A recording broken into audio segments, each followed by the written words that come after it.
Chapter 1. The Chosen One. A handsome youth sat cross-legged on an intricately carved wooden bed. A faint aura of spiritual energy swirling around him.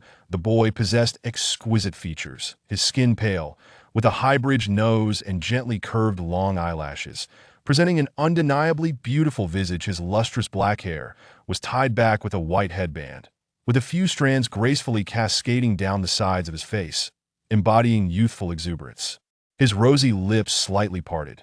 Shinichio gently exhaled a breath, slowly opening his eyes, and an involuntary smile crept onto his lips as expected of me. He chuckled to himself. Merely an unremarkable 15-year-old foundation-building prodigy. Who would have thought that he would possess such fortuitous luck, being a water-element single spiritual root genius, albeit having traversed into this realm? However, upon reflecting on this, the corners of his mouth fell at an alarming rate, his expression morphing into one of utter despondence. Quite the irony. This ordinary college student who simply wished to take things easy had been struck by a basketball that fell from the sky while passing by a court on the eve of his level for exam, thus becoming the chosen one.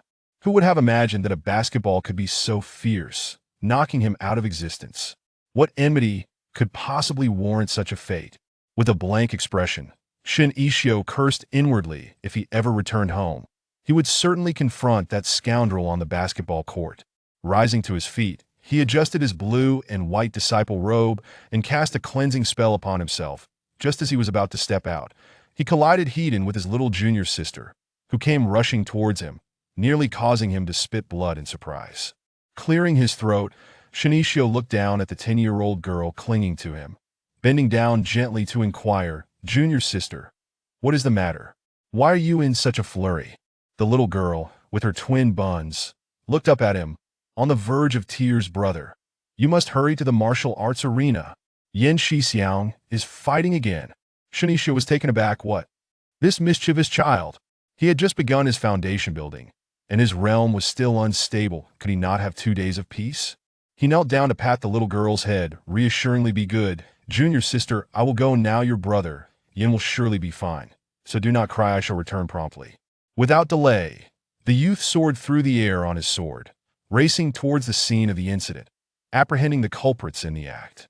The martial arts arena was already crowded with disciples, all gathered outside to witness the spectacle. Pointing and whispering among themselves upon seeing him approach, they all bowed respectfully. "Shinichio." Shinichio nodded, having no time for pleasantries. He hurriedly made his way through the party crowd and quickly located his troublesome junior brother. The boy, of similar age, had an air of coldness about him, his handsome features strikingly beautiful, yet today, his usually clear eyes were filled with a murderous intent as he glared at his opponent, sword poised to strike at a vital point, causing Shun Yixia's heart to race dangerously. Shinichio swiftly drew his sword, blocking the descending blade aimed at the youth before him. The clash of metal echoed sharply, the vibrations numbing his hands. Furrowing his brow, Shinichio quickly discerned that the opponent before him had not held back. His intent was clearly to kill. Yen Muhua, momentarily taken aback, felt his icy demeanor dissipate, exclaiming in surprise, "Brother." Shinichio stood firm between the two, turning to regard the unfamiliar junior brother behind him, his voice low and commanding. "Why are you two fighting?" The unfamiliar junior brother averted his gaze, steeling himself to respond, "Forgive me, brother, I was merely conversing with a friend when Yan Shidi suddenly attacked me, and I had no choice but to retaliate." Suppressing his anger, Yin Muhua replied coldly, "Brother Ming, how shameless you are, speaking ill of others behind their backs. Do you not deserve a beating? Your words are unfounded." "Yan Shidi, it was merely casual conversation after a meal. I have committed no heinous act. Was it not harmless to discuss?" The young man, who had been embroiled in the fight, lazily brushed off the dust from his robe. "Moreover, do you have any evidence that I spoke ill of you?" "You?" Yen Muhua's gaze grew icy, raising his sword once more, only to be intercepted by Shinichio. "Muhua, that is enough." Shinichio grasped his wrist, pressing the sword back to his side. The Qingyuan sect forbade disciples from engaging in private duels, while the other had spoken ill first. It was Yen Muhua who had initiated the violence. If pursued, only Yen Muhua would suffer the consequences. Moreover, he recognized the other party. This individual was the youngest disciple of another elder, who was known for his favoritism towards him. Ironically, This elder's relationship with their master was fraught with tension, and their master was currently in seclusion. Should they provoke the other, no one would come to their aid. Yin Muhua understood the implication and shunned Yixia's gaze, obediently retracting his hostility. Standing behind Shinishio with his head bowed, eyes fixed on the ground. Satisfied, Shinishio turned to meet Meng Shi's gaze, clasping his hands in apology. Meng Shidi. This matter began with my junior brother's provocation. I apologize on his behalf, however. You also bear some responsibility. Let us regard this as a misunderstanding. Though his junior brother had acted first, this individual was no innocent party. Shinishio had observed closely the other had struck even more fiercely than his junior brother, concealing hidden weapons within his sleeves, his murderous intent palpable. A misunderstanding? Meng Shidi scoffed with disdain. How can it be a misunderstanding when I was inexplicably attacked? I have already called for my master. Perhaps it would be best for you to explain this to him. Chapter 2. Let me take his place in the fleeting moment. A streak of light pierced the heavens and swiftly descended into the training ground. Greetings, Master Uncle. The disciples respectfully bowed to the man clad in green. He was Feng Yuan, a formidable expert in the transformation realm from Qingyun Peak. Shinishio and Yin Muhua paused briefly before also offering their respects. Feng Yuan sheathed his sword and cast a casual glance over the gathered disciples. His gaze settled on Meng Shidi, and the disdain in his eyes gradually faded. Meng Yuan, what transpired? He inquired, his tone laced with authority. Yin Shidi attacked me without provocation. I am unjustly wronged, and I implore Master to discern the truth. Meng Yuan smirked at Shinishio and Yin Muhua, bowing slightly while attempting to twist the narrative. Yin Muhua trembled with indignation, clearly agitated by the unfairness of the situation. Shinishio instinctively reached out to protect Yin Muhua from the escalating tension. Impudence! Feng Yuan's aura erupted, sending shockwaves through the air that forced Shinishio and Yin Muhua to stagger back. He scoffed. Your master seems to be growing increasingly adept at raising disciples who dare to fabricate lies before me. Shinishio's eyes hardened as he coolly replied, It is acceptable for Master Uncle to reprimand us, but do not insult my master. After all, the sect leader would not tolerate slander against my master. Feng Yuan paused, understanding the implications of his words. The sect leader and Shinishio's master shared a close bond as they belonged to the same sect. Although Shinishio's master was in seclusion, the sect leader remained vigilant. If she were to learn of this incident, she would undoubtedly punish Meng Yuan to protect both Shinishio and Yin Muhua. Feng Yuan chuckled, Very well. Let us proceed thus. Since your junior initiated the conflict, I shall have the discipline enforcer administer 20 lashes to him, and we shall consider this matter resolved. Shinishio furrowed his brow. The disciplinary elder was a nascent soul cultivator, and even a light punishment from him would be beyond what Yin Muhua, a mere chi refinement disciple, could endure. Moreover, 20 lashes would surely leave Yin Muhua severely injured. If not worse, he closed his eyes momentarily and sighed softly. My junior is still young. I beseech Master Uncle to show mercy. Allow me to take his place for those 20 lashes, brother. Yin Muhua tugged at Shinishio's sleeve, his voice trembling. Very well, I hear that Shun Shitzi has just successfully established his foundation. The man's eyes glinted with ulterior motives. Then, to serve as an effective deterrent, I shall have to add 10 more lashes, he declared. I will consult the discipline enforcer today for this 30-lash decree. For Shinishio, who had only recently stabilized his foundational cultivation, 30 lashes were a cruel punishment. The pain would severely deplete his vitality, and if not cared for properly, it could leave lasting damage to his cultivation. However, if Yin Muhua were to receive 20 lashes, he might very well be rendered incapacitated. Shinishio bowed respectfully, As you wish. With a triumphant Meng Yuan in tow, Feng Yuan departed. Yin Muhua clutched Shinishio's wrist tightly, his voice quivering, Brother, we must seek the sect leader's help. Surely she can assist us. Shinishio gently patted his head. Be good, listen to me. Do not cause a commotion. With our master in seclusion, and the sect leader preoccupied with the recent disturbances from the demon sect, we must not add to her troubles. The boy's voice quivered with emotion. It's all my fault. If it weren't for me. Shinishio pressed a finger to his lips, his expression softening as he gazed at his younger brother, who was slightly taller than him. I asked that what you think, that someone is spreading rumors about my furnace physique, and you stepped in to defend me? His physique was one of pure yin, a natural furnace body, a fact well known among the disciples of Qingyuan sect. While most were of good character and held no prejudice against his condition, there were still those who spoke cruelly about it. Such remarks inevitably reached his protective brother's ears, igniting his fury. Yin Muhua opened his mouth to speak but ultimately remained silent. Shen Ishio, with a resigned smile, retrieved some medicinal ointment from his storage pouch and gently applied it to the injured wrist of the younger boy. Muhua, in the future, consider matters more thoroughly.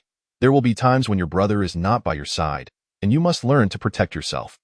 Yin Muhua lowered his gaze, watching as Shin Ishio tended to his wound.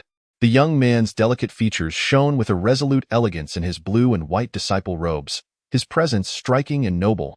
As Shin Ishio applied the ointment, the warmth of his breath brushed against Yin Muhua's wrist, sending tingling sensations coursing through him. The faint fragrance of bamboo and wood enveloped them, pure and refreshing.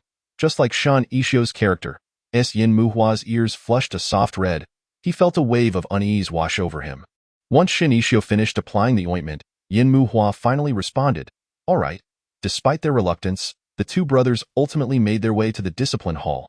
The elder in charge awaited them, having been standing there for some time. Upon seeing Shin Ishio approach, he sighed lightly, "Given your youth, I shall go easy on you."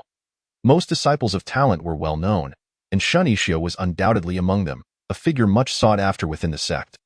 The elder, being one of the older generation, had heard of Shin Ishio and held a fondness for gifted young ones. However, with the peak master involved, he had little choice but to comply. Shin Ishio bowed respectfully. "Thank you, elder." Chapter 3. Just the same. The cold, sharp whip descended with a fierce wind upon the young man's slender back, rendering his face pale with pain. The whip, steeped in a millennium of icy energy, injected its frigid essence through the wounds, tormenting his already purine body as it coursed chaotically through his meridians, creating unbearable suffering. Shin Ishio knelt on the ground, his back straight, enduring the relentless strikes of the barbed whip. The fiery pain engulfed him like a tidal wave. The young man shut his eyes and held his breath. His long eyelash Yin Muhua furrowed his brows slightly, a fleeting expression of concern crossing his cool visage. Before his senior brother's words could fully resonate, Shin Ishio found himself unable to resist scratching at his wound. It itched terribly. Just a gentle scratch, just once. Yin Muhua's hand moved with remarkable speed, swiftly pinning Shin Ishio's hands on either side of his face, his tone firm as he commanded, "Do not scratch." Shin Ishio whimpered in response. Oli blinked in surprise. The cold-faced youth leaned over, suppressing the beautiful figure on the bed. The flickering candlelight cast a rosy glow, and the moonlight was just right. Shin Ishio, slightly panting from the pain, felt the corners of his eyes redden. She cleared her throat twice. "Senior brothers, I must take my leave now. It is getting dark, and my master is looking for me. I will return tomorrow." The little girl dashed out like a rabbit, vanishing from sight. Shin Ishio was left bewildered, unaware of what chaotic thoughts had just crossed his little junior sister's mind that could drive him to madness. Still grappling with the itchiness of his wound, he pleaded, "Junior brother, I just want to scratch it once." Yin Muhua remained expressionless. "If you scratch it even once, you will reopen the wound that has just begun to heal." "I won't," Shin Ishio protested while biting his pillow in frustration. The medicinal ointment was too effective. The subtle itchiness had transformed into an overwhelming urge to scratch, and he felt utterly miserable. Yin Muhua said nothing. "Junior brother," he finally relented, unable to withstand Shin Ishio's pleas, "distract yourself." Shin Ishio's spirit was utterly deflated. Distraction was impossible. Yin Muhua leaned closer. "Let me help you." The warmth of the youth's breath brushed against Shin Ishio's ear, causing him to instinctively shiver, his ears turning a shade of crimson. The warm breath sent tingling sensations coursing through him, rendering him weak in half of his body. With his sensitive constitution, Shin Ishio turned his face away, his voice trembling, "Junior brother." Yin Muhua raised an eyebrow, clearly deliberate in his actions, and nearly pressed his lips against Shin Ishio's flushed ear. Whispering, Shin Ishio struggled momentarily, rolling his eyes. "I won't scratch anymore. You should go back to sleep. If you leave, I will scratch." Yin Muhua replied nonchalantly, "It matters not. I shall stay with you tonight. Meditating is the same anywhere." Chapter 4. Senior brother Shin Ishio lay on his stomach, sleeping soundly through the night while Yin Muhua watched over him, ensuring he did not turn or scratch his wound. The medicinal ointment provided by their master was exceptionally effective. By morning, the wounds had all scabbed over. The remaining injuries merely required him to slowly circulate his spiritual energy and consume some restorative elixirs to recover without significant consequence. The most troublesome aspect remained the cold energy lingering within him. After helping Shinichio wash up, Yin Muhua returned from outside with 2 bowls of white porridge and several refreshing side dishes, placing them before Shinichio. "Senior brother, shall I feed you? I'll do it myself." "You enjoy your meal." Shinichio scooted closer to the edge of the bed, taking advantage of the small table Yin Muhua had set for him to eat. The white porridge was soft and glutinous, sweet and delicious, melting in his mouth, clearly having been simmered for quite some time. The side dishes were equally delightful, exactly the types Shinichio often craved. "Why, dear junior brother?" Yin Muhua lowered his gaze at him. "Senior brother, is it to your liking?" "Very much so." Shinichio squinted in satisfaction. "Your culinary skills are superb. Even if you do not pursue cultivation, you could easily become a chef." A hint of pink tinged Yin Muhua's fair ears as he coughed lightly. Yet his gaze remained resolute. "I only wish to cook for you, senior brother." "Such a good child," Shinichio couldn't help but exclaim. Just as the two finished their meal, Yin Muhua stood to tidy up. Outside, familiar calls echoed. "Senior brother! Senior brother! I'm here!" Emoli leaped in, landing beside Shinichio's bed, startling him into retreat, fearing the child might inadvertently jostle his wound and inflict pain. Following closely behind her was a handsome youth who frowned slightly. "Junior sister, be careful not to bump into your senior brother's injury." "Senior brother!" Shinichio and Yin Muhua both called out in unison. The only person they addressed as senior brother was Wencijua, the top disciple under their master. The master and their instructor, as well as the junior uncle from Qingxiang Peak, shared a close relationship, making the disciples feel like family. The junior uncle from Qingxiang Peak only accepted Emoli as his disciple, while their master had 3 disciples, Wencijua, a senior sister, and a junior brother, all of whom grew up together. Wencijua approached and examined the wound on Shinichio's back, his expression darkening. The usually gentle senior brother rarely displayed anger. "Had I not been away on errands yesterday, you would not have suffered such indignities. Had I known, I would have delayed for another day." Shinichio smiled. "Senior brother, there is no need for such self-reproach. What is fated cannot be avoided." While Wencijua was at the sect, Meng Yuan would indeed not dare to cause trouble, but there were times when he was absent. Wencijua sighed softly, sitting at the edge of the bed. "The cold energy from the whip must still linger. Allow me to assist you." Shinichio felt a wave of relief wash over him. "That would be splendid." "Thank you, senior brother. The cold energy within is truly uncomfortable, and I thought I would have to wait several more days before I could dispel it myself."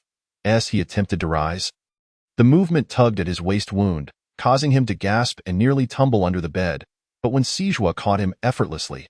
"Be careful, junior brother," Wencijua said gently. "Come, let me support you." He helped Shinichio sit up, back facing him, then turned to Yin Muhua and Emoli, speaking softly. "You two should step outside. Do not let anyone else disturb us." Yin Muhua and Emoli nodded in agreement, taking the bowls and plates away. The youth had delicate features, his pallid complexion and slender, fair back exposed, marred by ghastly wounds. His long hair was tied in front for ease of treatment, adding a touch of innocence to his appearance. Truly, junior brother is the most handsome disciple of Qingyuan sect. Even after spending every day together, he still found himself struck by Shinichio's stunning beauty. Setting aside other thoughts, Wencijua gently pressed his hands against the center of Shinichio's back, slowly channeling his spiritual energy. The gentle energy sought to expel the cold energy within, yet it brought Shinichio a sensation akin to bone scraping, causing him to involuntarily let out a muffled groan and instinctively flinch away. Wencijua frowned slightly, saying helplessly, "Bear with it." He reached around Shinichio's shoulders, pulling him back firmly, trying to ease the flow of spiritual energy. "Do not shy away." Shinichio shut his eyes, gasping for breath. His rhythm disrupted, beads of cold sweat forming. The fair youth's long eyelashes fluttered, gritting his teeth, ultimately letting out a soft whimper. "Senior brother, it hurts. Please, let me dispel it myself." Wencijua paused momentarily, his heart aching. "Junior brother, just a little longer. It will be over soon. If not expelled, it will affect your cultivation." After enduring the torment for what felt like an eternity, the ordeal finally came to an end. Shun Ishio, feeling utterly drained, leaned against Wenshijua, his pale face reflecting relief. This truly is beyond what a normal person can bear. Seeing Shun Ishio in such a state, Wenshijua couldn't help but chuckle softly. The vibrations from his chest resonated against Shun Ishio's back, and only then did he realize he was resting against Wenshijua. The warm breath of the youth fell upon his ear, sending a slight shiver through him, causing Shun Ishio's face to redden. He cleared his throat. "Senior brother, I am well now. Would you please let me go?" Wenshijua responded with a low hum, readily allowing him to detach from his embrace. His expression one of indulgence. Chapter 5. Formation. Shun Ishio donned his outer robe, feeling a sense of relief as if the weight on him had lifted. "Thank you, senior brother. Had it not been for you, my injuries would have lingered much longer. Between us, there is no need for such gratitude." Wenshijua shook his head, then inquired, "Has Master Yi shown any signs of activity?" The stages of cultivation are divided into refining qi, foundation establishment, golden core, nascent soul, spirit severing, transformation, integration, tribulation, and ascendance. The Master Yi he referred to was Shun Ishio and Yin Muhua's instructor, Yoli, a formidable figure in the transformation stage who had been in seclusion for 3 years, aiming to break into the integration stage. Due to the enhancements in their cultivation, practitioners enjoy extended lifespans. These powerful beings often live for centuries, and the passage of time holds little significance for them. Several years in seclusion is quite normal. No news, Shun Ishio sighed, his gaze downcast. Master has been in seclusion for 3 years, awakening only once to issue a few instructions before returning to his meditation. "I miss Master as well. To him, the Master is akin to family. Yoli, having descended the mountain on a mission, passed through a remote area where she encountered a destitute village. There, she came across an individual from a minor sect, cradling an infant still in swaddling clothes. The child possessed a unique aura, and due to her own high cultivation level, Yuli immediately discerned that the child was a pure Yin body. A pure Yin body is a naturally born furnace physique, and it was evident that the sect member, cloaked in a bloody odor, had engaged in unspeakable misdeeds. Yuli intervened and rescued Shun Ishio. Given the child's extraordinary constitution, it was likely that he would be discovered even in such a remote village, so Yuli decided to bring him back to the sect for nurturing. It was pitiful for a centenarian single man to take on the responsibility of a child. He nearly exhausted his master in the process, leading to a vow never to accept disciples of such tender age again. Wenshijua gently touched the boy's lowered head. His uncle was exceptionally gifted, and it was likely he would emerge from seclusion soon. Patience was required. Shun Ishio obediently nodded in agreement. Once his wounds had received the necessary treatment, they gradually healed, and he resumed his studies, catching up on the lessons he had previously missed. For someone who had endured the rigors of modern university entrance examinations, the textual content posed no challenge. "Shun Ishio, I am a top scholar in the class on formations." The young man quietly lowered his gaze, diligently studying the formations in the book. After pondering for a few moments, he raised his hand. The instructor of the formation class was none other than Mo Li's master, a renowned figure in formation studies, Shang Lin. Although Shang Lin was not surprised that Shun Ishio was the first to raise his hand, he was still taken aback. The sealing spirit formation is quite a complex composite formation. Have you truly grasped it so swiftly? Shun Ishio had a passion for formations, which was not uncommon among their group of foundation establishment and qi refinement disciples. However, the sealing spirit formation was a notably challenging composite formation. His intention was merely to familiarize the disciples with it for future recognition. This formation was more suitable for study at the golden core stage.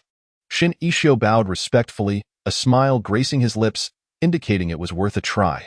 "Senior brother Shun is so handsome," whispered the nearby junior sisters, casting adoring glances toward Shun Ishio. Gradually, their admiration morphed into infatuation. Shun Ishio, with his pure water spirit root, truly possessed an ethereal beauty, earning him the title of the finest visage in Qingyuan sect. The appearance of cultivators subtly evolves with their cultivation progress, generally becoming more attractive, unless some choose to deliberately mar their looks. Even among the many celestial beings of Qingyuan sect, Shun Ishio's face ranked among the most beautiful. Moreover, as his cultivation continued to rise, his beauty would only enhance. All disciples of Qingyuan sect believed that, If one were to judge solely by appearance in relation to cultivation, Shin Ishio could ascend directly based on his looks alone. Silence! Shang Lin, exasperated, rapped his fingers on the desk. I am aware that you find this lad appealing. You may admire him after class, I won't interfere, but during lessons, I expect decorum. He pointed at a female disciple in the second row. Are you reading with the back of your head? You haven't faced forward even once this entire class. Laughter erupted among the crowd, and the girl blushed, wishing she could hide beneath the desk. Shin Ishio chuckled helplessly and refocused his attention at Shang Lin's gesture. His fair fingers traced delicate arcs of pale blue in the air, layers upon layers of spiritual energy flowing. The intricate patterns slowly took shape, and with the final stroke, Shin Ishio lightly tapped the formation's eye. The miniature ceiling spirit formation shimmered brilliantly, the complex designs flowing as if animated, successfully forming. Shang Lin nodded in approval, unable to suppress his smile. Excellent, excellent. You have truly mastered this formation. Shin Ishio smiled bashfully. Master Shang, I have an idea I would like you to consider. The ceiling spirit formation, drawn with spiritual power, serves as a barrier. Only those with a higher cultivation than the creator can break it. He furrowed his brow, pointing at a specific section of the floating mini-ceiling spirit formation, yet, the flow of spiritual energy followed a pattern. The ceiling spirit formation is a composite formation, interlinked and cyclical. If one were to erase its power during the exchange, its efficacy would diminish significantly, presenting a potential method of breach. Chapter 6. The Dual Shang Lin? He stood dumbfounded. While others were learning, he had directly uncovered a flaw. This was not the end. As Shin Ishio hesitated for a moment, I believe the ceiling spirit formation could be improved for better efficacy. Shang Lin raised a hand to interrupt him. Shin Ishio looked at him in confusion. Master? Shang Lin's eyes burned with fervor, fixated on Shin Ishio. My dear disciple, could you grant me one request? Shin Ishio, perplexed, replied, If it is within my ability, I shall. Then kick your master aside and come with me. I can teach you more formations. How infuriating. Why must someone with such an extraordinary talent for learning formations like Shin Ishio be someone else's disciple? That arrogant and conceited Yoli. He is unworthy. Shin Ishio, perhaps not. My master would give me a beating. When class concluded, Shin Ishio intended to find his fellow disciple for lunch, but unexpectedly, he was intercepted by Meng Yuan, who was accompanied by a striking young man.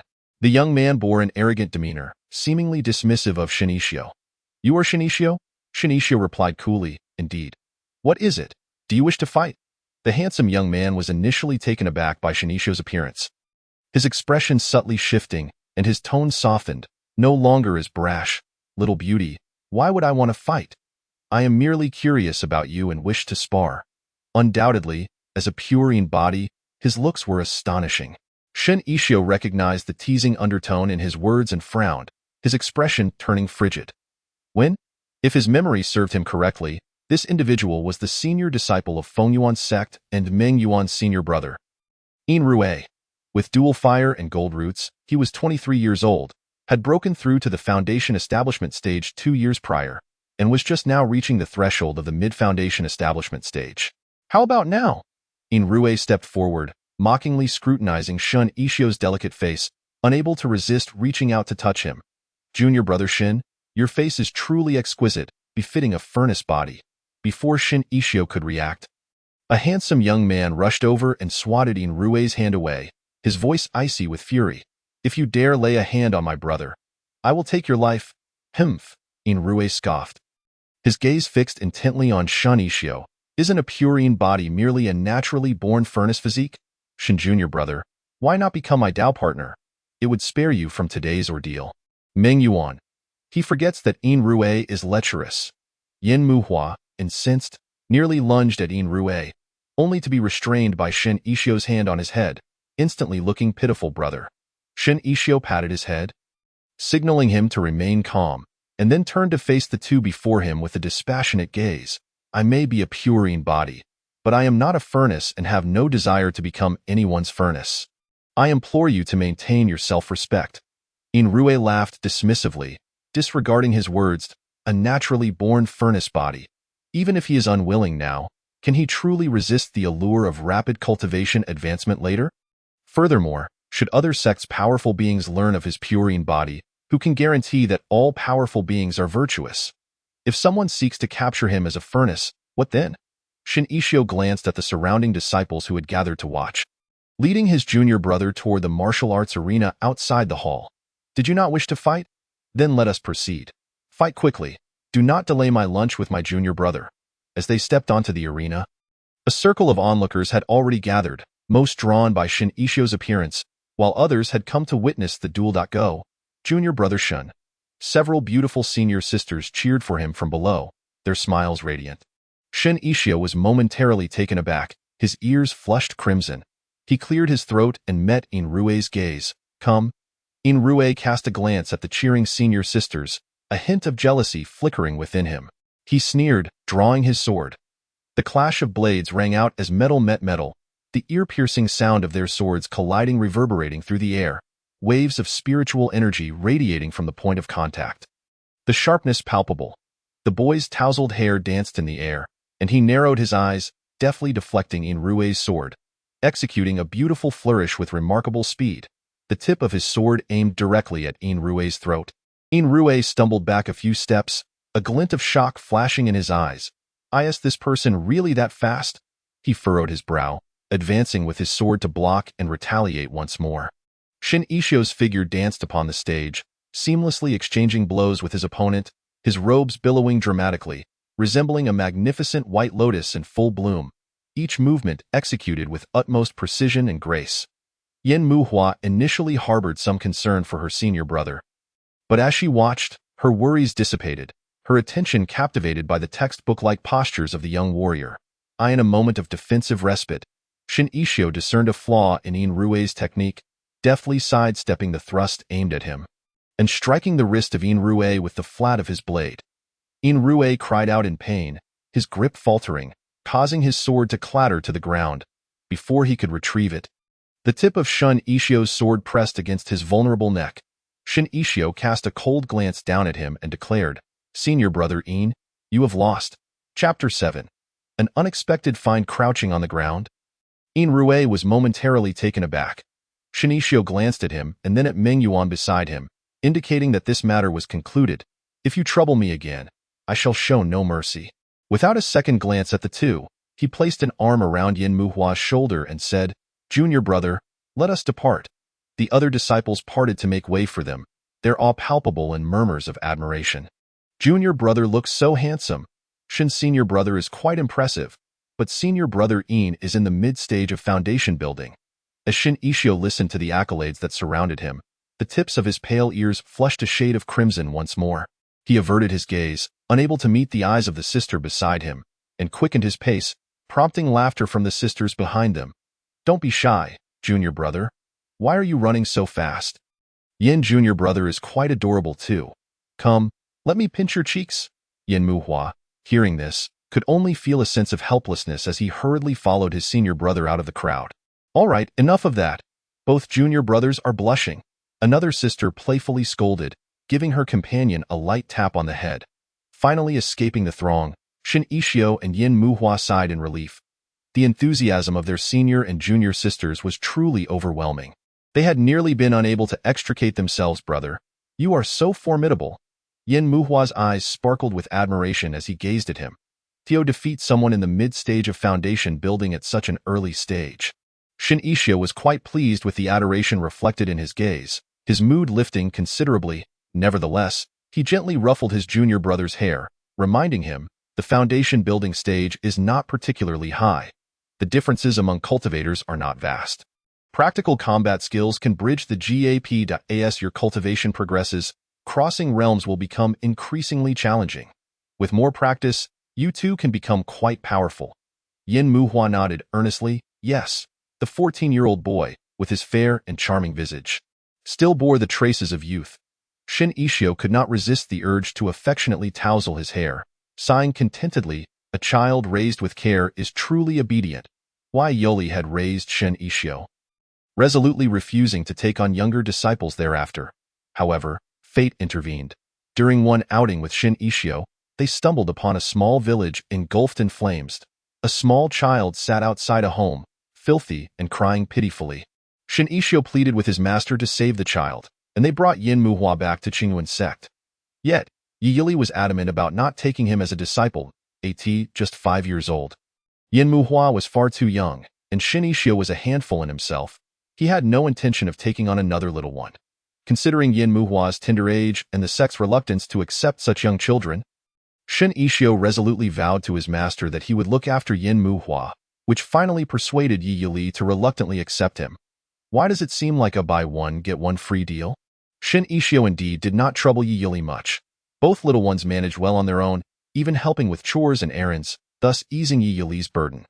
When Yin Muhua turned 6 and his spiritual roots were assessed, he was revealed to possess a singular fire attribute, causing envy among the other peak's disciples, who daily expressed their jealousy before Yi Yili. The master secretly reveled in this, eventually acknowledging Yin Muhua as his little disciple, casually remarking to the other peak leaders, "Oh, he was just picked up by Yixio," who knew he would possess a single spiritual root. Thus, Yin Muhua once questioned whether it was not his singular spiritual root that made his master take him in, but rather the chance to vex the other peak leaders. When he inquired of Shin Yixio sighed and patted his head, "Junior brother, you have uncovered the truth." Their master was an exceedingly narcissistic and whimsical figure, often disapproving of the scheming among certain disciples. Using Yin Muhua as a means to irritate them was indeed a splendid strategy. Henceforth, whenever they encountered Yin Muhua, the others would be reminded that this singular fire attribute was merely a serendipitous find, which could irk them for quite some time. After finishing their meal, the duo prepared to return to Xiuzhu Peak when they were intercepted by their senior brother, Wen Sijua. They greeted him respectfully. "Senior brother."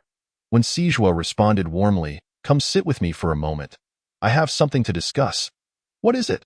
The two exchanged puzzled glances but obediently followed him, ascending the heavenly ladder to the main peak. Qingyuan Peak, Shin Yixio and Yin Muhua accompanied Wen Sijua to a residence lush with spiritual plants. The wooden house, surrounded by verdant greenery, was the standard afforded to the direct disciples of the sect's leaders, each having their own courtyard for solitary cultivation. However, as the first disciple of the sect leader, Wen Sijua's courtyard was significantly larger than that of ordinary direct disciples. For Shin Yixio and Yin Muhua, the situation was quite different. The direct disciples from Xiuzhu Peak were exceedingly few, merely the two of them. The expansive area designated for direct disciples was entirely theirs to occupy. They could construct as grand a dwelling as they wished, with no issue in demolishing and rebuilding as necessary. Yet, both lacked any particular desires, simply choosing a courtyard at random to settle in. Yi Yili, concerned for their safety during his own cultivation, had even inscribed formations around their respective courtyards, which had operated flawlessly for over a decade. Chapter 8. Trials Beyond the Mountain. Though Yi Yili could be somewhat unreliable at times, he genuinely cared for the two, treating them as his own children and fiercely protective of them. Contemplating this, Shin Yixio felt an even stronger longing for him. When Sijua led them into the inner chamber, pouring them warm spiritual tea before inviting them to sit. The tea here was indeed of the finest quality. Upon tasting it, Shin Yixio closed his eyes in satisfaction. When Sijua tossed him a small pouch, saying, "Here, I prepared this for you. Knowing you would enjoy this tea, thank you, senior brother." Shin Yixio beamed, his delight evident. Much like a cat that had stolen a fish. When Sijua chuckled, then produced a bag of spiritual fruits from beneath the table and placed it before Yin Muhua. "When you were younger, you would cling to these fruits. They're only ripe once every 5 years, and they just matured yesterday. I've picked a bag for you. Share them with your brother. They will be beneficial for your cultivation." These fruits were treasures of the sect, allocated only to promising disciples in the golden core stage and above. When Sijua had few to spare and generously offered half to Yin Muhua and Shin Yixio. Yin Muhua gazed into Wen Sijua's gentle eyes and obediently accepted. "Thank you, senior brother." When Sijua smiled warmly, "The reason I called you here is to discuss the trials scheduled in 3 days. Shin Yixio and Yin Muhua exchanged excited glances, their eyes shining brightly. "Indeed, this time, I will lead the disciples. With Uncle Shang Lin accompanying us. It is time for both of you to venture down the mountain for some experience."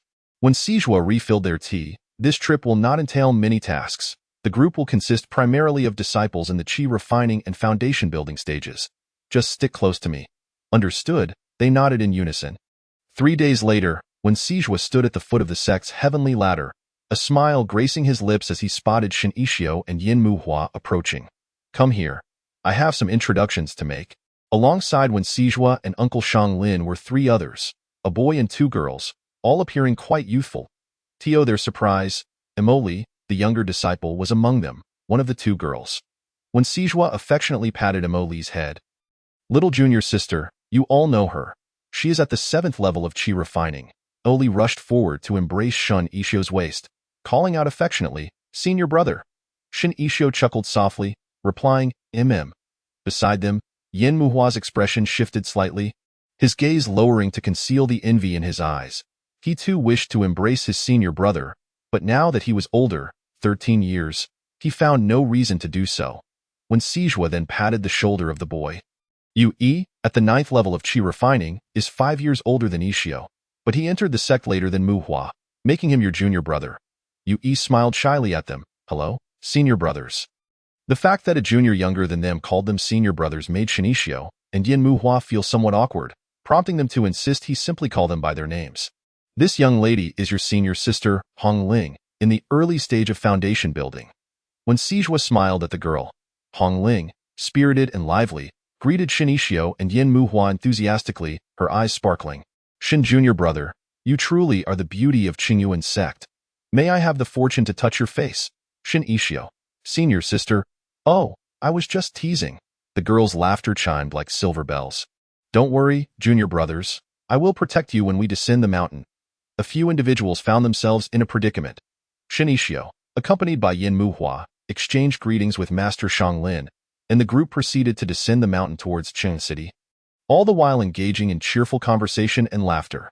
Qingyuan City, constructed in reliance on the Qingyuan sect, derives its name from this very foundation. On ordinary days, a significant portion of the sect's material procurement is supplied by Qingyuan City, and the disciples often venture down the mountain to enjoy a leisurely outing. Master Shang Lin extricated Shin Ishio from the lively chatter of several disciples, stating, "Come, you little rascal, let us have a word."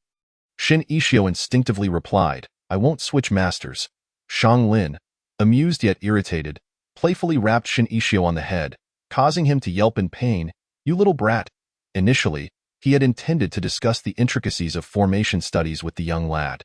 But Shin Ishio's unexpected retort had extinguished his enthusiasm. Instead, he opted for casual conversation. "Since your master has entered seclusion, you haven't come down the mountain, have you?" "Indeed," Shin Ishio nodded. "When our master wasn't in seclusion, he occasionally took us down the mountain for some fun, but now that he is, we have no one to guide us. For the safety of the disciples, our sect only permits those at the foundation establishment stage and above to venture down for training. IVE just recently broken through to the foundation establishment stage, and Haven T had the opportunity to explore why ETI in his moment of candidness. Shin Ishio inadvertently revealed the true purpose of his descent. Feeling a wave of embarrassment as he discreetly glanced at Master Shang Lin, only to feel relieved upon noticing that he was unfazed. Shang Lin shot him a knowing glance, fully aware that these youngsters had likely not engaged in any serious endeavors during their excursion. However, this was the norm. Most disciples of their sect ventured down primarily for relaxation unless tasked with specific duties. On this trip down the mountain, do you have any particular destinations in mind or matters you wish to attend to? Shang Lin inquired, genuinely curious as he had little else to discuss. Shin Ishio pondered for a moment before responding, "My primary purpose for descending is to procure a few medicinal herbs, so I might visit the auction house." "Medicinal herbs?" Shang Lin paused, intrigued. "What compels you to purchase them?" The young man lowered his gaze, a hint of concern flickering across his fair visage. My master was injured in a confrontation with a demon sect expert, and he has yet to recover. I thought to gather some herbs and experiment on my own. Shang Lin turned his attention to his own precious disciple, Moli, who was following behind when Sijua and Yin Muhua. Laughing foolishly, after a moment of silence, he suddenly flicked his wide sleeves and quickened his pace, leaving Shin Ishio behind. Shin Ishio, taken aback, wondered, why did the conversation suddenly halt? The young lad was promptly patted on the shoulder by Wen Sijua, who asked, "Why did you stop?" "Oh, it's nothing," Shin Ishio replied with a smile, resuming his steps. "Master Shang Lin is quite peculiar. It's so confusing," Wen Sijua muttered, unable to grasp the situation. Yin Muhua walked silently beside Shin Ishio, Having attentively listened to the exchange between him and Master Lin, he sensed something amiss with Lin and could vaguely speculate the reason. However, the young man turned to glance at his remarkably handsome senior brother, discreetly curling his lips in a smile, choosing to remain silent. His senior brother was so admirable. He deserved to be liked by everyone. The group meandered leisurely into Qingyuan City at the foot of the mountain. Except for the composed Master Lin, everyone else was brimming with excitement, curiously observing their surroundings. To avoid drawing attention, they donned casual attire, blending in seamlessly with the townsfolk. Yet, due to their cultivation, the young disciples exuded an exceptional aura, inevitably attracting numerous gazes, particularly Shen Ishio. Clad in a moon-white brocade robe, he possessed a slender figure and a visage that resembled a painting, with gentle eyes that conveyed an indescribable elegance, a sight never before witnessed by the people of Qingyuan City. Passers-by turned their heads repeatedly, whispering amongst themselves. One young girl, so captivated by his presence, collided with a vendor's stall, prompting the group to stifle their laughter. When Sijua, dressed in green, jested, "Junior brother, your charisma remains undiminished. Even outside the sect, you can enchant the masses." Sister Hongling chimed in with delight. "Our junior brother Shun has an appeal that transcends genders. His exploits are all the rage in the sect's literature." Realizing her blunder, she stiffened, her gaze evasive, unwilling to meet Shin Ishio's sharp eyes. Unnoticed, when Sijua paused momentarily, Shin Ishio inquired, "Literature?" Beside him, Yin Muhua stroked his chin thoughtfully. Hong Ling looked skyward, and without thinking, she rushed forward, tugging at Yue's sleeve as she approached a stall. "This hairpin is exquisite, madam. How much for this hairpin, junior brother? Don't you think it's beautiful?" Yue, still processing the situation, nodded vacantly. "It is lovely." Shin Ishio remained silent for a moment. "Sister, your topic shift is a bit too conspicuous." However, he was too lazy to argue with her. In truth, he was already aware that within the sect, there was a writer under the pen name Shui Shangzhua Xian who produced a plethora of literature, almost all of which revolved around him. Fellow disciples had mentioned it, but he had not paid much heed. His looks had long been a hot topic within the Qingyuan sect, consistently ranking among the top searches on their entertainment charts. So it was hardly surprising that he featured in such literature. He had never intended to concern himself with the playful creations of his peers. Master Lin glanced at Shin Ishio. "You little rascal, there's an auction house up ahead. Didn't you express interest in checking it out?" He pointed towards the chaotic scene of tickets fluttering about the auction venue, casually tearing off a ticket and tossing it to Shin Ishio. Shin Ishio examined it briefly, noting that there would be an auction for medicinal herbs and other items shortly. He looked up, blinking. "Master, may I attend? Perhaps you all could continue on without me, and I can catch up later?" "Junior brother, that's where you're mistaken. How could you enjoy such an entertaining event without us?" Hong Ling exclaimed, springing forth from the back of the group. Yin Muhua silently grasped the hem of Shin Ishio's garment, his innocent eyes wide with unspoken longing. The message was clear. "I want to go too. Don't leave me behind." Unable to resist, Shin Ishio affectionately ruffled Yin Muhua's hair, relishing the soft texture beneath his fingers as he sighed contentedly. "Very well, senior brother will take you along." As they crossed the threshold, a young woman approached them. She discreetly assessed their attire and demeanor, momentarily stunned by Shin Ishio's presence, before stammering, "Esteemed guests, please, proceed upstairs." The first floor housed a spacious, bustling hall filled to capacity. The young women here were astute. Recognizing their distinguished status, the guide led them to a private seating area without consulting her superiors. The guide presented the eldest among them, Master Lin, with a numbered card that read "Tude. You need only raise this card to bid on your desired items during the auction." Lin nodded in acknowledgement, settling into the plush chair at the main table. The guide offered a subtle smile, stealing a glance at Shin Ishio, her eyes reflecting a hint of intrigue. When the young man's clear gaze met hers, she momentarily faltered, then smiled openly before gracefully retreating. Master Lin glanced at Shin Ishio with a teasing expression, crossing his legs and shaking them playfully. "What a charming face you have. It seems quite effective in captivating young ladies. When will you bring one home for me to see?" Shin Ishio sighed in resignation. "Master. Ah, but of course. You are only 15, too young still. Perhaps when you mature a bit more, this charming countenance will ensnare even more hearts." Master Lin jested. So, I am inextricably linked to deception. Am I? Shin Ishio retorted. Sitting beside him, Yin Muhua gazed intently at Master Lin for a moment, but ultimately said nothing. The group continued their light-hearted banter, enjoying treats from the table as they awaited the auction's commencement. The auction house was a circular, open-air venue, with the auction stage situated against the wall. The first-floor hall was filled with seats, while the second floor housed orderly private boxes. As the start time approached, the first-floor audience became packed with attendees, while the second floor remained relatively sparse, with only a few groups ascending. Young master, are you feeling any better? Shin Ishio paused, turning to look at a young man approached a nearby box.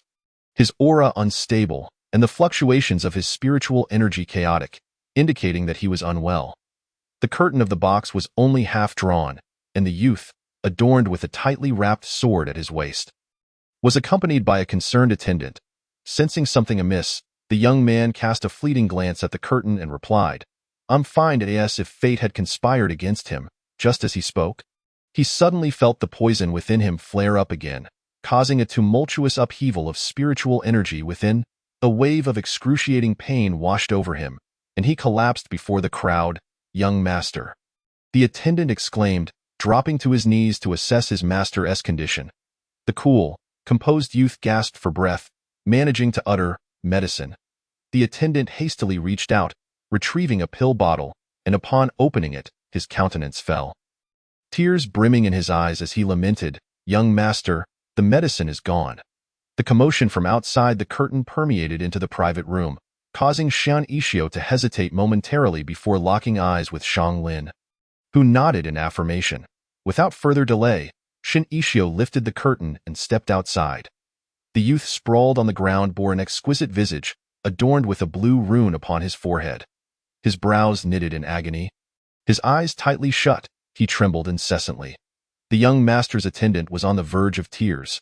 Noticing the disturbance, he looked up at Shin Ishio, his sobs abruptly ceasing, gaze vacant. How beautiful! Shin Ishio knelt on one knee, placing a pill into the youth's mouth, casting a downward glance at his condition. Observing his breathing gradually stabilize, he spoke, taking this pill will alleviate your ailments for the time being. Rest assured. Thank you. Thank you, young master. The attendant exhaled with relief, swiftly aiding his young master to his feet. The cool, aloof youth slowly opened his eyes, inhaling deeply a couple of times before raising his gaze. Thank you. His features were strikingly handsome, with a delicate elegance, his skin fair, and his long hair as dark as ink, a beauty that blurred the lines of gender. After a brief pause, realization dawned upon him. Thank you. Shin Ishio offered a slight smile, handing the pill bottle to the attendant. This bottle of medicine merely serves to ease your condition. The means to detoxify must be sought elsewhere. Thank you. The cool youth spoke slowly. I am Jiang Ran. Might I inquire your name, so that I may repay you in the future? He earnestly added. I kindly request you do not refuse. I dislike owing others. Shin Ishio rose. I am Shin Ishio. There is no need for repayment. This bottle of medicine holds little value. After a moment of contemplation, he quietly advised, however, the poison within you is potent. It would be prudent to seek an antidote soon. Jiang Ran stood, clasping his hands in gratitude. Thank you. Shin Ishio returned to the private room, resuming his seat, no longer paying attention to Jiang Ran and his attendant. Hong Ling rested her chin on her hand. That name sounds familiar. When Siju leisurely sipped his tea, he is the heir of the Ling Mountain Sword sect. What? The others, aside from Lin, were taken aback. When Siju tapped his forehead, you all witnessed that blue rune when he fell. Did you not? It is the inheritance rune of their sect's renowned June sword. The Ling Mountain Sword sect is a reclusive order, with few disciples venturing beyond its confines. While they may not have heard of Jiang Ran, they undoubtedly recognize the name of the June sword. It is said that the June sword is exquisitely crafted, a sight for sore eyes, capable of cleaving through gold and iron as if it were mere straw. A treasure that incites fervor, significantly enhancing its wielder's prowess. Chapter 11. Crystal purple velvet. Hong Ling smiled sweetly. This is the first time I have seen such a sly expression on a girl. Junior brother, when Jiang Ran saw you, he must have thought he encountered an immortal. Go have a savior who is a great beauty. If it were me, I would surely cling to him and offer my life. Shin Ishio chuckled. Senior sister, Do not jest. Since young Master Jiang is the heir of the Ling Mountain Sword sect, he surely has no superficial thoughts regarding appearances. As he spoke, he furrowed his brow. From what I observed, Jiang Ran seems to have been poisoned. The Ling Mountain Sword sect is heavily guarded. How could their heir be poisoned by ill intent? It was indeed peculiar. Nearby, Shang Lin, who had been listening to their banter, rapped Shin Ishio's head with a numbered plate. Enough. These matters are not for you to inquire about. Aren't you here to shop? The auction is commencing. Qingyuan sect was once a renowned sect, but over the years, its disciples dwindled. Though it retains some notoriety, it can barely rank within the top 10 sects of the cultivation world. The city beneath their feet, Qingyuan City, pales in comparison to the bustling Tianyan City at the foot of the number 1 sect. Tiananmen. That place is truly a hub of prosperity, a veritable gold mine, boasting the largest auction house in the cultivation world, managed by the Lock Moon Pavilion, known as the Feishing Auction House. This establishment is merely a branch of the Feishing Auction House. The items auctioned here cannot compare in value to those at the main branch, yet they are still of considerable worth and utility. A stunning woman clad in a flowing gown gracefully ascended the auction stage. Bowing to the crowd with an effortless charm, her every smile and frown captivating, akin to a resplendent rose. Esteemed guests, once again, it is I, Jean, presenting the auction items for today. I hope all of you leave with bountiful treasures. Beside her, a maid displayed a tray, covered by a red cloth, from which a delightful fragrance subtly emanated even before unveiling. Jean smiled slightly, lifting the red cloth. Upon the jade tray lay a crystal purple herb, resembling a slender branch. The roots were still adorned with some soil, and the tender leaves glistened with dew, indicating its freshness. Crystal purple velvet. I believe everyone has heard of this herb. Crystal purple velvet is a rare ingredient sought after for concocting healing elixirs. It can dispel myriad poisons and mend old wounds. Even if one does not require it personally, selling it to an alchemist would be a wise choice. Alchemists are often affluent, and such a precious herb is immensely valuable to them, making it worth a small fortune.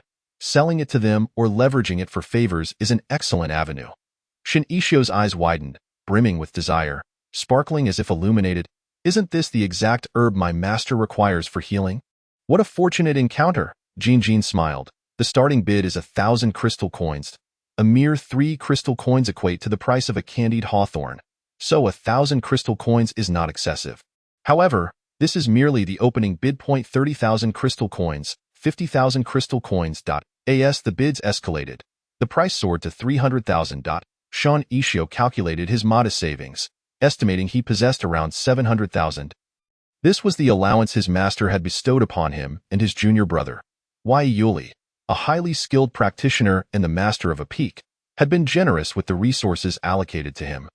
Though he had no particular desire for wealth and seldom spent, he was exceptionally generous with his 2 disciples, casually gifting them 10,000 as pocket money. Aside from essential expenses and resources for cultivation, Shin Ishio had managed to save a considerable amount, which was now coming in handy.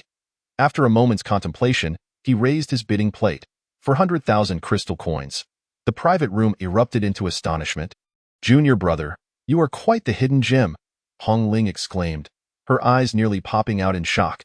Having scrimped and saved over the years, she had only managed to accumulate about 70,000. Cultivators often require numerous resources, and most of their expenses go towards cultivation, leaving little savings.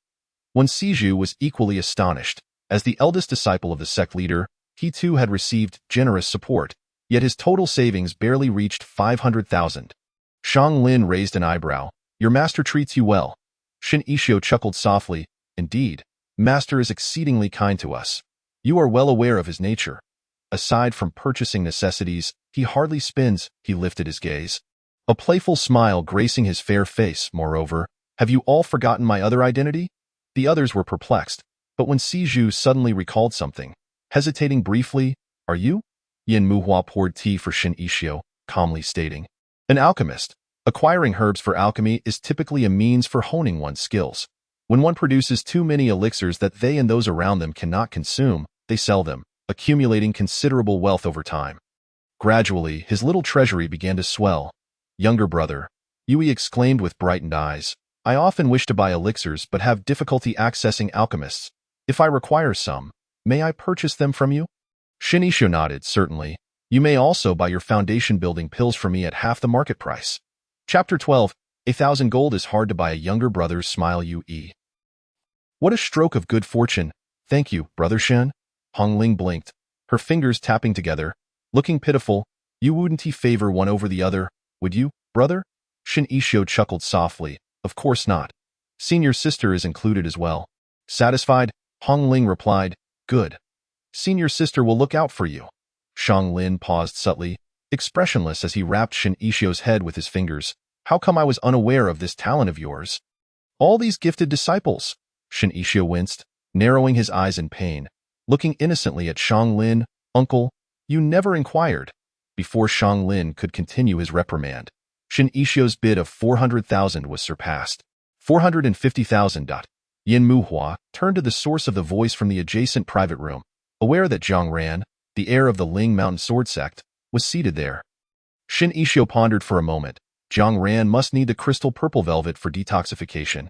Yet he hesitated not at all and continued. 500,000. Zhang Ran required the crystal purple velvet for detoxification, but his master, Yi Yoli, also needed it for healing. Shin Isho still wished to vie for iti in the neighboring room. The cool youth set down his bidding plate, releasing a gentle sigh, and remarked, I shall seek other herbs. In his haste to investigate the poisoning incident, he rushed out and traced his way to Qingyuan City, carrying merely over 400,000 crystal coins, with no more to spare. The attendant's face was filled with regret and sorrow. After pondering for a moment, he suggested, young master, perhaps we should discreetly seek out a buyer and see if we could negotiate an IOU to procure the item from him. Zhang Ran lowered his gaze to sip his tea, replying, there is no need. While crystal purple goose down is indeed a splendid medicinal material, there are numerous alternatives for detoxification. The attendant reluctantly acquiesced. Very well then. Zhang Ran bent down to draw his sword, methodically taking out a handkerchief to wipe it. The pure June sword was razor-sharp, exuding a formidable aura, and under careful polishing, it reflected a faint glimmer. Let us tidy our belongings. We shall return directly to the sect after the auction concludes. Certainly. In another private room, Shin Isho let out a sigh of relief, his face alight with joy as he listened to Jin announce that the crystal purple goose down had been secured in his possession. His fair, delicate features radiated delight, feeling that his visit had not been in vain. After successfully acquiring the crystal purple goose down, he proceeded to procure several other medicinal materials, returning home with bountiful spoils. Master Shangling conferred with them and decided to stay in the city for a night before heading to their intended destination for the training expedition, where a major demon was rumored to be causing havoc. It was a rare opportunity to leave the city. Apart from Shangling, who showed little interest and returned to his quarters to rest, the group was practically overwhelmed with excitement, eagerly exploring their surroundings. As the evening lights began to twinkle, Shin Isho pulled Yin Muhua along to enjoy some wontons together. The two sat beside a low table by the water, relishing the lanterns while savoring delectable treats. Feeling utterly content and relaxed, Shin Isho remarked, Muhua, you shouldn't push yourself too hard. It's important to take time to unwind, all right? His junior brother had always been exceptionally obedient and diligent in his cultivation. Yet his demeanor was excessively aloof. He rarely spoke except to those he was close to. At merely 13 years of age, why should he burden himself like an adult, appearing so mature? Shin Isho merely wished that the Yin Muhua who had witnessed the destruction of his family in his youth could find happiness and live a joyous life. I have reached the foundation establishment stage. I can take you down the mountain more often to explore. He took a gentle bite of the wonton, believing that a balance of work and leisure was indeed wise. Yin Muhua's cool gaze softened. All right, I shall listen to my senior brother. After finishing the wontons, Shin Isho took Yin Muhua for a leisurely stroll, even purchasing some small trinkets to amuse him, finally eliciting a hint of a smile from the child, which filled Shin Isho with excitement. It was indeed no easy feat to make his junior brother smile. A smile from my junior brother is worth its weight in gold. At the entrance to Shin Isho's room, Yin Muhua's previously cool and pale visage transformed into one of warmth and sweetness. Good night, senior brother. Rest early. Shin Isho smiled slightly. You too. After a day of travel, he did feel a bit weary. He instructed the innkeeper to prepare hot water, bathed and changed, allowing his body and mind to relax completely. After tidying the water on the floor, He returned to his bed and took out a book on alchemy borrowed from the library. Preparing to study ITS, he flipped through the pages on Crystal Purple Goose Down. He found relevant information. Reclining against the headboard, his long hair loosely tied with a white ribbon, clad in a thin white garment, he settled a knee and earnestly studied the text on his lap. The youth had not yet fully matured, yet his appearance was already strikingly ethereal, and his focused demeanor while reading was captivating. One couldn't help but imagine how magnificent he would become as he grew, with an aura that would eclipse the moon and stars. Ground it into powder, blend it with morning dew, and it can be made into a dry glue. He softly recited a line from the book, visualizing the steps in his mind. Suddenly, a cacophony erupted from the corridor, as if someone were sprinting at breakneck speed, the noise disrupting his train of thought. Shin Ishio frowned, wondering what had caused such an uproar. Chapter 13. The masked youth, however chaotic the corridor may be, it was of no concern to him. Just as he intended to ignore the commotion and resume his reading, there came a sudden, urgent knocking at his door, the sound insistent and rapid. Shin Ishio paused, taken aback. Could someone be seeking him with pressing matters? He set his book aside, donned his shoes, and approached the door. Who is it? Before he could finish, a powerful force burst through the door, and a tall masked youth agilely slipped inside, swiftly covering Shin Ishio's mouth and deftly locking the door behind him. Only then did he exhale slowly, visibly relieved. The masked youth was tall, towering over Shin Ishio by a full head, with fair skin. The exquisite mask on his face concealed only the upper half, revealing a handsome chin and lips that hinted at his extraordinary beauty, exuding an air of mystery. However, this enigmatic beauty carried a faint scent of blood and possessed considerable strength. His pale lavender eyes narrowed slightly, radiating an unusual and dangerous allure. This instilled a sense of threat in Shin Ishio, causing him to tense up involuntarily. Internally chastising himself, he regretted his carelessness in opening the door without verifying the visitor's identity. Once the door was secured, the masked youth took a moment to appraise Shin Ishio, who was pinned against a pillar in the room. Clad in thin white garments, with long hair loosely tied back, Shin Ishio's fair and refined features captivated even the masked youth for a fleeting moment, leaving him momentarily spellbound. The youth's long, warm hands pressed against half of Shin Ishio's face, making him appear even smaller and more vulnerable. Perhaps due to the shock, Shin Ishio's long eyelashes trembled uncontrollably, and he instinctively grasped the masked youth's wrist that covered his mouth. The masked youth chuckled softly, his tone teasing, "Oh, what a little beauty we have here. With so many rooms available, I must say I have quite the knack for choosing the right place. Wouldn't you agree?"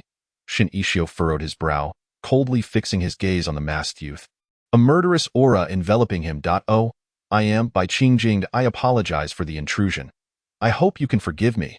The masked youth smirked, his demeanor polite, yet the grip on Shin Ishio's mouth remained unyielding, almost convincing him that he could be a good person. Bai Qingjing raised a finger to his lips, softly hushing, "Little beauty, let us make a deal. I will release you if you remain silent." "All right." Shin Ishio hesitated for a moment before obediently nodding. This little fellow was surprisingly astute. Bai Qingjing's lips curled into a satisfied smile. Just as he lowered his hand, Shin Ishio scoffed, calling out, "Senior." Bai Qingjing swiftly covered his mouth again, this time with considerably more force. A glimmer of killing intent flashed in his eyes as he leaned closer to Shin Ishio's ear, gritting his teeth. "Little beauty, you are not being very cooperative." Shin Ishio struggled to breathe, his chest tightening as he gasped for air. Only then did Bai Qingjing realize, loosening his grip just enough to allow Shin Ishio a moment to breathe. "I want to call out again. Please let me go." Bai Qingjing narrowed his eyes, drawing a short sword from his waist. Pressing the blade lightly against the side of Shin Ishio suddenly realized that the chaos outside was all in pursuit of this scoundrel. He let out a cold laugh, mockingly saying, "You might as well obediently leave. If they come in, I will undoubtedly turn you in." Bai Qingjing wore a smile that did not reach his eyes, his tone nonchalant and completely unperturbed. "If I am discovered in your room, I will certainly insist that you are my accomplice." Shin Ishio trembled with rage. "Shameless." The knocking on the door grew increasingly insistent, and a male voice called out, "Open the door. We suspect there are demonic cultivators hiding inside. Let us in to investigate." "Demonic cultivators?" Shin Ishio was taken aback. his eyes widening in disbelief. Could it be that this person? Bai Qingjing, unfazed by the situation, scanned the spacious and brightly lit room for a place to hide, but finding none, he sighed helplessly and said with a playful smile, "My dear beauty, I beg your pardon." Shen Yixio? Bai Qingjing swiftly seized Shen Yixio, pinning him neatly onto the bed, and began to remove his own garments. His black outer robe fell away, discarded onto the floor, revealing a muscular upper body. Shen Yixio was left dumbfounded. "What are you doing?" Bai Qingjing tilted his head. "What do you think?" After stripping off his own upper garments, he began to undress Shen Yixio. Unfortunately for Shen Yixio, his cultivation had been sealed, leaving him devoid of strength to resist, and he could only watch helplessly as the collar of his inner garment was pulled apart, exposing his smooth shoulders and back. The youth lay beneath him, disheveled, his delicate collarbone and fair skin visible, while patches of exquisite skin on his shoulders hinted at vulnerability and beauty that was breathtaking. Bai Qingjing tugged at the hairband that held Shen Yixio's long, dark hair, letting it cascade onto the pillow, enhancing the sense of helplessness and fragility. Shen Yixio trembled, panic evident in his wide eyes, glistening with unshed tears. He is only in his teens. Is there no justice? No law left in this world? Is he to be subjected to such indignity without explanation? Bai Qingjing suppressed certain thoughts racing through his mind, feeling slightly guilty at the sight before him. And softly reassured, "Don't be afraid," he lifted his hand, removing the mask from his face, and tucked it beneath the blanket. Shen Yixio paused. Beneath the mask was an exceptionally handsome visage, with a prominent nose, deep-set eyes, and perfectly shaped lips. His pale purple eyes exuded an air of mystery mixed with danger. Bai Qingjing teased, "My dear beauty, are you mesmerized?" Shen Yixio chose to ignore him. Just then, the door was forcefully broken open, and in a split second, Bai Qingjing leaned down, covering Shen Yixio with his body, wrapping his arms around the youth's waist, and pressed his lips to the boy's neck, placing a gentle kiss. Shen Yixio instinctively closed his eyes, shuddering slightly at Bai Qingjing's actions, his hands weakly pushing against his chest. The intruders burst in, witnessing the scene of Bai Qingjing kissing Shen Yixio. Bai Qingjing reacted swiftly, grabbing a blanket to cover their bodies, glaring with a cold, murderous intent, his expression one of annoyance at the interruption. "Get lost?" The leader of the group stood frozen in place. A strikingly handsome youth was pressing down on another, whose body trembled slightly, long hair like ink cascading around them. They could only glimpse the pale skin of the neck, the faintly flushed ears, and smooth shoulders, though they could not see the face clearly. It was undeniable that the one beneath was a beauty. The position they were in was unmistakable to any discerning eyes. Bai Qingjing noticed their gazes lingering on the figure beneath him. His anger flared, and he wrapped Shen Yixio more tightly, his voice chillingly cold. "Why are you still here?" Scram. The group felt a wave of awkwardness, hurriedly offering apologies and retreating, closing the door behind them. Shen Yixio was livid, a mix of anger and embarrassment boiling within him. He sat up and slapped Bai Qingjing across the face. "You get out too." Bai Qingjing was caught off guard by the force of the slap, his head tilting slightly. "If it weren't for the fact that he had sealed my powers, I would have surely been left with a swollen face after that." Bai Qingjing touched his face. Half amused, "You dare strike me?" Shen Yixio pushed him away, hastily putting on his clothes, his hands trembling with agitation. "Damn it, when have I ever suffered such humiliation? Today, this scoundrel has treated me so lightly." Bai Qingjing picked up the discarded garments from the floor, and as he got off the bed, the large wound on his side was once again exposed. "You heard them. I am a demonic cultivator. Aren't you afraid of me?" Shen Yixio cast a cold glance at his wound, retorting, "You're useless as a ghost." That slap was well deserved. Bai Qingjing returned to his seat, crossing his legs casually, and asked with feigned innocence, "My dear beauty, do you disciples of the celestial sect consider us demonic cultivators to be nothing more than ruthless, greedy, and lustful marauders?" Chapter 15. This Ayase over Shen Yixio remained silent, gripping tightly the sword he had just acquired. Bai Qingjing's gaze roamed over him with mischief. "My dear beauty, I, Bai Qingjing, am considered one of the foremost geniuses among demonic cultivators. Why not yield to me, and I shall indulge you with the finest luxuries?" Shen Yixio, in response, pulled the sword out a few inches. Bai Qingjing raised his hand to press the sword back down, a playful smile in his eyes. My dear beauty, there's no need to be angry, I assure you. I possess a unique method to discern your physique, and I would never disclose it to anyone else. He gestured to the wound at his side. Could I borrow some healing ointment? The wounds inflicted by those ruffians are rather bothersome. Shin Ishio remained unmoved. This has nothing to do with me. Hurry and leave. Go ask someone else. After having been so lightly treated, he thought he could ask him for healing ointment. Did he really think he was easy to bully? Bai Qingjing realized he had truly angered Shin Ishio. He chuckled softly. All right then, what is your name, dear beauty? I shall repay this kindness in the future. Shin Ishio shot him a cold glance. If you truly wish to repay me, then die as an apology. He never wanted to see this scoundrel again. A glimmer of resignation passed through Bai Qingjing's eyes, yet his smile remained intact, feigning hurt. Your words wound me deeply. Dear beauty, I shall take my leave, and not disturb you any further. As Shin Ishio saw him don the mask once more and turn to leave, he felt a slight relaxation wash over him. His hands subtly moving away from the storage pouch at his waist. He was a pure body, and one could never be sure who might see through him.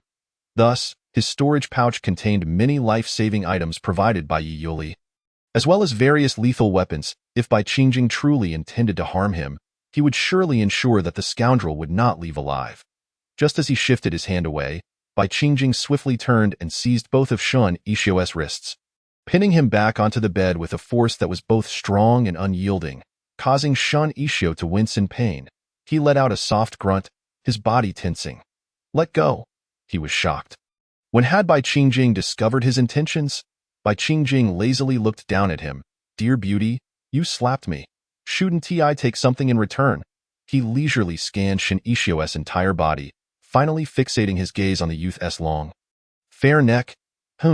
Let us start here. Bai Qingjing smirked slightly, leaning down to place a kiss at the hollow of the boy's neck, causing him to shiver involuntarily. The warmth of his breath against the delicate skin was excruciatingly intense, eliciting a tingling sensation that rendered Shin Ishio weak at the knees. For a moment, his mind went blank, and by the time he regained his senses, Bai Qingjing had vanished from the room.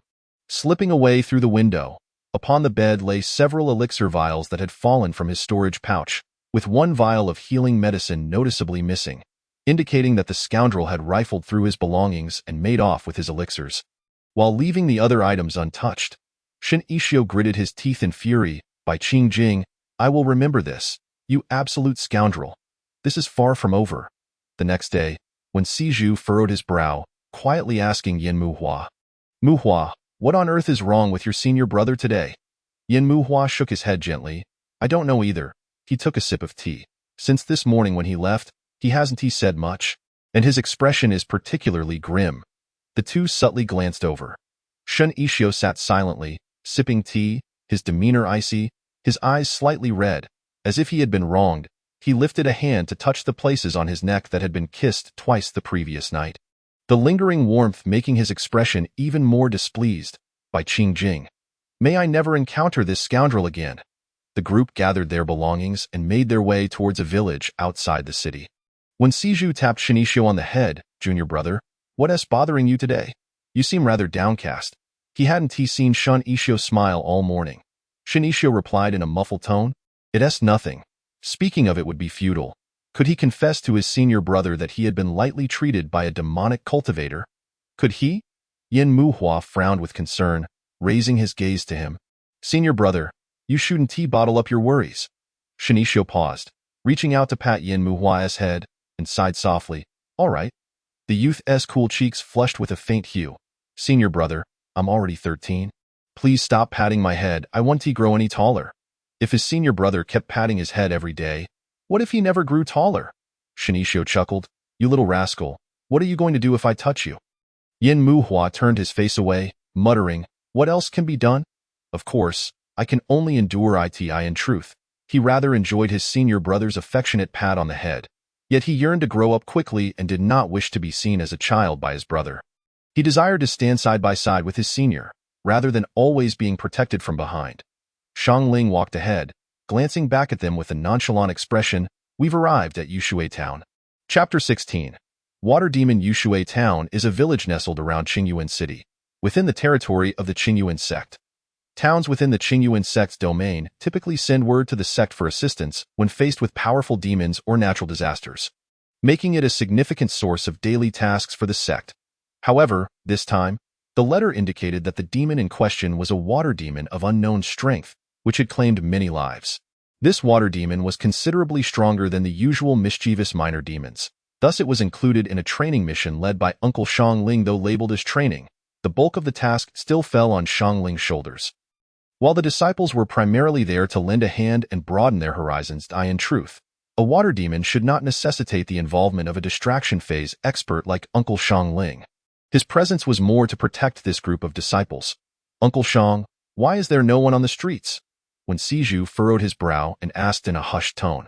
Although Yushui Town is merely a town, it serves as a hub connecting other towns to Qingyuan City, and typically, it is quite prosperous. Hence, it was unusual for the streets to be so deserted. Even if the recent appearance of the powerful demon had caused a decline in numbers, it was improbable that the streets would be entirely empty. Xiangling shook his head, his expression growing somber. It seems this demon is not easy to deal with. We must proceed with caution. He pondered for a moment before suggesting, let us first visit the mayor's residence, from where the distress signal was sent. Understood. Shen Yixio observed the houses around him as they walked. This was a water town, with a stream flowing through it, flanked by streets and buildings, interspersed with stone bridges, almost every few dozen steps. The gentle current of the stream flowed serenely under the soft spring light, calming the hearts of those who passed by.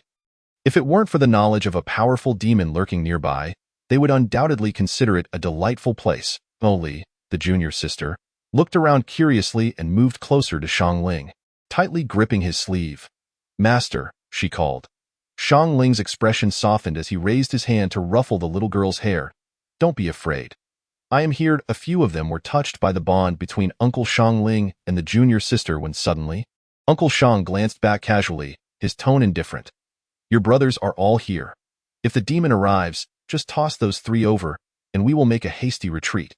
When Siju, Shen Yixio, and Yin Muhua? Shen Yixio was both exasperated and amused. Uncle, that is quite unreasonable, isn't it?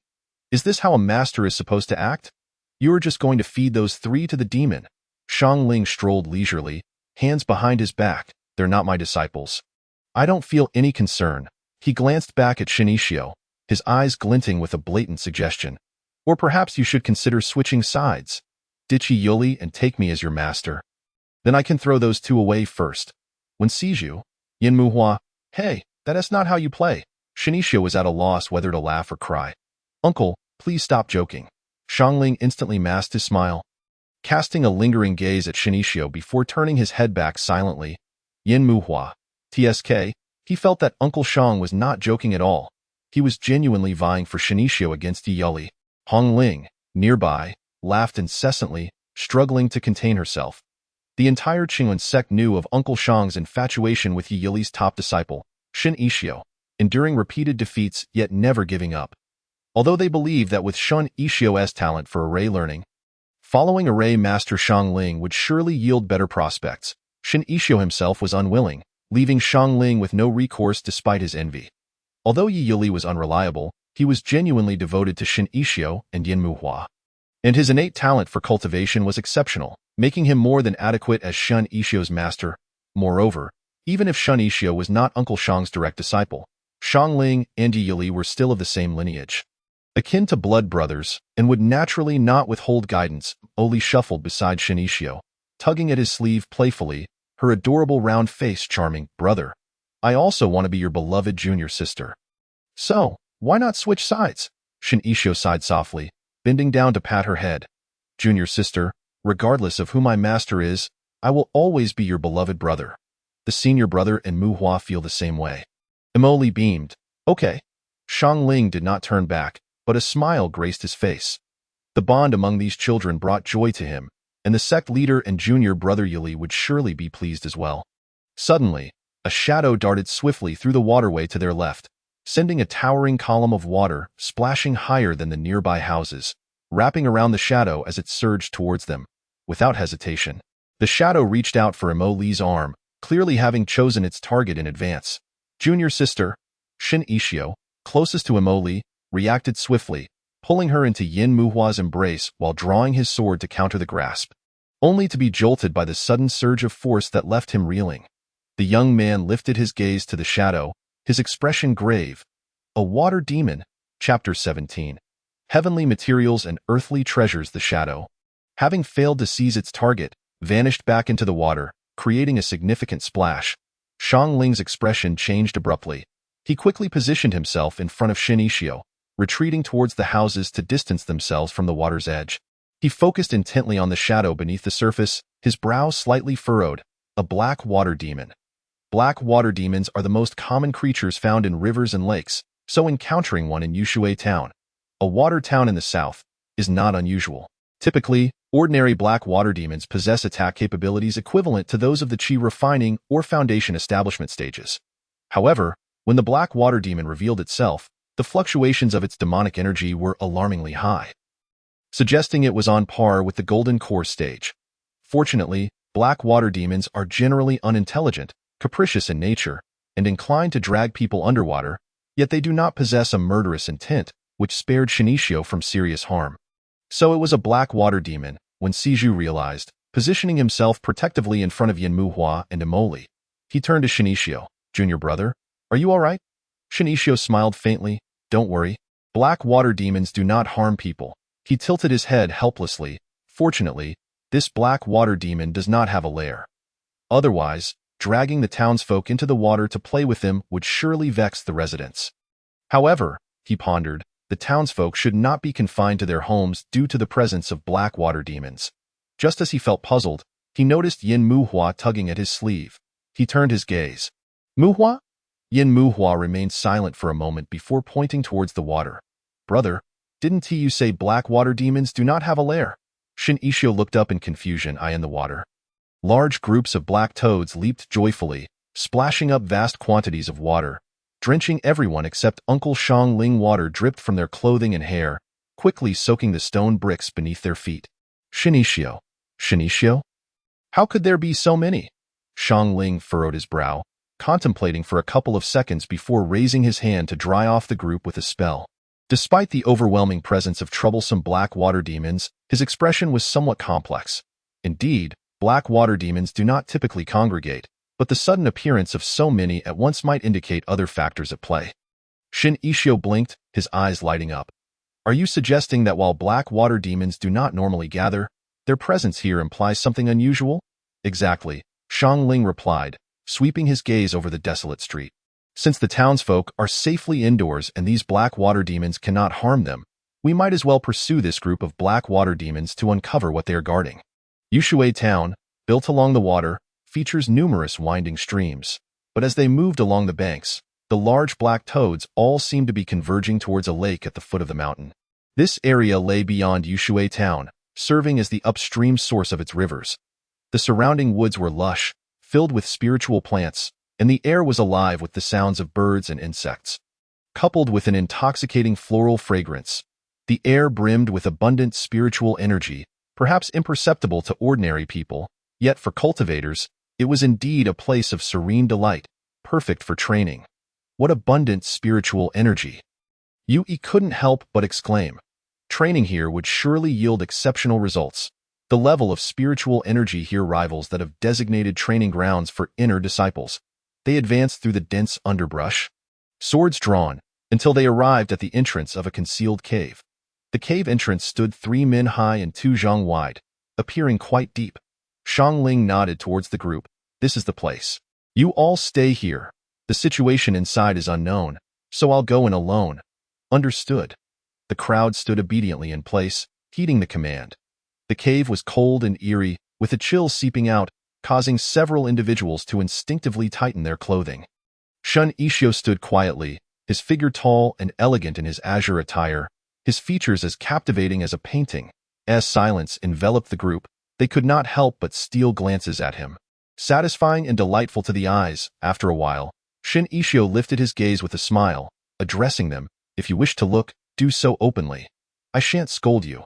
Yin Muhua's ears turned slightly red, his eyes wandering, and a hint of embarrassment graced his cool cheeks, eliciting a chuckle from Shin Ishio. Junior brother, After all these years, you still haven't grown accustomed to it. Yin Muhua turned his face away, unwilling to meet his gaze. Senior brother, your charm and elegance are unparalleled. Naturally, I have yet to acclimatize. When Siju crossed his arms, teasingly remarking, beauty knows no gender. No one can resist a beautiful sight, junior brother. Your presence is a joy to behold. It lifts our spirits. Suddenly, a crisis erupted. A sword tip pierced from behind Shin Ishio, glinting coldly, and the air turned sharp with the sword's wind. The youth's pupils dilated in shock. He swiftly drew his sword and turned to defend himself, only to find himself suppressed by the assailant's superior cultivation. A powerful force collided with him, causing Shin Ishio to stagger back several steps before regaining his balance. When Siju stepped forward, placing a hand on Shin Ishio's back to help him absorb the impact, anxiously inquiring, "Are you all right?" Shin Ishio's complexion was slightly pale as he steadied his chaotic breathing. "I am fine." When Siju then raised his gaze, his tone icy, anger evident on his face. "Jun Xiao, what are you scheming?"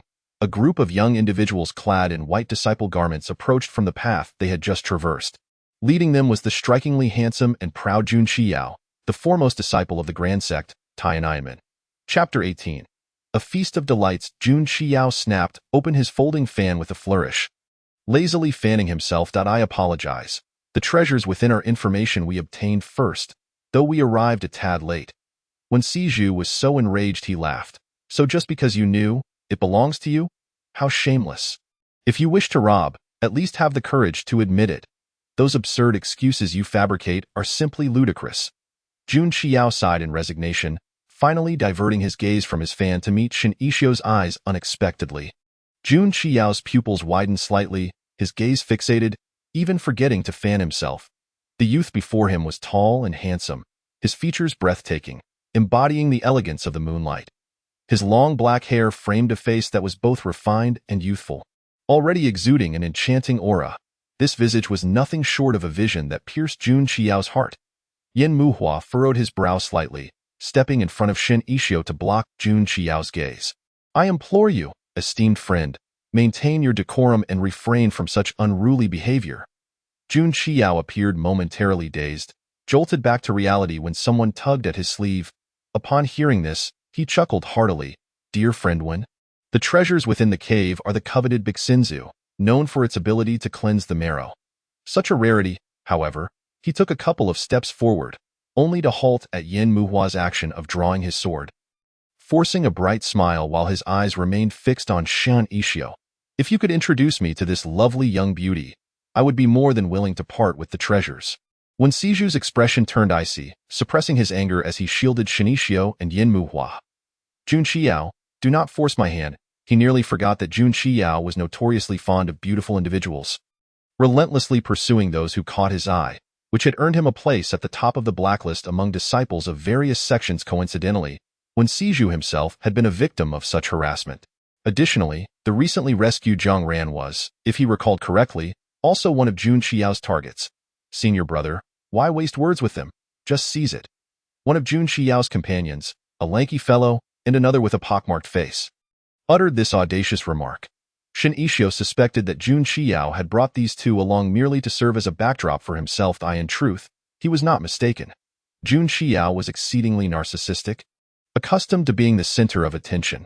His followers were always chosen to highlight his own splendor, and the lanky one and the pockmarked face were fortunate to be selected. Oli, unable to contain herself, pointed at Jun Xiao in defiance. "What do you think you are, daring to covet my senior brother?" Hong Ling and Yui silently gave her a thumbs up, commending her bravery. Shin Ishio ruffled Mo Li's hair, signaling her to calm down. He lifted his gaze and coolly addressed Jun Xiao. "I kindly ask you to maintain your decorum." Such a lecherous cad dared to toy with him? Jun Xiao momentarily diverted the sword tip aimed at him by Yin Muhua and, glancing between Shin Ishio and Yin Muhua, smirked. "Why such hostility? Qingyuan sect is merely striving to be a first-rate sect. Young beauty, you might as well follow me. I am the foremost disciple of the Grand Sect, Tianyin sect, and can offer you a life of luxury." Suddenly, an image that made him grit his teeth flashed in Shin Ishio's mind.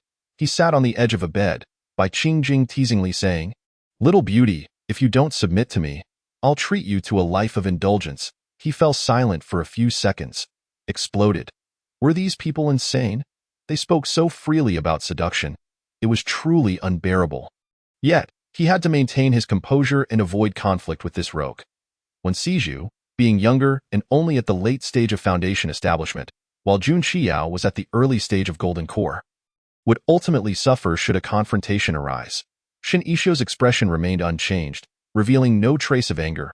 Esteemed friend, our master has already entered the cave to retrieve the Bixinzu.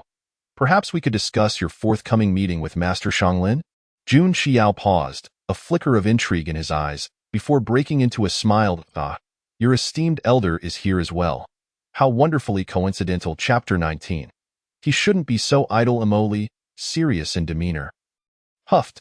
You should be aware. My master is a powerful figure at the spirit-severing stage. If you know what's good for you, you'd best leave at once. Otherwise, when my master emerges, you shall face my wrath. Jun Xiao's smile remained undiminished as he regretfully shook his It. Seems this Bixinzu is fated to be out of my reach.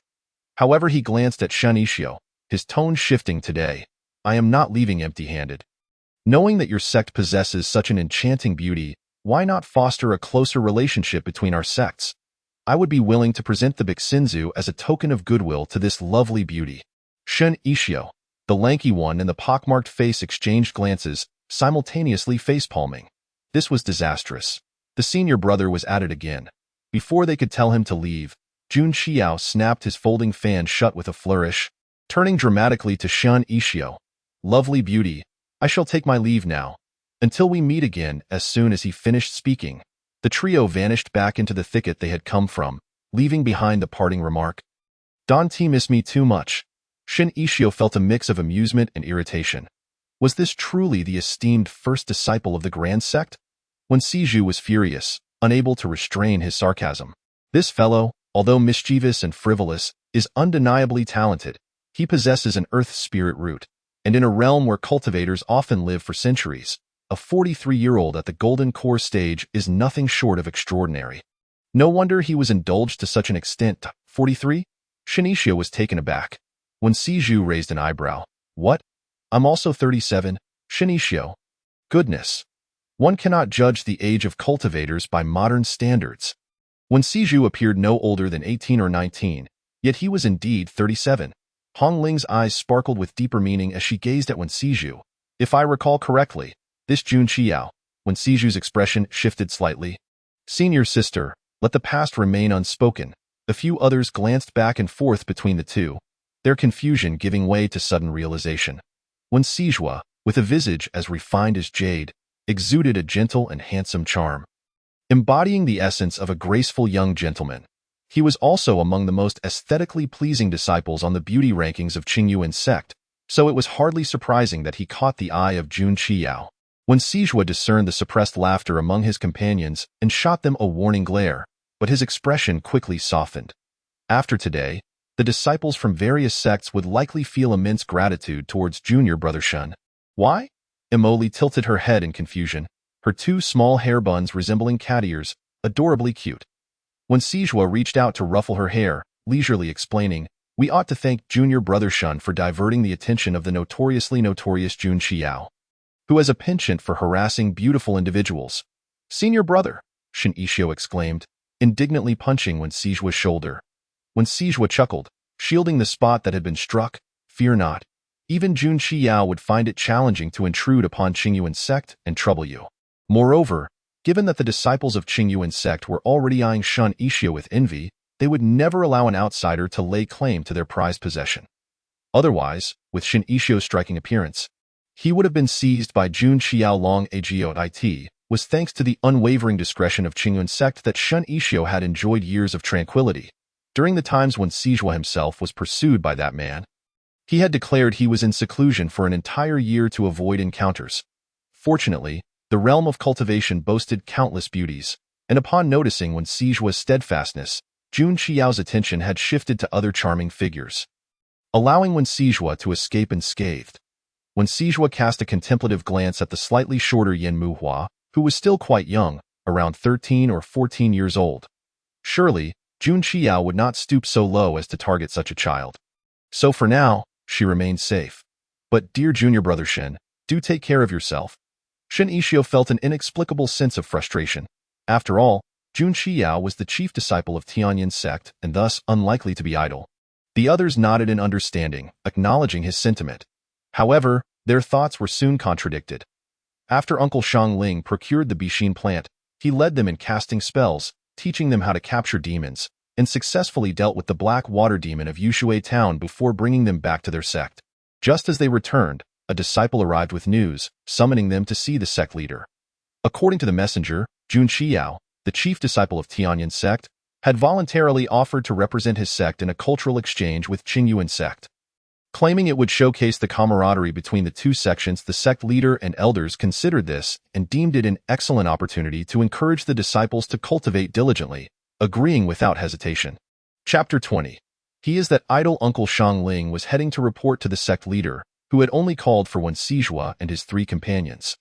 This matter did not concern Hongling and Yui, so they decided to leave, leaving only Shin Ishio and the others, who could have anticipated that upon returning from their trials, they would be met with such shocking news. The 1,000-step celestial ladder stretched upward, leading to the majestic main hall that loomed high above. Surrounded by mountains, shrouded in mist, it resembled a realm of immortals, breathtakingly beautiful and unforgettable at first glance. At this moment, dusk had fallen, and the horizon was adorned with crimson clouds. Brilliant rays of sunset illuminated the hall and the mountains, transforming the drifting clouds into a splendid tapestry of vibrant colors, blanketing the sky in a dazzling array of hues. Even the chill of the mountains was warmed by the glow.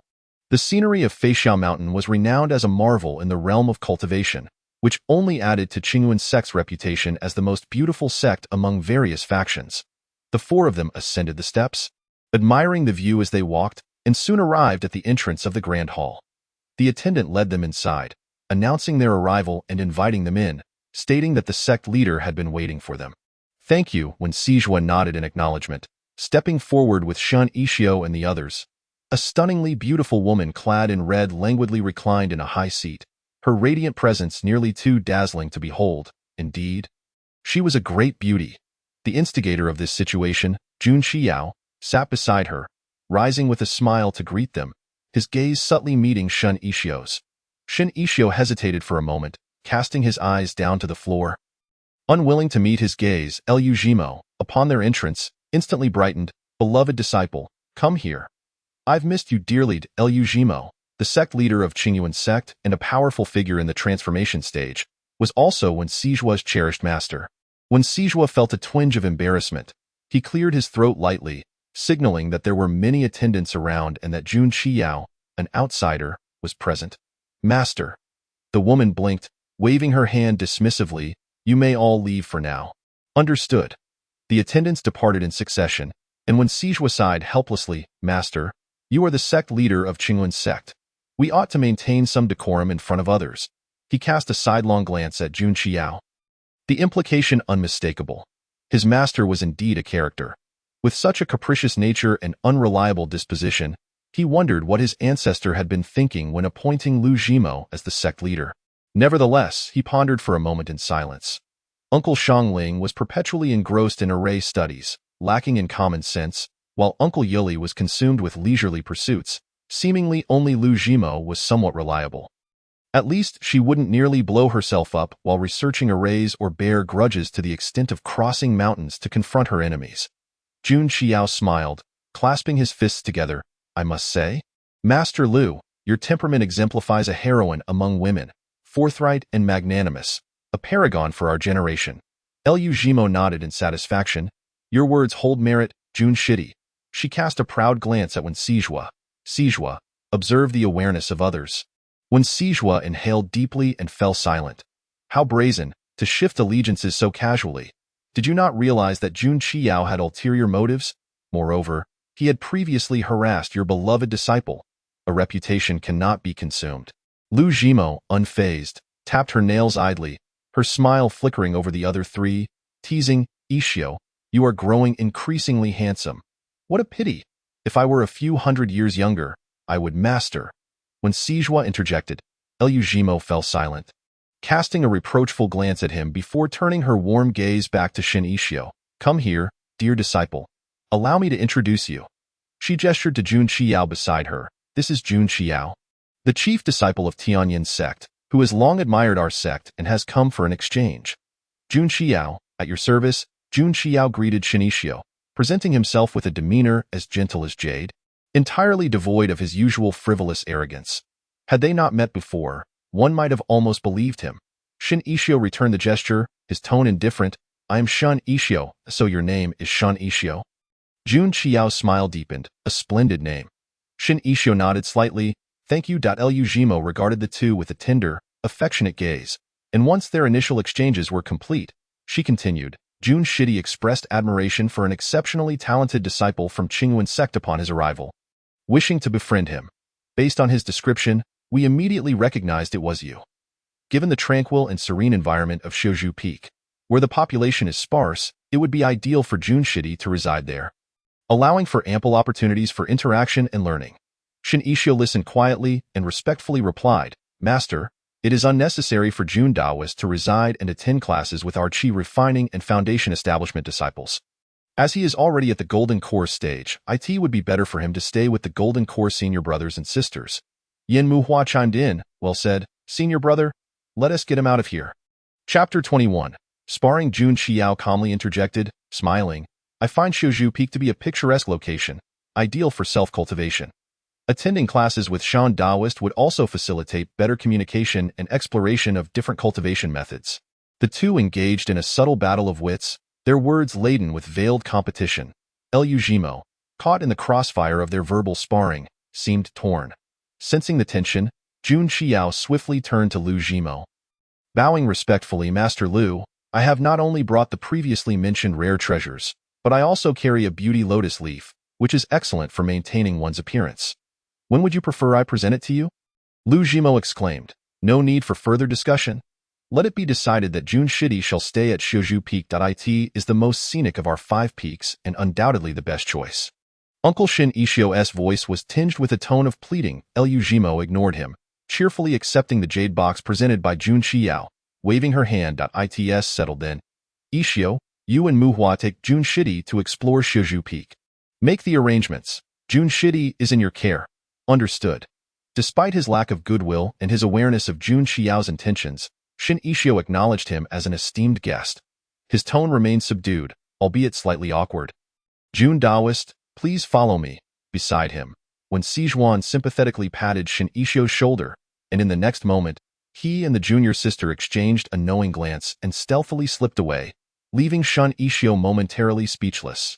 Jun Qiao turned his back to Lu Jimo, and the composed and reliable demeanor he usually exuded was suddenly replaced with a playful glint in his eyes as he teased. Then I must express my gratitude to Daoist Shen for his presence here. Shin Ishio slowly lowered his gaze and, accompanied by Yin Muhua, stepped out of the grand hall. The distance to Shouju Peak was still considerable, and after pondering for a moment, Shin Ishio decided to abandon the idea. He could not possibly remain by Jun Qiao's side every day, and since Jun Qiao was unfamiliar with everything here, it was indeed necessary to show him around. Jun Qiao discerned Shin Ishio's and Yin Muhua's intentions and smiled faintly. Snapping his fan open with a flourish, as the cool evening breeze swept by, he fanned himself and cheerfully inquired, Ishio, what do you enjoy doing in your spare time? Shin Ishio replied nonchalantly, cultivation. Picking up on the chill in Shin Ishio's tone, Jun Qiao remained undeterred. What do you like to eat? Whatever the cafeteria serves. And what color do you prefer? Do you have any treasures you desire? None.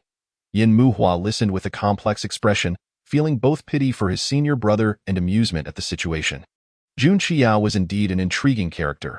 It was evident that Shin Ishio was reluctant to engage with him, yet Jun Qiao continued to wear a welcoming smile, which was no small feat. The three of them gradually approached the martial arts arena. The arena was spacious, with disciples still engaged in sparring on the platform. Jun Qiao couldn't help but halt his steps, observing for a moment before scoffing. The meaning unmistakable. The quality of disciples from Qingyuan sect truly could not compare to their own Tianyin sect. Each move was rigid and unrefined, lacking stability, and the sight was almost painful to behold.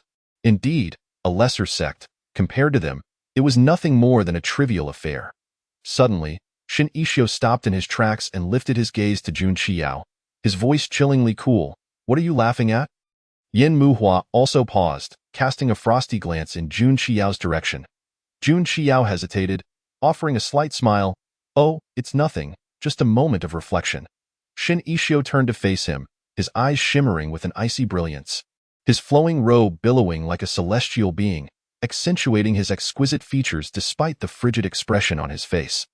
Taoist Jun, I believe the time is still early, and I hear you have long admired our sect. Why not engage in a friendly spar? Are you angry? Jun Qiao found it amusing, leisurely closing his fan. Ishio, I am currently at the golden core stage, while you appear quite young. Are you still in the chi refining stage or perhaps at foundation establishment? Shin Ishio remained composed, his expression devoid of emotion as he replied. It is merely a spar, a perfect opportunity for Taoist Jun to gain a brief understanding of our Qingyan sect disciples. Interesting, Jun Qiao's eyes glimmered with intrigue. Such courage and a beauty. Then I shall humbly accept your challenge and spar with you. Brother. Yin Muhua tugged at Shin Ishio's sleeve with noticeable force, clearly reluctant to let him proceed. But Jun Qiao is already at the golden core stage. Although Shin Ishio possesses exceptional talent, he is still young and has crossed a realm. It would be unwise. Shin Ishio gently ruffled Yin Muhua's hair. Exhaling softly, do not worry, junior brother, I am merely sparring with Taoist Jun. It will allow me to assess my own abilities as well. Understand? He had no illusions of victory from the outset. Regardless of his talent, he could not possibly engage in combat across realms. As the moment unfolded, Shin Ishio gracefully leaped onto the spacious martial arts platform. His blue and white robe billowed in the wind like the fluttering wings of a butterfly, akin to a stunning lotus blooming in a serene pond, capturing the attention of all present. Shin Ishio was already a figure of great renown within Qingyuan sect, and now, accompanied by the strikingly handsome Yin Muhua and the unfamiliar yet equally striking Jun Qiao. His allure was magnified. Disciples who had been fervently engaged in their own bouts gradually paused, their curiosity piqued as they turned to observe. Shin Shidi is still as handsome as ever. Are they about to spar? Who is that person? I've never seen him before. The whispers among the disciples grew lively, their eyes sparkling with intrigue. Jun Qiao lazily scanned the gossiping crowd, a teasing smile playing on his lips. It seems, beauty, that you enjoy quite a bit of popularity within your sect. Shin Ishio shot him a glare. Do not call me beauty, or you'll regret it. This incessant teasing was utterly vexing. Did he not know how to speak properly? After uttering this, Shin Ishio inadvertently struck a chord within Jun Qiao, whose fair complexion flushed with a hint of pride. He coughed lightly. Beauty, you speak unjustly. Do you not find me appealing? The disciples were momentarily silent, but soon resumed their chatter, the whispers growing louder and accompanied by gasps of astonishment. One disciple swallowed hard, wide-eyed. Isn't that Jun Qiao? Jun Qiao? Do you know him? He is the one who adored beautiful individuals and once pursued our senior brother. He is the chief disciple of Tianyin sect. The revelation that Shin Ishio was confronting the illustrious and renowned Jun Qiao spread rapidly among the disciples, who exchanged sorrowful and regretful glances. Though they might not recognize the prodigies from various sects, the name Jun Qiao was undoubtedly well known among disciples everywhere. Whether it was his entanglement with the Saintess of Xianin Pavilion, or the incident with the sword sect's young master Zhang Ran, or even his relentless pursuit of Wen Siju that had forced their usually gentle senior brother to curse for the first time, it was evident that they had failed to protect their junior brother. They felt a pang of sorrow, glancing back at Shin Ishio's breathtaking beauty, and felt an even deeper sorrow. For someone of Shin Ishio's unparalleled beauty in the world of cultivation, it seemed unlikely that Jun Qiao would let this encounter pass lightly. Shin Ishio caught the shifting expressions of his fellow disciples from the corner of his eye, their faces morphing like a vibrant palette. The vividness of their expressions could easily inspire a captivating drama. It was a mystery what they were imagining. As Shin Ishio and Jun Qiao retreated to opposite ends of the martial arts platform, both figures stood tall and poised, their robes fluttering in the gentle breeze. The atmosphere was charged with tension even before the spar began. Shin Ishio's gaze was sharp. Qingyuan sect, Shin Ishio, please enlighten me. Tianyin sect, Jun Qiao. Jun Qiao smiled slightly, his eyes still sparkling with mirth, betraying no sign of tension or other emotions. He appeared utterly relaxed.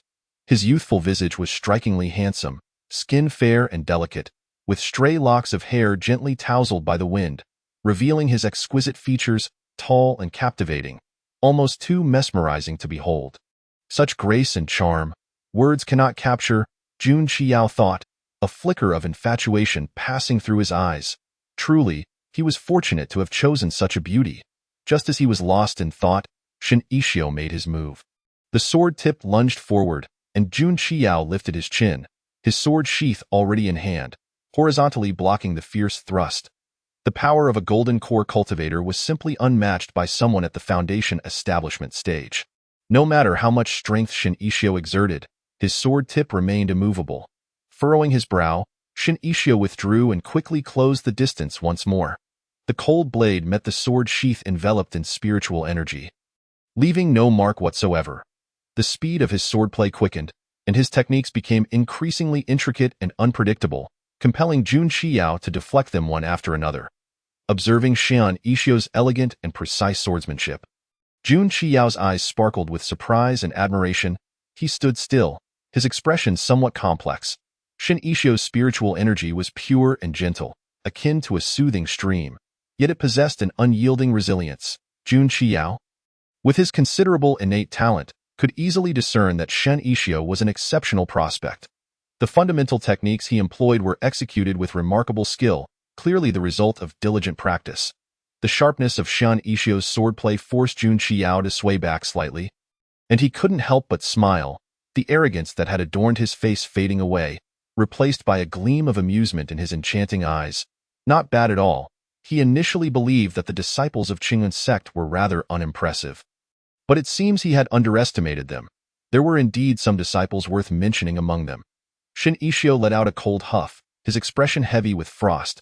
Jun Qiao, true to his status as a golden core cultivator, utilized all his skills yet only managed to force Shen Yixio back a few steps, failing to pose any real threat.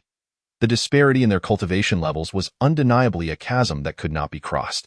"My dear," he cautioned, "you ought to tread carefully."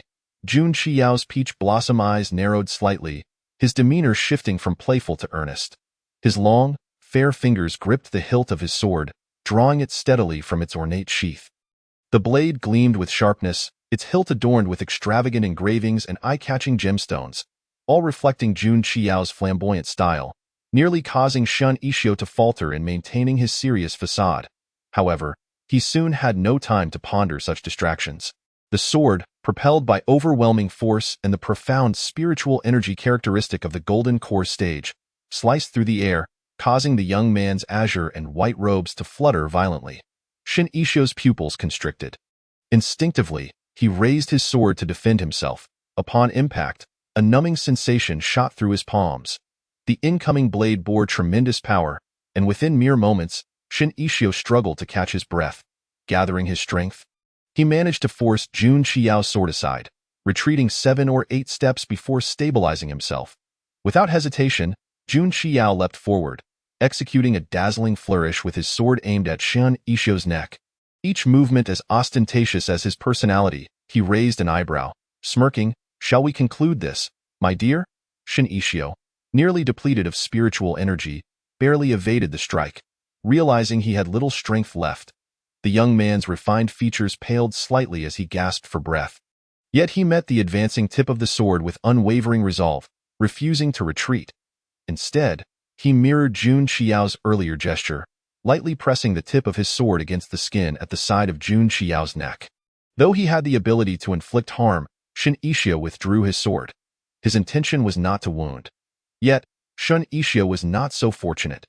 Jun Qiao had anticipated that Shen Yixio would have the strength to evade the thrust, but he was taken aback when Shen Yixio, instead, chose to endure the strike, unwilling to concede even at the cost of mutual injury. The sharp blade, redirected with all of its master's might, narrowly missed a fatal blow but nonetheless pierced the young man's shoulder. Shen Yixio let out a muffled groan, gritting his teeth against the pain as he retracted his sword, breathless, pressing a hand against the wound from which warm blood flowed steadily. His gaze was icy as he met Jun Qiao's eyes, declaring it a standoff. "Are you out of your mind?" Jun Qiao sheathed his sword at his waist, supporting Shen Yixio, his expression darkening with anger, the charm in his peach blossom eyes replaced by a chilling intensity. "It was merely a spar.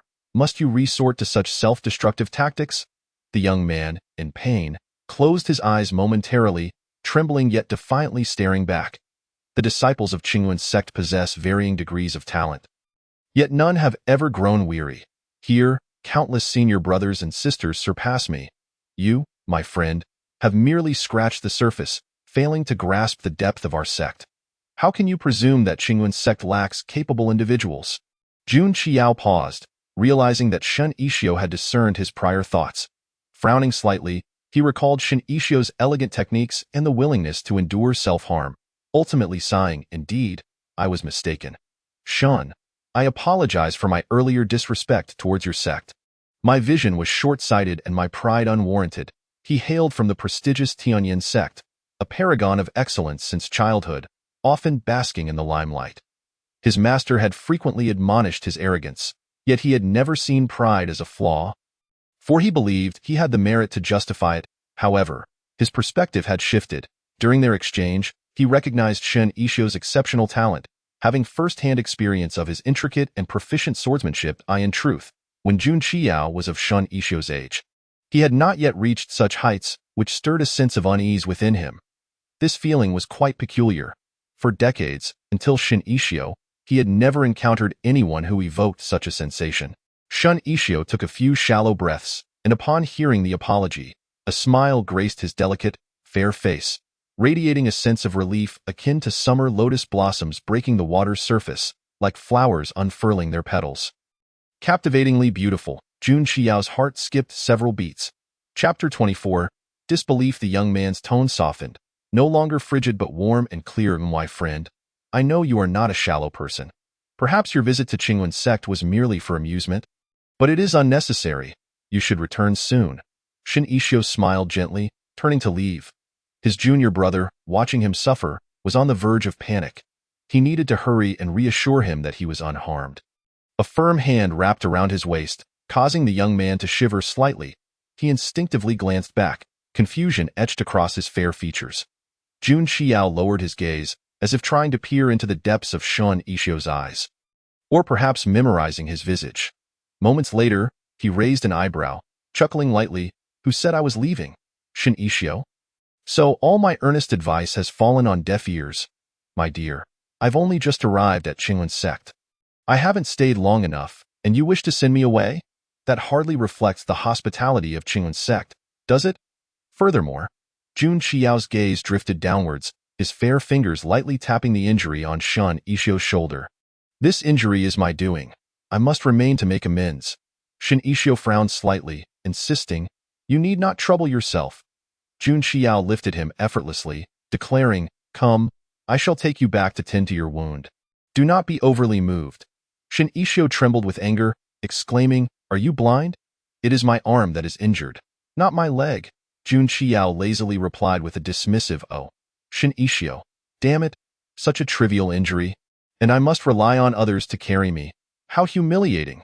Regardless of Shen Yixio's struggles, Jun Qiao remained unfazed, happily cradling him while welcoming the envious, jealous, and indignant gazes from the surrounding disciples. Poor Shen Yixio, a foundation-level cultivator, could not match the strength or spiritual energy of Jun Qiao, a golden core cultivator, and found himself utterly at his mercy. Anxious about Shen Yixio's injury, Yin Muhua paid no mind to Jun Qiao's antics as he led them swiftly back to Shizhu Peak. Jun Qiao finally eased his grip, realizing Shen Yixio's wound was not severe. It was merely a deep cut, a minor injury that would heal with a few days of rest and avoiding heavy lifting. Although he had inadvertently injured Shen Yixio, Yin Muhua still regarded Jun Qiao with a frosty demeanor. "You stay here. I will prepare some food. I advise you not to harbor any ill intentions." While not entirely at ease, he was the only one capable of cooking a special meal for his senior brother at this moment. Shen Yixio attempted to rise from the bed to follow. "Junior brother, I will go too." Though Yin Muhua's attitude softened slightly, he still replied coldly, "Sit back down." Both sides had suffered, and his senior brother was truly something else. Shen Yixio obediently returned to his seat, clearly understanding that his junior brother was sulking. Feeling aggrieved, he muttered, "Oh." Jun Qiao watched Shen Yixio's demeanor with amusement. Once Yin Muhua had exited, the young man seated at the bedside lazily rubbed his fingers together. Leaning closer to Shen Yixio, "Your touch is quite delightful." Shin Ishio froze, his ears turning crimson. He shot a glare at Jun Xiao, feeling flustered as he instinctively leaned back. Keep your distance. The disciples in the sect whispered excitedly among themselves, some even claiming they wanted to sleep with him. Yet, when they faced him, they were all timid quail, daring only to fantasize. But Jun Xiao was different. He truly crossed boundaries. The young man seemed to have discovered a new world. His peach blossom eyes widening as he moved even closer, his warm breath brushing against Shin Ishio's fair ear, sending shivers down his spine. What's wrong? Is my dear feeling shy? The last syllable rose slightly, teasingly flirtatious. Shin Ishio could no longer bear it, pushing against Jun Xiao's shoulder in exasperation. Get lost. Jun Xiao, feeling helpless, lightly tapped Shin Ishio's head. Why resort to insults? Shin Ishio's eyes reddened with anger, turning his head away stubbornly. Refusing to look at him in his daily life, his beauty often attracted trouble, but it had never been excessive. Now, encountering someone like Jun Xiao, who provoked him at every turn, he wondered how he could restore tranquility to his life and return to the way things were. All right, I won't tease you anymore. Jun Xiao tilted his head in resignation. While I am indeed fond of beautiful people, I am not so unreasonable. Shin Ishio silently glanced at him, his expression ambiguous. Disbelief. Jun Xiao, recalling past events, found himself momentarily at a loss for words. He fell silent for a few seconds, cleared his throat twice to mask his embarrassment, and declared, this time, I genuinely wish to be friends with you. Shin Ishio continued to gaze at him with lingering suspicion, unconvinced. Jun Xiao felt as though he had been pierced by another blade. The youth sensed that all the helplessness and grievances of his life were destined to be laid bare before Shin Ishio. He forced himself to endure the agony that left his heart in tatters, almost grinding his teeth as he said, Then, my beauty, I humbly ask for your guidance in the days to come. Chapter 25. A land of enchantment. No matter how much Shin Ishio and Yin Muhua resented Jun Xiao, the fellow had managed to make himself at home on Shiuzhu Peak. The peak was vast enough to accommodate another person comfortably. However, the mere thought of that scoundrel harboring ill intentions towards her senior brother left Yin Muhua in dismay. He guarded Shin Ishio as though he were protecting against a thief, resolutely preventing Jun Xiao from having any private interactions with him. Except when he was busy preparing a special meal for his senior brother, he found himself utterly unable to keep an eye on Jun Xiao. The following morning, Shin Ishio concluded his early practice atop a high platform on Shiuzhu Peak, stretching contentedly as he raised his gaze to quietly admire the pale light of dawn on the horizon, feeling the gentle coolness caress his skin. Feixiao Mountain offered an endless panorama of beauty, ever-changing with the passing days and seasons. The varying weather and times of day presented a myriad of picturesque scenes. As the name suggests, Shiuzhu Peak boasted the largest bamboo forest in the southern realms of the cultivation world. A vast sea of bamboo stretching for miles. Yet, this elevated platform lacked the lush green bamboo that surrounded their dwelling. Opposite Shiuzhu Peak lay Luoxia Peak, the abode of the sect leader, the two mountains complementing each other. Luoxia Mountain stood slightly taller, and from this vantage point, a crystal-clear spring cascaded down from the mountain crevice, adding a touch of liveliness to the picturesque view. Each day, inhaling the air of this enchanting land invigorated him, making him acutely aware of the harmonious interplay between his spiritual energy and the surroundings. At times, he mused that spending a lifetime here would not be so bad. Just as he was relaxing completely, a cheerful greeting suddenly echoed from behind him. My beauty, good morning. Startled, Shin Ishio nearly stumbled off the precipice. He cast a glare over his shoulder, exasperated. Do you not know how to walk quietly? He had truly come perilously close to a catastrophic fall. Jun Xiao could hardly suppress a chuckle. I merely came to explore the summit. Little did I expect to encounter you, my beauty. What a delightful coincidence. It seems we share a special connection. Enough with the nonsense. Shin Ishio replied curtly, leaping down from the stone platform without so much as a glance at Jun Xiao, and turning to leave. You may continue your wandering. I am departing. Wait. Jun Xiao reached out to block his path, his enchanting peach blossom eyes shimmering with innocence, appearing utterly pitiful. My beauty, I am unfamiliar with this place. You are the only one I know. Shin Ishio shot him a sidelong glance, responding coolly, Isn't our senior brother Wen Siju here too? Did you not pursue him relentlessly for months, forcing him to leave the celestial gate? This scoundrel's character had been thoroughly exposed by Wen Siju long ago. Well, that was an accident, Jun Xiao stammered, clearing his throat, unfazed. Senior brother is gentle and refined, extraordinarily handsome. It is only natural for him to attract admiration. And why beauty speaks of Taoist one. Could it be that you are feeling jealous? Jun Xiao leaned in closer, his tone laden with insinuation. Shin Ishio thought to himself, this person truly has a peculiar affliction. Noticing Shin Ishio's silence, Jun Xiao sighed softly, raising a hand to touch his own face. Indeed, with my exceptional looks, remarkable talent, and charming personality, it is hardly surprising that my beauty would fall for me. As it happens, I have long admired you, so I must humbly accept your invitation to become your Dao partner. Shin Ishio expressionlessly drew his sword from his waist a few inches. Jun Xiao discreetly restrained his hand, reverting to normalcy. The morning lesson is about to begin. Taoist Yin is already waiting for us. Let us hurry along. Shin Ishio held Jun Xiao's topic-shifting behavior in contempt, but he was disinclined to waste words on the fellow. He shrugged off Jun Xiao's hand and strode towards the bamboo forest. The 10-mile bamboo grove resembled an exquisite gallery, with scenic views every 5 steps and pavilions every 10, accompanied by a crystal-clear stream with a bed of colorful pebbles, where a few fish frolicked joyfully. All of this was the work of their master, Yiyuli. Initially, Yiyuli had only cultivated this vast bamboo forest, but he had not anticipated nurturing 2 little sprouts as well. Eventually, he even diverted a small river and introduced fish, specifically to entertain Shin Ishio and Yin Muhua, bringing them here to frolic and cool off during the summer months. With silent steps, Shin Ishio tread upon the stone steps, lowering his gaze to retrieve a pouch of fish food, crafted by Yin Muhua, from his storage jade pendant, and casually sprinkled some into the water. The fish eagerly vied for the food, prompting the young man to smile softly as he rolled up his wide sleeves and washed his hands in the cool water before turning to continue his descent. Jun Xiao leisurely followed behind him, but upon witnessing the youth feeding the fish, he suddenly halted in his tracks. The fish swam beneath the surface, the morning mist cool and refreshing, the youth's exquisite features illuminated in profile. His gentle laughter captivating in an instant, leaving Jun Xiao utterly enchanted. He thought to himself, having encountered so many beauties, none could compare to Shin Ishio, who seemed to be a wondrous creation born of the ethereal essence of heaven and earth. Even a mere smile could stir the heart of one who had seen countless faces. Jun Xiao realized that he was truly falling for him. Chapter 26.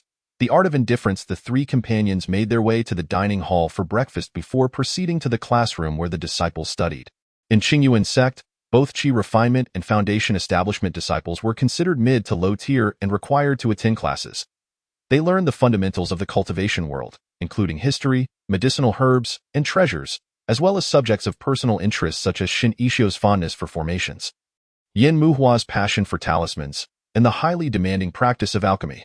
Classes commenced at the hour and concluded at noon, with afternoons left free for the disciples to allocate as they pleased.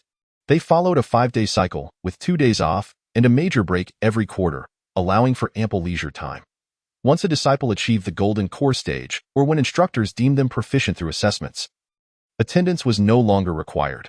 However, the majority of individuals took a century or more to reach the golden core stage, so those exempted from classes were typically the exceptional few who met the academic standards. Shin Ishio was undoubtedly an anomaly. Amidst the multitude of disciples struggling through their studies, he had already completed and mastered all related subjects by the 5th stage of Qi refinement, earning the title of a scholarly prodigy within Qingyuan sect. Now, he attended classes at his convenience, coming and going as he pleased based solely on his own desires. Shin Ishio occasionally attended formation, talisman, or alchemy classes and, when bored, would even delve into obscure topics such as caring for spiritual plants or postnatal care for spiritual beasts. As long as the subjects were unrelated to cultivation levels, he could achieve proficiency in a short time, leaving his fellow disciples in sheer astonishment. For this reason, Shin Ishio believed that his popularity within the sect was partly due to these accomplishments. While his appearance alone was merely for admiration, possessing a breathtaking visage along with talent and capability made him utterly unmatched. Jun Xiao, you must have studied these subjects already. Do you not find it tedious to follow along? Shin Ishio glanced back at him.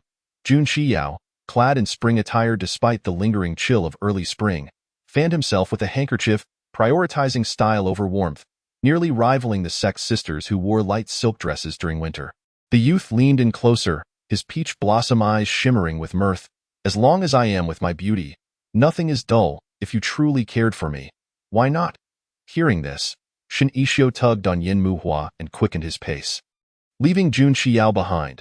Upon reaching the entrance of Yin Muhua's lecture hall, Shin Ishio nodded at him, gently adjusting his collar. Go on, that I will wait for you at our usual spot after class.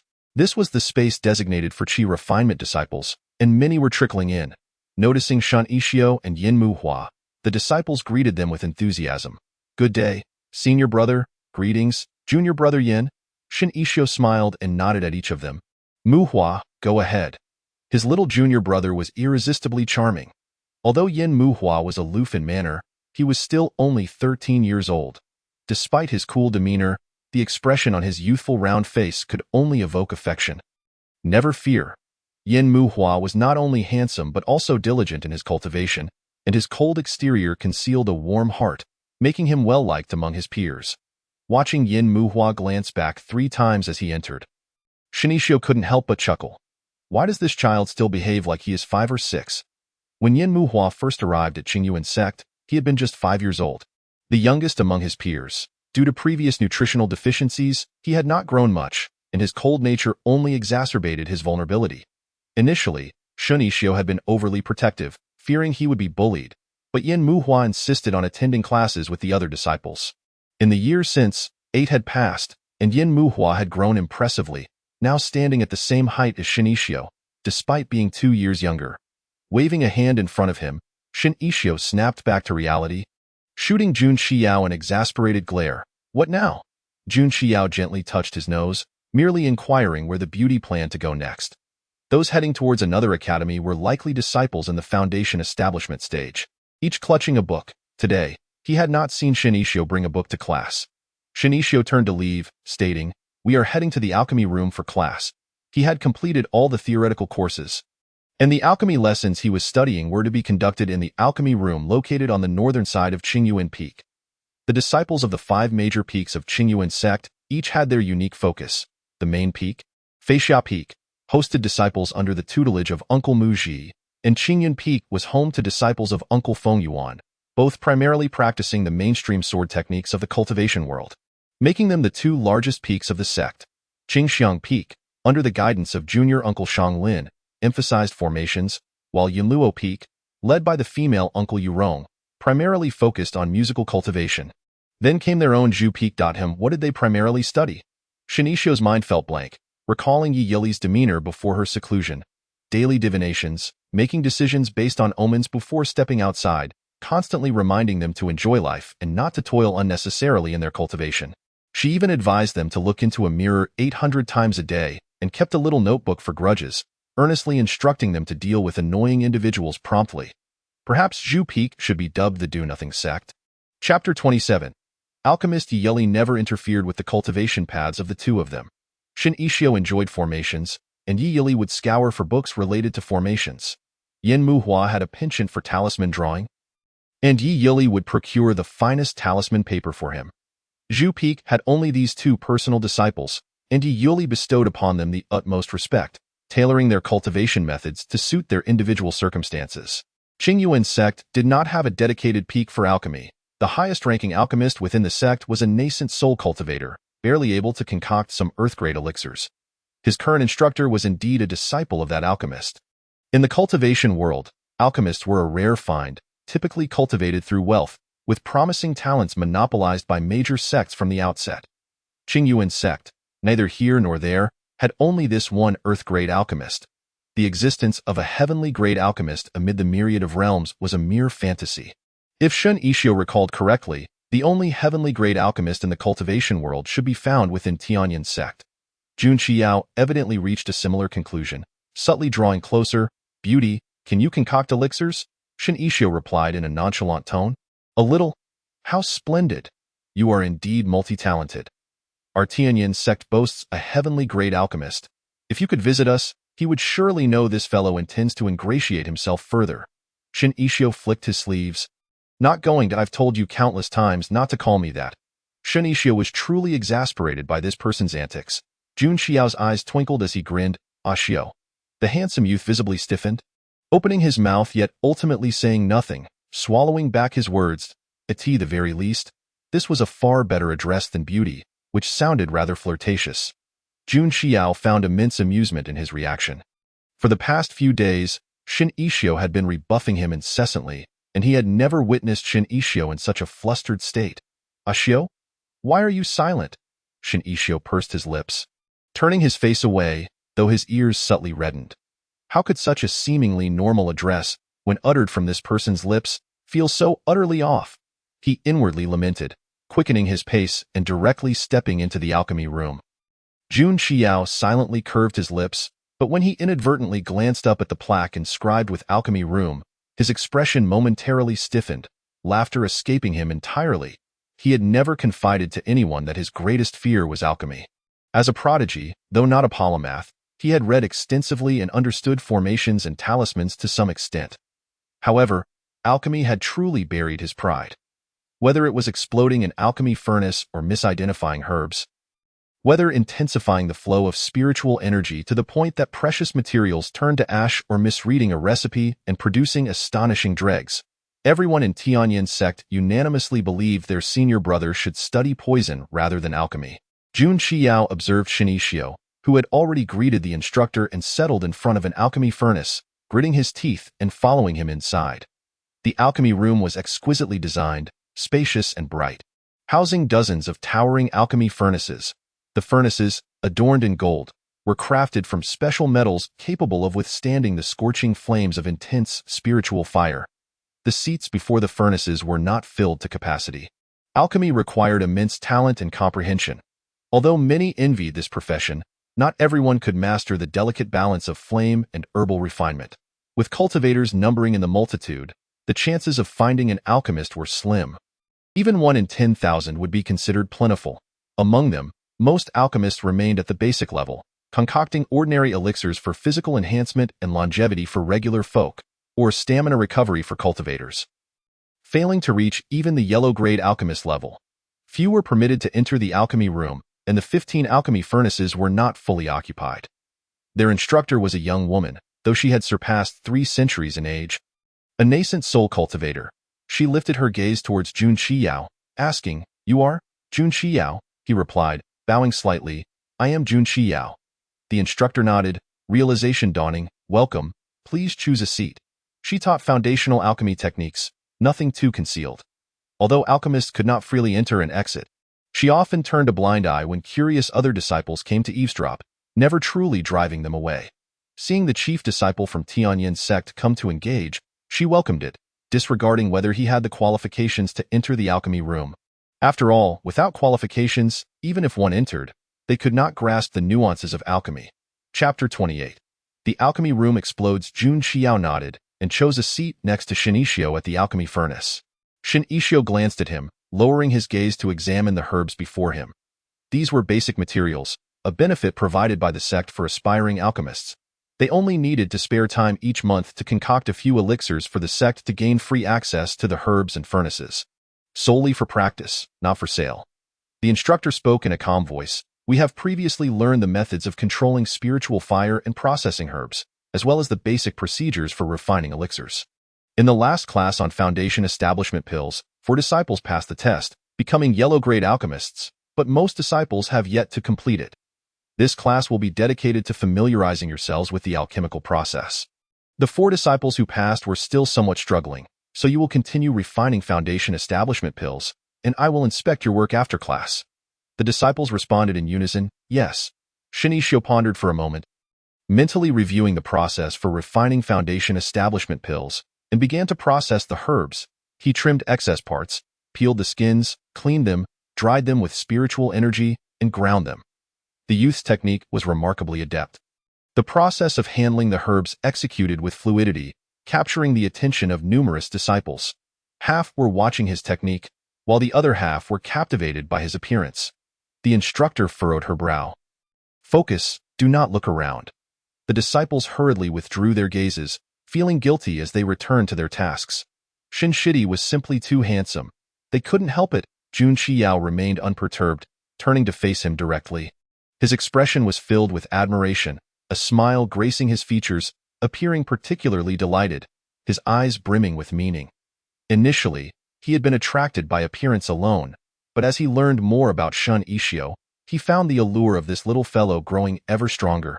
Unlike any beauty he had encountered before, just 15, in the Foundation establishment stage, he also possessed a talent for alchemy, further piquing Jun Xiao's curiosity about Shin Ishio. After Shin Ishio spent a cup of tea's worth of time processing the necessary herbs and finally let out a sigh of relief. He lifted his head only to find Jun Xiao staring intently at him, unable to restrain a frown. Shin Ishio glared at him. "What are you looking at?" Jun Xiao's smile remained. "You're just so good-looking." "Beauty." Shin Ishio was at a loss for how to respond, choosing to ignore him and continuing with his elixir refinement. His long, fair fingers danced around the deep blue spiritual energy as he drew a wisp of spiritual fire from a small fire containment device hanging beside the alchemy furnace. The spiritual fire traced a perfect arc in the air, lively and flickering, seemingly imbued with consciousness. The instructor, seated at her platform, perused her books and noticing Jun Xiao's gaze, softly suggested, "Young friend Jun, you might as well give it a try." Jun Xiao regained his focus, hesitating for a moment before finally nodding. Staying in the alchemy room without refining elixirs did indeed seem somewhat inappropriate. The array of herbs before him was dazzling, and after rummaging through a nearby book for quite some time, he finally gathered the necessary materials and began to clumsily handle them. Once Jun Xiao straightened his posture, he was completely obscured by the alchemy furnace, rendering the instructor unable to see his actions. However, the disciples behind him had a clear view of everything. Gradually, the entire alchemy room fell silent, with even the sounds of processing herbs and the crackling of spirit fire becoming scarce. The temperature of the spirit fire in the furnace was meticulously controlled, and Shun Ishio let out a slow breath, only then noticing the unusual atmosphere around him. He turned his head, met with silence. The young man's expression was taut, beads of sweat forming on his forehead. Shin Ishio had never seen him appear so tense and on edge. Most importantly, if he was not mistaken, the herbs that Jun Xiao had selected should have been for the most basic restorative elixirs. This particular elixir required only 3 types of herbs, yet Jun Xiao had inadvertently chosen 2 similar but vastly different ones. Shin Ishio hesitated for a moment before speaking up. "Jun Xiao, you?" Startled. Jun Xiao accidentally flung the herbs from his grasp, which flew precisely into the storage fire cage hanging beside the alchemy furnace. In an instant, the spirit fire surged violently, causing the disciples in the alchemy room to display expressions of sheer terror. Each one leaping from their seats. "Oh no! The spirit fire is about to explode. Everyone, run!" The instructor, initially bewildered, turned pale upon hearing this and hurriedly led the disciples to flee. Jun Xiao stood there, puzzled. "What is happening?" Shin Ishio grabbed him and exclaimed in panic, "We need to go. You've just thrown the herbs into a concentrated spirit fire equivalent to a super bomb." The two followed the fleeing disciples, and just as they stepped out of the courtyard, a series of deafening explosions erupted behind them. The alchemy room had exploded. The storage fire cages hanging from the alchemy furnace numbered over a dozen. Each one detonated in succession by the same flame, the noise deafening, utterly demolishing the alchemy room. The vast structure burst apart like a blooming lotus, debris flying outward, shaking the stone tiles beneath their feet as if a minor earthquake had struck. Clouds of white smoke billowed into the sky, resembling a grand bonfire feast on this land. Shin Ishio. Chapter 29. The Misty Secret Realm. Jun Xiao was placed on the instructor's blacklist. With the destruction of the alchemy room, the alchemy class was suspended. Since the explosion was instigated by Jun Xiao, he alone bore all the costs of the damages. The repair of the alchemy room and the loss of herbs were relatively minor, while the loss of the alchemy furnaces and storage fire cages constituted the bulk of the expense. These were merely basic alchemy furnaces, each costing over 300,000 crystal coins. The fire seeds in the storage fire cages were preserved by Qingyuan sect, which was not a trivial matter, yet each storage fire cage still cost a hefty 150,000 crystal coins. The alchemy room housed 15 alchemy furnaces, each fitted with a storage fire cage, accompanied by numerous herbs and a textbook. When calculated, Jun Xiao nearly faced financial ruin. However, he came from an affluent background. His family was connected to the royal lineage of a mundane nation. Although this compensation incurred his share of scolding, it was well within his means to bear. Jun Xiao fell into a state of self-imposed isolation, retreating to the bamboo peak and refusing to venture out. The handsome youth leaned against the bamboo behind him, arms crossed, chuckling softly. The once imperious Jun Xiao, who had cared for nothing but beauty, had lost all interest in tormenting him these past few days. Beauty, please stop laughing.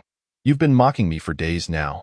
Jun Xiao, feeling dejected, poured himself a cup of tea and weakly reproached him. He could guarantee that the disciples of Qingyuan sect were now well aware of this incident and were likely still laughing at him. He had lost all face. Yen Muhua's cool demeanor cracked a hint of a smile as he pushed a plate of his homemade pastries toward Shin Ishio. Senior brother, come taste my newly made peach blossom cake. Is that so? Let me try. Shin Ishio moved over, pinching a piece of the peach blossom cake and taking a small bite.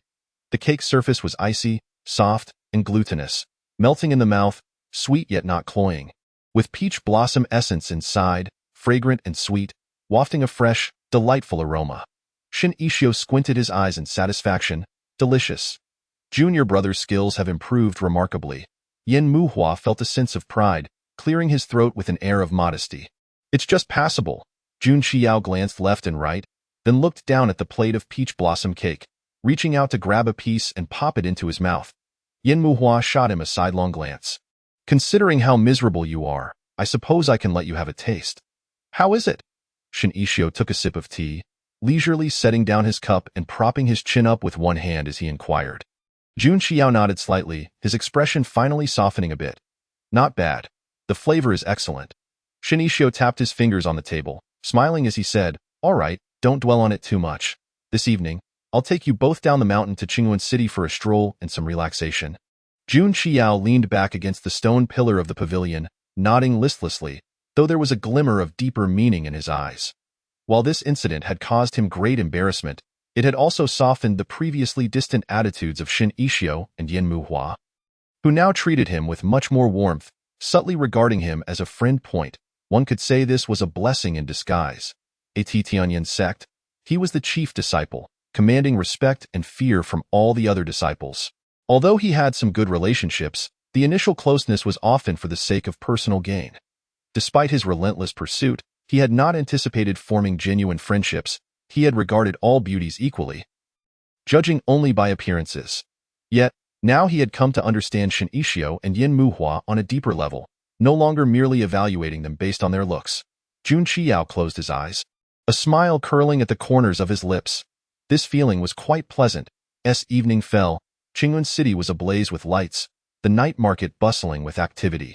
The river flowed through the city, with streets lined alongside, boats gliding along the water, laughter resonating, the surface reflecting bright lanterns, adding to the clarity of the night sky.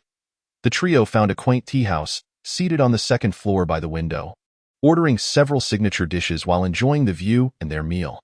Qingyuan City truly lived up to its reputation as a southern water town. With picturesque bridges and flowing waters, its night scenery a marvel. Jun Xiao couldn't help but exclaim in admiration. Shin Ishio refilled Yen Muhua's juice, remarking, it's rare to hear compliments from you. Beauty, what are you talking about? Jun Xiao replied helplessly. Shin Ishio chuckled lightly, changing the subject. Let me ask you, when do you plan to return to your Tianyan sect? Are you two trying to hurry me away? That truly hurts my feelings. Jun Xiao feigned a heartbroken expression, which was somewhat convincing. Shin Ishio shot him an exasperated glance. As the chief disciple, are you so idle? It's not a long-term solution to linger at our Qingyuan sect without attending to your responsibilities or cultivating. I had planned to attend to some sect matters and retrieve the Bixinzu, but then I stumbled upon a beauty like you here, and now I don't want to leave. What, are you implying that it's my fault? Shin Ishio asked, a teasing smile gracing his features. Fearing that the two might recall his initial teasing of Shin Ishio, Jun Xiao swiftly shifted the topic. Time is running short. My master is urging me to leave in 3 days. The misty secret realm of Dongyu is about to open, and I need to prepare for the team arrangements. You should have received news about this at Qingyuan sect as well. Chapter 30. I let you return lightly. The misty secret realm? Is that the one perpetually shrouded in mist, rumored to contain the inheritance of hidden mighty beings? Yen Muhua inquired curiously. Jun Xiao nodded, a glimmer of brilliance flashing in his peach blossom eyes. The misty secret realm is located in the Thousand-Fathom Valley, where sunlight penetrates only once every 100 years to dispel the surrounding mist. Inside, there are numerous heavenly materials and treasures that can only grow within the misty forest, as well as rare spirit beasts. Many sects in the cultivation world will likely vie for a piece of this opportunity. Shin Ishio nodded in agreement. The misty secret realm? Huh? I remember, however, before he could finish his sentence, the youth suddenly fell silent, his gaze fixed intensely outside the window, his eyes wide with shock and anger. The two looked over in confusion, yet saw nothing amiss, only the starry sky and the brightly lit streets. Senior brother, you? Shin Ishio rose abruptly. Excuse me, and no sooner had he spoken than he swiftly grabbed his sword sheath from the side, nimbly leaping out of the window right before their eyes. Disappearing from their view in an instant, Senior brother? Yen Muhua's worried voice called out from behind, but Shun Ishio paid it no mind. His handsome face was etched with icy determination, his eyes swirling with dark currents, emanating an unmistakable aura of "don't mess with me." If he had not been mistaken, the figure that had just flashed past the window was none other than the demonic cultivator by Qingjing, who had previously taken advantage of him. What a coincidence! He had just descended the mountain twice recently, and both times encountered that scoundrel. The young boy adeptly vaulted across the rooftops, his skills and lightness art remarkably solid. Clad in white garments, he resembled a delicate cloud flitting among the eaves, inevitably attracting the attention of onlookers. Although Qingyuan City housed numerous ordinary folk, it was not unusual for wandering cultivators to pause for rest or for disciples of the Qing sect to descend the mountain for errands or leisure. Bai Qingjing, at the Golden Core stage, should not have been pursued given his speed, yet he seemed unaware of the injuries he had sustained, which slowed him considerably. The youth continued to wear a silver mask, revealing only the lower half of his handsome visage, while his dark attire blended seamlessly with the night. Nevertheless, no matter how he concealed his face, Shin Ishio could still recognize the loathsome essence that lay beneath. The figure ahead suddenly hesitated. Bai Qingjing furrowed his brows, sensing movement behind him, and felt a pang of annoyance. Had he been followed again? He turned his head to glance back, his eyes widening slightly, and a playful smile involuntarily crept onto his lips. The silver mask combined with his violet eyes rendered the smile both bewitching and slightly uncanny. Oh, a familiar face, he relaxed, deliberately slowing his pace. Scanning his surroundings, he noted that the rooftops were quite open, particularly those nearer the street, which were well lit and likely to draw attention from the passers-by below. Bai Qingjing thus opted to veer towards the outskirts of the street, seeking a less populated area. Shin Ishio, sensing the anomaly, realized that he had been detected and coldly declared, "Bai Qingjing, if you have the ability, then don't run." Today, he was determined to give this rascal a good thrashing. Bai Qingjing turned languidly to cast a distant glance at him, teasingly asking, "Why is the little beauty chasing after me? Do you miss me?" Shin Ishio smiled faintly, his grin radiant yet chilling, gritting his teeth as he retorted, "It's not that I miss you. I'm just thinking of tea, no, food. Rather, I'm thinking of you." Bai Qingjing replied, "Is that necessary?" That resentment is almost palpable. Feeling that the moment was ripe, he finally paused beneath a sweeping eave, his tall figure standing proud and upright. The young man's robe fluttered slightly in the breeze, his posture reminiscent of a towering pine. Shin Ishio steadied himself about 10 feet away, his gaze filled with fury. "Bai Qingjing, I've finally caught you. Little beauty, is it really that serious?" Bai Qingjing shrugged his shoulders helplessly, his eyes and brow brimming with mockery. "What if I let you take advantage of me?"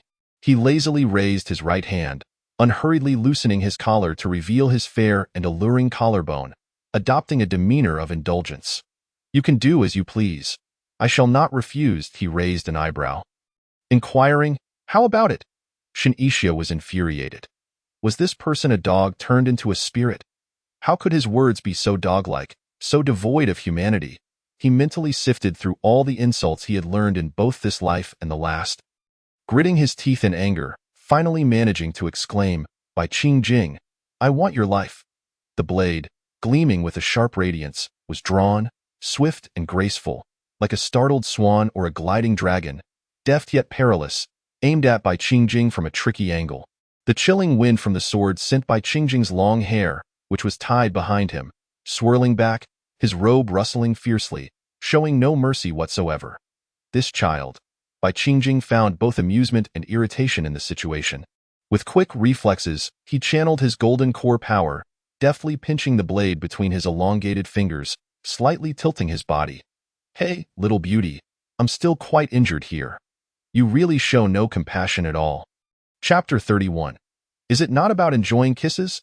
Shin Ishio exerted all his strength, yet the blade did not advance an inch. Firmly held by Bai Qingjing, he squinted. Though he had failed to land a hit, a beautiful smile suddenly graced his fair face, akin to dazzling fireworks in the night sky, even more enchanting than the lanterns along the street.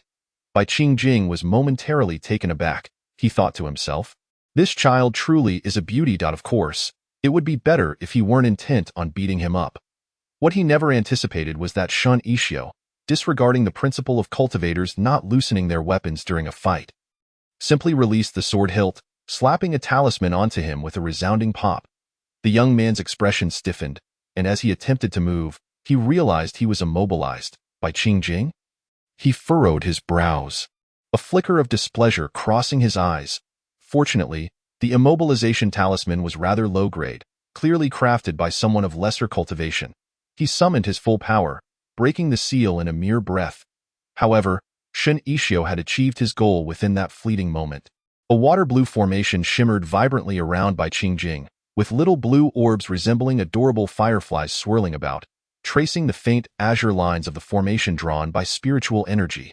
Shin Ishio coldly raised his gaze. Reclaiming the sword from Bai Qingjing's now immobile hands and sheathing it, a sinister smile curving his lips. Brother Bai, shall we settle our accounts? Knowing that his cultivation was higher, he had diligently practiced this sealing formation, even spending a considerable sum on formation paper that could instantly materialize the array. Fearing that time would be too short to contain him, he had been waiting for the day it would come in handy. But who would have thought? The youth feigned a sigh, a look of regret on his face, though the smile never reached his eyes. You've caught me so quickly. I was hoping to have a nice chat with Brother Bai. Shin Ishio's face was etched with a grudge. Bai Qingjing slowly exhaled, lowering his gaze to Shin Ishio, appearing almost docile, yet his tone was rife with helplessness and irritation. What do you intend to do? Beat me up to vent your anger? To stumble before a foundation-building beauty was an utter disgrace for him, a golden core demon cultivator. He truly hadn't expected this furnace body beauty to be so adept at formations, capable of restraining him. However, he subtly curled his lips. Bai Qingjing maintained a facade of indifference, tilting his head slightly, his tone almost pleading, his large eyes blinking earnestly. Little beauty, could you let me off this time? I've been injured today, and winning by surprise doesn't seem very honorable. Shut up. Shin Ishio raised his hand and delivered a forceful punch to Bai Qingjing's shoulder, not holding back. Infused with spiritual energy, Bai Qingjing felt as though he had been struck hard, his whole being tingling. Bai Qingjing had never felt so humiliated. The young man's expression darkened, yet his voice remained jovial. Laced with a hint of menace, little beauty, don't refuse a toast only to drink a forfeit. Shin Ishio's expression remained unchanged, even raising his chin with a hint of arrogance, leaving Bai Qingjing momentarily stunned. What scheme was this guy concocting? Before Bai Qingjing could discern the situation, Shin Ishio sighed lightly, yet his face was alight with mirth. Brother Bai, don't you quite enjoy kisses? Was it as he thought? He was nearly bursting with laughter. Was this a punishment or a reward? Bai Qingjing raised an eyebrow, leaning closer to Shin Ishio, his gaze roaming over the beautiful face, his eyes filled with enigmatic intent. His tone both innocent and tempting. Little beauty, are you planning to take advantage of me? He feigned sorrow.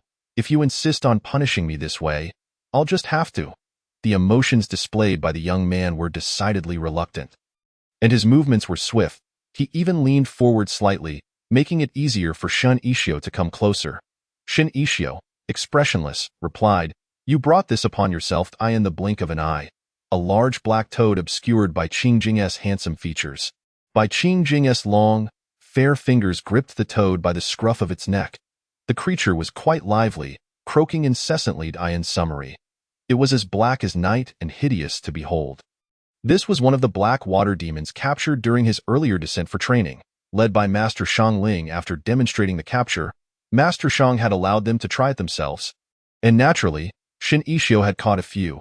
Coincidentally, his master had a penchant for collecting all sorts of peculiar items, and a storage spirit pouch capable of holding living creatures was among them. Yoli, who wasn't fond of pets, had simply given it to him at that moment. He had only intended to keep a black water demon for research on an elective course, but with so much on his plate, it had slipped his mind. Now, however, it was of great use. Since this fellow enjoyed kisses, today he would let Bai Qingjing have his fill. Bai Qingjing? Bai Qingjing? He abruptly leaned back, his previously graceful demeanor completely shattered. A rare look of sheer terror flashing in his eyes as he panic-stricken exclaimed, "You dare!" Shin Ishio's smile was radiant. "I dare." The black water demon, caught by the scruff of its neck, croaked in response. Chapter 32. Beauty must be charming. He gritted his teeth and instantaneously broke free from the ceiling formation, delivering a forceful slap that sent the dark water demon flying. His breath came in quick gasps, and his striking features were ablaze with fury. The dark water demon let out a croak as it traced a graceful arc through the air before crashing into the alleyway. Fortunately, nurtured by the Bai Xianju, it had nearly reached the golden core stage and could not be easily killed by the fall. The backlash from the formation caused Bai Qingjing to cough lightly twice. Blood seeping from the corner of his mouth, he raised a hand to wipe it away, the warm blood staining his pale hand a vivid red, creating a somewhat eerie contrast with the sinister expression on his face, prompting Shin Ishio to involuntarily step back in alarm. Why has the chase ceased? The once shimmering blue ceiling formation shattered like glass, its intricate patterns gradually fading and casting a serene blue light that beautifully illuminated the surrounding night. The youth felt a surge of despair, almost on the verge of tears. He dared not linger any longer, resembling a frightened rabbit as he turned and fled with agile grace, disappearing into the dark alley in the blink of an eye. It was over. This was a disaster. How could this happen? The ceiling formation had clearly stated that it could restrain someone a whole level above for the duration of an incense stick. A fraud! Bai Qingjing's body swayed imperceptibly as a murderous glint flashed in his eyes, swiftly pursuing after him. The two engaged in a frantic chase through the winding alleys. In his panic, Shin Ishio glanced back, his pupils constricting in fear. Despite his injuries and the severe backlash from the formation, Bai Qingjing relentlessly pursued him. How much hatred must he harbor? The spiritual power of the Golden Core stage far surpassed his own. And no matter how hard Shin Ishio tried, the distance between them continued to shrink. In his frantic state, a glimmer of light appeared at the end of the alley, suggesting he was nearing the bustling waterside market, where familiar voices could be faintly heard. Yen Muhua's voice was laced with concern, asking where her senior brother had gone. The communication talisman summoned him, yet he did not respond. "Let us keep searching," Jun Xiao whispered in reassurance. Shin Ishio's eyes brightened with hope, his gaze widening as he called out, "Senior." But before he could finish, a warm, strong hand covered his mouth. As his vision shifted, Bai Qingjing forcefully pinned him against the wall at the corner. His breath ragged, gritting his teeth as he questioned, "Why have you stopped running?" With one hand, he restrained Shin Ishio's struggling hands, the grip around his wrists painfully tight, causing the youth to emit a short cry of distress. He wished to call for help, yet Bai Qingjing's other hand firmly silenced him. The masked youth leaned in close to his ear, his warm breath brushing against Shin Ishio's fair skin. His tone was both enticing and perilous. "Shoo, don't make a sound." A threatening aura enveloped them both. He was slightly shorter than Bai Qingjing, who nearly concealed Shin Ishio within the small space between himself and the wall, leaving him no chance to escape. The youth leaned in slightly. "What did I just say? You refuse my kindness and choose punishment instead." Shin Ishio felt his body weaken, his breath becoming somewhat rapid. "Let go, please, little furnace. You came chasing after me. And yet you refused to heed my advice." Observing Shin Ishio's flustered demeanor, Bai Qingjing's gaze deepened slightly. "TSK, I've just suffered significant injuries from the backlash of the formation. How do you intend to compensate me?" The teasing lilt in his voice contrasted sharply with Shin Ishio's inability to retort. The heat of Bai Qingjing's breath reddened the skin where it brushed against him, sapping away his strength. Bai Qingjing maliciously pressed even closer. "How about I entertain you for a while?" Shin Ishio let out a low whimper, his eyes seeming to bloom with a hint of pink, and he struggled weakly. By Qing Jing, the youth appeared quite pleased with this reaction. Last time, our encounter was too brief. Today, I happen to have some time. Lowering his voice, he inquired, "Little beauty, what is your name?" He divulged his name to Shinichio. Yet he remained unaware of the latter's name. Shinichio's long lashes fluttered, his gaze cold as he shot him a glare, turning his face away defiantly, refusing to respond. Bai Qingjing sighed languidly, "Little beauty, you brought this upon yourself." His distinctly warm, strong hands moved intermittently. Though Shinichio's eyes widened, tears welling up as his voice took on a plaintive tone, laced with a hint of unspoken plea. Shun Ichio. The one whose beauty is as fleeting as a peach blossom. Chapter 33. You deceive me? Shun Ichio. Bai Qingjing repeated slowly, a wider smile spreading across his face. What a lovely name. The youth lifted his gaze, his long lashes quivering like fluttering butterflies, glistening with droplets of moisture. Is this enough? Is it enough? Bai Qingjing let out a soft hum. Little beauty, I've sustained such grievous injuries. Do tell, is this sufficient? He had only narrowly escaped the pursuit of that group of ruffians, utterly exhausted and severely injured. And now this little fellow had come out to ensnare him with a formation. Not only that, but he had also provocatively unleashed that grotesque dark toad upon him. He had intended to engage Shinichio in a pleasant conversation, yet this commotion forced him to expend great effort to break the formation, resulting in further injury. Bai Qingjing's eyes flickered as if a brilliant idea had struck him, his smile radiant. Little beauty, how about this? Though I am injured, you possess a physique that can enhance your cultivation. As long as you agree to, he appraised Shinichio from head to toe, the implication unmistakable, then we shall consider it settled. What do you think, Shinichio? The youth trembled with rage. Bai Qingjing, I will kill you. How dare this scoundrel humiliate him so? Why must people always bring up his physique? Last time it was Meng Yuan, and now it was Bai Qingjing. Had it not been for this rascal seizing his hand first, he would have certainly used something from his storage pouch to end him. Bai Qingjing feigned innocence, appearing scared yet pitiful. Oh, my beauty is so fierce. He smirked slightly. Shinichio froze for a moment, instinctively turning away, his eyes widening slightly. Bai Qingjing. The youth's picturesque face was etched with panic and despair, evoking a deep sense of sympathy, as if one wished to present the finest treasures of the world to bring him joy. Before them stood what seemed to be a trembling little creature, curled up and yearning to retreat into its shell for protection. Bai Qingjing was taken aback, a frown creasing his brow. Teske, this has escalated. He had truly frightened the youth to tears. Hesitating for a moment, Bai Qingjing's voice softened involuntarily. Don't cry. I merely. The blade, freed from its restraints, was thrust into his soft abdomen by the very hands that had once been bound. Pain surging through him, causing Bai Qingjing to bend over in agony and release Shinichio entirely. Cold sweat beaded on his forehead as he glared intently at Shinichio. You deceive me? The youth leaned against the wall, gasping for breath. His body the alley was shrouded in darkness, the bloodstains a deep, ominous hue. Yet the young girl remained utterly oblivious to her surroundings. She was merely a child, appearing no older than 6 or 7, completely insensitive to the eerie and tense atmosphere enveloping the passageway. Shinichio hesitated for a moment, fearing to frighten the little girl, and concealed his sword behind him. Bai Qingjing managed a weak smile at her. Little one, it's quite late. If you don't return home soon, your mother might scold you. Reluctantly, the girl acknowledged him, her innocent big eyes still wide open. Big brother, the ground is cold. You can't sit here if you catch a chill. You'll end up like Daddy, trapped in a wooden box, unable to go home. A rare glimmer of compassion flickered in Bai Qingjing's gaze. He tentatively reached out to tousle the girl's hair. All right, once you leave, I won't sit on the ground anymore. The little girl, still somewhat confused, nodded and bounced away, calling back, Big brother, I'm leaving now. You mustn't sit on the ground.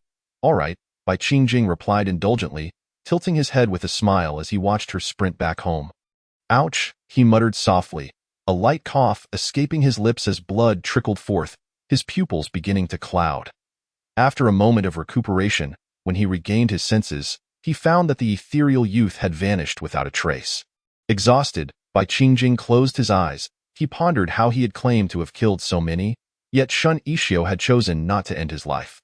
His consciousness grew increasingly hazy, and before he could unravel the answer to this troubling question, the figure who had departed earlier returned, squatting before him. Bai Qingjing forced his weary eyes open, only to be met with that exquisite visage. He managed a faint smile, his pallor betraying the pain he was in. "Little beauty, are you back to finish me off? Be quiet."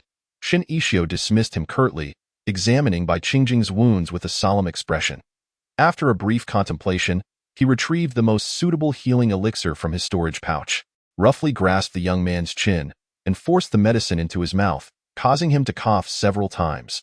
Bai Qingjing chuckled despite himself. "Could you be a bit gentler?" Shen Yixio shot back. "If you annoy me again, I might just stab you with my sword." "This is hardly your place to speak," he retorted. "You might as well die and be done with it." Demanding so MUC, Shen Yixio cast a fleeting glance at Bai Qingjing before striding towards a small round table nearby. Pinching a piece of pastry to stuff into his mouth in pursuit of this fellow, he had rushed out without having his fill, and now he truly felt a pang of hunger. Bai Qingjing tilted his head, his voice laced with playful sorrow. "Oh, my dear, how your words wound my heart," he teased, only to be interrupted by Jun Qiao. "Is dear truly a title befitting you?" Jun Qiao's gaze darkened, finding Bai Qingjing increasingly irksome. Was this fellow harboring ulterior motives towards his beloved Ashio? Chapter 36. Embarrassment on his behalf. Bai Qingjing scrutinized Jun Qiao with an air of nonchalance, noting the other's unfriendly demeanor. A smirk crept upon his lips as he brazenly provoked Jun Qiao. Before Jun Qiao could inquire about the source of his amusement, Bai Qingjing feigned a delicate demeanor, swaying slightly as he gazed pitifully towards Shen Yixio. "Yixio, my wound aches terribly." Jun Qiao's eyes widened in disbelief. "What are you pretending for? Do you think I cannot see through your charade?" Shen Yixio furrowed his brow, having been too preoccupied with his food to notice the provocation on Bai Qingjing's face. Upon hearing Bai Qingjing's claim of pain, he hurried to the bedside. Bai Qingjing looked up at Shen Yixio with doe-like eyes, leaning weakly against him, her head resting on his waist, appearing exceptionally obedient. Shen Yixio did not deter him, and in a subtle exchange of glances with Jun Qiao, Bai Qingjing's expression was both innocent and taunting. Jun Qiao was exasperated. "Damn it, how can this person be so insufferable?" The youth gently pushed aside Bai Qingjing's garments, lowering his gaze to examine the wound, frowning at the thought of further delay. "We should step outside and let him soak in the medicinal bath alone." He ushered Jun Qiao and Yin Muhua out, turning back to state, "You can occupy this side hall for the night." Reluctantly, Jun Qiao and Yin Muhua exited, and just as Shen Yixio was about to close the hall door, Bai Qingjing called out, "My dear, do you resent me for the humiliation I heaped upon you before? I took advantage of you and disrespected you." Shen Yixio snorted coldly, "A single jab in the chest and we are even." He threatened Bai Qingjing, "If there is a next time, I shall sever one of your claws." As the youth's silhouette vanished from the doorway, Bai Qingjing silently chuckled, finally able to relax and enjoy his medicinal bath. The temperature of the bath was just right, enveloping him in warmth. The healing essence from the medicinal herbs seeped into his wounds, and with the aid of his spiritual energy, he was recovering rapidly. Confident he would soon be restored, however, as he observed Shen Yixio passing him his clothes through the window, a sudden reluctance to leave washed over him. The main hall of this quaint courtyard was where Shen Yixio resided. Meanwhile, Jun Qiao was venting his pent-up frustration within Shen Yixio's quarters. Seated in a chair, he fanned himself, indignantly reporting to Shen Yixio, "Did you not notice how he took advantage of you? He embraced you right before my eyes. That scoundrel is quite the actor, provoking me in the process." Shen Yixio remained unfazed as he placed his sword sheath on the bedside, meticulously cleaning the blade of blood and grime. "What's the big deal? It's just a hug between Emily and Iset."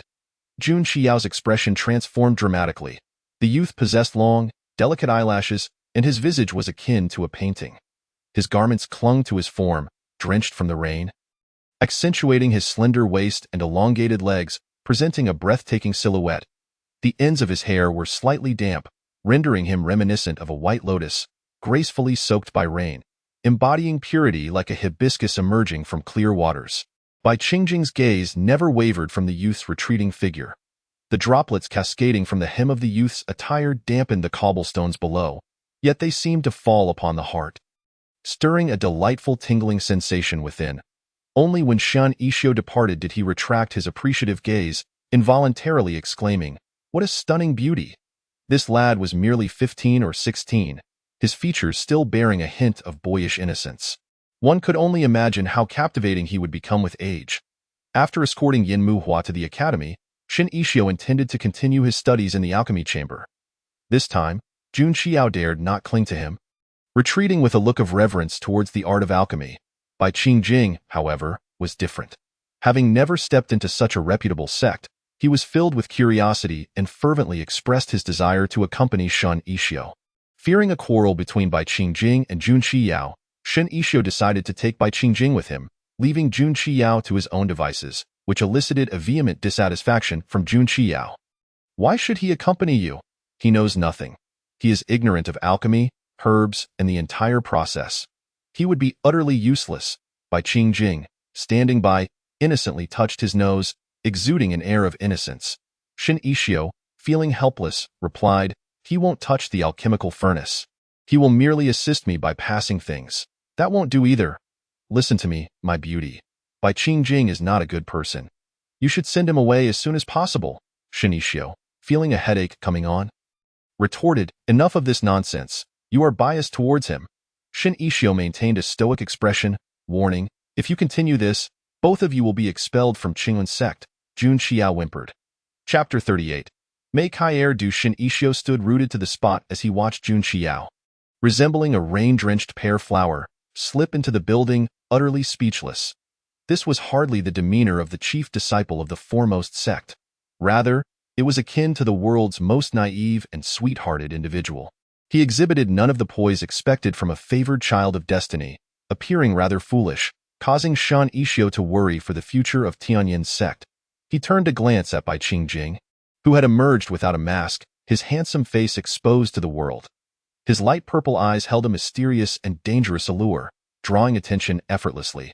Shan Yixio couldn't help but suspect that after taking Bai Qingjing for a stroll around Qingyun's sect today, the beauty rankings would surely undergo a transformation by tomorrow.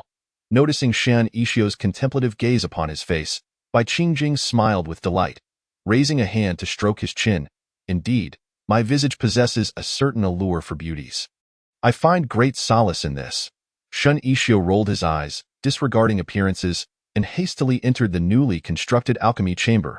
He was concerned that if he lingered, he might not be able to enter at all. Bai Qingjing chuckled softly, leisurely following behind Shan Yixio, exuding an air of casualness as if he were on a sightseeing tour. Thanks to Jun Xiao, the alchemy chamber of Qingyun sect underwent a significant renovation. Not only was the space enlarged, but the newly installed standard alchemical furnaces gleamed with golden brilliance, captivating the disciples. However, it was indeed unfortunate that he had not completed the batch of foundation-building pills during his last attempt. "Lecturer." Shan Yixio bowed to the female instructor before taking his seat. He patted the cushion beside him, indicating for Bai Qingjing to sit there. Bai Qingjing complied and settled down as instructed. Their previous lesson had remained unfinished, so they resumed with the same curriculum. Bai Qingjing rested his chin on his palm, observing Shan Yixio as he examined the herbs before him. His long, slender legs occupied a considerable space in front of the cushion and the alchemical furnace. The youth wore a smile filled with intrigue, his eyes reflecting a depth that Shan Yixio found inscrutable. After a moment's consideration, Shan Yixio called out, "Bai Qingjing." The youth raised an eyebrow, leaning in closer. With a graceful motion, Bai Qingjing's fair fingers traced an arc of blue light in the air, pointing towards his hand. Purification spell. Confused by the sudden cleansing of his hand, Bai Qingjing raised an eyebrow and inquired, "What is this?" Shan Yixio handed him a piece of herb and softly instructed, "Learn from me." The youth hesitated momentarily before Shan Yixio, with a gentle gaze, encouraged, "Give it a try. You expressed a desire to learn, didn't you?" Bai Qingjing's eyes sparkled with eagerness as he regarded Shan Yixio's hands. "Remove the excess, peel away the skin, wash, dry with spiritual energy, and grind at first." Bai Qingjing's technique was somewhat unrefined, but gradually his speed increased, and the herbs were processed with increasing perfection. Shan Yixio nodded in approval, exclaiming, "Not bad. You possess quite a talent. This will suffice. You can observe the alchemical process from the side." Bai Qingjing felt as though he had unlocked the doors to a new world. his eyes shining brighter with excitement. The flickering spiritual flames danced like tiny beings, yet they radiated no warmth, gently melting the prepped herbs into a liquid form that coalesced smoothly. Why is the fire in the furnace not hot? Bai Qingjing pondered, sneaking a glance at Shin Ishio, who was intently controlling the spiritual flames to refine the herbs. With a serene profile, Shin Ishio's focus was unwavering, oblivious to Bai Qingjing's curiosity. The youth, unable to resist, reached out to touch it. His long, fair fingers brushed against the alchemical furnace's exterior, pressing gently. A faint cracking sound echoed. Bai Qingjing. Shun Ishio.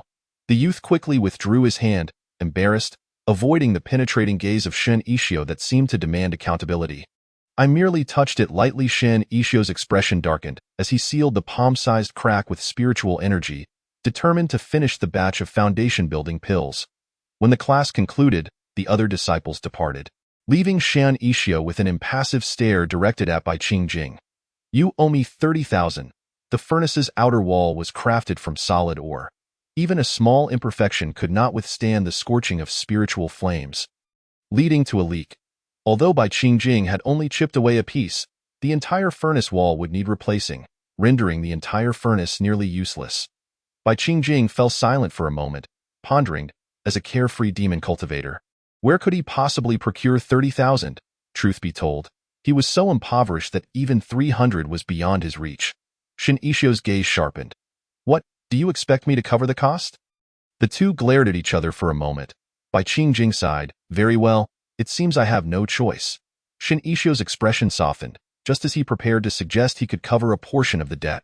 Bai Qingjing began to undress before him, revealing large swathes of pristine skin, his expression both innocent and alluring, reminiscent of a seductress luring in her prey. Then I shall repay you with my body. Shin Ishio. Chapter 39. I have money. Shin Ishio unilaterally severed ties with Bai Qingjing. Throughout the day, no matter how Bai Qingjing attempted to engage Shin Ishio in conversation, he remained silent, much to Jun Qiyao's delight. The beauty has finally realized that this person is a scoundrel. He stealthily inquired with Yin Muhua about the cause of their quarrel. Yin Muhua cast a glance at the beaming Jun Qiao. Oh, he damaged an alchemical furnace, and his senior brother covered the cost. He is now penniless. Jun Qiao, recalling his own disastrous attempt to demolish the alchemy chamber, found his smile fading. On Xiuzhu Peak, Shin Ishio lay on his rooftop, expressionless as he soaked in the sun. When he sensed someone approaching, he withdrew one hand from behind his head to shield his eyes. With a tone void of affection, he muttered, Scram. He, Shin Ishio, once the chief disciple of Yi Yuli and a former owner of a modest fortune amounting to 700,000, now found himself in a state of debt, owing a mere 100,000. Bai Qingjing sat cross-legged beside him, both amused and exasperated. I told you, I didn't do it on purpose. Can I repay you later? Shin Ishio lowered his hand from his eyes, sat up, and scrutinized Bai Qingjing from head to toe. After a few seconds of silence, he lay back down, resuming his previous position. Bai Qingjing? Do you look down on me? He had not a single coin to his name. Even dining at the cafeteria required Shin Ishio to foot the bill, leaving him bewildered as to how he could possibly regard this rascal with any respect. Shin Ishio, weary and exasperated, replied, I don't look down on you. I beg of you, just leave. You don't need to repay me. He could not afford to support Bai Qingjing. Currently, he lacked the funds to repair the broken window frame and the gap in the hot spring, let alone the bowl that Bai Qingjing had shattered that morning. Lacking money was one thing, but the primary concern was that if this destructive force lingered a few more days, he feared he would return home to find it in ruins. How could this person be more extravagant than the husky he had raised in his previous life? Bai Qingjing's expression swiftly shifted. Then what shall we do? They surely won't be left without a meal at noon. Shin Ishio suddenly sat up, scrutinizing him anew. His deep-set eyes were strikingly handsome and alluring. His long hair, tied back, was as dark and smooth as silk. His light purple gaze was both mysterious and captivating, reminiscent of a lotus swallowed by the depths of night or a great cat poised to pounce in a dense forest point. One must admit, this face was exceptionally well crafted. He spoke. Bai Qingjing, are you not to repay your debts with your body? Bai Qingjing paused, looking at him in surprise with an ambiguous expression. What, have you come to terms with it? He began to unbutton his garment, raising an eyebrow. It seems the beauty is indeed tempted by me. Shin Isho replied, how about I sell you to a brothel? By Qingjing. Shun Isho regarded him earnestly. With your looks, it wouldn't take long for you to earn 100,000. Be why then? He swallowed hard. His eyes filled with longing. Perhaps you could even save a little more. Just as the two fell into a contemplative silence, the voice of Yin Muhua drifted up from below, and they both turned to look. A youthful, serene boy was gazing up at them. Upon meeting Shun Isho's gaze, the frost-like coldness in Yin Muhua's eyes melted away, replaced by warmth. Senior brother, I dug up bamboo shoots and wild vegetables from the mountain. Lunch is ready. Come down to eat. Shin Ishio was nearly moved to tears. Look at how well-behaved my little junior brother is, and here I am, as the eldest disciple, having to rely on a child to forage for wild vegetables. Bai Qingjing had been preparing to retort but fell silent upon hearing Yin Muhua mention wild vegetables, feeling quite guilty. They could hardly afford meals from the cafeteria anymore. Yin Muhua set the food at their usual small pavilion in the bamboo grove. Stir-fried wild vegetables, steamed wild vegetable soup, and a plate of stir-fried bamboo shoots. On the stone table lay 4 delicate white porcelain bowls filled with translucent white rice. Though entirely vegetarian, the spread looked enticing and fragrant. Shin Isho sat on the stone bench, letting out a gentle sigh. Junior brother, you have worked hard. Yin Muhua shook his head, obediently replying, it's not hard as long as senior brother likes it. I don't mind how tired I get. Shin Isho glanced around. Where is Jun Xiao? He usually eats with the most enthusiasm. Why is he late today? Has the glutton turned over a new leaf? Senior brother, he was sent back by you early this morning and has been hiding in his room. When I called him just now, he said he wouldn't eat. Yin Muhua said with some helplessness. How can someone his age still throw a tantrum like a child? Shin Isho fell silent for a few seconds. Forget him. Let's eat. All right. An angry complaint echoed from the pebble path as a young man in a long blue robe pointed at the bewildered Shin Isho. Beauty, how can you be so heartless? So cruel. Shin Isho interjected, you dare to insult me again, Jun Xiao. Wah. Bai Qingjing wore a mocking expression. The chief disciple of Tianyin sect is nothing to boast about. I foresee a bleak future for your sect. To have a simpleton as the chief disciple, your sect is bound to perish. He questioned how Jun Xiao had attained his position. In an instant, Jun Xiao concealed his grievances and complaints, elegantly opening his folding fan and gracefully taking a seat beside Bai Qingjing. Exuding an air of affluence, I have money, Bai Qingjing. It seems he has been subtly insulted. Chapter 40. The sound of a broken heart. The meal was filled with awkwardness, with Bai Qingjing and Jun Xiao exchanging veiled jabs. While Shun Isho's expression darkened further, Jun Xiao remarked, I see you as a harbinger of misfortune. Ever since you arrived, the beauty's purse has been turned inside out, Bai Qingjing retorted. At least it's not like someone who went to the alchemy room and inadvertently replaced everything with new.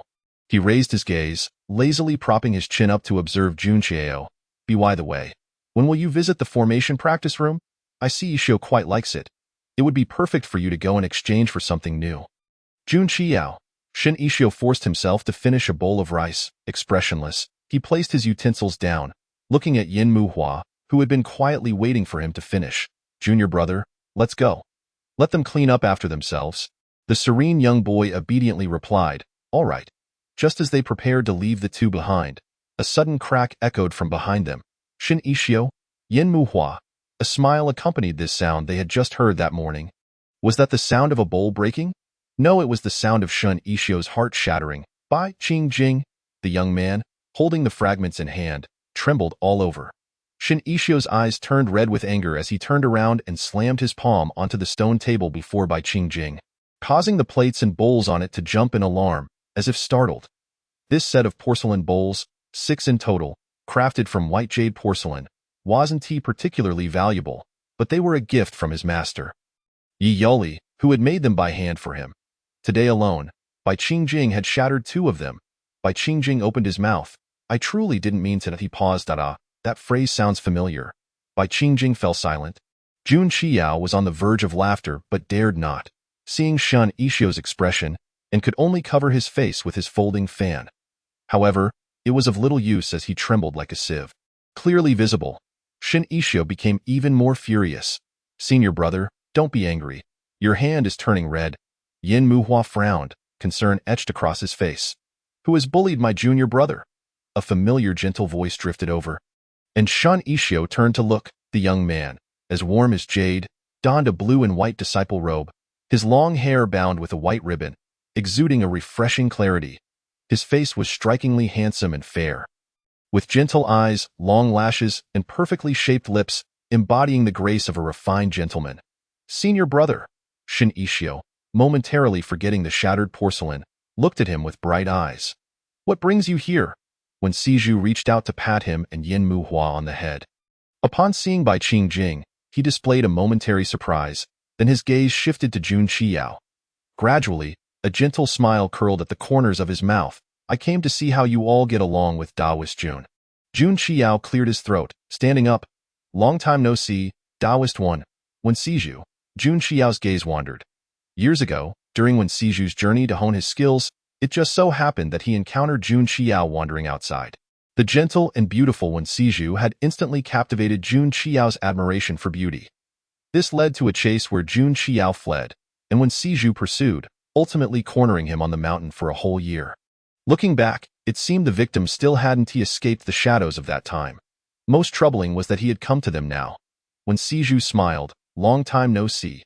Jun Qiao felt that the phrase long time no see could easily be replaced with I could kill you. And it wouldn't he feel out of place? He awkwardly chuckled. Yes, yes. He glanced left and right, then abruptly closed his fan. I need to go clean up the dishes. You all chat first. The young man hurriedly began to tidy up. And in a matter of moments, he was carrying a large stack of plates and bowls away. Shin Ishio blinked. I haven't had a chance to cast the purification spell yet. When Siju raised his hand and performed a purification spell on the table, then sat down on the stone bench. Don't mind him. He turned to Bai Qingjing with a warm smile. I am Ishio and Muhua's senior brother, When Siju. Recently, I heard that a talented young man has arrived here. And out of curiosity, I came to take a look. Go be honest, When Siju wasn't particularly curious about Bai Qingjing himself. He had merely heard that his junior brother had incurred a debt of 100,000 at Qinglun Sect's logistics department, which genuinely worried him, prompting his visit to discreetly offer assistance. Yet, he hesitated to reveal the actual reason before Bai Qingjing, lest it appear as if he were exerting pressure on him or backing up his junior brother. His junior brother had certainly been experiencing a streak of bad luck lately. When Siju felt a pang of sympathy and subtly glanced at Bai Qingjing before turning to Shin Ishio with a gentle smile. Junior brother, come with me. I have something private to discuss. The young boy looked somewhat puzzled, but didn't he ask further, following When Siju outside. Yes, they walked to the small river where they often fed the fish. When Siju suddenly halted, uttering something startling. Junior brother, your friend is a demonic cultivator, isn't he? Chapter 41. The senior brother and the little notebook Shun Ishio froze in place. This was bad. Bai Qingjing's identity as a demonic cultivator had been exposed. Would he be captured? Even he himself would surely face severe punishment.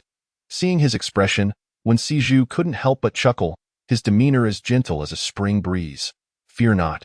I have no intention of revealing his identity. Shin Ishio let out a significant sigh of relief. My master once gifted me a treasure. If there is a demonic cultivator nearby, I will sense it. He slowly lowered his gaze to the handsome young man before him, his eyes softening. Senior brother trusts you have your own plans. However, be cautious. There are numerous methods to uncover his identity. If his identity as a demonic cultivator were to be uncovered, not only would he be unable to escape, but you would find yourself ensnared as well. Do you comprehend this? To harbor a demonic cultivator, should it come to light, one would inevitably face charges of treason against the sect. Shin Ishio nodded obediently, indicating his understanding. When Sijua quietly lowered his gaze, staring at him for a moment, his expression gradually becoming vacant. He suddenly raised his hand to tuck a stray lock of hair behind the boy's ear. The gesture gentle and deliberate, as if he were handling a fragile treasure with utmost care. Senior brother. Shun Ishio paused, his clear eyes filled with confusion and bewilderment. What was he doing? Upon hearing the address of senior brother, when Sijua snapped back to reality after a brief moment of distraction. Furrowing his brow in mild annoyance, he had been overly engrossed in his cultivation lately, leading to an unusual increase in moments of absent-mindedness. Without waiting for Shan Ishio's response, when Sijua handed him a jade token and a vial of elixir. The jade token contains 200,000 crystal coins. You and Mu Hua can use it without needing to repay me. The funds provided by our master are ample, and I seldom exhaust them. This vial of elixir was crafted from the Bixing plant acquired during our recent expedition, possessing the ability to cleanse the marrow and refine the bones, greatly beneficial for cultivation. Master instructed me to bring 2 doses for you. I have one for myself as well. Gazing into Shen Ishio's crystalline eyes, he almost turned away in a flustered manner. That's all. I have matters to attend to, so I shall take my leave. Senior brother. The youth called out in confusion, yet received no reply from Wen Sijua, who hastened his departure. This was hardly the composed demeanor typical of his senior brother. With a resigned sigh, Shen Ishio pondered. Had he truly been too diligent in his training, rendering him fatigued? Jun Xiao, lurking in the kitchen, waited for Wen Sijua to leave in haste before daring to emerge. Just as Shen Ishio returned to the pavilion, Jun Xiao arrived and he resumed his previous playful and proud demeanor, snapping open a folding fan and teasingly inquiring, "What are you looking at, Bai?" Bai Qingjing languidly lifted his gaze, responding, "A storybook. A storybook. Where did you find that? Let me have a look." Jun Xiao's eyes lit up with interest as he leaned closer. Shen Ishio glanced over. The storybook was bound in blue, adorned with intricate patterns, and bore the signature Shuishangzhuaxin in the lower right corner. Shuishangzhuaxin? Isn't that the renowned author of high-quality fanfiction from Qingyuan sect? If memory serves, many of the protagonists in this series are even based on him. This thought. Shen Ishio narrowed his eyes, extending his hand towards Bai Qingjing in a commanding manner. "Hand it over." Bai Qingjing raised an eyebrow. "Ishio, how domineering," with a fierce expression. Shen Ishio retorted, "Stop dawdling and give it to me." "Oh, you wish to read it too?" Bai Qingjing remarked with a knowing tone, rising to elevate the book out of Shen Ishio's reach. "Then I shall read it aloud for you." Shen Ishio. In the delicate, misty starlight, the youth's lips were as graceful as cherry blossoms. His skin as smooth as fine porcelain, with eyes as clear as flowing water, and his jet-black hair shone with luster. He clicked his tongue in admiration, summarizing, quite vivid imagery. "Let me take a look." He flipped to the next page, revealing a stunning young man named Shun. Shen Ishio lunged forward to cover Bai Qingjing's mouth, gritting his teeth. "Try saying it, I dare you."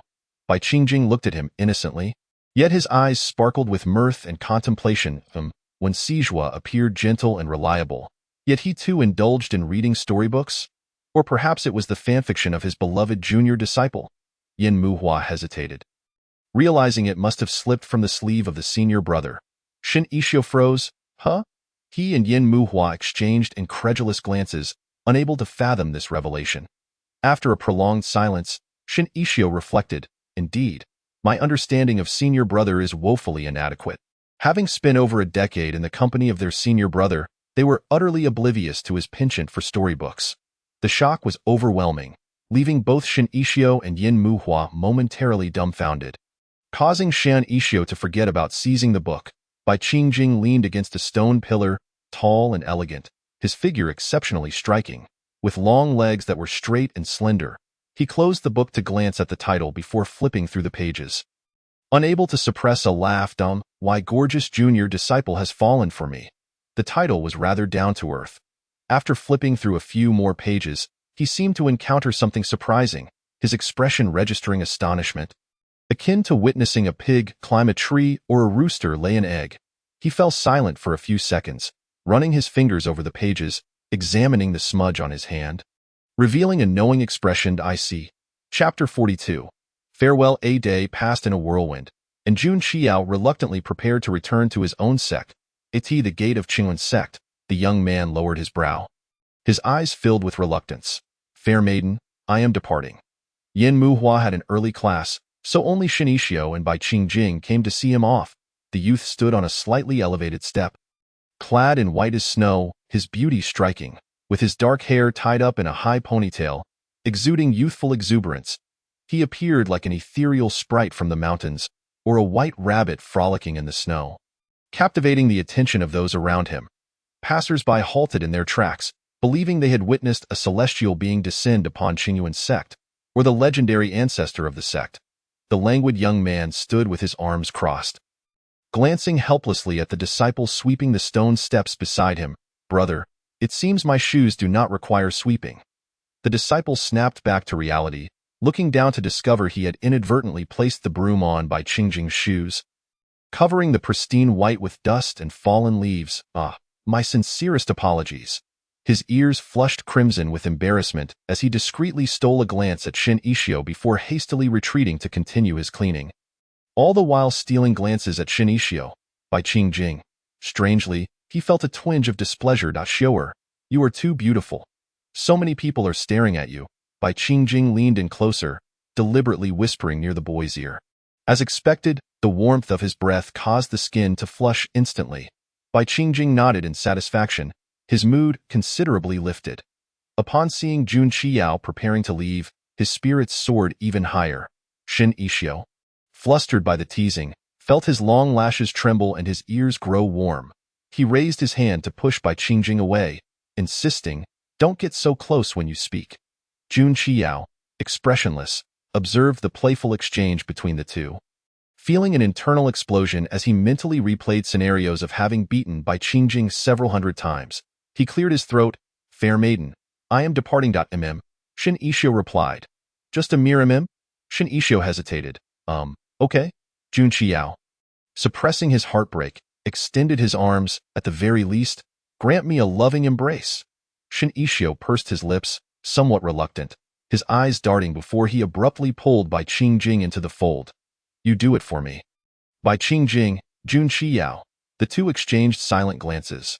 Bai Qingjing sighed in resignation, turning to glance at the chuckling Shin Ishio. "Since the fair maiden has spoken, I shall comply." Jun Qiao, with a serious demeanor, pushed Bai Qingjing's arms aside. "There is no need. We cultivators should not indulge in such frivolous displays of affection. You should keep your distance." With a darkened expression, Jun Qiao took a few steps back, glaring at Bai Qingjing before wordlessly turning to leave. Bai Qingjing, beaming, called out, "Oh, you're leaving just like that? No loving embrace?" Jun Qiao stumbled slightly, hastening his pace, as the young man slipped into the carriage and departed. Bai Qingjing's expression turned blank. He patted his arms in disdain, muttering, "What bad luck." Shin Ishio chuckled softly, turning to ascend the stone steps of the sect. "Shin Ishio." The youth paused, turning in confusion. "What is it?" Bai Qingjing stood a few steps lower, gazing up at him with a smile. He casually stretched, speaking softly, "I am leaving as well." "You are leaving too?" Shin Ishio furrowed his brow. "What about your injury?" The young man patted his storage pouch. "My injury has healed sufficiently. The medicine you provided was ample." Shin Ishio nodded slowly, lowering his gaze. The towering spiritual trees on either side of the stone steps rustled with leaves, creating a continuous whisper. The gentle sunlight bathed the scene in tranquility, filtering through the foliage to illuminate the youth's exquisite features, enhancing his delicate features. A gentle breeze brushed against their skin, playful enough to lift the hems of their garments. The young man stood tall and elegant, his posture striking in his regal purple robes, looking at Shin Ishio with a smile. "Will you miss me when I am gone?" "This fellow."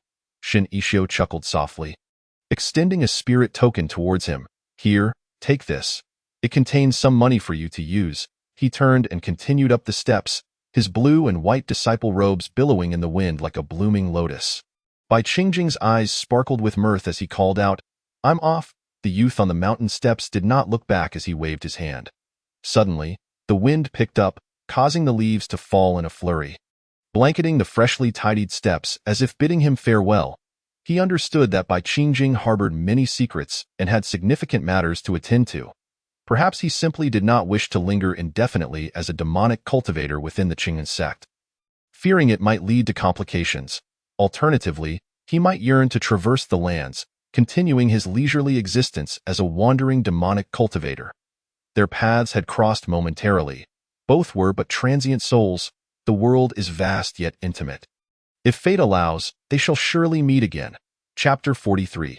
Senior Sister Hua Jujio. A month later, on the heights of Xiuzhu Peak, morning mist swirled around the mountain gorge, accompanied by the melodious songs of birds and the gentle chirping of insects. The fresh scent of dew was cool yet invigorating, permeating the air and allowing one to feel utterly at ease. The boy's long, delicate eyelashes were adorned with tiny droplets of water, and the strands of hair by his ears danced in the breeze, brushing softly against his cheeks. Shin Ishio sat cross-legged, the gentle fluctuations of his spiritual energy growing stronger with time, oscillating wildly before gradually stabilizing. Congratulations, senior brother, your cultivation at the mid-foundation stage has stabilized. Yin Muhua said, gently closing the ancient tome in her hands, her eyes brimming with joy and admiration. At T16, achieving the mid-foundation stage was an extraordinary feat, marking him as a prodigious talent in the realm of cultivation. When would she reach the foundation stage? If she were at that level, she could accompany her senior brother to the misty secret realm in Dongyue City. The mere thought soured her expression, filling her heart with grievance. Shin Ishio rose and cast a cleansing spell upon himself, brushing off the morning dew and dust. Upon glancing back at his despondent junior, he couldn't help but chuckle. All right, I doubt it will be long before they return. Yin Muhua, still disheartened, replied with a soft "oh." Shin Ishio, amused by his little junior's demeanor, patted Yin Muhua's head. His junior was exceptionally gifted, already at the 9th level of chi refinement, and would soon break through to the foundation stage. Next time, you shall join me. For now, stay within the sect and cultivate diligently. I hope that by the time I return, you will have reached the foundation stage. All right. The boy's gentle smile felt like a spring breeze, and Yin Muhua's eyes widened as he solemnly replied, yes. When you return, I will certainly attain the foundation stage. Noticing Shin Ishio about to speak again, he added, and I won't rush. I will lay a solid foundation, allowing my progress to come naturally. Shin Ishio nodded in satisfaction. Good. The elixirs sent by Uncle Shang Lin had proven remarkably effective, enabling him to break through to the mid-foundation stage, and bringing his junior close to the threshold of the foundation stage. The misty secret realm in Dongyue City held great opportunities, yet it also harbored dangers. Nestled deep within a valley, it was rumored to house the legacies of hidden masters. The formation guarding it was extraordinary, revealing its true form only once in a century. Even more astonishing was that if cultivators at the golden core stage or above entered, they would face immense suppression and pressure. Gradually, it became an unspoken rule that only cultivators below the golden core stage were permitted entry. Ultimately, the sect convened to allocate 2 spots to each of the 5 peak gates of the Qingyuan sect, allowing each to distribute them as they saw fit. However, in consideration of their safety, participants were required to be at the foundation stage or above. Following a month-long selection process, disciples from various peaks strained themselves to secure a spot. As for Shizhu Peak, the situation was rather peculiar. Wai Yuli, the individual averse to trouble, had initially been coerced by the sect leader to establish a peak gate. Despite the leader's various inducements, he had steadfastly refused to accept disciples. From the inception of the peak gate until now, he had only taken in Yin Muhua as his personal disciple, leaving no room for competition. This had incited envy among disciples from other peaks. Given that Yin Muhua had yet to reach the foundation stage, even if they had a spot, he could not go, resulting in Shizhu Peak being represented solely by Shin Ishio. After a moment of contemplation, Shin Ishio recalled that if memory served him correctly, senior brother Wen Sijua and his elusive senior sister should have been selected as well as the sect leader's direct disciples. They were undoubtedly exceptional talents, easily standing out among the younger disciples. However, given the extreme value of spots for the misty secret realm, appointing direct disciples outright could invite discontent. Thus, the peak leaders opted to hold a selection competition, both to cultivate goodwill and to transparently allocate spots to the disciples they valued. Has the senior sister returned? Shin Ishio could not help but inquire upon thinking of her. The sect leader had a spirited personality, and each of his 3 disciples possessed distinct traits. If one were to identify the disciple most akin to the leader, it would undoubtedly be senior sister Hua Jujio. Although she was the second disciple taken in by the leader, she was several years older than Wen Sijua and refused to call him senior brother, insisting they refer to each other as sister and brother. Whenever the topic arose of the senior brother accepting the leader's legacy and managing the sect's affairs, Hua Jujio would immediately feign ignorance, as if she had not heard a word. When Sijua found himself at a loss when dealing with her, Hua Jujio was inherently spirited, relishing her adventures across the land, often spending only a few days a year within the sect. Shin Ishio was pleasantly surprised by her return this time. Isn't it a coincidence? Senior brother just contacted me through the communication talisman, saying I should join him in finding you, and the senior sister is there as well. Yin Muhua's eyes brightened at the mention of Hua Jujio. Hua Jizhou is truly a remarkable person. With her around, there is never a dull moment in the Qingyuan sect. Moreover, each time she returns, she brings gifts for her younger disciples and takes them on joyous escapades across the mountains. However, the sect leader might have a headache, worrying that she might uproot some spirit fruit tree, pluck immature precious herbs, or pilfer vegetables cultivated by a reclusive cultivator. Chapter 44. To the bitter end at Wenxijua's residence, a vibrant young woman clad in form-fitting red attire sat on a stone bench in the courtyard, swinging her legs animatedly. Annoyed, she poked Wenxijua's head and exclaimed, "Why didn't you let Ishio and Muhua come to see me sooner? It has been days since I returned, yet you've kept me from finding them. You treat me like a thief." While she found Shin Ishio and Yin Muhua's appearances quite alluring, she certainly had no intention of causing trouble for her dear junior. When Sijua leaned back to evade her hand, replying helplessly, "Senior sister, Ishio junior brother has just broken through to the mid-foundation stage and needs time to stabilize. I didn't want to distract him by telling him of your return." He poured her a glass of freshly pressed spiritual fruit juice, urging her to be patient as they would arrive shortly. Mid-foundation stage breakthrough? Hua Juzhou's eyes sparkled with excitement. What a fine lad. Truly deserving of his pure in constitution. Pausing, she sighed softly, her gaze tinged with concern.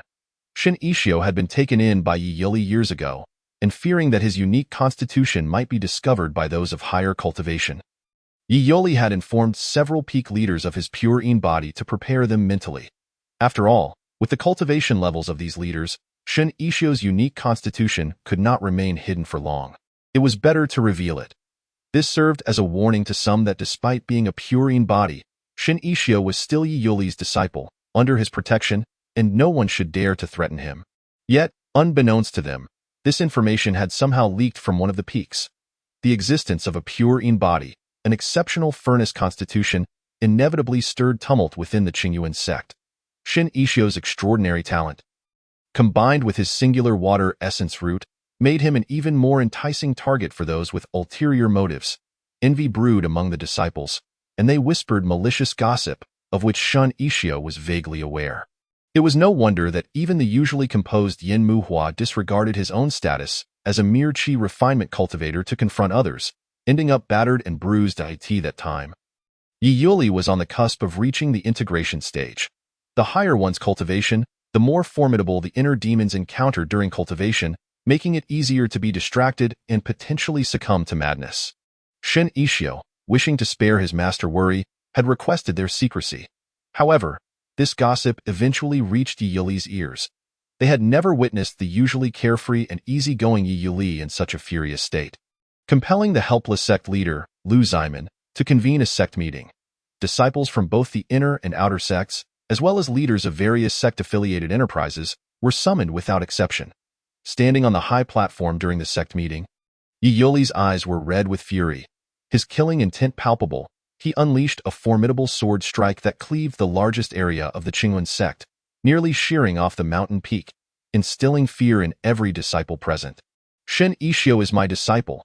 Should anyone dare to slander him or reveal his constitution to outsiders, I, Yi Yuli, will confront them with the full force of my integration stage cultivation, and no matter how far they flee. I shall pursue them to the ends of the earth, until death do us part. Although Yi Yuli is the peak master of the Qingyuan sect, his cultivation and talent far surpass that of the sect leader. In the realm of cultivation, he is undoubtedly renowned, possessing unparalleled aptitude that allows him to sweep through the various powers, elevating the Qingyuan sect into the ranks of the top 10 sections.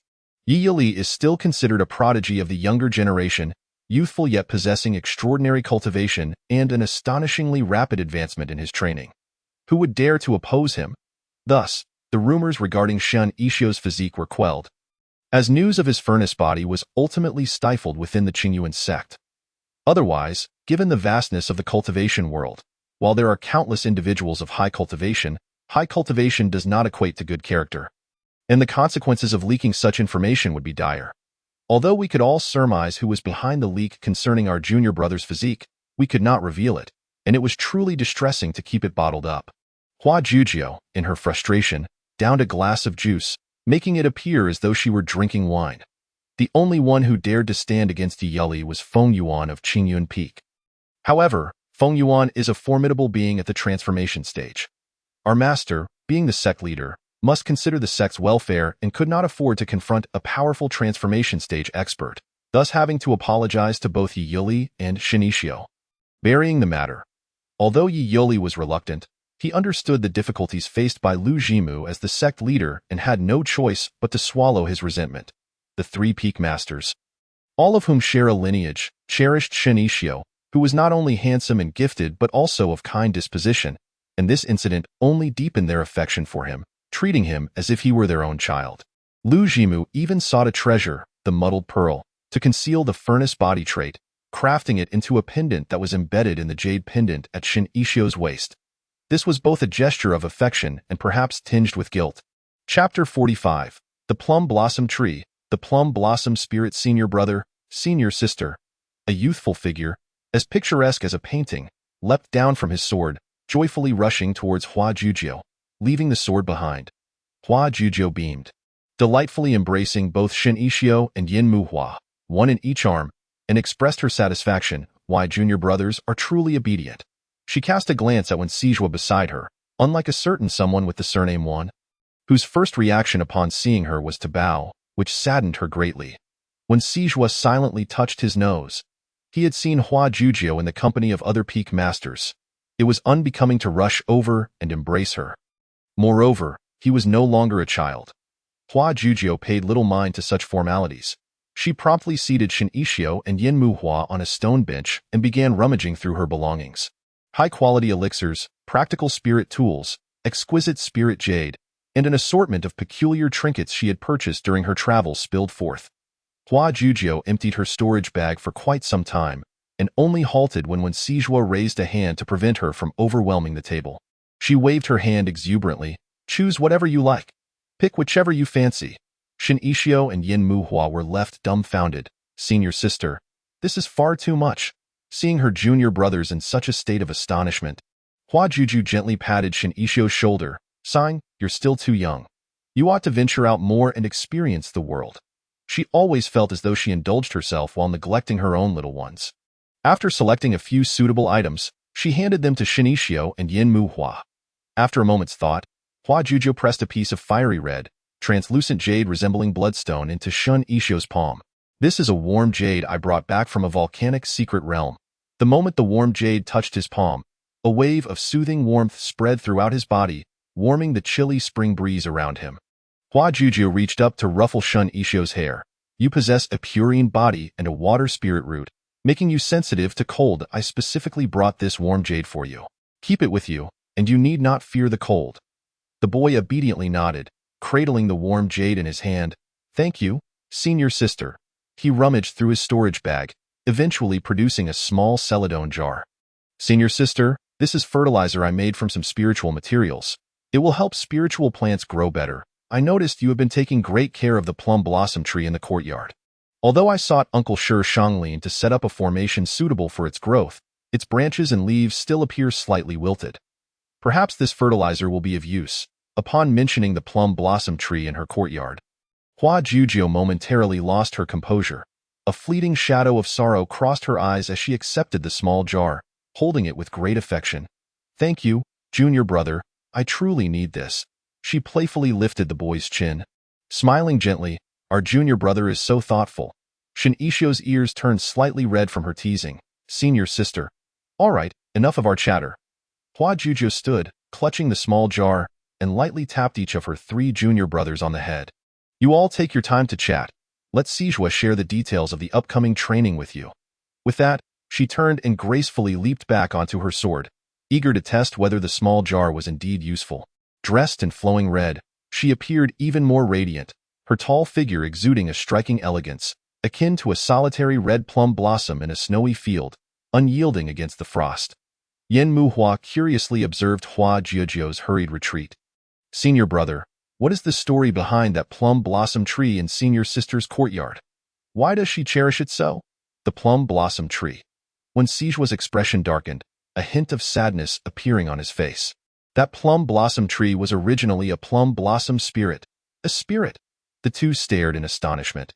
The gentle youth continued, in life, that plum blossom spirit was senior sister's beloved. Shin Ishio and Yin Muhua were rendered speechless, shocked into silence. Senior sister actually had someone she cherished?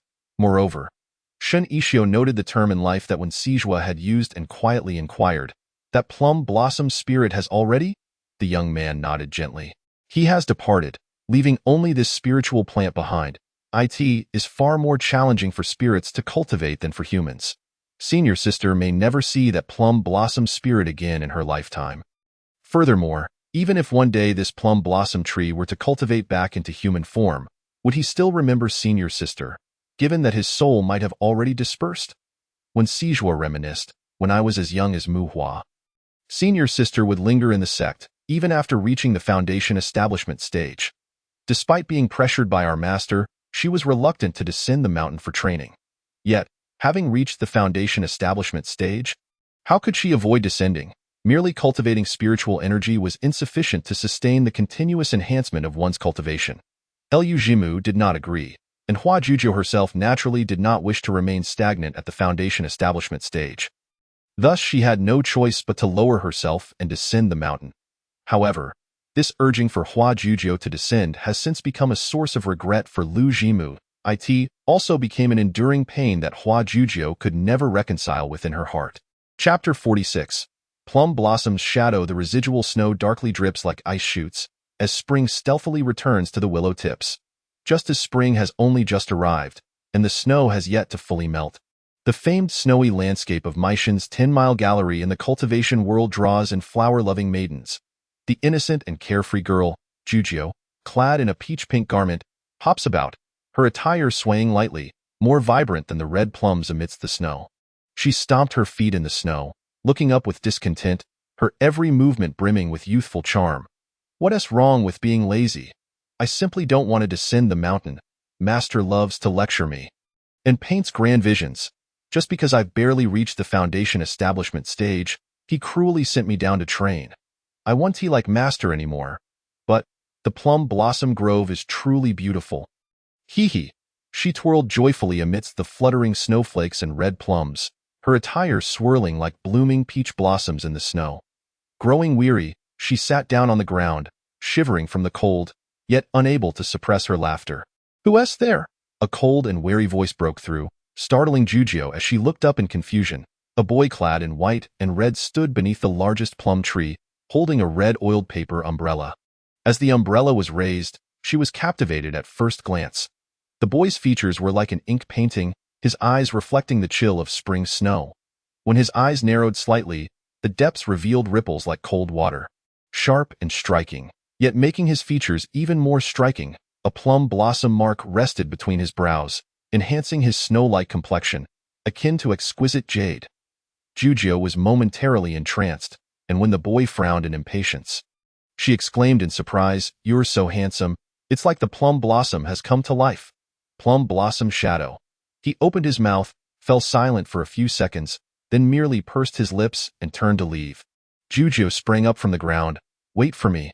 What is your name? Why are you here alone? You must be quite delicate with such fair skin. Aren't you cold dressed like that? Oh, are you mute? Why don't you speak?" Plum blossom shadow. "You talk too much. He doesn't know which question to answer. If you're mute, then so be it. I don't mind, we can train together. The scenery here is truly lovely. How long have you been living here? What's your cultivation level like?" Plum blossom shadow felt somewhat awkward. "I'm not mute." Plum blossom shadow. "Huh?" The young girl, blissfully oblivious, failed to comprehend the situation. Hua Shuang patiently replied, "My name is Hua Shuang." "What a lovely name you have," Juzhou remarked, her eyes sparkling as she thoughtfully stroked her chin. Is Shuang a reference to the peach blossoms? The one that describes the shadows of flowers lightly crossing the clear water? Hua Shuang advised, "Read more." Regardless of how indifferent or uncommunicative Hua Shuang appeared, Juzhou stubbornly refused to leave her side. They traversed through countless seasons, and the once solitary red umbrella that lingered above Hua Shuang's head gradually tilted towards the girl, shielding her from the endless snowfall of Meishan. Beneath the largest plum tree on Meishan, they constructed a dwelling, indulging in the beauty of the scenery, savoring wine, and brewing tea. However, their idyllic existence was short-lived. One day, an injured cultivator intruded into the depths of Meishan, only to be rescued by the two. A formidable being at the transformation stage, he effortlessly discerned Hua Shuang's true identity and harbored malicious intentions. After recuperating, he returned with accomplices to besiege Hua Shuang.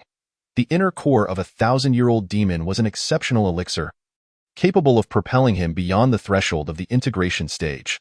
Despite being a 1,000-year-old demon cultivator herself, Hua Shuang, though gradually progressing in her cultivation, possessed the prowess of the transformation stage, allowing her to contend with him and protect herself. However, she had a young companion, Jujio.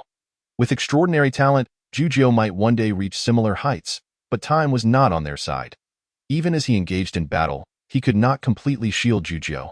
When Hua Shuang negotiated with him, her demeanor was calm, as if she had anticipated this day. "I will give you my inner core if you release her," he agreed. Blood seeped from the corner of Jujio's mouth as she watched the cold and proud youth before her dissipate into ethereal light, leaving behind only a small plum branch, no longer than her forearm. Though he absorbed the inner core, he did not depart. Being a man who repaid kindness with malice, he would not leave himself vulnerable. He intended to kill Jujio, but unexpectedly, the inner core he had just consumed activated, temporarily restraining his cultivation.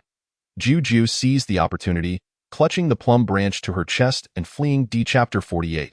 The White Fox. The misty secret realm lies ensconced within the depths of a secluded mountain valley.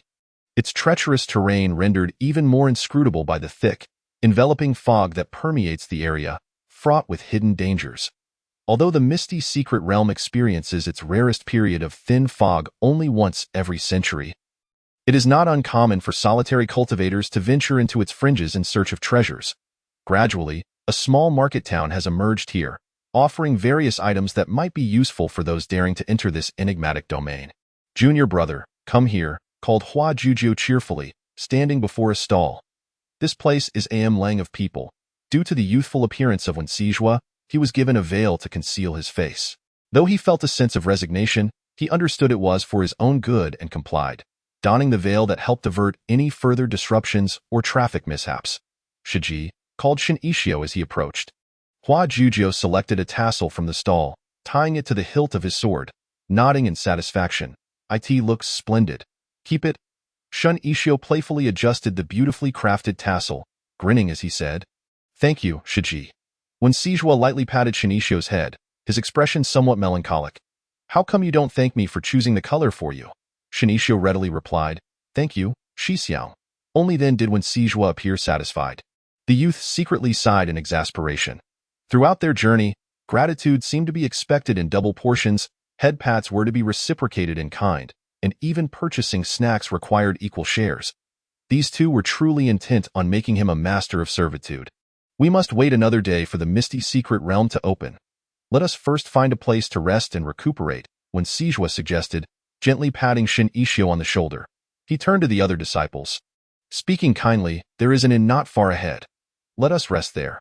The young man turned to Shang Lin, who nodded, leading their group toward the inn. Although this small market town was not extensive, the inn was bustling with patrons, nearly giving the impression of a grand metropolis. "Shixiao, are there really any vacant rooms here?" Shin Ishio asked, unable to restrain himself. "With so many people, surely it must be full?" When Sijua shrugged helplessly, "I'm not sure. Let me inquire." Upon learning from the innkeeper that there were indeed several available rooms, relief washed over the group, their spirits lifted at their fortuitous luck. While Wen Sijua negotiated with the innkeeper, the others found a table to sit and rest, sipping tea to alleviate the aches from their arduous journey. Shin Ishio cast a purification spell over the tea set and poured tea for the esteemed guests and fellow disciples. Shang Lin took a sip of tea, setting his cup down with a teasing remark, "You're quite astute, aren't you?" Shin Ishio chuckled, "Sure, Shu, you jest." Feng Yuan cast a sidelong glance at him, remaining silent and untouched by the cup of tea. As expected of Shun Shidi, your timing in serving tea is impeccable, and no wonder Shu Yi holds you in such high regard. Though Yinchang smiled, his words dripped with sarcasm, insinuating that Shun Ishio had attained the position of Yi Yili's senior disciple through flattery. Hua Jujio frowned, preparing to retort, but Shun Ishio subtly tugged at her sleeve beneath the table. Meeting her gaze, he maintained a calm demeanor, turning to face the cold-eyed Yinchang, the beautiful eyes visible beyond the veil curving into a gentle smile. Then I shall graciously accept my Xixiang's compliments. How shameless! Yinchang's expression soured, yet with their esteemed masters present, he refrained from expressing his ire, swallowing his indignation. Just as the atmosphere at the table grew tense, a commotion erupted at the entrance, accompanied by shouts and curses. A fluffy white ball leapt through the air with astonishing speed, using the heads of several passers-by as leverage, hurtling toward their table like a bolt of lightning. What is that? Feng Yuan's gaze sharpened, gathering a dual-colored spiritual energy in his hand, ready to strike the white ball. To everyone's astonishment, the creature evaded the lethal attack with an almost imperceptible agility. Continuing its charge, the white ball exclaimed, "There's a beautiful lady here." It descended upon Yinchang, forcefully submerging him into the tea, causing his hairstyle to become disheveled and even pulling out a few strands. Yinchang, drenched, bore a foul expression. Not only had he been dunked into the tea, but with his master and Shang Lin present, he could not express his frustration. Hua Juju nearly burst into laughter. Before she could contain herself, the white ball pounced into her arms, allowing the onlookers to finally discern its true form. It was a white fox spirit beast, its fur sleek and soft, a testament to its well-cared-for upbringing. Its eyes sparkled with mischief, exuding an undeniable charm. Hua Jujiu and her two fellow disciples gasped in unison, "How beautiful!" The white fox nuzzled against Hua Jujiu, its endearing demeanor melting hearts all around. Shun Ishio could not resist reaching out to stroke its soft ears, closing his eyes in delight. "So soft and comforting. I wish to raise one." Chapter 49. The nickname Big Yellow the White Fox. Noticing Shun Ishio's affection, glanced over, then resumed its attention on Hua Jujiu, pausing momentarily. It turned to Shun Ishio again, lowering its gaze, its eyes glimmering with allure. Shun Ishio, finding the fox's antics amusing, gently caressed its plush ears. His voice soothing, "What's the matter?" The white fox ceased its nuzzling, gazing intently at Shun Ishio, narrowing its eyes, as if questioning his intent. "What do you want?" Shun Ishio faltered, feeling a chill under its scrutinizing gaze. "Are you upset because I'm petting you too hard?" A glinting claw shot toward him, and the youth instinctively shut his eyes, letting out a startled gasp. The claw snagged the edge of his veil, tearing it away to reveal his strikingly beautiful face. Shun Ishio gently closed his eyes, his long eyelashes fluttered, and his exquisite features, pale and delicate, drew the attention of all within the small inn, leaving them momentarily dumbstruck.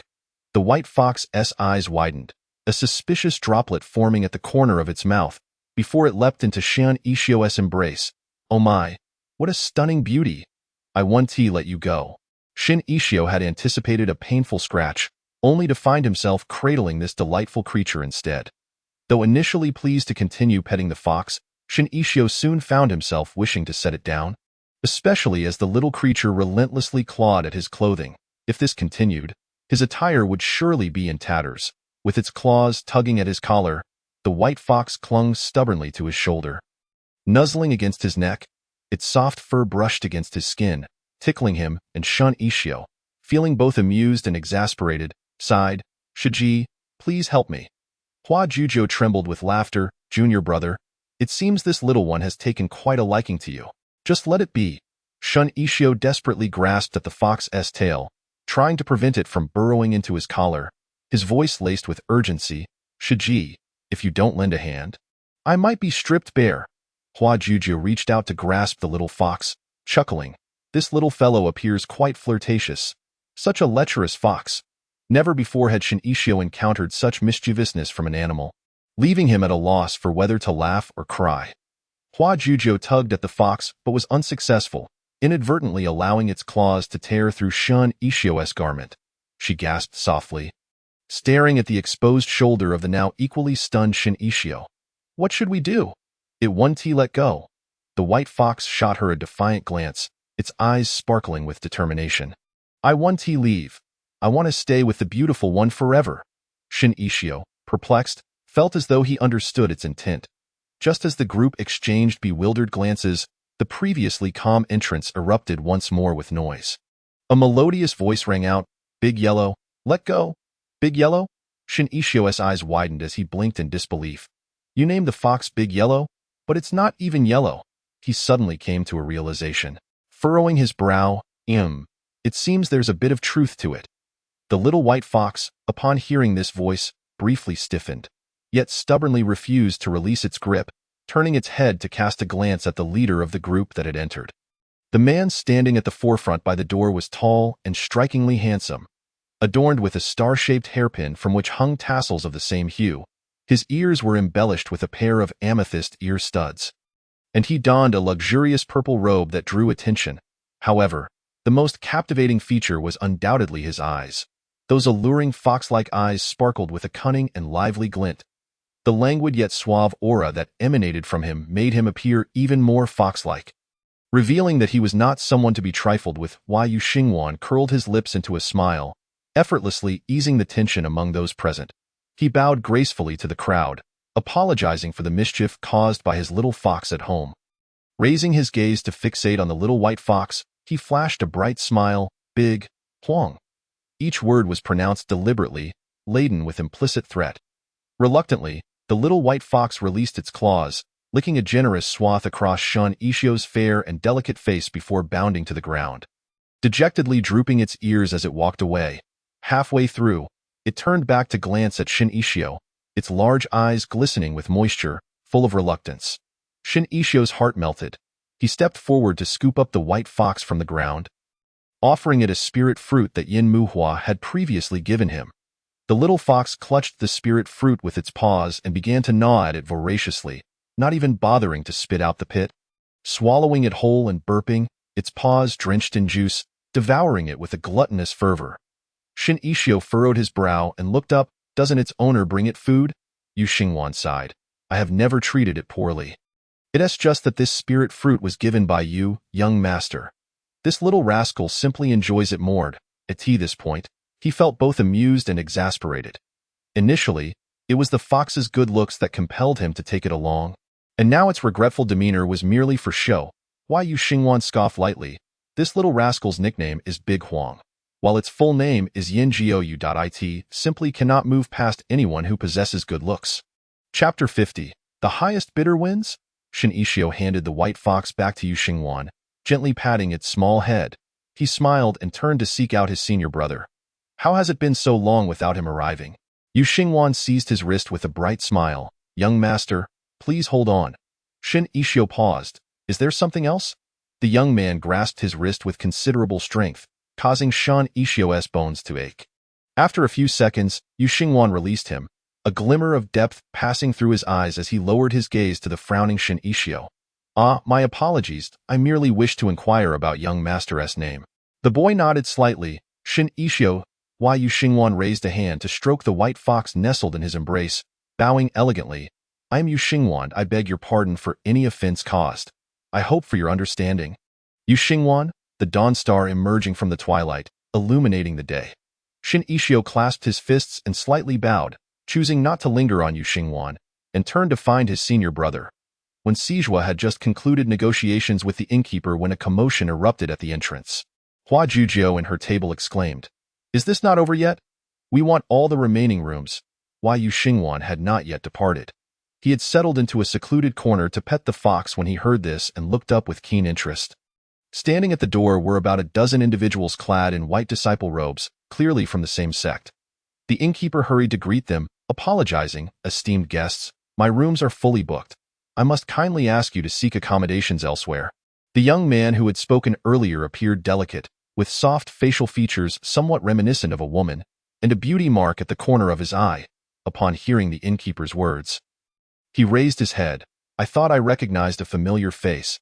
Mo Yao grinned insincerely at Wen Sijua. Long time no see, Wen Sijua. Shin Ishio immediately sensed impending trouble. Did this person have a grudge against his senior brother? Wen Sijua replied coolly, Mo Yao, there are no available rooms here. Mo Yao chuckled coldly. I see your numbers are similar to ours. It would be just right for us from Shuiwei sect. Shuiwei sect? A top 10 force in the cultivation world, was on par with Qingyuan sect. When Sijua retorted icily, Mo Yao, your intentions align with ours. Do not seek unnecessary trouble. He cast a casual glance at the two calm individuals at the end of the group. These two were likely powerful figures dispatched to protect this group of disciples, just as they were from Qingyuan sect. Mo Yao noticed Shangling and Feng Yuan as well, but he knew that two divine transformation experts would not intervene in a squabble among juniors. Thus, he unabashedly focused on Wen Sijua, disregarding the innkeeper's sour expression and the gazes of Qingwen Sect's two esteemed figures. How much for a room here for a night? The innkeeper trembled. 500. I'll offer 1,000. Oh Yao's smile was chilling. The rooms are ours. The innkeeper's eyes sparkled, casting a furtive glance at Wen Sijua, the meaning unmistakable. Wen Sijua furrowed his brow. A voice from the corner of the hall exclaimed in sudden realization. So money can buy a room? Yu Xingwan tilted his head, stepping between Wen Sijua and Mo Yao, removing a beautifully patterned storage bag from his waist, tossing it into the air, and began spilling out crystal coins. The shimmering crystal currency cascaded from the opening of the storage bag, dazzling everyone's eyes. The coins inundated Yu Xingwan's knees, even spilling over to the feet of Wen Sijua and Shin Yixio, visibly exceeding 10,000, yet he did not cease. Time seemed to freeze at that moment, the hall filled with gasps of astonishment. Why Yu Xingwan beamed, holding the coins, and the storage bag showed no signs of depletion. As if it contained an infinite supply of crystal coins, rendering Mo Yao's expression increasingly grim. Mo Yao, with a cold demeanor, declared, "We are leaving." As Mo Yao and his group departed, the innkeeper, his eyes gleaming with excitement, hurried to Yu Xingwan, nearly drooling. "This, esteemed guest, all the rooms are yours." Just as he prepared to summon someone to collect the coins scattered on the ground, Yu Xingwan cheerfully raised a hand. "Innkeeper, how many rooms do you have left?" The innkeeper hesitated. 7. Yu Xingwan nodded. "Then please count out 7,007 crystal coins from the ones on the ground." The innkeeper was left dumbfounded. "Ah?" Yu Xingwan, puzzled, tilted his head. "Logically speaking, if the highest bidder wins, I only need to bid higher than 1,000, so I offer 1,001. Is there a problem?" The crowd murmured. "That does seem quite reasonable." The innkeeper, with a remarkable expression, counted each crystal coin Yu Xingwan had thrown on the floor, causing everyone to chuckle. Why Yu Xingwan smiled. "Consider these coins as compensation for the trouble caused by Big Huang. I hope you will not refuse." He leisurely bowed, cradling the white fox as he exited the inn, seemingly headed for another place. Shang Ling wore a knowing expression. This lad is not simple. He must be a favored progeny of some great power. He likely does not care for this money, but is merely taking the opportunity to make the innkeeper uncomfortable. Truly a clever little fox indeed. Chapter 51. Do not move. 7 rooms were finally secured, with each esteemed figure receiving one, and 2 disciples from each peak sharing a room. Among their group were 3 girls. Naturally, the 2 senior sisters from Yinluo Peak shared one room, while Hua Jujio had one to herself. Shin Yixio and Wen Sijua shared a room. They merely tidied up their belongings and bathed before settling down. By the time they arrived, it was already afternoon, and after some wandering, it was time for dinner.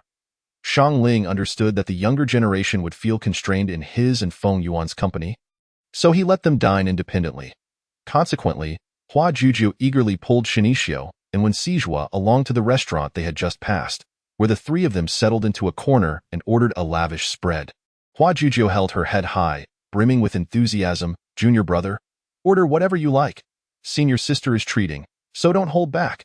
Shin Yixio replied, "Senior sister, you've practically ordered everything. I suppose I need not order anything." Wen Sijua chuckled heartily, only to receive a playful punch from Hua Jujio, causing him to wince in surprise. He sighed. "All right, I admit my mistake." Shin Yixio took a sip from the cup Hua Jujio had poured for him, only to be met with a fiery taste that forced him into a fit of coughing, bewildered. "This is neither tea nor juice. It's liquor." The gentle youth furrowed his brow, gently patting his back to alleviate his cough. "Senior sister, why did you pour liquor for Yixio?" Hua Jujio giggled. "How can one eat without drinking? Sooner or later, he must try this fine drink." Wen Sijua glared at her, but the junior brother is still quite young. He took the wine cup from Shin Yixio's hands and poured him a fresh cup of juice. Hua Jujio shot back, "If you drink with me, I will not let the junior brother drink." Wen Sijua replied, "Very well then." Shin Yixio wisely distanced himself from the situation.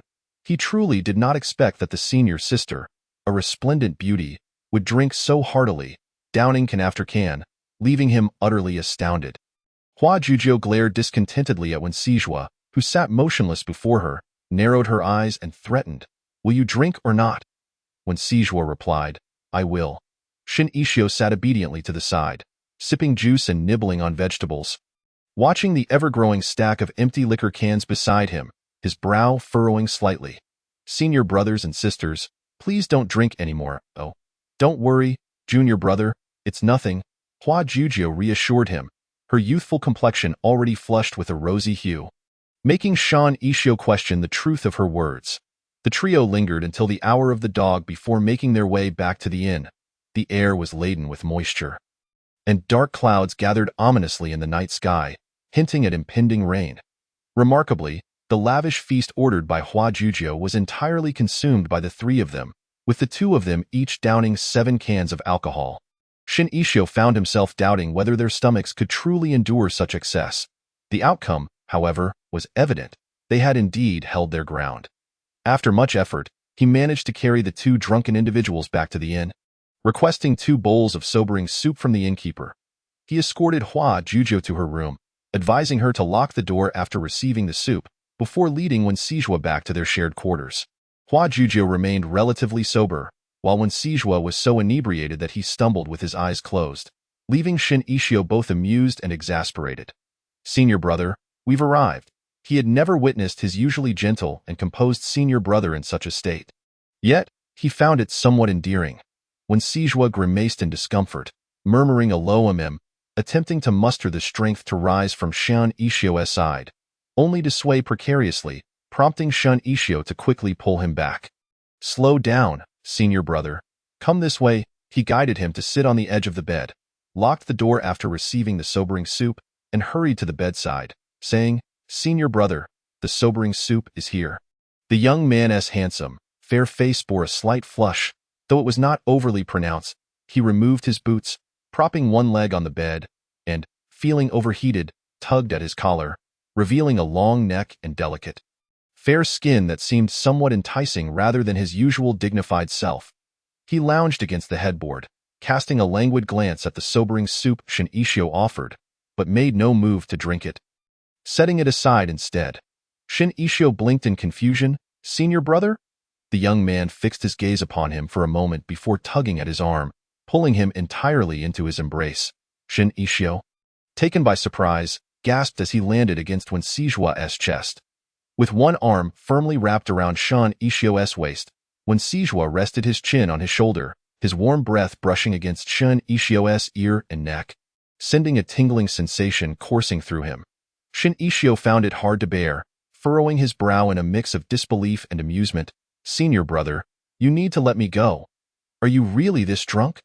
He struggled slightly, but the arm around his waist tightened instead. The warmth emanating from Wensijua's body, higher than his own, enveloped Shin Ishio, who took a few shallow breaths, feeling his ears grow warm. He pushed against the young man's shoulder, attempting to create distance, only for Wensijua to utilize his cultivation, firmly trapping him in place. Wensijua closed his eyes, murmuring, Don't move. It's hot. Chapter 52. The thunder awakening Shin Ishio sighed in resignation. You're warmer holding me. Just loosen your grip. Wensijua's voice held a hint of grievance, tinged with a tremor that left Shin Ishio momentarily stunned. Today marked the awakening of spring. Outside, a gentle spring rain fell, accompanied by the resounding thunder, as raindrops tapped rhythmically against the window pane, filling the air with the earthy scent of damp soil. He whispered, Are you afraid of the thunder?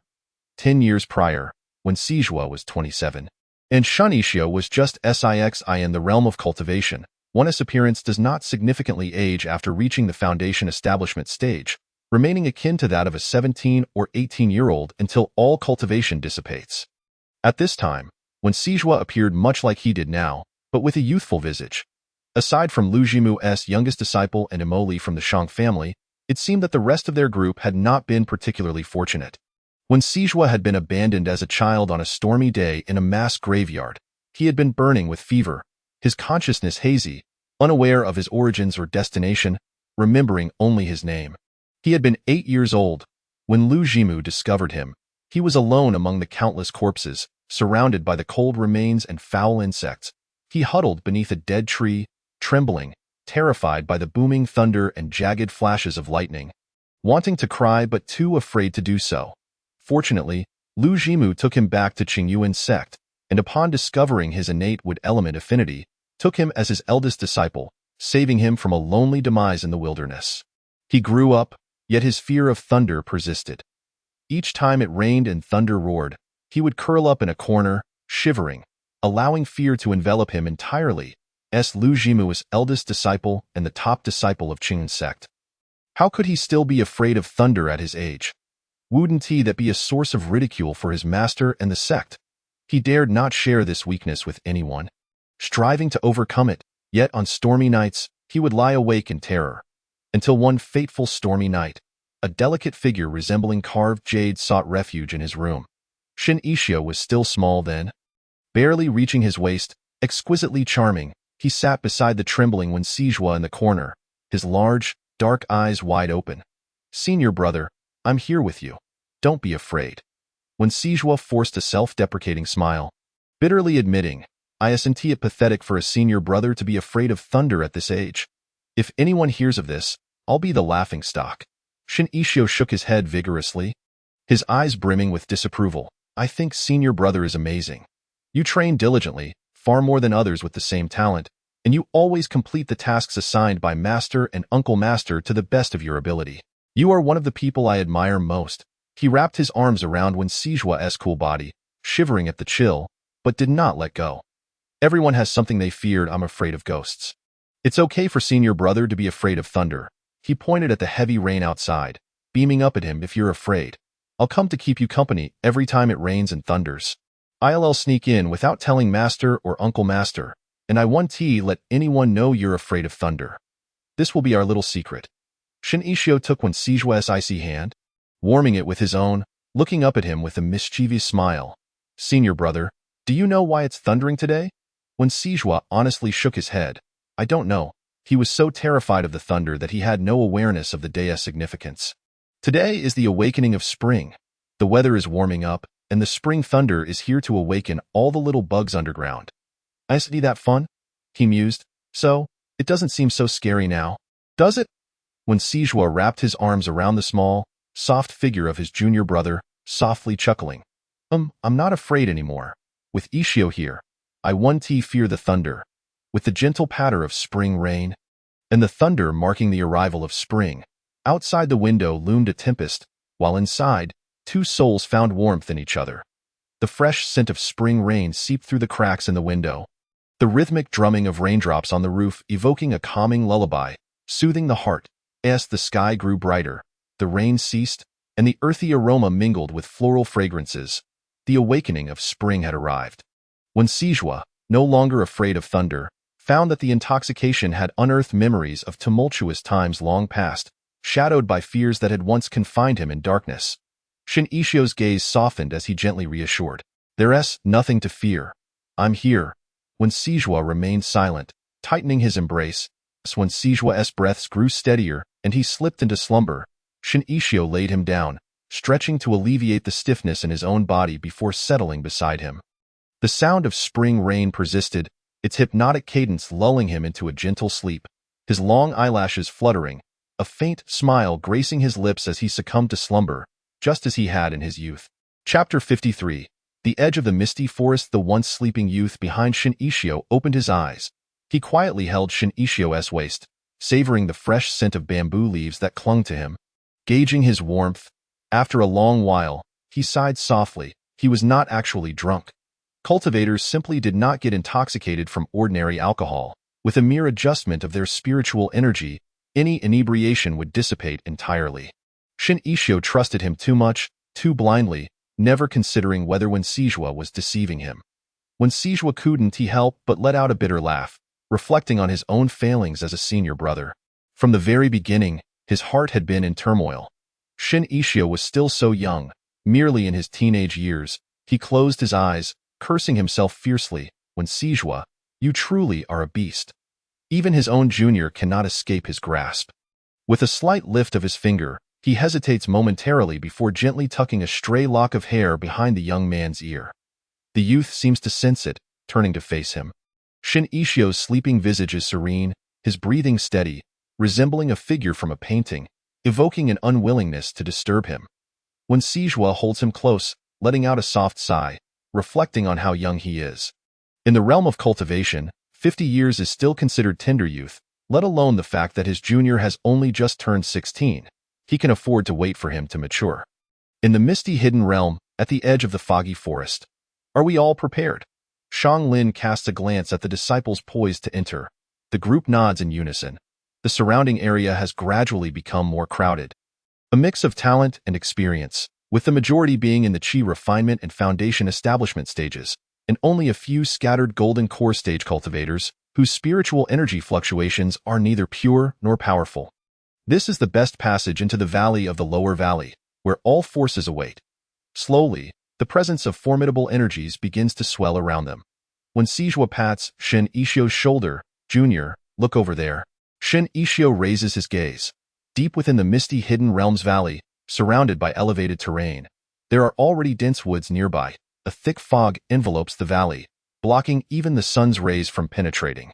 A veil of white mist swirls around them, the dampness condensing into beads of water on their clothing and skin, bringing a refreshing chill. Yet, they are still relatively far from the heart of the fog forest. And visibility remains considerably better. The valley is shaped like a shuttle, and the vastness of the hidden realm renders those standing within it as insignificant as ants. They occupy the most advantageous corner for entering the hidden realm. And nearby, a striking group of over 10 individuals has just arrived. At the forefront stands a cold, ethereal maiden shrouded in a veil, her figure graceful and slender, adorned with a single pale blue petal at her brow. Exuding an air of mystery, the disciples behind her wear matching tokens, each engraved with the character for sound. This signifies the powerful local force, the Xianin Pavilion. You must have heard of it. When Sijua speaks in a calm tone, all disciples of Xianin Pavilion are sound cultivators, and it is the largest sound cultivation force in the realm. The girl at the front is the holy maiden of Xianin Pavilion, named Su Qianghua. She is the most gifted sound cultivator of her generation and the daughter of their pavilion master. She is of similar age to you, and her aura suggests she has yet to break through to the foundation establishment stage. Entering the hidden realm at the Qi refinement stage can be somewhat perilous, yet the opportunities within are substantial. Xianin Pavilion likely wishes for her not to abandon them. However, despite being merely at the Qi refinement stage, many of those behind her are in the late foundation establishment or golden core stages, which should be sufficient to ensure her safety. The entrance to the misty forest hidden realm. The territory is vast, with various factions scattered throughout. Among the prominent forces surrounding them, only Xianin Pavilion stands out, alongside an old acquaintance of theirs, Yu Xingwan. Shang Lin is somewhat taken aback upon spotting Yu Xingwan. Casting a glance at the cold-faced elder behind her, a flicker of wariness crossing his eyes, he recognizes this elder as a powerful figure from the largest force in the cultivation world. The Suayue Pavilion at the nascent soul stage. Those who reach such heights are typically already courted by various prominent factions. Currently, Qingyuan sect's most powerful cultivator, Yi Yuli, is still striving to break through the nascent soul stage threshold. If Yi Yuli succeeds, Qingyuan sect will welcome its first nascent soul powerhouse, propelling it into the ranks of the top 6 sects in the cultivation world. Yet, at present, Qingyuan sect dares not provoke such formidable forces. When Sijua lowers his voice, tinged with surprise, that is the Suayue Pavilion, currently the second most powerful faction in the cultivation world. You must have heard of the Feishing Auction House. It is the largest auction house in the realm, and saying it earns gold daily would not be an exaggeration. The auction house where Shin Ishio previously acquired the crystal purple goose down is merely a branch of it. Suayue Pavilion holds a top position in both the bounty rankings and the commercial arena, maintaining a balance of light and dark, even more daunting than the top-ranked Tianyan sect. I did not expect that Yu Xingwan would be affiliated with Suayue Pavilion, and her status appears quite significant. When Sijua advises quietly, once we enter, the situation may be uncertain. Be cautious. Let us gather together and avoid straying apart, and try to evade conflicts with such forces. He glances back. Do you all understand? The disciples of Qingyuan sect respond in unison, yes. Chapter 54. Dispersed as noon approaches, the sun blazes brightly. Suddenly, a colossal beam of light shoots up from the center of the valley within the misty hidden realm, revealing the invisible formation barrier that envelopes the valley, emanating a soft glow. As time passes, the barrier's glow gradually diminishes to its lowest point in a century. From various directions at the entrance, figures of robust energy ascend into the air. Shang Lin and Feng Yuan exchange a glance and step forward, placing their hands upon the barrier. In an instant, the barrier is torn open by the combined force of the powerful beings present. Feng Yuan turns and softly calls out, "Enter, we will act together. The barrier will reform at noon in 7 days. We must exit in time and not delay." Shang Lin commands sternly, "Jujio, Sijua, look after the sect members." When Sijua and Hua Jujio nod, leading their fellow disciples into the depths of the misty valley on their swords, the barrier opens. Disciples from various factions and rogue cultivators tumble in like dumplings, each descending into the valley amidst their unique spiritual light, vanishing from sight. In the depths of the misty valley, the fog gradually dissipates and visibility steadily increases.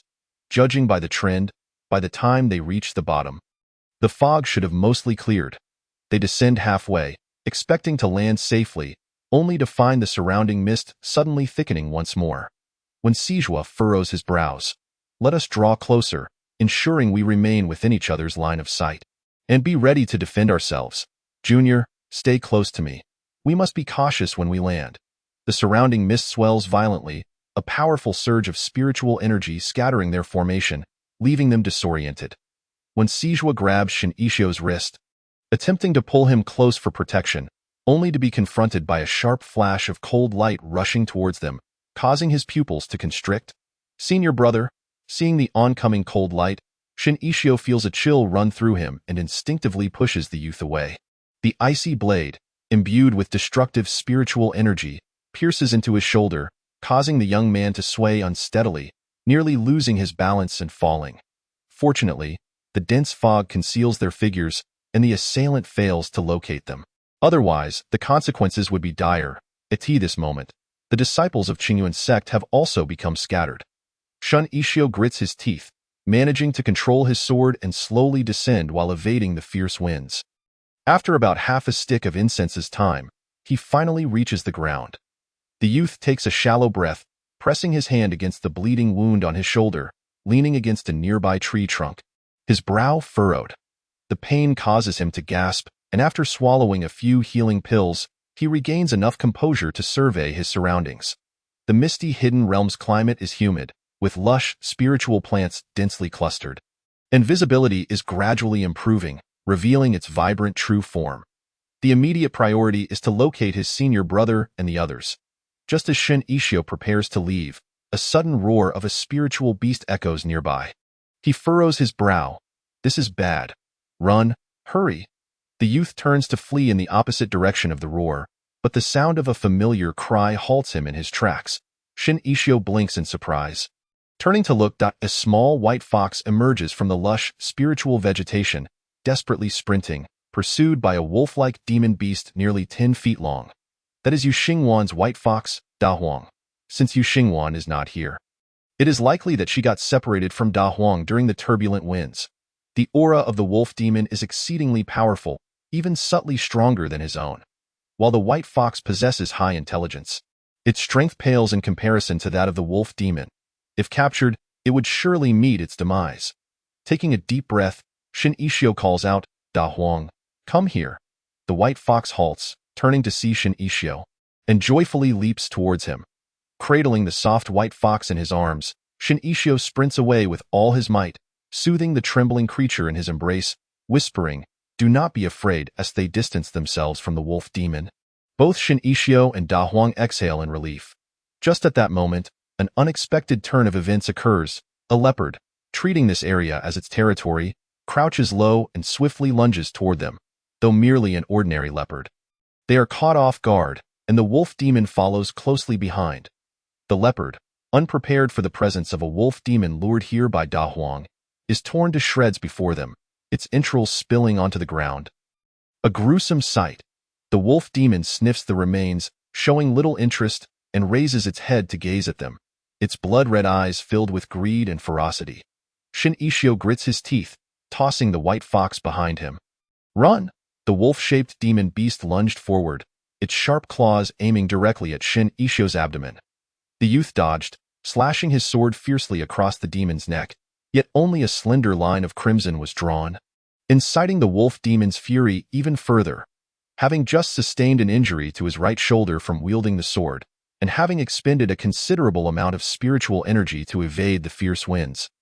Shin Ishio found himself gradually weakening, at a distinct disadvantage. Huang remained at a distance, watching anxiously as the wolf demon prepared to exploit Shin Ishio's moment of vulnerability and strike at his vital points. The small white fox leaped forward, biting fiercely at the demon's nose. The wolf demon, enraged by this audacity, retaliated with a swipe of its claw. Shin Ishio's eyes widened. De Huang! He rushed forward, cradling the small white fox that had been sent flying. The wolf demon, relentless in its pursuit of the fox, launched another strike, but this time, they could not evade it. The razor-sharp claws swept across Shin Ishio's back, leaving 4 gruesome gashes. He let out a pained grunt.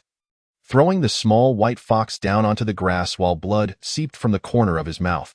The small white fox, in a flurry of panic, crawled out from his embrace and licked his face. Its dark eyes filled with concern. The wolf demon opened its massive maw, larger than a human head, and aimed for Shin Ishio's slender neck.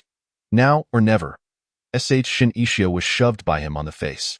Yu Xingwan chuckled, placing the large yellow dog on the ground before bending down to hoist Shin Ishio onto his shoulder, carrying him away to another location, indifferent to his struggles and curses. Shin Ishio gritted his teeth in frustration but felt utterly powerless. After all, his cultivation was inferior, and he could not best Yu Xingwan. Suddenly, a renewed motivation for cultivation surged within him. Upon finding a secluded spot rich in spiritual plants, Yu Xingwan finally set him down.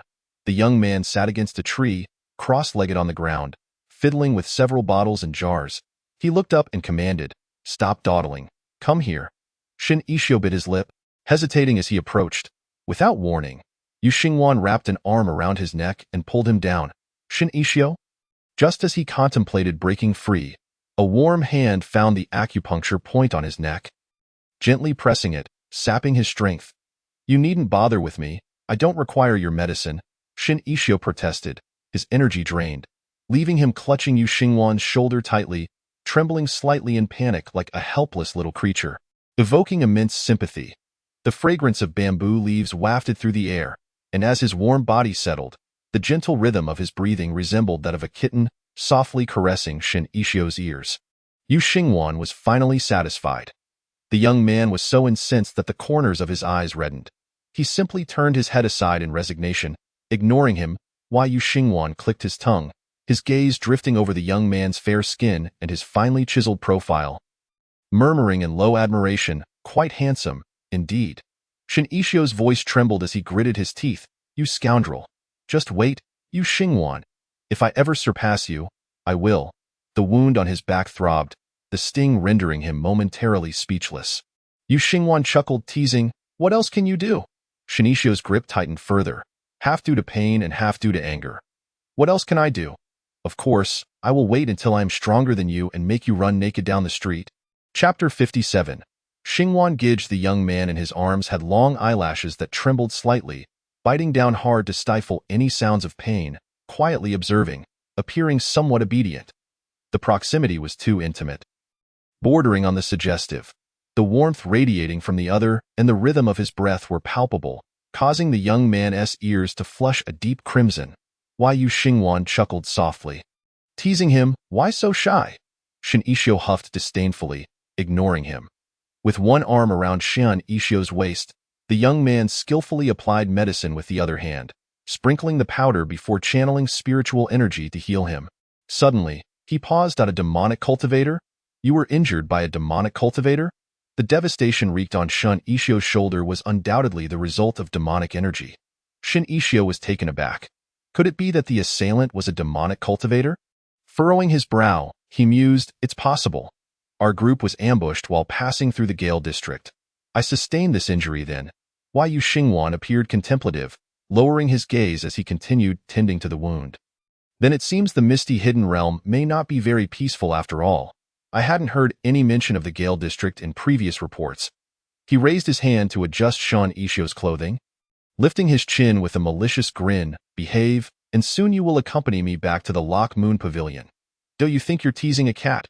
"Always lifting my chin," Shin Ishio nearly retorted. "Who do you think you are?" But realizing his predicament, he held back the urge. The little white fox nearby glanced around curiously. The young man did not respond but asked dully, "Is the medicine applied? Can you let me go now?" Yu Xingwan's fingers lingered on his chin for a moment. The medicine is indeed applied. However, the young man lazily leaned against the tree, finding amusement in teasing him. He reached out, gently patting his soft waist, much like one would with the large yellow dog. The feeling of holding a beautiful person was pleasant. Having never experienced it, he wished to savor it a while longer. "You, Xingwan!" Shin Ishio gritted his teeth, cursing him silently 1,000 times while daring not to reveal a hint of it on his face. His long lashes quivered as he raised his gaze to meet Yu Xingwan's eyes. "Can I go over there to change my clothes? They're torn, and I want to put on something new."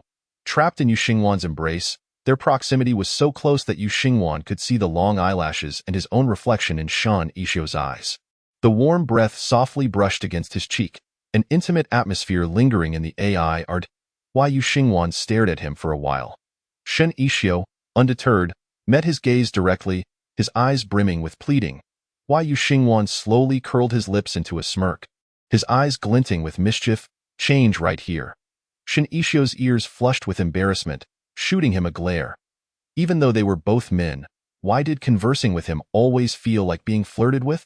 Taking a deep breath, Shin Ishio suppressed the anger swirling in his eyes, wrapping his arms around Yu Xingwan's neck, his lips nearly brushing against the young man's ear.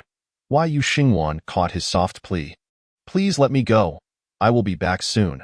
When Yu Xingwan remained unmoving, Shin Ishio lowered his voice, sounding almost childlike. "Xingwan Gij." Why Yu Xingwan's pupils dilated, his eyes widening in surprise. His heart raced, and after clearing his throat twice to feign calmness, he raised his hand to release the pressure point. The large yellow dog tilted its head, expressionless. "Go on, and come back quickly. Die in an instant." Shin Ishio sprang from his grasp, darting into the dense spiritual plants nearby without a moment's hesitation. Yu Xingwan, knowing this rascal wouldn't he soften without reason, yet still unable to resist indulging him. The little white fox squatted on the ground, tilting its head. "Awu? Aren't you afraid he'll run away?" Yu Xingwan leaned casually against the tree. He wouldn't he dare. After a while, Shin Ishio had yet to return. Why Yu Xingwan frowned. Moments passed, and still, Shin Ishio did not come back. Why Yu Xingwan's face darkened. The little white fox, "Awu?"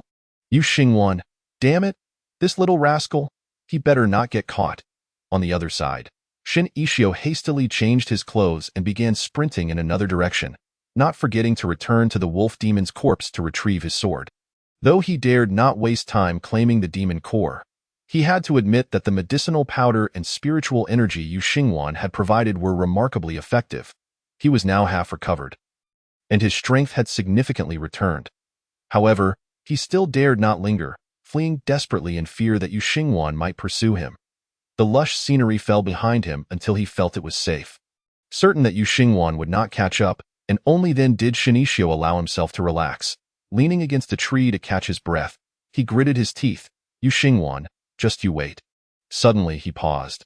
His thoughts flashed back. He seemed to have said something similar to Bai Qingjing before. "Oh, I want to cultivate properly, just because he's younger." He cursed vehemently. "A bunch of old foxes. Just wait. I'll show you all once I reach your level." Now, his immediate priority was to reunite with his senior brothers. Their group had scattered, and he had no idea where his fellow disciples were. In the misty forest realm, where all sorts of individuals mingled, it was unwise to assume that being alone would not attract trouble. Chapter 58. Pure in body, he wasn't particularly worried about his senior sister. Although Hua Juju appeared rather scatterbrained, she was, in fact, the most powerful among their group, already at the mid-stage of the Golden Core realm. In this realm, where only cultivators of the Golden Core stage or below could enter. Her mid-stage prowess meant that as long as she wasn't surrounded, she could navigate with confidence. Among the others, aside from a senior sister from Yunluo Peak and a senior brother from Qingxiang Peak who were both at the Golden Core stage, all the rest were Foundation Establishment cultivators. Finding his fellow disciples sooner would ensure greater safety. After all, while sects in the cultivation world typically kept to themselves, it was not uncommon for them to trip each other up when the opportunity arose. Moreover, since his senior brother had past grievances with the demon Mo from the Shueyue sect, the consequences of encountering them alone would be dire. As he pondered this, Shin Ishio followed the edge of the misty forest in search of Wen Siju and the others. Surrounded by towering trees, the young man's figure darted skillfully among them, resembling a nimble little deer. "What do you want?" A sudden commotion arose to Shin Ishio's left front, causing him to turn and glance over. His brow furrowed. The voice sounded somewhat familiar. Though he was reluctant to get entangled in any trouble, he approached cautiously, hiding behind a tree to observe the situation. Upon seeing who it was, he fell silent. Wasn't he this the lecherous senior brother In Rue, who had fought with his junior brother Yin Muhua?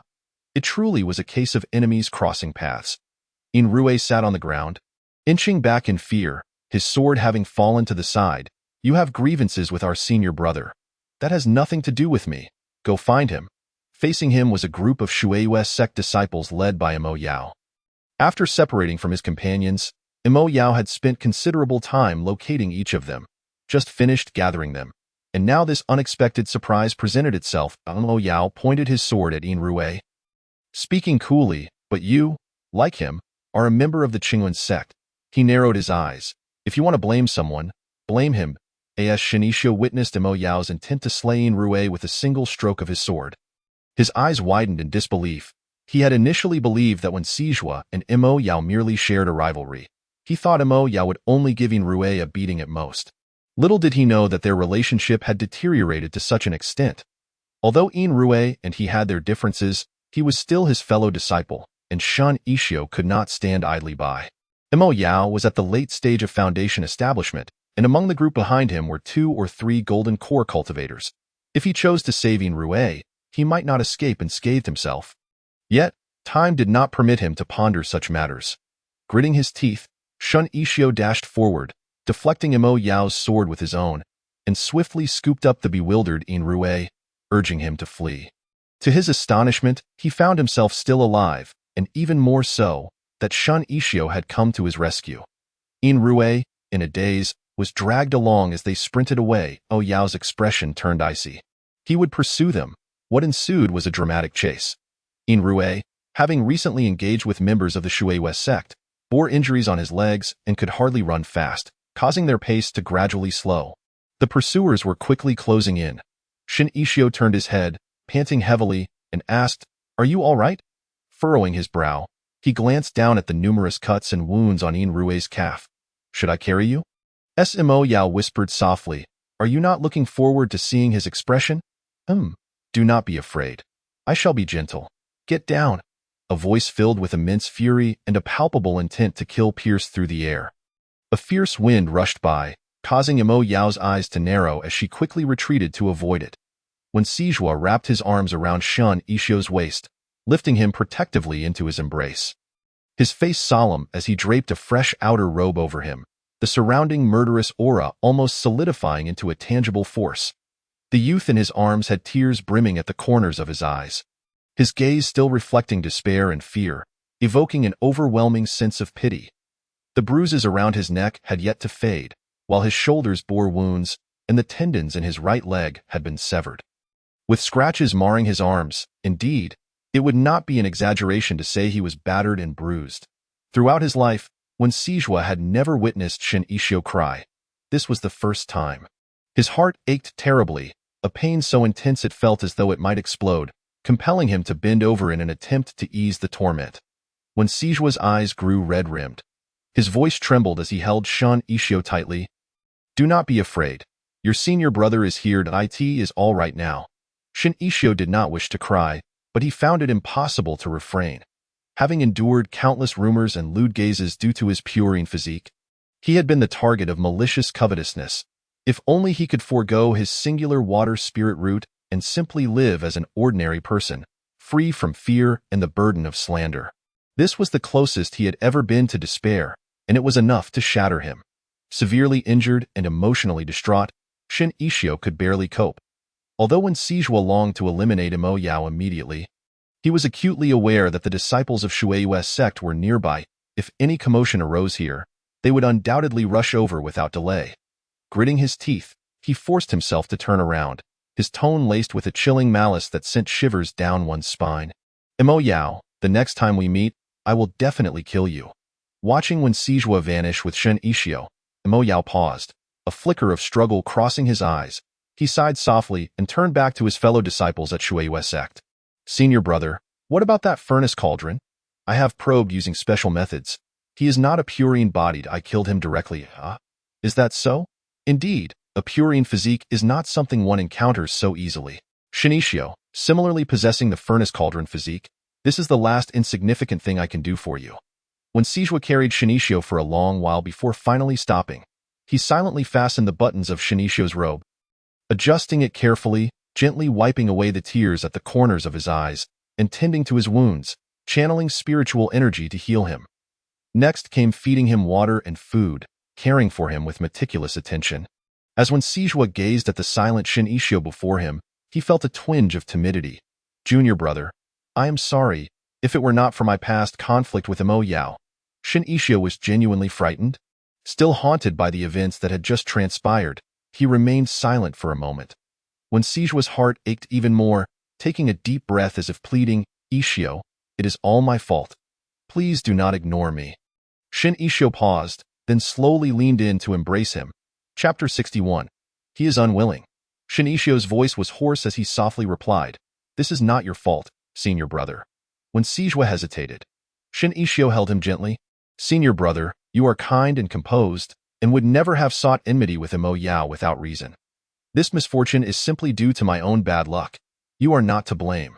The young man trembled slightly, pulling Shinichio closer into his embrace. I am sorry.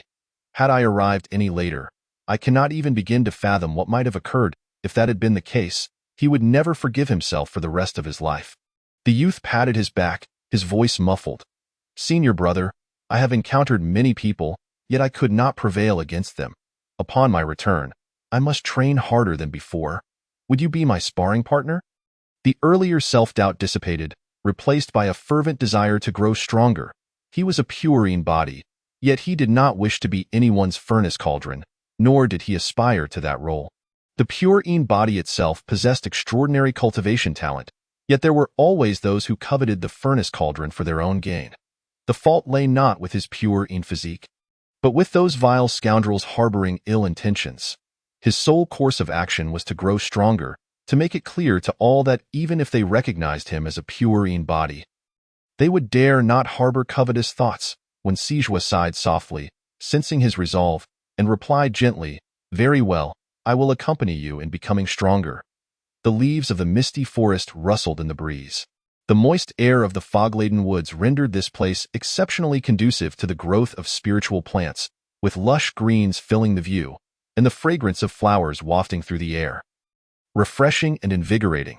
Shinichio munched on the corn cake that when Sijua had handed him. Senior brother, did you encounter any other disciples on your way here? When Sijua furrowed his brow, I only saw Rue, but he did not say a word and fled in a panic upon seeing me. A cold glint flashed in Shinichio's eyes. How could he not run? When Sijua suddenly realized, his anger surging. Are you implying that Imo Yao learned of your purine body from that fellow? Shinichio nodded, recounting the events in detail. When Sijua's expression darkened, his breath quickening, once I see him, I shall give him a proper thrashing before returning to the sect to report to master. To harm a fellow disciple, no one would be able to save him this time. At this thought, Shinichio could not help but feel a twinge of curiosity, leaning closer.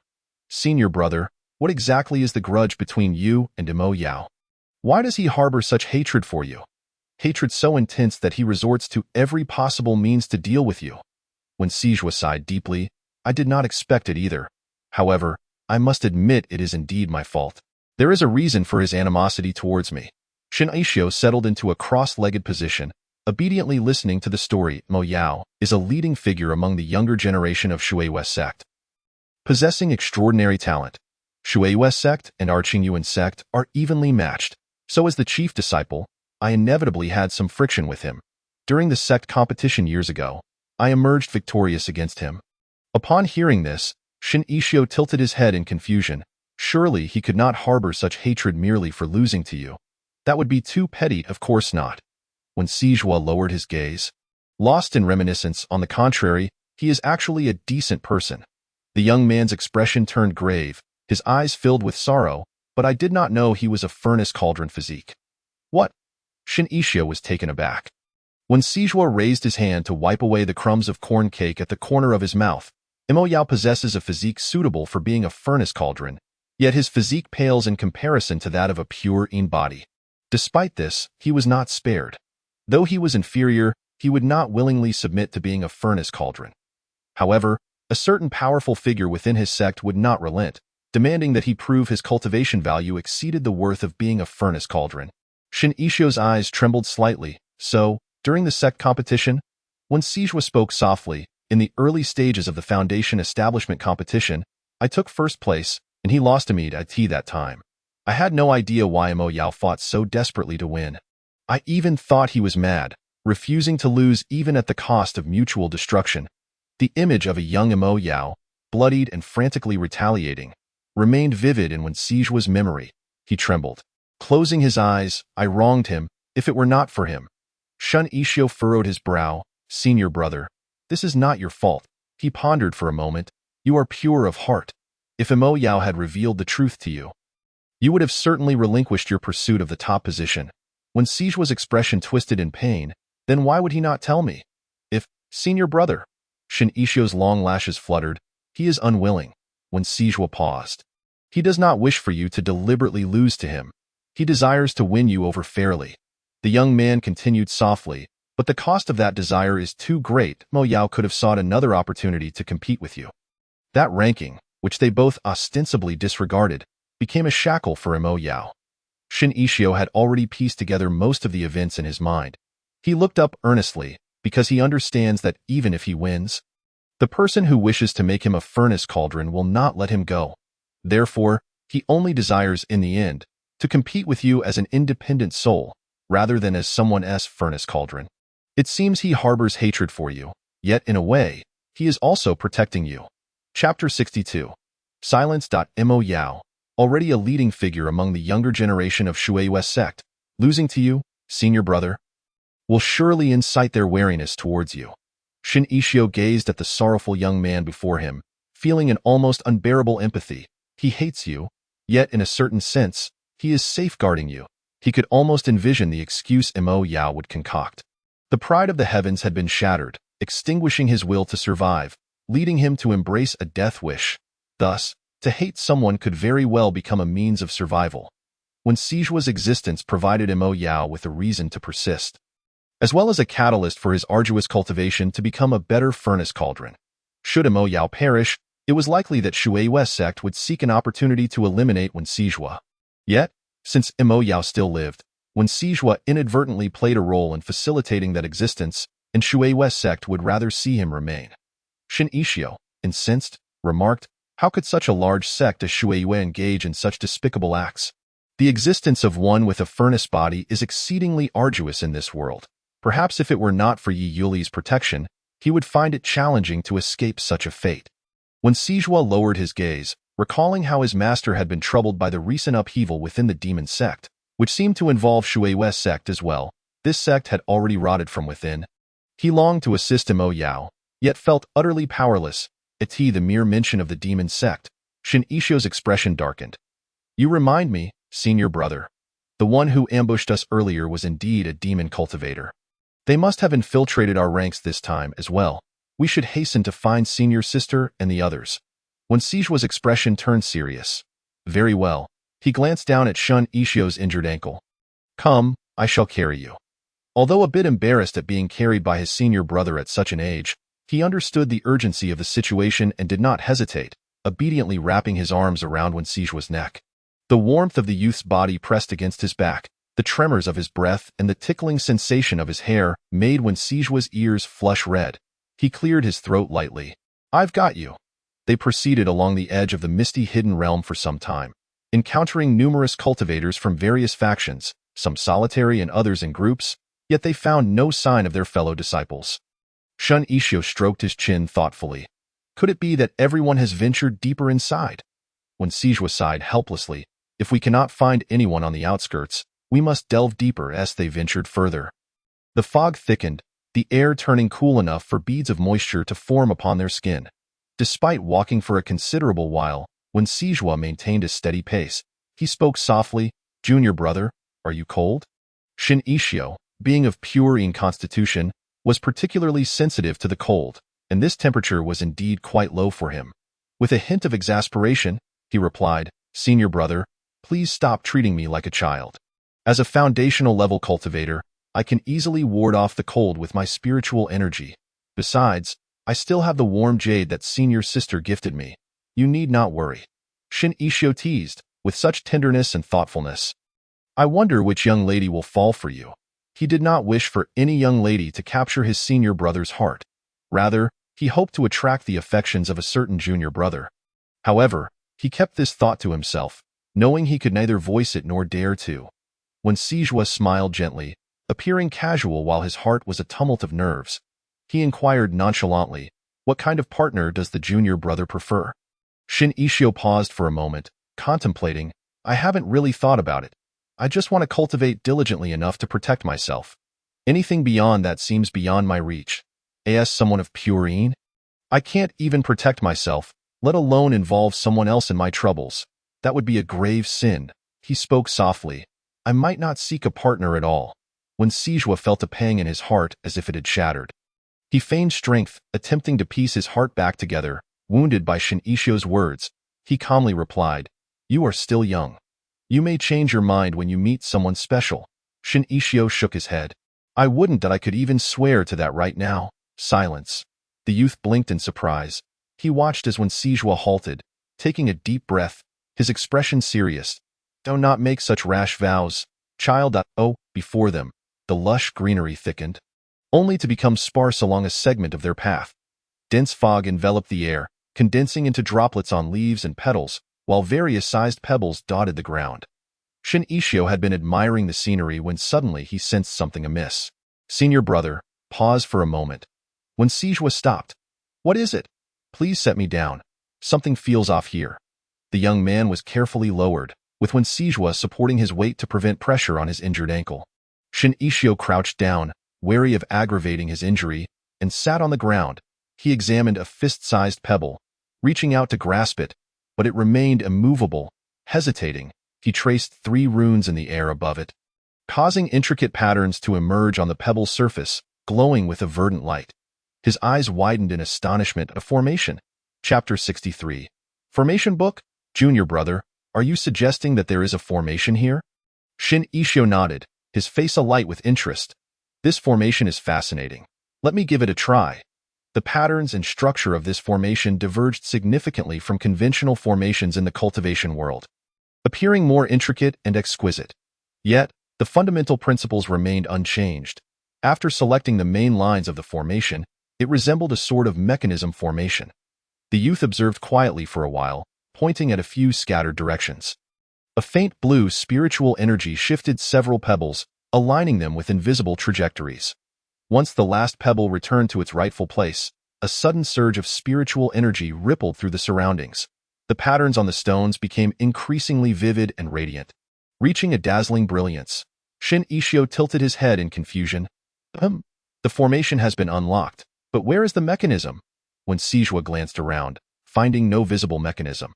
After a brief silence, they exchanged knowing looks before lowering their heads.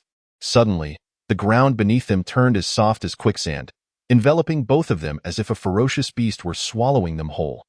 Their bodies sank gradually. When Sijua instinctively cradled Shin Ishio, shielding him from any potential injury to his still healing wound. As the soft sensation around them faded, the solid ground beneath their feet brought a sigh of relief to both. The youth whispered inquiringly, "Are you all right?" Shin Ishio shook his head. He lifted his gaze to survey their surroundings. They found themselves in a passageway lined with crystal stones the size of human heads, illuminating the corridor as brightly as day. The walls bore intricate patterns, with azure and emerald lights intertwining, supplying oxygen to the enclosed space. Shin Ishio reached out to touch the damp earthen walls, his eyes sparkling with wonder. "Incredible! I've never seen a formation drawn in this manner." When Sijua smiled tenderly, placing a hand on the top of his head, "Come, let us explore ahead." Shin Ishio protested playfully, "Senior brother, wait for me. In a few years, I'll be as tall as you." He imagined himself and Yin Muhua with bald heads from when Sijua's teasing, causing him to shudder. When Sijua indulgently nodded, "Very well, you are absolutely right. Shin Ishio shot him a glare, frustrated enough to want to march ahead alone. However, his ankle still ached, and when Sijua pulled him back, he chuckled softly, his laughter both gentle and teasing. "No more antics. You must be cautious with your injury." A soft radiance filled the roughly 10-foot-wide passageway, which turned a corner, and when they looked ahead, they found themselves standing in a spacious secret chamber. The chamber was no larger than a guest room, and in its center, verdant vines intertwined, exuding a rich vitality. Among them lay an ancient tome. Ensconced in the embrace of the vines, Shin Ishio stared in disbelief. Could it be a formation book?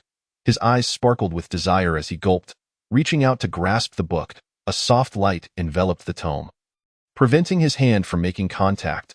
Above the ancient book, another formation materialized, a mechanism formation even more intricate than the one they had entered. Shun Ishio found it quite challenging to comprehend. He exhaled softly, standing still to observe the formation. Seeing his focus, when Sijua refrained from interrupting, quietly supporting his formation enthusiast junior brother, as the faint blue formation began to dissipate from disuse, Shin Ishio's slender, fair fingers gently tapped at points where the light paths converged. The formation's azure light surged, then slowly faded. Impressive, junior brother. When Sijua's eyes brimmed with admiration, as expected of the disciple favored by Master Shang Lin, Shin Ishio feigned humility, though his pride shone through his eyes. His ears flushing from the praise. "Oh, it's nothing." Really, he could hardly contain his eagerness as he finally grasped the ancient book, examining its cover with reverence. It was well preserved, indicating its owner had cherished it greatly. He turned to the first page. "This book is the culmination of my life's work. I hope future readers will love, treasure, and protect it." His heart raced, his hands trembled. Shin Ishio was wholly absorbed in the ancient text. How exquisite must the formations be within a book left by a master of formations? He dared not even entertain the thought. With a deep exhalation, he cautiously turned the page again. Shun Ishio, once a spirited and exuberant young man, now stood frozen in place, as if ensnared, his expression a tumultuous blend of emotions.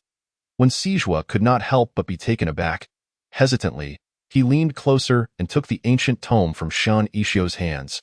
Flipping through its pages, sweet and sour pork, fish belly stuffed with lamb, lion's head from the eastern capital, steamed cured meats, and the spirit brew of the sword sect. When Sijua exclaimed, "What on earth? This is not a formation manual. This is a cookbook." Chapter 64. Greetings. Deep within the misty hidden realm, the number of spiritual and demonic beasts began to swell. Unknown to Shin Ishio and when Sijua, a bloody massacre had quietly commenced. However, at that moment, they were too preoccupied to notice, for Yu Xingwan had caught up with them. Shin Ishio turned back, exclaiming in exasperation, "Yu Xingwan, are you like a stubborn plaster, impossible to shake off?" Yu Xingwan, embracing the large yellow dog, replied nonchalantly, "What are you on about? I merely wish to escort the young master back for a visit." The large yellow dog barked a woo. "I just want to take the beautiful lady home and strip her daily." "You mean to work for the wicked capitalist by refining pills, right?" Shin Ishio's voice tightened. "Senior brother, Yu Xingwan is already in the early stages of the golden core. It won't be long before he catches up with us." Gritting his teeth, he suggested, "Perhaps you should let me down." When Sijua chuckled in exasperation, "If you can't speak wisely, then be quiet."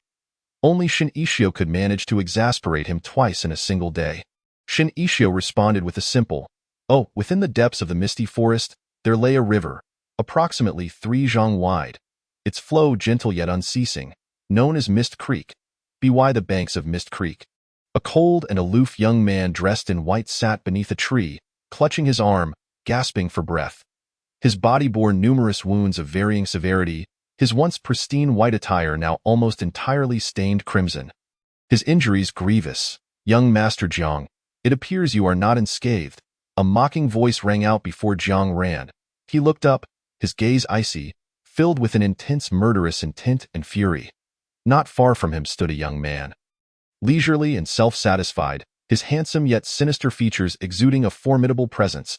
He was a demonic cultivator, specifically the young master of the demonic sect. By Jisu, do you not fear retribution for the wanton slaughter of disciples from various sects by your demonic sect within the misty forest? Jiang Ran trembled with rage at the memory of his fellow disciples who had suffered agonizing deaths before his eyes. Who could have anticipated that the long-silent demonic sect would suddenly mobilize? Bringing a throng of Golden Core cultivators into the misty hidden realm, exploiting the rule that only those at the Golden Core stage and below could enter to massacre the young disciples of various sects? Most of the demonic cultivators they brought were already at the Golden Core stage, and many were even in the later stages, i.e. the treacherous winds, when disciples of various sects found themselves isolated. They were besieged to an overwhelming victory. By the time Jiang Ran and his companions were targeted, many cultivators had likely already perished. Bai Jisoo approached with a sinister smile, taking his time as if relishing the sight of his prey. Who can prove that it was your demonic sect that committed these murders? As long as we act swiftly, the dead will forever keep the secret. Won't they? Wouldn't you agree, my dear young Master Jiang? His laughter was filled with arrogance, but then he suddenly suppressed it, his mood shifting. The future master of the Ling Mountain Sword Sect, the great-grandson of the current sect leader, Jiang Ran. What a fine hostage you would make. Despite his bloodied white garments, Jiang Ran showed no sign of cowardice, only an endless coldness, akin to the unmelting ice atop the towering Tianshan Mountains, making it difficult for anyone to meet his gaze. He replied coolly, I will not grant you the opportunity to threaten the Ling Mountain Sword Sect.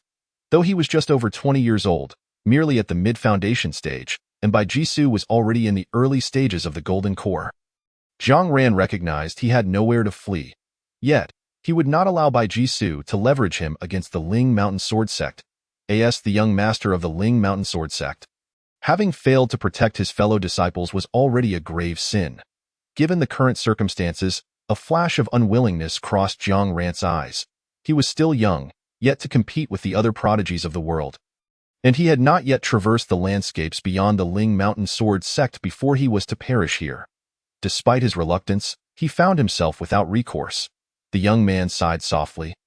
Gripping the hilt of his sword, which swiftly came to rest against his neck, Jiang Ran looked up, coldly mocking Bai Jisoo. Your plans have come to naught. Before Bai Jisoo could react, Jiang Ran tightened his grip. Young Master Jiang, stop. Jiang Ran hesitated, instinctively loosening his hold. Shen Yixuo's timely shout ensured that the blade only grazed Bai Jisoo's fair skin, leaving a thin line of blood. When Sijua quickly hoisted the bewildered Jiang Ran, who was still in shock, and urged, come with us, Bai Jisoo's expression darkened, trying to escape. Before he could pursue, he sensed a powerful surge of spiritual energy manifest beside him. The young man in purple stood silently, his amethyst earring shimmering. Upon seeing Bai Jisoo turn toward him with murderous intent, Yu Xingwan tensed momentarily but soon regained his composure, smiling cheerfully, greetings, my friend. Bai Jisoo replied coldly, how dare you? Why, Yu Xingwan retorted. What else is there to do but fight? The three fled upstream against the flow of Mist Creek, stumbling as they escaped. When Sijua's breath quickened, and he said gravely, they will catch up to us soon. We must find a place to hide. Jiang Ran, severely injured and on the brink of collapse, nonetheless held himself upright. He looked ahead, frowning at the sight of a small hill. Should we circumvent it? When Sijua pressed his lips together, we have already entered the gorge. The terrain beside us is too steep. There is no time. If we take a detour, we will surely encounter them. Chapter 65. Do not abandon me just as they found themselves at a loss. The youth on Wen Sijua's back shifted his gaze, senior brother. It seems there is also a formation on the hillside ahead. Is it a mechanism formation like before? If it is, Wen Sijua murmured. All right, you give it a try. He approached the hillside and gently set Shen Yixuo down. Be careful. The young man nodded, immediately settling cross-legged to examine the mountain before him. It was a small hill. But if one scrutinized the face they were facing, it appeared steep and smooth, albeit obscured by dense foliage, giving it an uneven appearance. The air was fragrant with blossoms, teeming with spiritual plants, and spiritual butterflies fluttered among them, making it a truly picturesque hill. The night blooms, the bean sprouts, the wind chime branches. This was a formation related to the distribution of vegetation. Master Shang Lin had yet to teach him about it, claiming it was a formation difficult even for those at the Golden Core stage to grasp. He had only gleaned a little from ancient texts. Truly deciphering it would be a daunting challenge for him. Furrowing his brow, he remarked, this formation is quite complex. I might not be able to. Before he could finish, Jiang Ran suddenly interjected, "They are closing in." Shin Ishio turned in alarm and indeed saw Bai Jisu's figure rapidly approaching. Sensing the dire situation, Yu Xingwan realized his objective was unattainable. He wouldn't be foolish enough to engage Bai Jisu in a mutual destruction and opted to flee instead. What should we do? When Sijua gritted his teeth, I will hold him off for a while. This demonic cultivator is already at the golden core stage.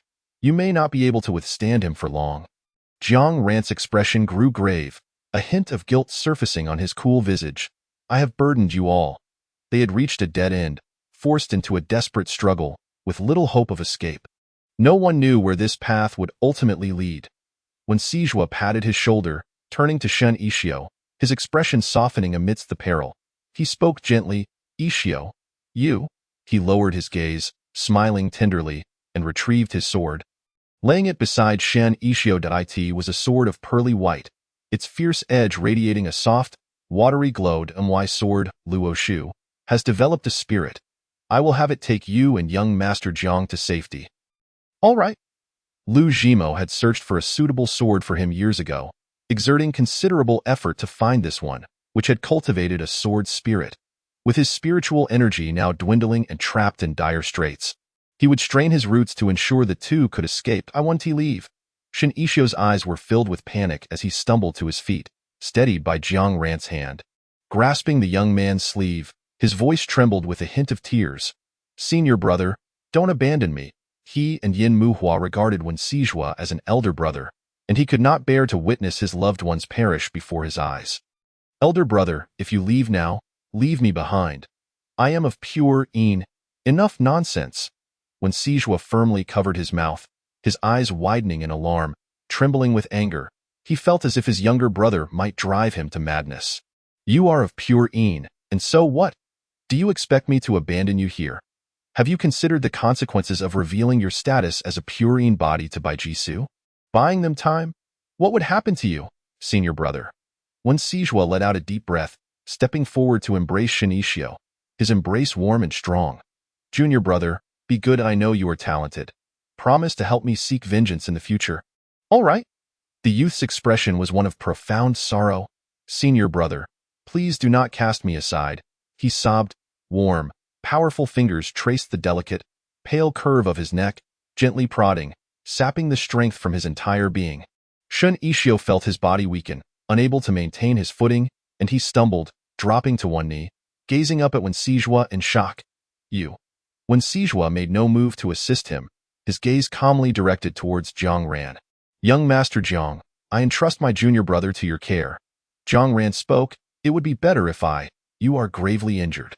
Remaining here will not afford us any respite. It will only lead to further casualties." Jiang Ran pressed his lips together, falling into silence for a moment, then handed the pure June sword from his waist to the defenseless Wen Sijua. The young man gently blocked his hand. "If I were to fall, this sword would fall into the hands of the demonic sect. That would be a loss too great to bear." The pure June sword was an exceptional weapon, and should it fall into the hands of the demonic sect, it would only serve to further their tyranny. Although Jiang Ran had yet to fully subdue the sword, he believed that one day, he might wield it as a formidable force against the demonic sect. When Sijua drew the sword from Shan Ishio's waist, it was a standard sword for disciples of the Qingyuan sect, easily replaceable at the sect. He looked down at Shin Ishio and smiled, warm as jade, gentle as water, evoking a sense of springtime comfort. "Junior brother, take care of yourself and young Master Jiang." He felt no lingering attachment. Turning to wipe the blood that had seeped from the corner of his mouth due to the strain on his spiritual roots, and without hesitation, he confronted the demonic cultivator who towered over him. Ignoring his sorrow, Jiang Ran grasped Shin Ishio's waist, forcibly lifting him from the ground and onto the Luo Shu sword. The sword let out a mournful cry of reluctance, yet obeyed its master's command. Bearing the two away, the youthful countenance was marred by sorrow and panic. He could not escape Jiang Ran's grasp, his voice trembling with tears. "Senior brother, do not abandon me." Chapter 66. To die together, grieve not. "Shun Daoyu, we must take our leave. Your senior brother would not wish to see you in such distress." Jiang Ran, typically aloof, unyielding in the face of enemies, was indifferent to the emotions of others. Yet the sight of the youth before him was simply heart-wrenching, compelling him to soften his tone as he bent slightly, attempting to embrace him tightly, offering a semblance of strength. Unexpectedly, the youth's palms surged with azure light, and a binding array ensnared him in place, leaving him utterly defenseless. Shin Ishio wiped away the blood at the corner of his mouth, a remnant from forcibly breaking through when Sijua's seal. His eyes misty yet calm. "I apologize, young Master Jiang." "You?" Jiang Ran was taken aback. Shin Ishio directed the Luo Shu to descend and, without hesitation, leaped from the sword. His ankle was injured, and he rolled on the ground to dissipate the impact. But the gravel left him with numerous scrapes, rendering him somewhat disheveled. He raised his gaze, determination shining in his eyes. "Luo Shu, take him away." The Luo Shu's sword hesitated briefly in the air, but ultimately obeyed Shin Ishio's command. The youth scrambled forward, searching for the formation's focal point, his expression taut as he rapidly recalled relevant ancient texts. Night blooming flower, broad bean grass, wind chime branch. Why these three plants? The situation with Bai Jisoo was dire. He was a tier below Bai Jisoo, merely at the late stage of foundation establishment, still lacking the final push to break through the shackles. When Sijua groaned, blood seeping from the corner of his mouth, his gaze icy, resolute against retreat. "You demonic cultivators only know how to strike from the shadows." Bai Jisoo languidly toyed with a small dagger, a wicked grin spreading across his face. "When Sijua, the chief disciple of the Qing sect. Is it? How delightful that if I were to kill you now, I can only imagine the wrath it would incite among the Qing sect." He tilted his head, laughter dancing in his eyes. "How brave of you. Challenging me, a golden core cultivator, while you are merely at the late foundation stage. How about this? I offer you a swift death. How does that sound?" Suddenly, he glanced behind him, as when Sijua observed him returning the small porcelain vial to its place. He furrowed his brows, inquiring about his injury. Shin Ishio, however, paid him no mind and proceeded to swallow a few ordinary healing pills. It was only then that when Sijua belatedly realized that Shin Ishio was upset with him. Amused yet somewhat helpless, he reached out to tug at the boy's sleeve, playfully asking if he was truly angry. Shin Ishio retorted fiercely, "Don't touch me." Hadn't he previously exuded such confidence? Whisking him away while he remained behind to face danger. Upon hearing this, when Sijua's smile widened, and he pulled Shin Ishio closer. "All right, cease your anger. You are still young, and your senior brother merely wishes to prevent your downfall here. It is not worth it." Shin Ishio coldly replied. "One might think you are already a century-old monster. In the realm of cultivation, those under 50 were considered mere children, and when Sijua himself was still a juvenile in that world." When Sijua mused that his junior brother, who usually held him in high esteem, was being particularly disobedient today, he pulled the boy closer, stating, "Allow me to tend to your injuries. I will channel my spiritual energy to expedite the healing process." "Stay away," Shin Ishio protested, shaking off his hand and stumbling to rise, determined to support himself against the wall, his back exuding stubbornness and defiance. Hearing the resigned call of junior brother, he turned to glare at Wen Sijua, his voice frigid, yet the corners of his eyes glimmered with unshed tears. "Wen Sijua, you didn't even consult me before deciding to abandon me. What right do you have to make decisions for me?" He swallowed the rest of his words, averting his gaze, fearful that Wen Sijua would notice the moisture in his eyes. Shin Ishio berated himself inwardly, questioning why he felt the urge to cry. Feeling anger toward both Wen Sijua and himself, with a determined gesture, Shin Ishio picked up a stone from the ground and hurled it violently beside Wen Sijua, shattering it into fragments and creating a small crater. The loud crash startled both Wen Sijua and Jiang Ran, who had been pretending to meditate nearby. Both swallowed hard, their expressions filled with fright in a hushed yet menacing tone. The boy threatened, "If there's a next time, don't blame me for turning hostile." "Understood," Wen Sijua replied. Nevertheless, Shin Ishio remained obstinate, refusing to allow Wen Sijua to expend. Shin Ishio paused for a moment. There were at least tens of thousands who had entered the misty secret realm. Jiang Ran lowered his gaze, reminiscing about his fellow disciples who had met tragic ends, his tone tinged with bitterness as he struggled to suppress his surging emotions. Although Bai Jisoo, who had pursued him earlier, was merely at the initial stage of the Golden Core realm, the majority of the demonic cultivators he brought along were at the mid to late stages of the Golden Core, making the slaughter of these thousands not an impossibility. When Siju furrowed his brow, a flash of coldness passing through his eyes. The demonic cultivators entering were all at the golden core stage. While many disciples from various sects were below that level, encountering them would make resistance exceedingly difficult. Once we locate the other disciples, we must leave the misty secret realm immediately, even if it means forsaking this opportunity. It is far better than risking our lives within the secret realm. The misty secret realm was vast, and they cautiously avoided the demonic sect and other forces, taking several days to gradually gather everyone. By the third day in the misty secret realm, various factions had already discovered the presence of the demonic cultivators. Most rogue cultivators, unwilling to take risks, sought to exit the realm early, only to find the exits blocked by the demonic cultivators. The fleeing rogue cultivators informed other factions, causing a tremendous uproar among the disciples of the immortal sects. The demonic cultivators moved as a collective, while most sects only sent a dozen or so individuals, resulting in numerous fatalities. Many minor sect disciples were completely exterminated. It would not be an exaggeration to say that the misty secret realm was awash with blood over these 3 days. Many disciples of the immortal sects were chased to the surrounding valleys, and Shun Ishio admitted them inside. He offered a healing elixir, having exhausted his own supply in aiding these disciples. The cool girl seated on the mat had suffered a leg injury, the wound deep enough to expose bone, rendering her once slender and fair legs grotesque. Upon seeing Shun Ishio approach, she grasped his sleeve, her clear, bright eyes filled with desperation. And why, fellow disciples? Shun Ishio knelt on the ground.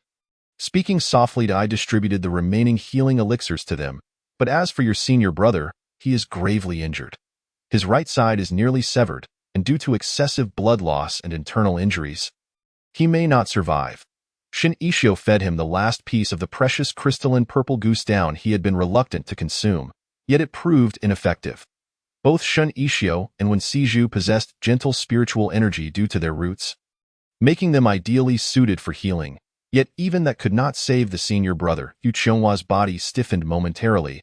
Her eyes, cold as icy crystal, glistened with tears, resembling a water-laden lotus, evoking sympathy and dispelling her usual aloofness. Ignoring her leg injury, she stumbled toward the small chamber in the corner. On the bedding beside Wen Siju lay a handsome young man. His right side a bloody mess. Barely breathing, Yu Chonghua rushed to his side but hesitated to touch him. Overwhelmed with grief, "Senior brother, it's all my fault.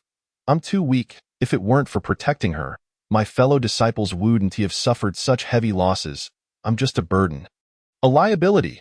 The young man, seeing her approach, lifted his remaining left hand to caress Su Chonghua's cheek, attempting to wipe away the blood on her face, only to smudge it further. His voice, pained and intermittent, was nonetheless filled with tenderness, as if he could cleanse her heart of negativity. How could this be blamed on Xianghua? She has always been obedient and bravely defended her senior sister from a sword strike. Showing the demeanor of a future sect leader, everyone adores Xianghua. Cough, cough. It's merely that the demonic sect is too vile. Senior brother, he felt reluctant, watching the tears at the corners of her eyes. His own eyes reddening as he continued. I can no longer accompany you, Xianghua. Though you are the junior leader of the Xianin Pavilion, do not push yourself so hard. Each time I see you practicing day and night, my heart aches. You are but a 16-year-old child. You must take care to rest. You used to laugh so much as a child, yet now you seldom smile. His voice was gentle, as if fearing to frighten her. Xianghua coughed, promising her senior brother to care for the Xianin Pavilion, but also to care for herself, to eat well and sleep well.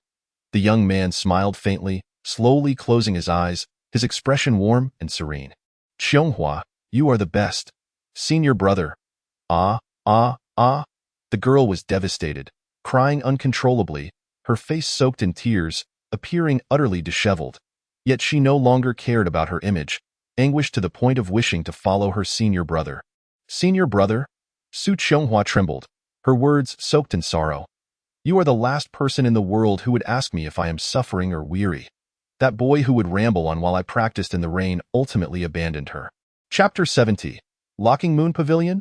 Shin Ishio leaned against the wall near the small chamber, listening to the cries within. His long lashes fluttered slightly, his transparent and bright eyes, like clear autumn waters, were tinged with sorrow. Beautiful one, why don't you take a moment to rest? Shin Ishio had not closed his eyes for a day and a night while healing so many injured, his spiritual energy utterly depleted. Dressed in blood-stained white, Jun Qiao approached him swiftly. Upon hearing the commotion inside, he couldn't help but let out a gentle sigh. The partings and reunions witnessed in the misty secret realm these past few days have been more than enough. Shun Ishio lifted his gaze to glance at him, resting the back of his head against the wall, slowly closing his eyes, slightly raising his chin, and softly replying, "No need. I'll just stand here for a while." He hadn't anticipated encountering Jun Qiao here. However, with the opening of the misty secret realm, every sect had strategized to send their disciples. It was no surprise to meet him here. As Jun Qiao had mentioned, he would lead a team before leaving. "You should rest first. You are still injured." The disciples of the Tianyin sect are formidable, with 4 out of the 8 sent being at the Golden Core stage, far better off than other sections. Jun Qiao frowned. "Your spiritual energy? Shun Daoist friend, there are disciples of the immortal sects being pursued outside." Shin Ishio opened his eyes, speaking in a deep voice, "All right, I'll head over now." Arriving at the entrance of the Pathway S formation, Shin Ishio raised his hand to tear open a gap and looked outside, his eyes widening in surprise. "Why, you Xingwan? People from the Locking Moon Pavilion?" Jun Qiao, standing beside him, raised an eyebrow. "Oh, I know him. The Locking Moon Pavilion trains assassins. That fellow is merciless when sparring with his own people, aiming straight for vital points. Beautiful one, he is not a good person." However, Jun Qiao stroked his chin. The Locking Moon Pavilion wields considerable influence. "I noticed several Golden Core cultivators among those 6 individuals. If we can win them over, our chances of breaking through will be greatly increased." He frowned slightly. "These individuals could be a boon if used well. If not, Yu Xingwan is the type who wouldn't hesitate to sacrifice his own life in a frenzy." Outside the formation, most of the Locking Moon Pavilion members were clad in black, bearing injuries, while Yu Xingwan, dressed in purple, stood out conspicuously among them. His strikes were vicious. Few of the pursuing demonic cultivators could gain the upper hand against him. Even those at higher realms dared not confront a madman like Yu Xingwan, who would inflict heavy damage on himself while taking down foes. However, the members of the Locking Moon Pavilion were not in good shape, each bearing wounds. Facing a greater number, defeat was merely a matter of time. Shin Ishio remained silent for a few seconds, then raised his hand to deactivate the formation. "Why, Yu Xingwan? Over here." Upon hearing the call, Yu Xingwan paused slightly, turning in surprise. Upon seeing the youth's face, a meaningful smile crept onto his lips. He swatted aside a demonic cultivator and swiftly moved towards Shin Ishio. The others from the Locking Moon Pavilion followed suit. By the time the demonic cultivators reacted, the 6 had vanished like melting droplets of water, merging into the mountainside. "Young master?" Yu Xingwan beamed, truly unexpected. The little white fox in his arms darted into Shin Ishio's embrace in a flash, happily nuzzling against the youth's neck, which exuded a pure bamboo fragrance. "Beautiful one, I'm back." Shin Ishio gently patted De Huang's head, his gaze coolly meeting Yu Xingwan's. "This place is filled with pursued disciples from the immortal sects. You can surely guess the current situation of the misty secret realm." He glanced at the other members of the Locking Moon Pavilion. "You all should enter and find a place to rest. We will discuss further matters later." Why, Yu Xingwan casually waved his hand, and the other 5 members instinctively entered the pathway to find a place to rest. "I truly didn't expect that you would let us in." He squinted, his eyes filled with interest. Shin Ishio replied calmly, "Why not engage in mutually beneficial arrangements? So cold, huh?" Yu Xingwan took a step closer, feigning heartbreak. "Young Master Shan was just obediently in my arms, calling me Brother Xingwan. Now it's quite." "Shin Ishio?" "Jun Qiao." Jun Qiao turned his head, his pupils shaken. "Is he telling the truth?" Shin Ishio gritted his teeth. That was to lower his guard. Yu Xingwan feigned sorrow. "Why not call me Brother Xingwan again? And I would surely comply with your every word." Shin Ishio. "What nonsense, dream on." Under the moonlight, the young man named Xingwan, with a flick of his sleeve, stormed into the secret chamber, leaving behind a smiling Yu Xingwan. Jun Qiao followed closely, expressing to Shin Ishio his regret and sorrow at not hearing a single call of Brother Qiao. Shin Ishio had exhausted all his healing elixirs, but fortunately, the injuries of everyone in the Suayue Pavilion were not severe. The primary issue was the significant depletion of spiritual energy, which was not a grave matter without elixirs. As Shen Yixio gently wrapped a bandage around Yu Xingwan's injured wrist, he playfully tied a beautiful bow. His eyes glinting with mischief, Why Yu Xingwan, rather indulgent, allowed Shen Yixio to adorn him. Meanwhile, Jun Qiao observed them with an impassive expression. Chapter 71. The other party withdraws a fox when Sijua arrived. He was greeted by this peculiar scene. He cast a fleeting glance at Yu Xingwan, who had earlier pursued Shen Yixio, with a hint of hostility in his gaze. However, given the urgency of the situation, he had no time to ponder further. The young man tenderly looked down at Shen Yixio, who was kneeling to tend to the wounded of Suayue Pavilion, placing his palm gently atop his head. Junior brother, you should take a moment to rest. We will need to discuss the breakout soon, and you've exhausted your spiritual energy, having not slept for a day and a night, while I have at least managed to rest for a few hours. After finishing the bandaging, Shen Yixio rose and utilized the little spiritual energy he had left to cast a purification spell on his hand. The youth raised his gaze to Sijua, his doe-like eyes filled with concern. The members of Qingyun's sect were all present, yet, senior sister, he had secretly sought her out but found no trace of Hua Jujio. Sijua fell silent for a moment, letting out a soft sigh as he embraced Shen Yixio, gently patting his back. Oh, not worry, she will be fine. When we make our escape, we will surely create a commotion, and at that time, senior sister will find us. Be good, rest for a while. We will need to plan our breakout shortly, and how can you endure without some rest? Shen Yixio paused, then nodded gently. All right. He checked the injuries of some of the wounded before finding a corner to sit down. His futon and bedding had all been given to the injured, leaving him with nothing. Jun Qiao approached and sat beside him, lazily adjusting his clothing. What are you doing here? Shen Yixio glanced at him, gently stroking the soft fur of the little white fox in his arms. The youth's almond-shaped eyes were gentle yet fragile, as luminous as autumn waters, with long, fine lashes. When he looked at someone, it seemed as though one could see the scattered light of stars reflected in his gaze. To facilitate movement, his silky, lustrous black hair was simply tied back with a white ribbon, creating a refreshing and bright appearance. The dim light cast shadows on his profile, shrouding him in a misty haze, while his snow-white robe rendered him akin to a delicate ink painting, breathtaking and astonishing. His straight nose and the hair framing his ears accentuated his elegance. His lips were a soft cherry red, appearing inviting and kissable. Jun Qiao stared at him, a little dry in the throat, swallowing nervously. Cough, it's nothing. Shen Yixio eyed him suspiciously, soothing the little white fox in his arms. De Huang glared fiercely at Jun Qiao, barking, Ow! It had noticed. This fellow harbored ill intentions toward the beautiful one. Shen Yixio was indeed extremely tired. He could not be bothered with Jun Qiao anymore. Closing his eyes and resting his head against the wall, his breathing quickly evening out. After a while, the youth shifted slightly, leaning more into the corner, gradually tilting his body. Jun Qiao furrowed his brow, gently wrapping an arm around the young man's shoulders to pull him back, preventing him from hitting his head. Yet, before long, the young man's body unconsciously leaned back again. Jun Qiao chuckled softly. This can't be blamed on me. Without hesitation, he pulled the youth closer, resting his head gently in the crook of his neck, his eyes narrowing in contentment. The steady warmth of the youth's breath mingled with the pure scent of bamboo leaves enveloped him, soothing his heart. Shen Yixio furrowed his brows slightly, but being too fatigued, he ultimately remained asleep. Jun Qiao gazed down at the person in his embrace, warmth surfacing in his peach blossom eyes. Unable to resist, he wrapped his arms around the young man's waist, drawing him even closer. He sighed softly. I'm really smitten.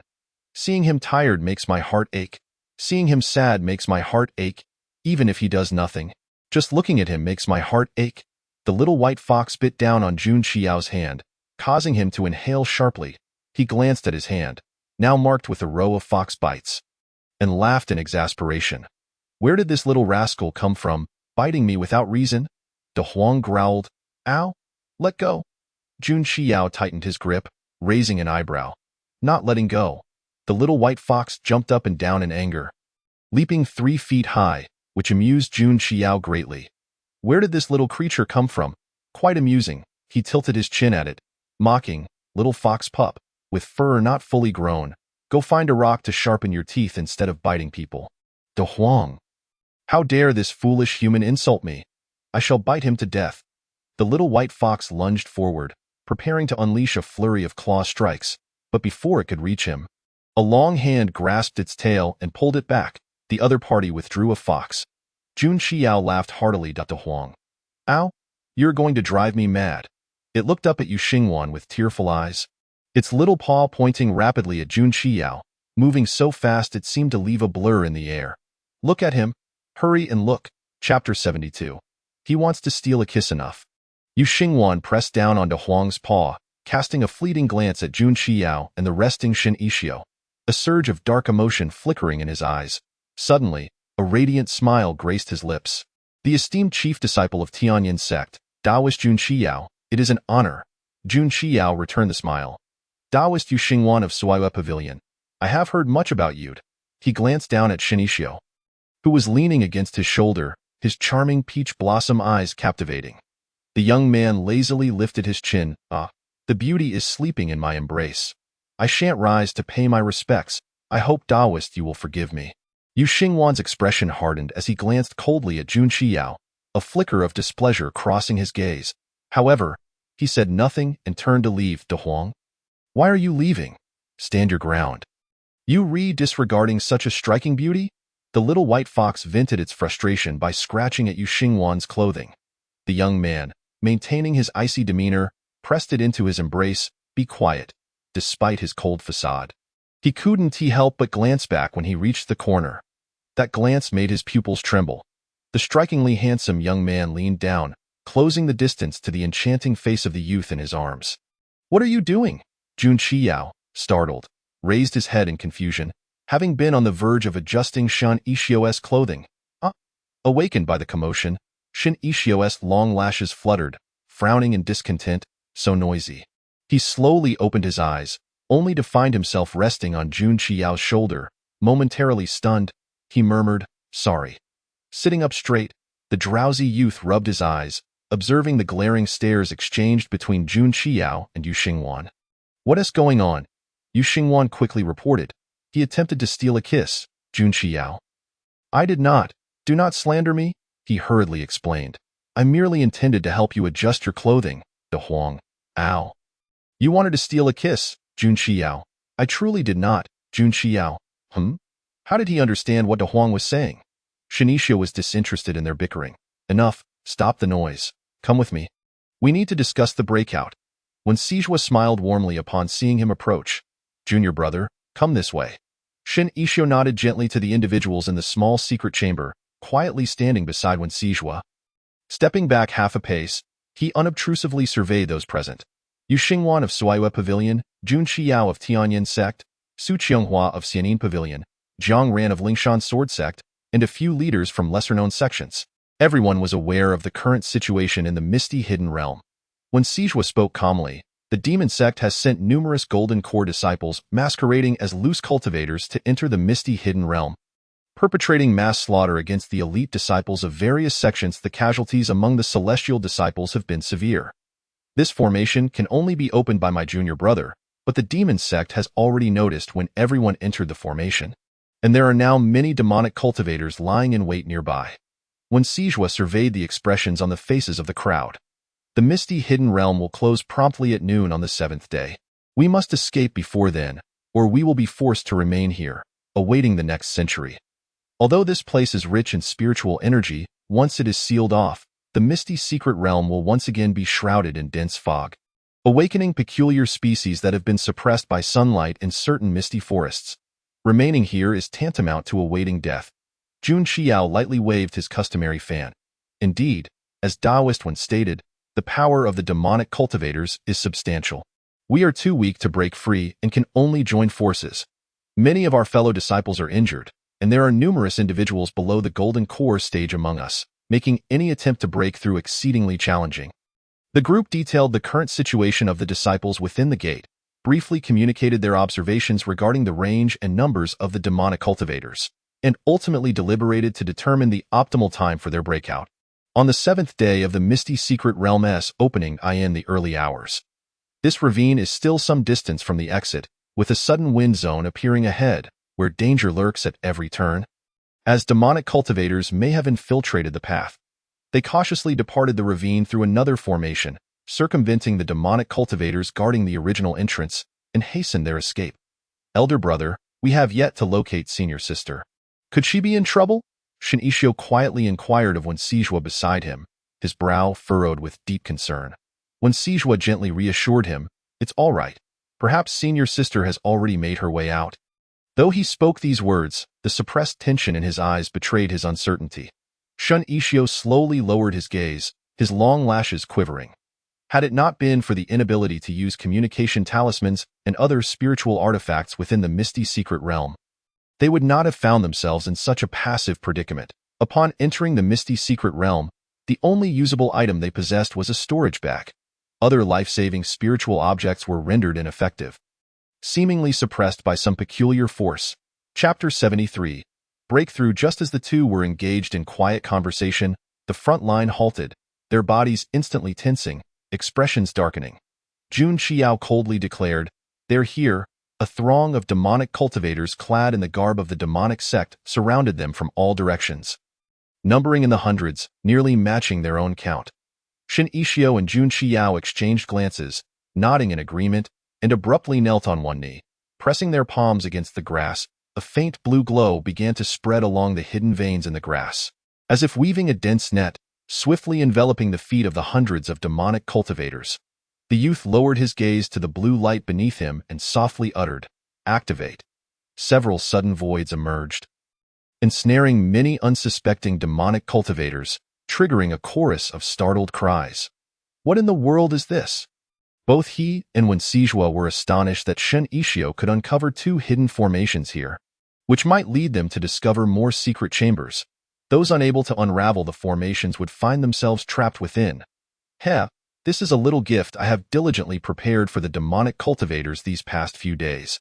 Shin-Ishio stood, dusting off his hands, and joined the others in rushing toward the perimeter. The rest is up to you. In a skirmish between those in the Golden Core stage, all they, the Foundation Establishment and Chi Refinement disciples with injuries, could do was make a hasty retreat while the others fought. Understood. Jun Qiao replied loudly, languidly tilting his head as he watched the demonic cultivators attempting to bypass them. Hey, did I say you could leave?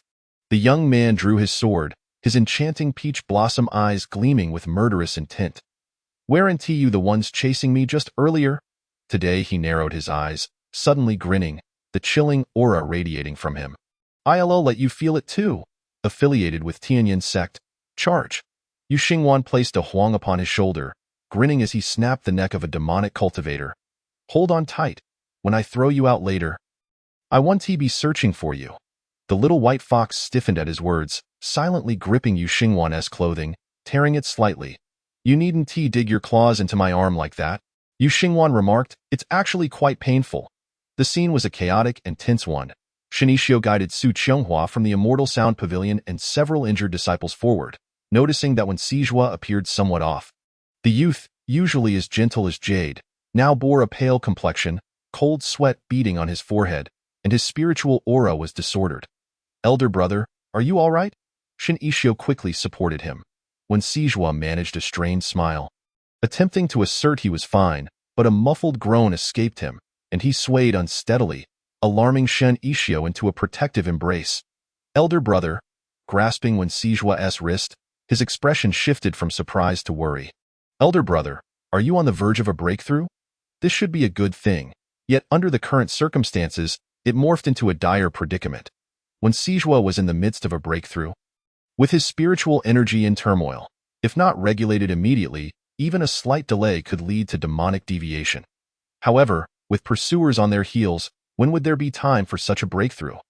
Wen-Sijua suppressed the surging spiritual energy within him, breathing erratically, I'm fine. Let us move, cough cough. The chaotic energy that had been contained surged forth, causing him to involuntarily spit out a mouthful of blood. Shin-Ishio's eyes widened. Elder brother. His voice trembled slightly. You must sit down and break through immediately. Don't suppress it any longer, or demonic deviation may endanger your life. Wen-Sijua forced a bitter smile. Junior brother, are you jesting? The demonic cultivators behind us may be upon us at any moment. Staying here would be courting death. We must find Master Uncle first. Cough cough. Shin Ishio glanced at the bloodstains on the ground, anger bubbling within him. Elder brother, you need to sit down and break through now. Did you hear what I said? When Sijua remained silent, pulling Shin Ishio forward. The youth shook off his hand, enunciating each word, one, Sijua. After 30 to 40 years of hard cultivation, upon witnessing the youth's current state, the interest and greed in the eyes of the demon cultivator intensified. Shin Ishio slightly turned his head, casting a sidelong glance at Wensijua's condition. Noticing his calm demeanor and steady breathing, he realized that the breakthrough had gone smoothly, allowing him to finally breathe a sigh of relief. There was no point in engaging in idle chatter. First, they must eliminate the one who had just achieved a breakthrough. If he succeeded in advancing to the Golden Core stage, it would spell trouble for them. The demon cultivator in the mid-Golden Core stage noticed the surging aura surrounding Wencijua and refused to delay any longer. Blood continued to seep from the corners of the youth's mouth as he coldly fixed his gaze on the two adversaries, an icy glare that seemed capable of freezing them in their tracks. None of you shall touch him before I perish. The mid-Golden Core demon gestured with his chin towards the scar-faced man, who grinned maliciously as he reached for Shin Ishio's arm. Intending to create space to eliminate Wencijua, Shin Ishio channeled his spiritual energy and swung his sword, drawing a deep gash across the demon's claw, nearly severing his entire hand. The scar-faced man let out a pained cry, anger igniting as he glared at Shin Ishio, humiliated and furious. You dare to injure me? Shin Ishio's body tensed as he raised his sword to meet the demon's powerful strike. However, the disparity in their cultivation levels was too great. Even the sword in the youth's hand could not withstand the overwhelming force of the blow, fracturing inch by inch in the air. The tremendous spiritual force collided violently with Shin Ishio's body, sending him staggering back until he crashed against the barrier, spitting out a mouthful of blood. It hurt immensely. The youth felt dizzy, his vision darkening, with the sensation that his very organs were shattering within him. The blood he coughed up mingled with fragments of his internal injuries. He collapsed beside the barrier, his exquisite visage now utterly pale, eyes glazed and unfocused, the crimson stains at the corners of his mouth rendering him a picture of tragic helplessness. The invasive spiritual energy of the demon wreaked havoc within him, and he was on the brink of collapse. As the demon approached to dismantle the barrier, Shin Ishio summoned an unknown strength, gritting his teeth to stand precariously. Do not touch him. The ferocity in his eyes nearly terrified the two demons, causing them to instinctively retreat a step. The demon scowled, but the next moment, fury boiled within him. To be frightened by a mere foundation establishment cultivator was an embarrassment that would be ridiculed if spoken of. Get him, now! The two demons lunged toward the barrier together. Shin Ishio's eyes fluttered shut in despair. His voice trembling, Senior brother, please wake up, I cannot protect you any longer. Wencijua remained tranquil, his eyes tightly shut, offering no sign of awakening. Just when Shin Ishio feared that Wencijua would perish at the hands of the demons, a flash of red swiftly positioned itself before him, a sword slicing through the air to repel the two demons. The girl in red stood firm with her sword, her heart aching at the sight of Shin Ishio's miserable state. Her eyes glistening with unshed tears, as the two demons attempted to flee, Hua Jujio, filled with fury, swung her sword to strike. I shall send you to the heavens. Chapter 75. Sleepless Hua Jujio was nearing the brink of madness. After losing contact with her companions in the mist-hidden realm, she had unwittingly wandered into a secret chamber where a spiritual plant thrived. Upon investigating with her spiritual energy, she discovered that the plant resonated with her own energy, filling her with delight. She entered a meditative state within the chamber and, in a haze, achieved a breakthrough to the late Golden Core stage. Fortunately, the time it took to break through to the Golden Core was relatively short. And by the sixth night, she had finally completed her ascension. Had it taken any longer, the consequences of being trapped in the secret realm would have been dire, unaware of the current time. She hurried to find Wencijua and Shin Ishio, only to arrive at this horrific scene. Late Golden Core, the demon cultivators, realizing they were outmatched, immediately sensed Hua Jujio's superior cultivation and chose to flee. However, as the esteemed senior sister of Qingyuan sect and a standout among her peers, dealing with two demons of a lower cultivation level was effortless for her. She swiftly severed their heads with precision. Casting a cold glance at their terrified expressions in death, She disdainfully remarked, "What an ill omen." Without further ado, she rushed back to Shun Ishio's side, applying her spiritual energy to seal several of his acupoints and staunch the bleeding. Everywhere was a scene of injury and blood. Her white attire was nearly soaked red, and his internal injuries were so severe that had she arrived any later, it would have been too late. The wound on his right arm was deep enough to expose bone, blood flowing in torrents. "Junior brother, hold on a little longer. Sister will take you up shortly." Hua Jujio's voice trembled, nearly breaking into sobs as she gently fed Shin Ishio several pills, hastily dressing his wounds before channeling her spiritual energy into him. The youth lying in her embrace was pale, his breath faint. His autumn-like eyes seemed unfocused, with strands of hair brushing against his fair cheek, rendering him so fragile that he appeared as though he might shatter with a single touch. Shin Ishio imperceptibly nodded, forcing a reassuring smile at Hua Jujio, though his vision was too blurred to clearly see her face. Sensing the warmth of tears on his face, the youth's long lashes trembled softly, akin to delicate butterfly wings fluttering. He gently inquired, "Sister, are you crying?" "Don't cry, sister, I'm fine. I'm just a bit tired." Hua Jujio cried out fiercely at him, "Do not sleep, otherwise I shall throw away all the delectable treats hidden in your room and consume all the rabbits you raised in the back mountain." Shin Ishio murmured, "Not sleeping, I won't sleep. Sister, please don't cry."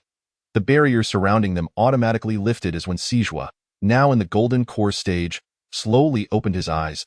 However, upon discerning the situation before him, his pupils constricted in shock. His voice came out hoarse. "Junior brother?"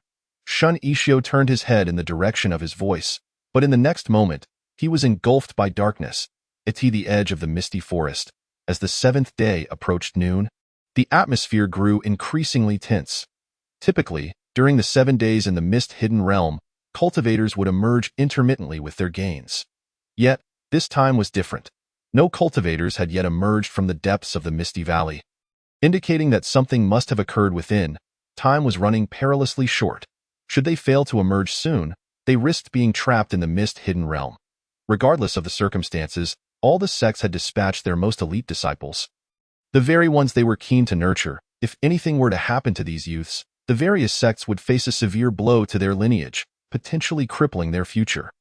Qingyuan sect was no exception. Though their disciples were merely in the foundation establishment and golden core stages, their talents were exceptional, destined to become the pillars of Qingyuan sect. Losing even one would be a significant loss. If not for the secret realm suppression of those above the golden core stage, Shang Ling would have jumped in without hesitation to rescue them. He paced anxiously. Why are they still not out? While Feng Yuan remained silent, his expression was equally grim. Just as panic began to envelop the edge of the misty forest, figures of cultivators gradually emerged from the thickening fog. "They're out." Shang Ling's eyes widened as he scanned the crowd. Quickly spotting the members of Qingyuan sect, he hurried over, taking a glance and noticing the somber expressions on their faces. "Where are Sijua, Jujio, and that little fellow from Juzi Peak?" "Uncle Master, we were surrounded by demon cultivators." Shang Ling and Feng Yuan's pupils dilated in shock. "Junior brother and the others are still behind. They were clearly right behind us moments ago." Shang Ling looked up but found no familiar figures. "Perhaps we should wait a bit longer. They will surely emerge." The senior sister from Yunluo Peak offered a comforting voice. As they waited, nearing noon, the gap in the secret realm's barrier grew smaller, and the fog at the forest's edge thickened. Yet the figures of Wen Sijua and his companions remained absent. Shang Ling's expression darkened with each passing moment. Not to mention that Wen Sijua and Hua Jujio were direct disciples of the sect leader and future successors. Just the loss of Shin Ishio, a prodigy with a purine body, would be an unbearable blow for Qingyuan sect. Losing one would be catastrophic. Losing all three was unthinkable. Chapter 76. Unfathomable while no one was paying attention. In Rui's expression grew increasingly grim, lost in thought. He finally mustered the courage to speak. "Master, I sustained some injuries in the secret realm and wish to return to rest." Feng Yuan frowned. "Very well. I shall escort you back first." He turned to Shang Ling. "They may not emerge. We should leave." He cared little for other sects' disciples, but his own were dear to him. "You all go ahead." Shang Ling cast a detached glance at them. As Feng Yuan led the disciples away, the number of people at the misty forest's edge dwindled. Shang Ling stood silently, his gaze fixed on the encroaching fog. Finally, just before the barrier of the mist-hidden realm sealed completely, Hua Jujiu and the others finally entered Shang Ling's line of sight. He exhaled in relief, grateful they were alive. These youngsters were so slow. They had frightened him. He would certainly give them a proper scolding later. Just as he prepared to chastise them, he caught sight of Shen Yixio, unconscious in Wen Sijua's arms, and his pupils constricted in alarm. He immediately recognized the severity of Shen Yixio's injuries. Without a moment to lose, he commanded, hand him over. We are returning to the sect at once. Just as they were about to take flight on their swords, Su Qianghua approached with the members of Xianin Pavilion. Qingyuan sect, please hold on a moment. Su Qianghua was supported by her senior sister as she walked over to Wen Sijua's side. With her head lowered, she cast a worried glance at the wounds on Shen Yixio's body and softly spoke. Our Xianin Pavilion is located in Dongyue City, which is relatively nearby. Fellow Daoist Shen had previously saved our lives. I kindly request that you all accompany us to Dongyue City, where we can take a moment to rest and attend to fellow Daoist Shen's injuries. Master Uncle, what do you think? Hua Jujiu inquired, seeking Shang Lin's opinion. Shang Lin nodded, yes, this lad's injuries are serious. Xianin Pavilion is the largest force in Dongyue City, situated in the Dongyue mountain range. The area is perpetually shrouded in mist, resembling a celestial realm, with breathtaking scenery and abundant spiritual energy, making it a land of extraordinary beauty. Su Qianghua took the lead and sent a message using a communication talisman. The group then ascended the cloud ladder directly into the courtyard prepared for esteemed guests at Xianin Pavilion. The courtyard was intricately designed and housed celestial cranes and spiritual deer, though they had no time to admire them at that moment. Shang Lin hurriedly transmitted his spiritual energy to treat Shen Yixio's wounds, taking the time of 3 incense sticks to barely stabilize Shen Yixio's condition. He exhaled in relief, a hint of fatigue evident on his brow. He'll be fine with some proper rest. This lad is quite fortunate. Had the injuries lingered a little longer, you all would have been looking for a burial site for him. Noticing the expressionless gazes of Wen Sijua and Hua Jujiu fixed upon him, Shang Lin realized he had misspoken. He cleared his throat, turned on his heel, and stepped outside. All right, I leave the rest to you. I'll take a stroll around the courtyard. Oh, look, there are deer here. Hua Jujiu rolled her eyes, disregarding her image, as she sat by the bedside and delicately wiped away the blood at the corner of Shen Yixio's mouth with a handkerchief, her bright eyes filled with compassion. This time, junior brother has truly suffered. When Sijua leaned against the door frame, raising a hand to cover his eyes, his voice trembling, it's all my fault. If it weren't for me. Hua Jujiu shot him a glance. Enough. You couldn't have anticipated your breakthrough today. Don't dwell on it. Come here, help junior brother change his clothes and tend to his wounds. I'll step out for a moment. When Sijua complied, watching as Hua Jujiu exited and closed the door. After a while, he mustered the courage to approach the bedside and observe Shen Yixio. The youth lay upon the bed, his already pale skin appearing even more so due to his injuries. His delicate long eyelashes resembling the fragile wings of a butterfly. His handsome and refined features seemed even more pitiable in this moment. Lying there, he resembled a figure stepping out of a painting, breathtakingly fragile, with his slightly furrowed brow breaking one's heart.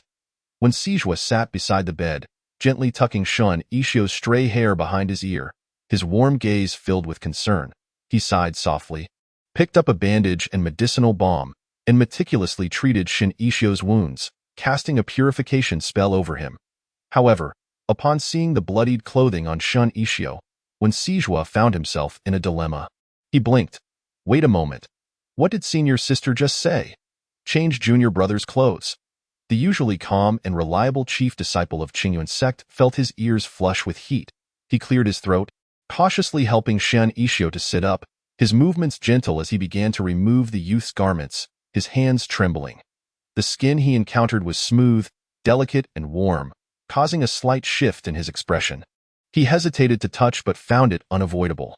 After a moment of internal struggle, he gritted his teeth, closed his eyes, and gradually peeled away the blood-stained clothing, replacing it with a fresh set of his own. The pure scent of bamboo leaves wafted in the air as Shen Yixio's soft body pressed against his chest. When Sijua exerted great self-control to continue with his task, finally managing to change Shen Yixio's clothes. When Sijua nearly fled, not even bothering to bid farewell to Hua Jujio as he exited. Hua Jujio? What on earth? Chapter 77. Homecoming 2 days later.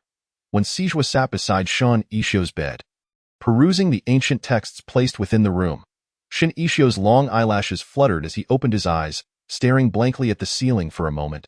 Junior brother, you're awake? When Sijua tossed the book aside, carefully helping him sit up and pouring him a cup of tea, lifting it to his lips. Here, be careful, it's hot. Shin Ishio sipped a few times, gently shaking his head to indicate he was done. He gazed at When Sijua with soft eyes. Brother, did you successfully break through? When Sijua set the tea aside, and upon hearing this, paused momentarily before leaning down to embrace him gently. A warm, sun-like aura enveloped Shin Ishio, comforting him, just like When Sijua himself, gentle and soothing. The dark strands of hair brushed against his cheek as the usually steady and reliable youth rested his chin on Shin Ishio's shoulder, revealing a rare display of dependency. Shin Ishio was momentarily taken aback. Brother, realizing, he reached out and gently patted the trembling back of the youth. It's not your fault. When Sijua's voice was muffled, he restrained the urge to hold on longer, raising his hand to prepare a message talisman. I'll notify senior sister and master uncle. The message talisman burned brightly, and soon after, Hua Jujio and Shang Lin arrived in the room, accompanied by the saintess of Xianin Pavilion, Su Qianghua. Thanks to the powerful healing from the experts of Xianin Pavilion and the nurturing of various heavenly materials, Su Qianghua had recovered swiftly, the scars on her leg already fading significantly. However, the wounds in her heart might take a lifetime to heal. The cool and composed girl held a collection of heavenly materials and laid them out one by one at Shin Ishio's bedside. Fellow Taoist Shun, this is Dongyue Lotus, and this box contains Qifeng leaves. This is crystal purple goose down. These will help you recover quickly. Shin Ishio's eyes widened as he hurriedly declined. Thank you, Taoist Su. But these are too precious. I cannot. Su Qianghua raised her hand to interrupt him, a hint of sorrow evident on her cool face. Fellow Taoist Shin, if it weren't for you, we might have perished in the misty secret realm. My senior brother, she paused, averting her gaze before continuing. I saw that you made him swallow a piece of crystal purple goose down, although he ultimately did not survive. Fellow Taoist Shun, this is what you deserve. In comparison to the lives of the disciples of Xianin Pavilion, these are nothing. I kindly request you do not refuse. Seeing Shun Ishio still hesitating, Shang Lin opened a box and shoved the contents into Shun Ishio's mouth. You little rascal, stop dawdling, eat it. There's no time for fussing around. With no other option, Shin Ishio reluctantly chewed the fruit. Thank you. Taoist Su Qianghua offered a faint smile, providing some additional instructions before taking her leave. Now that Shun Ishio's injuries had stabilized, there was no reason to linger at Xianin Pavilion. After all, this was someone else's territory. It could never compare to the comfort of home. Observing his senior brother, senior sister, and master uncle discussing when to return, Shin Ishio slyly tucked away the box containing the crystal purple goose down into his storage pouch, feeling satisfied as he continued to nibble on the spiritual materials his master uncle insisted he finish. Last time, he had given the piece of crystal purple goose down intended for his master to Su Qianghua's senior brother. Although he regretted that his master could not consume it at that moment, saving lives was undoubtedly more important, even if it ultimately failed to save him. When Sijua concluded his conversation with Shang Lin and approached the bed, watching his junior brother nibble on the spiritual material like a hamster, he glanced at the scattered boxes on the blanket, a smile gracing his features. Finished eating? Shin Ishio chewed the fruit, almost. What about the crystal purple goose down? Did you eat that too? As soon as the words left his mouth, the youth sitting on the bed froze, his chewing abruptly stopping, his eyes widening as he looked up at When Sijua in a daze. Huh? How did brother know? Had he seen him hide it? When Sijua stifled a laugh, it's nothing. I know nothing. Quickly eat. We'll head back this afternoon. He handed Shun Ishio a cup of tea. Don't choke. Shin Ishio obediently accepted it. Oh, with the support of the spiritual materials and Shang Lin's healing, Shin Ishio's injuries were no longer serious. He just needed to recuperate well. Qingwen sect. The group gently landed in the square, and Shun Ishio let out a sigh of relief. Finally back. It feels like it's been half a year, even though it's only been a little over 10 days. Just as he dismounted from his sword, having barely steadied himself, a familiar figure rushed towards him and embraced him tightly. Shun Ishio was momentarily stunned. The cool and composed youth leaned in closely, wordlessly enveloping him, his breath trembling, the strength of his grip tightening as if trying to meld Shin Ishio into his embrace. A refreshing scent wafted from the youth's hair, wrapping around his nose, exuding a calming magic. Shin Ishio gently patted Yin Muhua's back, softly whispering, "Brother is fine. Don't worry." Earlier, Shang Lin had sent a message to the sect, informing them that the three of them had emerged from the secret realm, adding that Shin Ishio had nearly lost his life, which had greatly alarmed Yin Muhua. Had it not been for the sect leader's intervention, Yin Muhua would have rushed to Xining Pavilion to find him. Chapter 78. Fellow disciples turn against each other, sensing the spiritual energy circulating around Yin Muhua. Shin Ishio smiled and asked, "Did you successfully break through? Junior brother is impressive. You surpassed me by 2 years." It was remarkable that Yin Muhua, being of purine constitution, had managed to break through even earlier than him. Though reliant on the aid of the Bixin Zhu, it has proven to be an arduous endeavor. Just recently, the record set by Qingwen sect was shattered by Yin Muhua shortly after its establishment. Yin Muhua cleared his throat twice, his expression calm and composed, yet the tips of his ears blushed a subtle shade of crimson, a testament to the assistance provided by Master Shang. Shang Ling cast a glance at them, indicating that they should reminisce later. He shot a glare at Yin Muhua, exclaiming, "You little rascal, greeting your senior brother right away. Do you not see your grandmaster standing here?" Realizing his faux pas, Yin Muhua hastily bowed, "Master uncle." Shang Ling then scrutinized Shin Ishio, appraising him, and glanced at his own little disciple, Imo Li, hanging onto his leg. With a cold huff, he whisked Imo Li away. Imo Li's wide cat-like eyes filled with dismay. "Master, put me down. I haven't even greeted senior brother Shen yet." Shang Ling sharply tapped her forehead. "You little wretch, do not force my hand." Imo Li looked at the group with tear-filled eyes. And no matter her pleas or charms, Shang Ling remained resolute in taking her back. She clutched at Shang Ling's hand that had struck her forehead, biting down with a playful growl. Shang Ling yelped. His teeth clenched. "Do not compel me to slap you," Imo Li retorted. "You wretched master." Shang Ling delivered a swift slap to her head. "How many times must I admonish you not to curse? This little dog of yours has a tongue sharper than a scholar's." The two continued their banter as they receded into the distance. Shin Ishio and the others observed. Yin Muhua greeted Wen Sijua and Hua Jujio. "Sister, brother." The pair approached, ruffling his hair vigorously. "Well done. You surpassed your senior brother's record." Yin Muhua, who had merely blushed at first, now had both ears flushed a deep red. He quickly wriggled free from their grasp and hid behind Shin Ishio. Shin Ishio chuckled softly. "Let us first pay a visit to Master Uncle. We shall return to Shizhu Peak shortly." "Junior brother." When Sijua shook his head, "You should head back to Shizhu Peak directly. Your injuries have yet to fully heal. It is best to wait until you are fully recovered." Hua Juju nodded in agreement, tapping her communication talisman. "This aligns with our Master's wishes. There is no necessity for another trip." After a full 5 days of recuperation, Shin Ishio's injuries healed completely. It was time for him to report back to Master Uncle, and of course, he had not forgotten an important matter.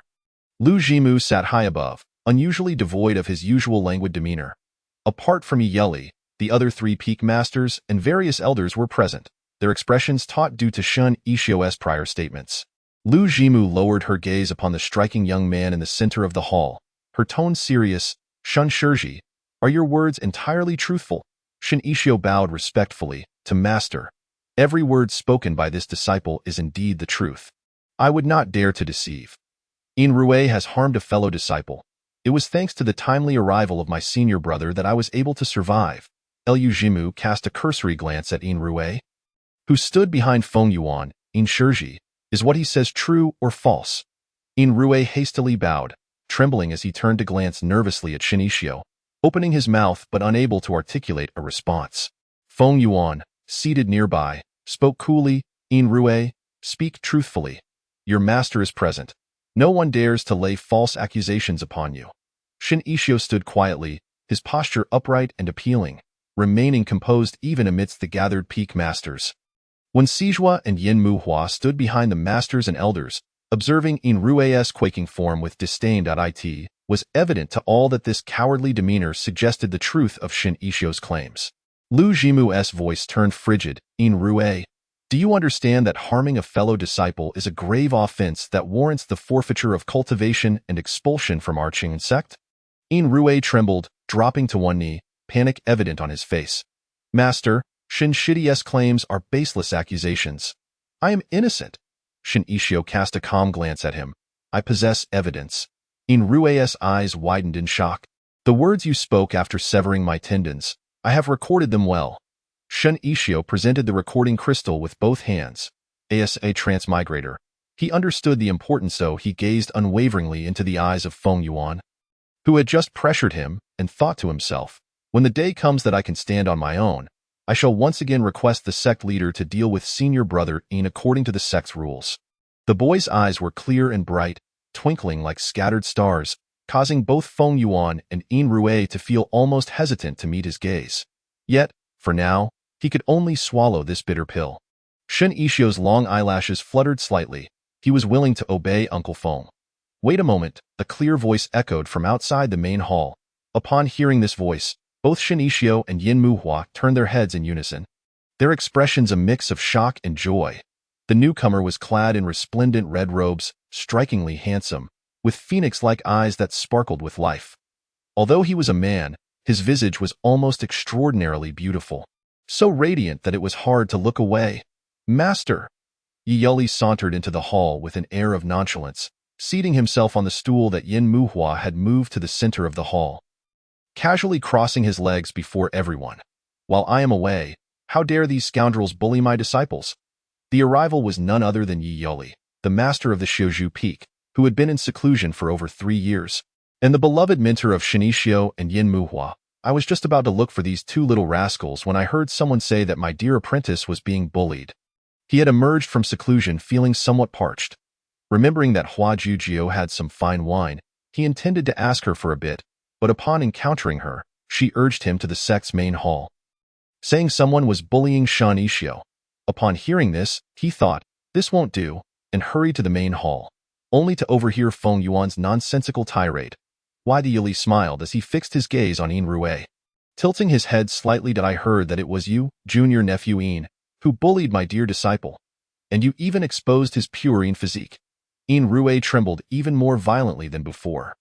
The scene of Yi Yuli's fury from years past was still fresh in his memory, when a single sword strike had cleaved the main peak of Qingyuan sect, leaving a scar that resembled a natural formation still visible on the eastern side of the martial arts arena. Yi Yuli had previously warned them that should anyone leak this matter, he would seek retribution for Shin Ishio. In Rue initially thought that since Yi Yuli was in seclusion, he could speak freely. But as fate would have it, the moment Shin Ishio came to report the grievance, Yi Yuli emerged from his retreat.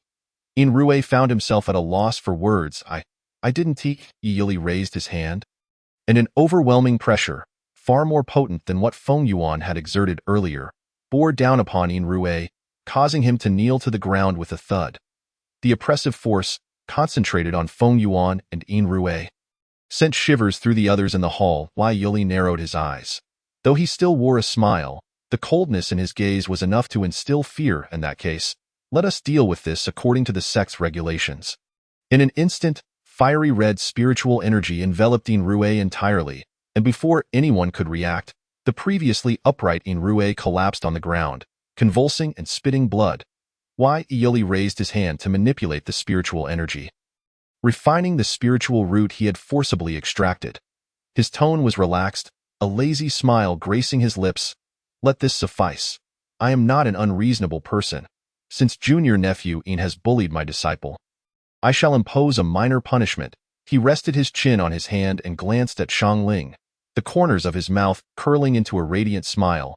Brother Feng has truly raised a well-mannered disciple who is kind to his fellow students. Do ensure you take him back and teach him properly. Yi Yuli chuckled. Let us not allow him to embarrass himself like a coward. Feng Yuan's face darkened considerably. Although he was furious, he was more alarmed by Yi Yuli's formidable pressure. Under the weight of this power, he gritted his teeth, hoisting In Rue off the ground and swiftly departing, while leaving behind a parting remark. You are as barbaric as ever. Yi Yuli spat disdainfully. Barbaric? Spare me. There's no need to reason with scoundrels like you. Of course. This retort was lost on Feng Yuan, who had already left. Yi Yuli extended his hand towards Yin Muhua. Where is that communication talisman you drew? Hand me one. The cool young boy, somewhat bewildered, handed him a talisman. Why? Yoli repeated his earlier statement, releasing the talisman as it transformed into a spiritual bird. Satisfied, he remarked, what a pity that old fool didn't he hear that. One must always have the last word in an argument to truly claim victory, right? Shinichio and Yin Muhua exchanged glances. The elders present chose to selectively ignore Yili's earlier actions, their astonishment giving way to excitement as they inquired, has Peak Master Yi broken through to the integration stage? Yili lazily nodded. The hall erupted in exclamations, with some elders even standing in excitement. The chatter quickly becoming a cacophony. Elujimo, with a resigned expression, returned to her seat. Junior brother, you? Yili stretched languidly, no worries. That old fool wouldn't he dare leave Qingyun's sect. He has too many enemies. The moment he steps outside, he might not even make it out of Qingyuan City. Besides, I am already at the integration stage. It matters not if he stays or goes. Elujimo, although Yili spoke the truth. She still felt an overwhelming urge to smack him. The beautiful figure in red rose to her feet, effortlessly lifting her two disciples as she made her way out of the hall. Sister, I shall take my leave now. You all can discuss the rest among yourselves. I just emerged from seclusion and am rather exhausted. Unless there is something urgent, do not seek me out. Elujimo, exhausted? My foot, with that spirit of yours when hurling insults, it's hard to believe you're tired. Yet, she understood that Yili preferred to avoid trouble. With Qingyuan sect finally welcoming a powerful integration stage cultivator after many years, there would undoubtedly be numerous matters to discuss, so Yuli was unwilling to linger, turning to leave at once. She exchanged a glance with Shang Ling, both recognizing the mutual helplessness in each other's eyes. What could they do? Lu Jimo leaned back in her chair, a smile creeping onto her lips despite the numerous troubles weighing on her mind. The era belonging to Qingyuan sect had finally returned. In the quietude of the riverside pavilion at Xiuzhu Peak, Yuli returned with his two disciples. Shin Ishio looked up at him with delight. Master, you are finally here. Yuli raised a hand and playfully smacked the back of his head, causing him to gasp in pain. You little rascal, you truly bring shame to your master. He twisted Shin Ishio's ear in disappointment. If you're being bullied, can't you just come to my cave dwelling and shout a bit? Did you grow up on rainwater and dirt? Has no one ever come to your aid? Had it not been for his timely emergence from seclusion, Shin Ishio would have indeed been bullied by those two scoundrels. That old fool Feng Yuan, though several centuries older, was still beneath him in cultivation. He wasted his prime years. Shin Ishio, clutching his reddened ear, pitifully replied, But weren't you in seclusion? Yili smacked him again, nearly bringing him to tears. I didn't break your breakthrough, did I? You overestimate yourself, Shin Ishio. Although he felt warm inside, he still wanted to cry. Yin Muhua intervened to halt Yili's playful torment of Shin Ishio. Master, please don't hit senior brother anymore. He is also. Yili swiftly turned and playfully smacked him too. You too. Did that little pup under Feng's command pick a fight with you again? You little rascal, lacking skills, and he was already 2 levels higher than you at that time, and yet you couldn't defeat him. Tomorrow, go challenge that pup. If you cannot win, do not return to my Xiuzhu Peak. Yin Muhua, growing up alongside Shinichio under Yili's guidance, it was no small feat for him to not become as foul-mouthed as Emoli, the little junior sister. The 2 brothers stood obediently before Yili. Enduring his scolding for the entire morning, as mealtime approached, Yin Muhua cautiously spoke up. Master, you've just emerged from seclusion. Allow me to prepare something delicious for you. Although cultivators could survive without food, the pleasures of taste could still be indulged. Yili paused, recalling Yin Muhua's exceptional culinary skills, and wearily waved his hand. Go ahead. I'm too lazy to scold you anymore. Shin Ishio burst into tears. Master, haven't you scolded us enough? You've been at it all morning. Yin Muhua slipped away to the small kitchen to prepare the meal, while Shin Ishio did not use this as an excuse to leave. He seated himself on a small stone stool opposite Yili, retrieving a small porcelain vial from his storage pouch and presenting it with sparkling eyes. Master, you adore crystal purple goose down? Don't you? Here, this is for you. Yili lazily sipped his drink, glancing at the offering from Shin Ishio, raising an eyebrow. Well, at least you remember me. Having not yet healed from his old injuries, he was averse to bitter herbs, and the taste of crystal purple goose down was much more palatable. He had mentioned it in passing before, yet Shun Ishio had remembered it well. I've been in seclusion for so long. I suppose your living expenses are running low, right? Here, 1 million. Take it and spend it. He tossed a spirit token to Shun Ishio. Crystal purple goose down was not easy to find, typically costing around 50 to 60,000. And he estimated that the funds he had given to these two little ones were nearly depleted. Thank you, master. Shin Ishio's eyes gleamed with excitement as he received the spirit tablet and stowed it away in his storage bag. After much effort, he had finally repaid the debt owed to that scoundrel by Qing Jing, and he was now troubled over the matter of spirit stones. Wai Yili waved his hand dismissively, urging him to hurry to the kitchen and prepare a meal. He took out a small mirror, admired his reflection, and a captivating smile graced his lips. Noticing Shan Ishio still staring at him from the corner of his eye, Yili scrutinized his beautiful disciple's exquisite features. Narrowing his eyes, the smile vanished from his face, replaced by an expressionless demeanor as he asked, "What is it? Are you hoping to spar with me?" Shin Ishio exclaimed. "I dare not." The youth sprang up from his seat like a rabbit and fled. Not daring to look back, sparring against Yoli, who was in the harmonization stage. That would be tantamount to courting death. That little rascal. Why, Yoli chuckled softly. Aside from his remarkable talent, Shin Ishio's looks were also unparalleled. Once Shin Ishio's cultivation improved and his fame soared, Yili feared that his own position as the most handsome in the realm of cultivation would be threatened. The thought was rather displeasing. Stretching lazily, he decided he would have to find an excuse to teach that little brat a lesson. Having neglected their cultivation for several years, it would not harm to offer some guidance. Would it? A knowing smile crept upon the young man's lips. As soon as Yoli emerged from seclusion, the sect became bustling with activity. After many years, Qingyuan sect welcomed a powerful cultivator in the harmonization stage. And the internal consensus was to hold a grand celebration to announce Yoli's breakthrough to the world. Why Yoli's presence alone was enough to elevate Qingyuan sect's standing within the cultivation community. Positioning it among the ranks of formidable sections, the elders and disciples within the sect were busy with preparations, and the two remaining members at Shouju Peak could finally set aside their leisurely ways. Of course, this was after Yin Muhua had been unceremoniously sent out from Shouju Peak by Yi Yili to challenge the youngest disciple of Feng Yuan, Meng Yuan. The two had previously fought to a standstill, with Meng Yuan at the 9th stage of Qi refinement and Yin Muhua at the 7th. Coincidentally, both were now at the initial stage of foundation building, with Yin Muhua being 13 or 14 years old and Meng Yuan at 24. Having just broken through to the same stage, in the realm of cultivation, anyone under 50 was considered young, and those who entered the foundation building stage before the age of 25 were already regarded as exceptional talents. This made Yin Muhua's achievement of entering the foundation building stage at the tender age of 13 all the more astonishing. On the martial arts platform, Yin Muhua achieved a near-overwhelming victory, effortlessly overpowering Meng Yuan, who had no chance to retaliate. Below, Shin Ishio leisurely patted the head of his junior sister Emoli, letting out a soft sigh. His junior brother's foundational skills were honed under his careful guidance, and each of his movements bore his influence. If Yin Muhua could not defeat that overly ambitious Meng Yuan, not only would their master be displeased, but Shin Ishio himself would be the first to express dissatisfaction. After winning, Yin Muhua said nothing, not even sparing a glance at Meng Yuan, as he lightly jumped down from the platform and bounded over to his two companions. "Senior brother," he greeted. Shin Ishio's smile was radiant as he reached out to adjust Yin Muhua's slightly disheveled collar.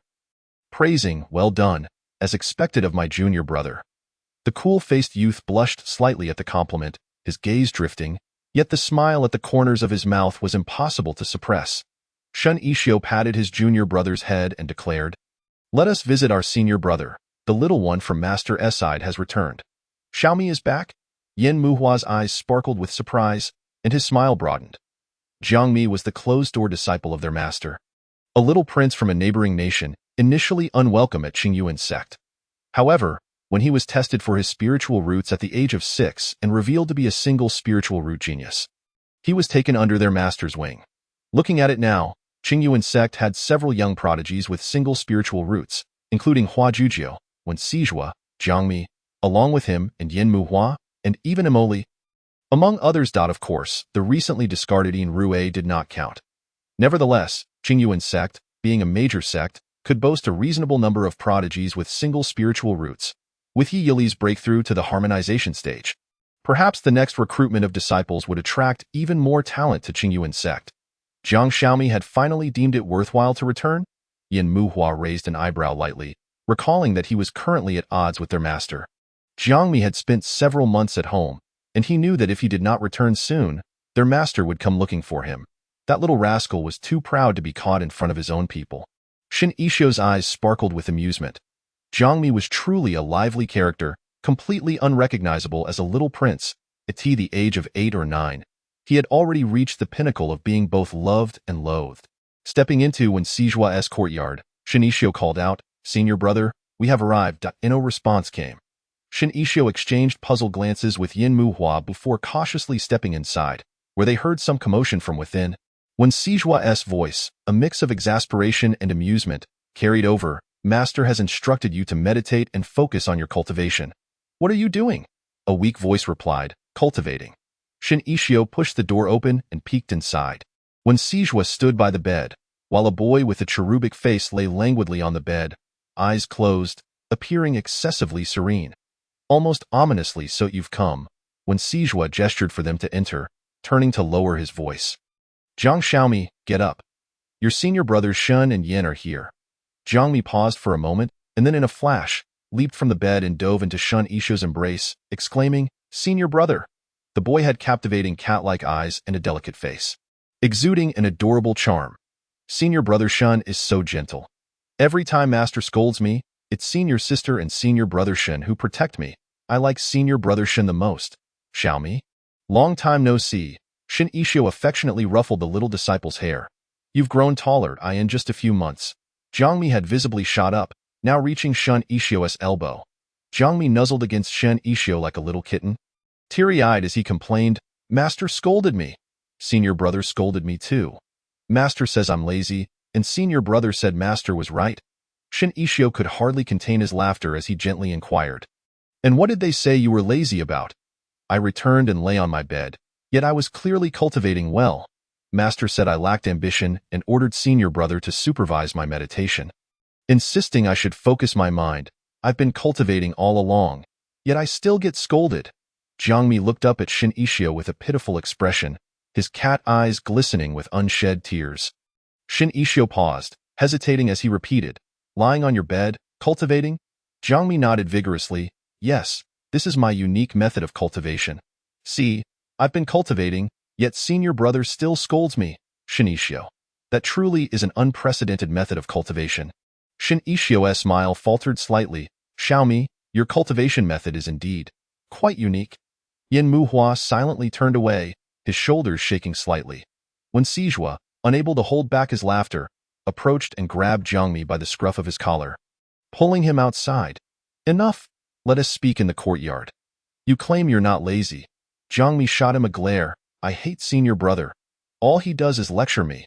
When Sijua tapped his head lightly, "You little rascal. Always up to no good.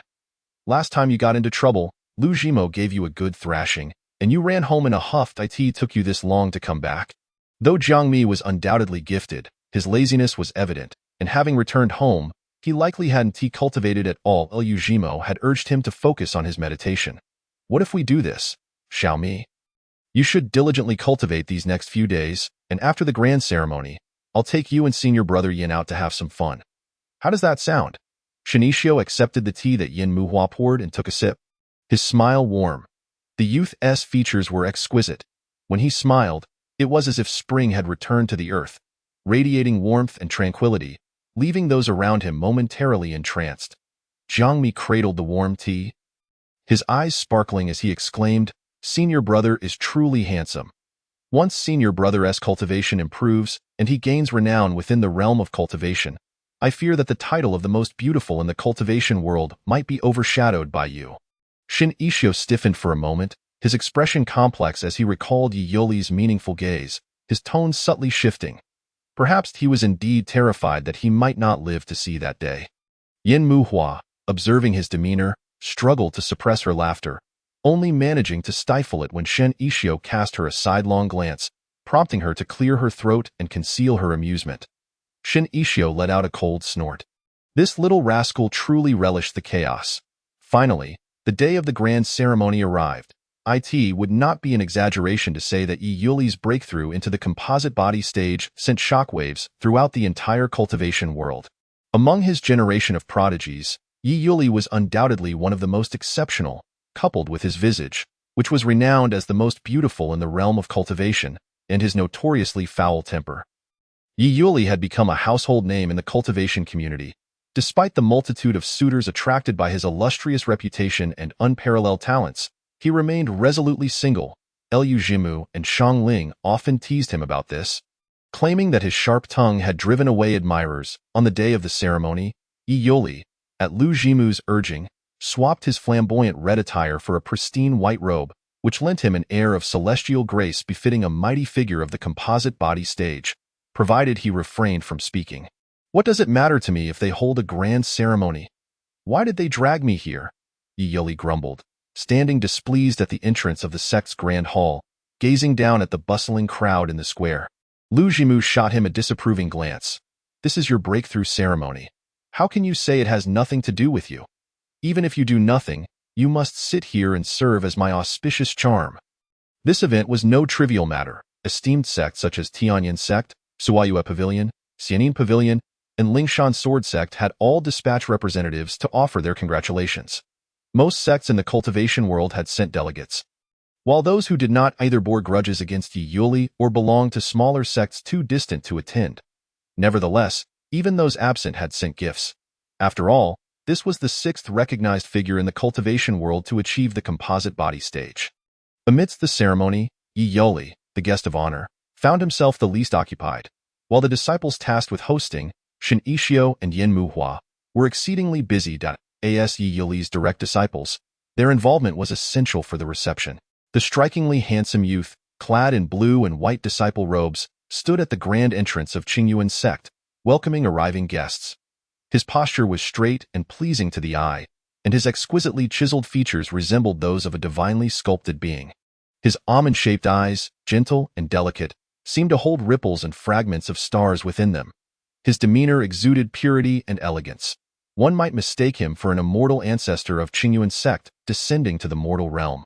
Upon encountering a youth whose grace was beyond description, the female disciples from the visiting sects were left starstruck, their eyes shimmering with admiration, unable to tear their gaze away. Another wave of guests arrived. Shen Yixio, hearing the collective intake of breath from the crowd, lifted his gaze to meet the dazed expressions of the onlookers and, with a touch of resignation, repeated his invitation, "Please follow me." One moved.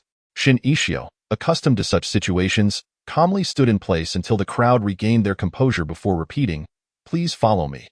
The newcomers hailed from a moderately sized sect, consisting of the chief disciple and his junior sister. The youthful, handsome disciple, slightly embarrassed, apologized, "I truly beg your pardon. The young master's brilliance is simply breathtaking, leaving us momentarily entranced." Shen Yixio handed the congratulatory gift to a nearby disciple, gesturing for them to proceed with a slight smile. "Please come this way." "Will that beauty sit here later?" Shen Yixio inquired, glancing at the girl beside the young man, who was fixated on him. The youth playfully smacked the top of his junior sister's head, chiding, "Don't stare, you're drooling." The girl, with her cherubic face and large, doll-like eyes, looked sweet and endearing. Upon hearing his words, she widened her eyes in realization and quickly raised a hand to wipe her mouth, only to find it clean, which made her furious as she playfully punched her senior brother. "You tricked me again." Having vented her frustration on her brother, Li Xiangyao turned her bright eyes towards Shen Yixio. "Big brother, do you have a partner?" Shen Yixio blinked, hesitating before replying. No. Li Xiangyao's eyes sparkled with longing as she patted her chest, promoting herself. "What do you think of me? I possess dual spiritual roots of gold and fire, and I am the future successor of our golden silver valley. Marry me, or rather, let us become partners, and I shall make you the valley mistress." Shen Yixio replied, "Thank you, but that won't be necessary." The youth covered Li Xiangyao's mouth, barely able to maintain a straight face, his expression quite entertaining. "Young master, let us proceed inside." Shen Yixio guided them further in, suppressing a smile. His junior sister was indeed a delightful character. The youth chuckled awkwardly. After leading them to their seats, Shen Yixio turned to welcome the next wave of guests. Li Xiangyao stood up amidst the crowd and shouted, "Big brother, I really like you. I want to be your #1 fan in the cultivation world." The bustling square of Feixia Peak erupted in laughter at her clear and bright declaration, their gazes filled with curiosity and mischief. The young man's back stiffened for a moment as he suppressed the urge to cover his face and flee, hastening his steps to escape her line of sight. The disciples accompanying Shan Ishio could not contain their laughter, exclaiming, "Brother Shan is indeed quite popular, brother. You may not know this, but the junior disciples I was hosting in the venue told me that many people were asking for your name and whether you have a partner. This cannot do. Brother Shin must not be taken away by disciples from other sects. Brother Shin belongs to all of us." Shin Ishio was both amused and exasperated. He turned and lightly tapped each of their heads. "You lot are not working diligently, yet here you are gossiping about your brother." The accompanying disciples, grinning and playful, chimed, "Brother must be shy." Shin Ishio dismissed them and walked toward the entrance, appearing disinterested, though the faint blush on his ears betrayed him, causing even more laughter among his junior disciples.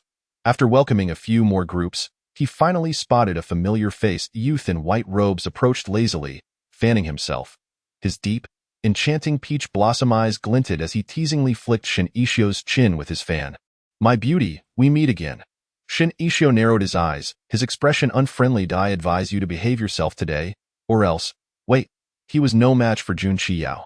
Shin Ishio smiled and fell silent. Jun Qiao chuckled softly, indulgently lifting his chin, casually following Shin Ishio inside, his tone imbued with a peculiar affection. "All right, I shall heed your wishes." The disciples surrounding them were taken aback. "Brother Shin seems to have a good relationship with Jun Qiao? Brother Jun is surprisingly patient with this disciple from Qingyun sect." However, upon seeing Shin Ishio's face, the Tianyin sect disciples understood everything. They sighed inwardly, realizing the trouble that lay ahead if, during the sect competition, Qingyun sect faced Tianyin sect. All it would take was to place Shin Ishio before Jun Qiao, and their chief disciple would eagerly concede.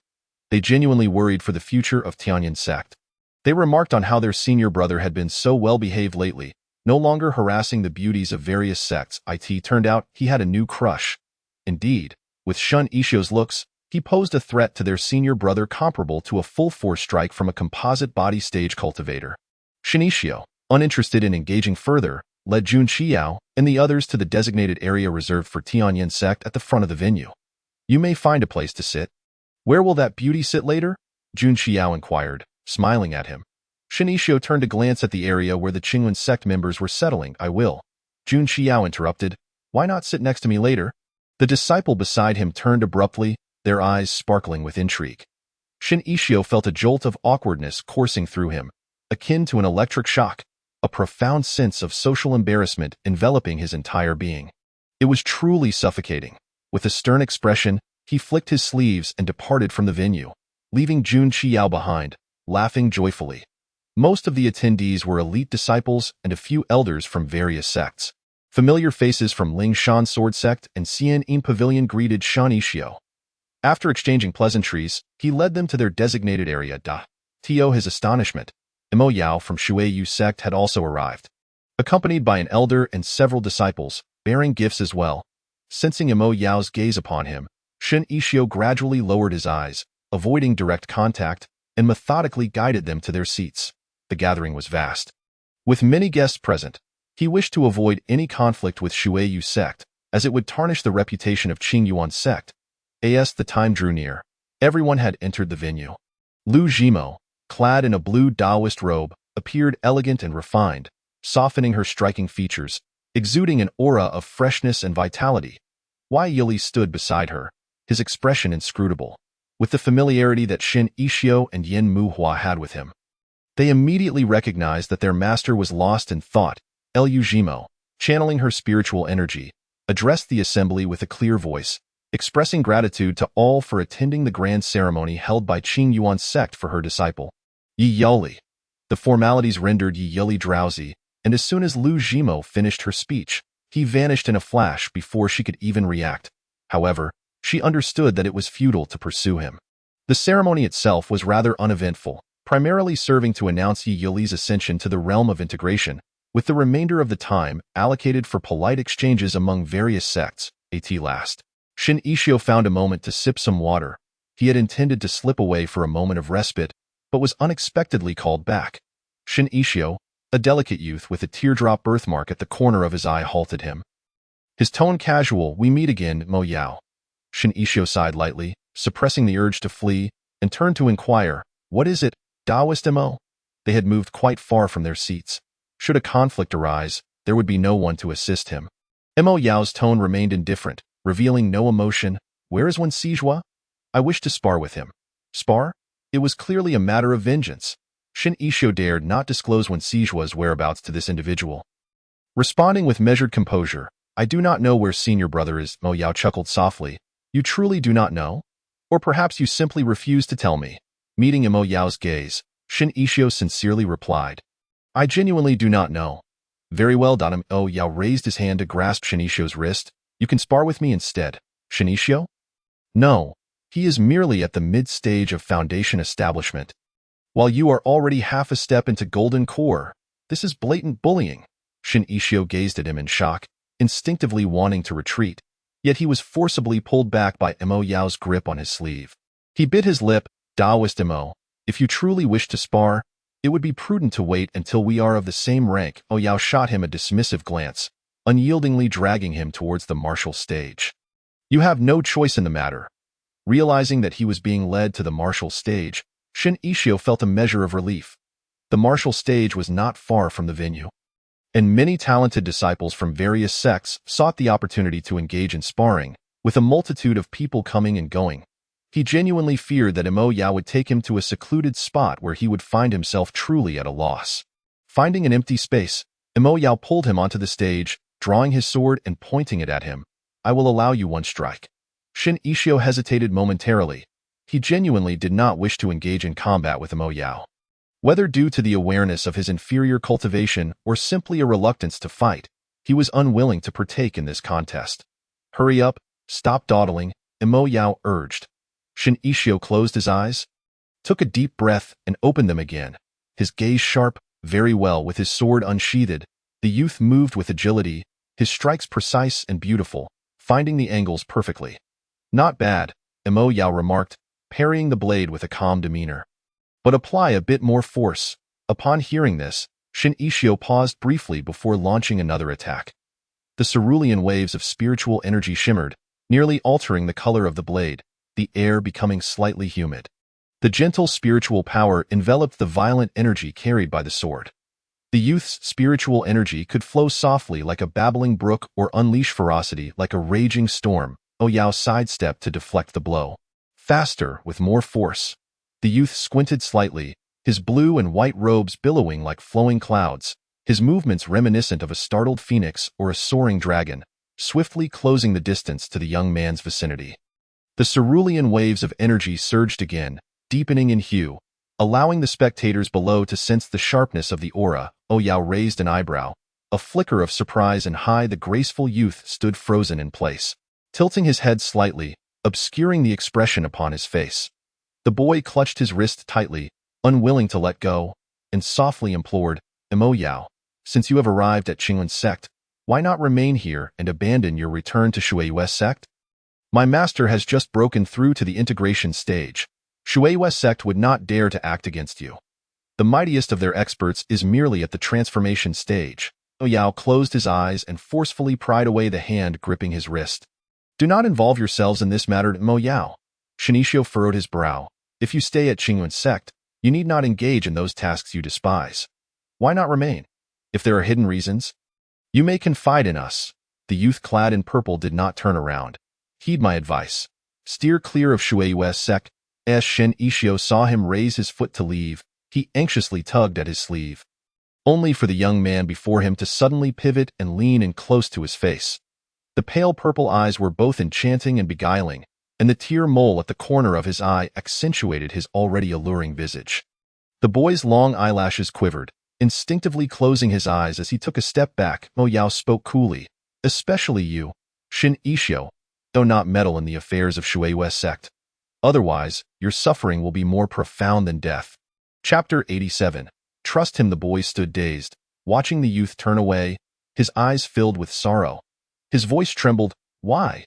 The evident marks of intimacy visible at Mo Yao's collar only deepened his anguish. Though he was unwilling and reluctant, why could he not bear to leave Shui's sect? Shin Ishio's voice was laced with a cry. Why? Is it that the matters of the world are always unfulfilled? The proud son of heaven had fallen into the mire. Perhaps Mo Yao's heart of Tao had long been riddled with wounds. When Sijua embraced him tightly from behind, wishing to lend him strength, his voice was gentle yet trembled with unspoken emotion. He may have his reasons. If we cultivate diligently, we will be able to assist him in the future. We certainly can die in the distance. Mo Yao turned a corner. Leaning against the wall in a state of exhaustion, lost in thought, he trembled as he closed his eyes. What am I doing? In the misty secret realm, he had nearly committed the most detestable act of his life. Striking against an innocent person, he had harbored ulterior motives, seeking to elevate his innate abilities using a pure body, yearning to grow swiftly enough to eliminate the rogues of Shui's sect. Yet he had forgotten that Shin Ishio was blameless. Like his former self, Shin Ishio was a prodigy, a dragon among men, a rebel unwilling to submit to others. Tears welled in his pale purple eyes as he slowly raised a hand to cover them. Curling up in a corner, trembling slightly, the pure gaze that had once shone with clarity transformed into overwhelming sorrow and pain, nearly crushing him entirely. It was his fault, utterly and completely wrong. The grand ceremony concluded. The once bustling Qingyuan sect returned to tranquility under the night sky. Shin Ishio knelt before Yi Yoli, saying, Master, I wish to enter the endless abyss for seclusion. I seek your approval. The endless abyss was a naturally occurring perilous place within Qingyuan sect. Fraught with extreme weather and harsh conditions, yet it was an excellent site for refining spiritual energy and roots. Though the endless abyss was rich in pure spiritual energy, its oppressive environment posed a significant threat to cultivators. Even those at the golden core stage could falter and sustain injuries within. Why? Yoli paused for a moment. What has prompted this sudden desire to enter the endless abyss? Shin Ishio, being only at the mid-stage of foundation establishment, may encounter danger. The boy stubbornly raised his gaze, aware of his own inadequacies and wishing to leverage the endless abyss to advance further. I earnestly hope for your approval, Master. Beside him, Yin Muhua furrowed his brow. Subtly shaking her head at Yoli, her eyes filled with pleading. Shin Ishio was merely at the mid-stage of foundation establishment. While he possessed extraordinary talent, entering the endless abyss could easily lead to harm. And she wished for her senior brother to choose a more prudent path for cultivation. Not only did she think this way, the sect master and elder brother shared her concerns.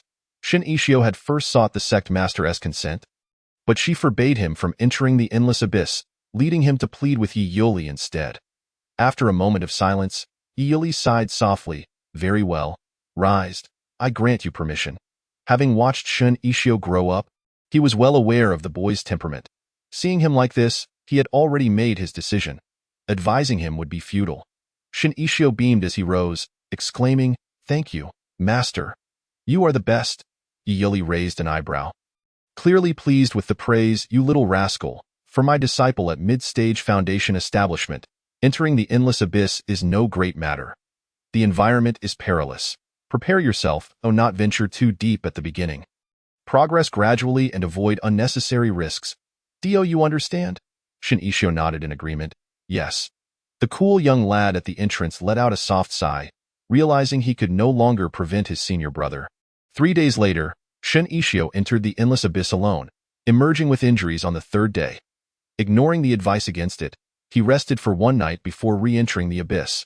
The cool young lad knelt within Yi Yoli's chamber. Pleading, Master, please speak to my senior brother.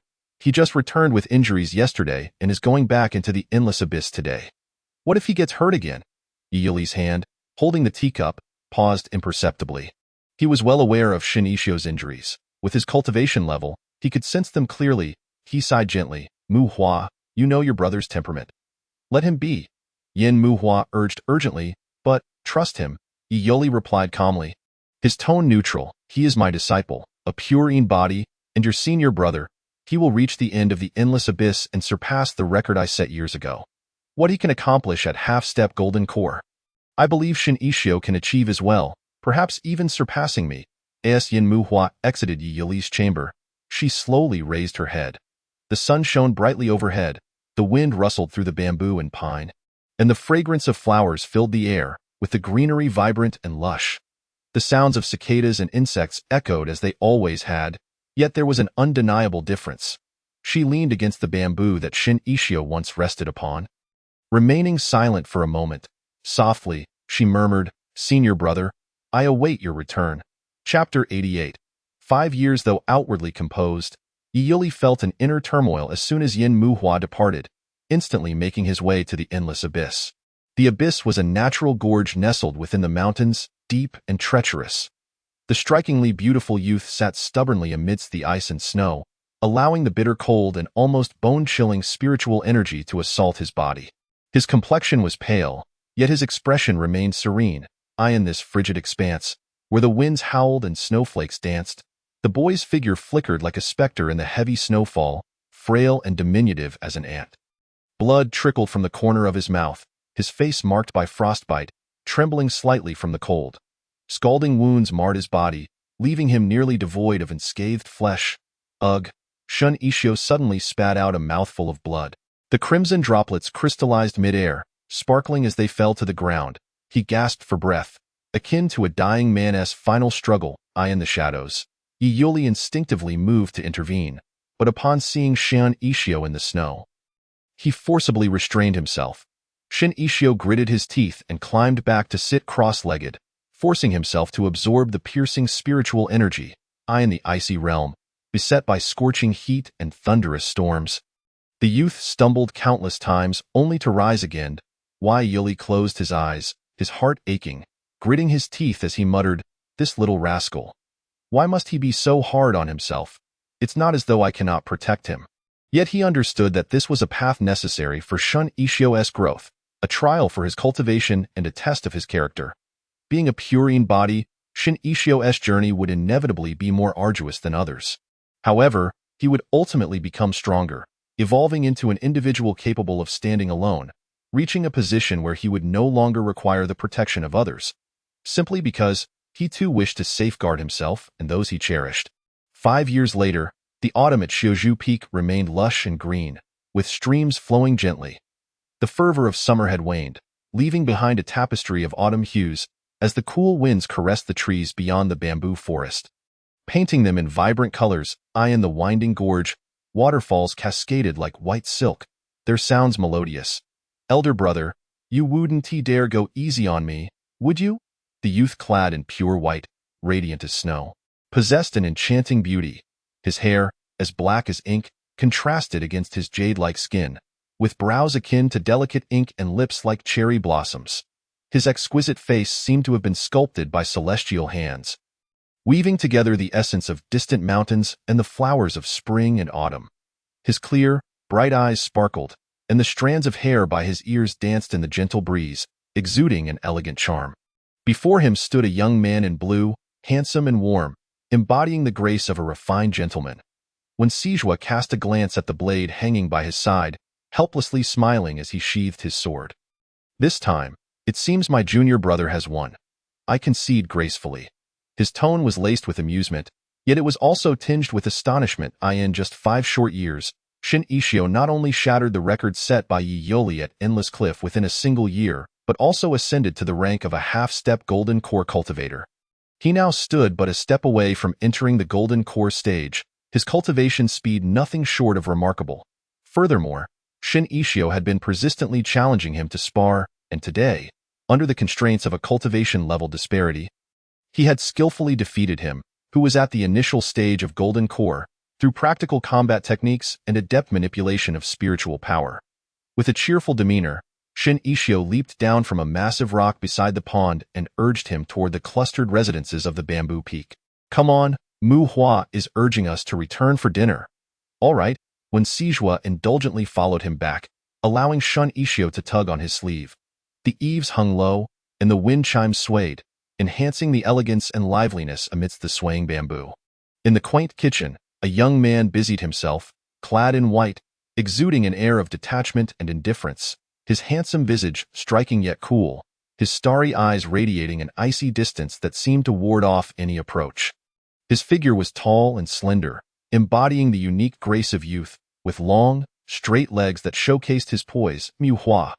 Shin Ishio leaned against the doorframe, peering in eagerly at the dishes being prepared. I'm starving.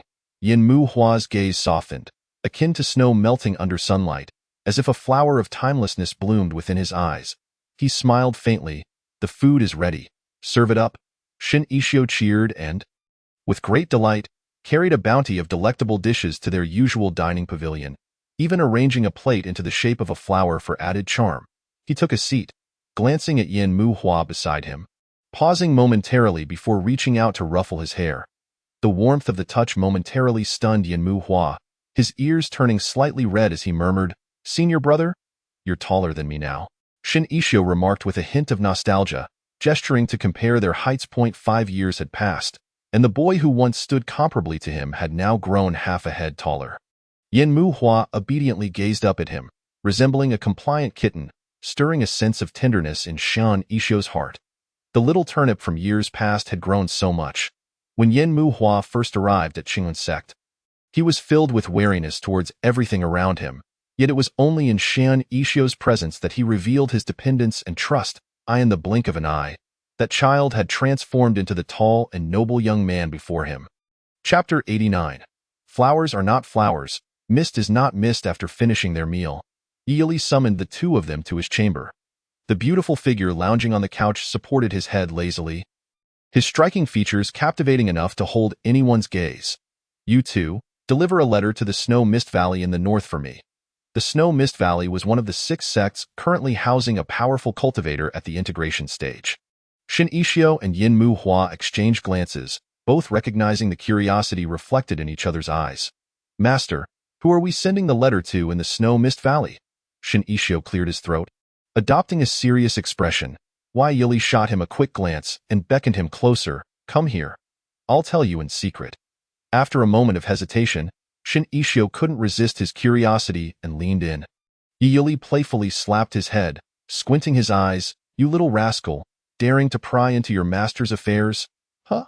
Shin Ishio fell to the ground, cradling his head in pain, his clear, autumn-like eyes glistening with tears as he glared at him. Master! Yili shot him a sidelong glance, raising his hand. You little brat, dare to glare at me again? If I'm a little brat, then what are you, master? Yili, in mock exasperation, was about to strike him again.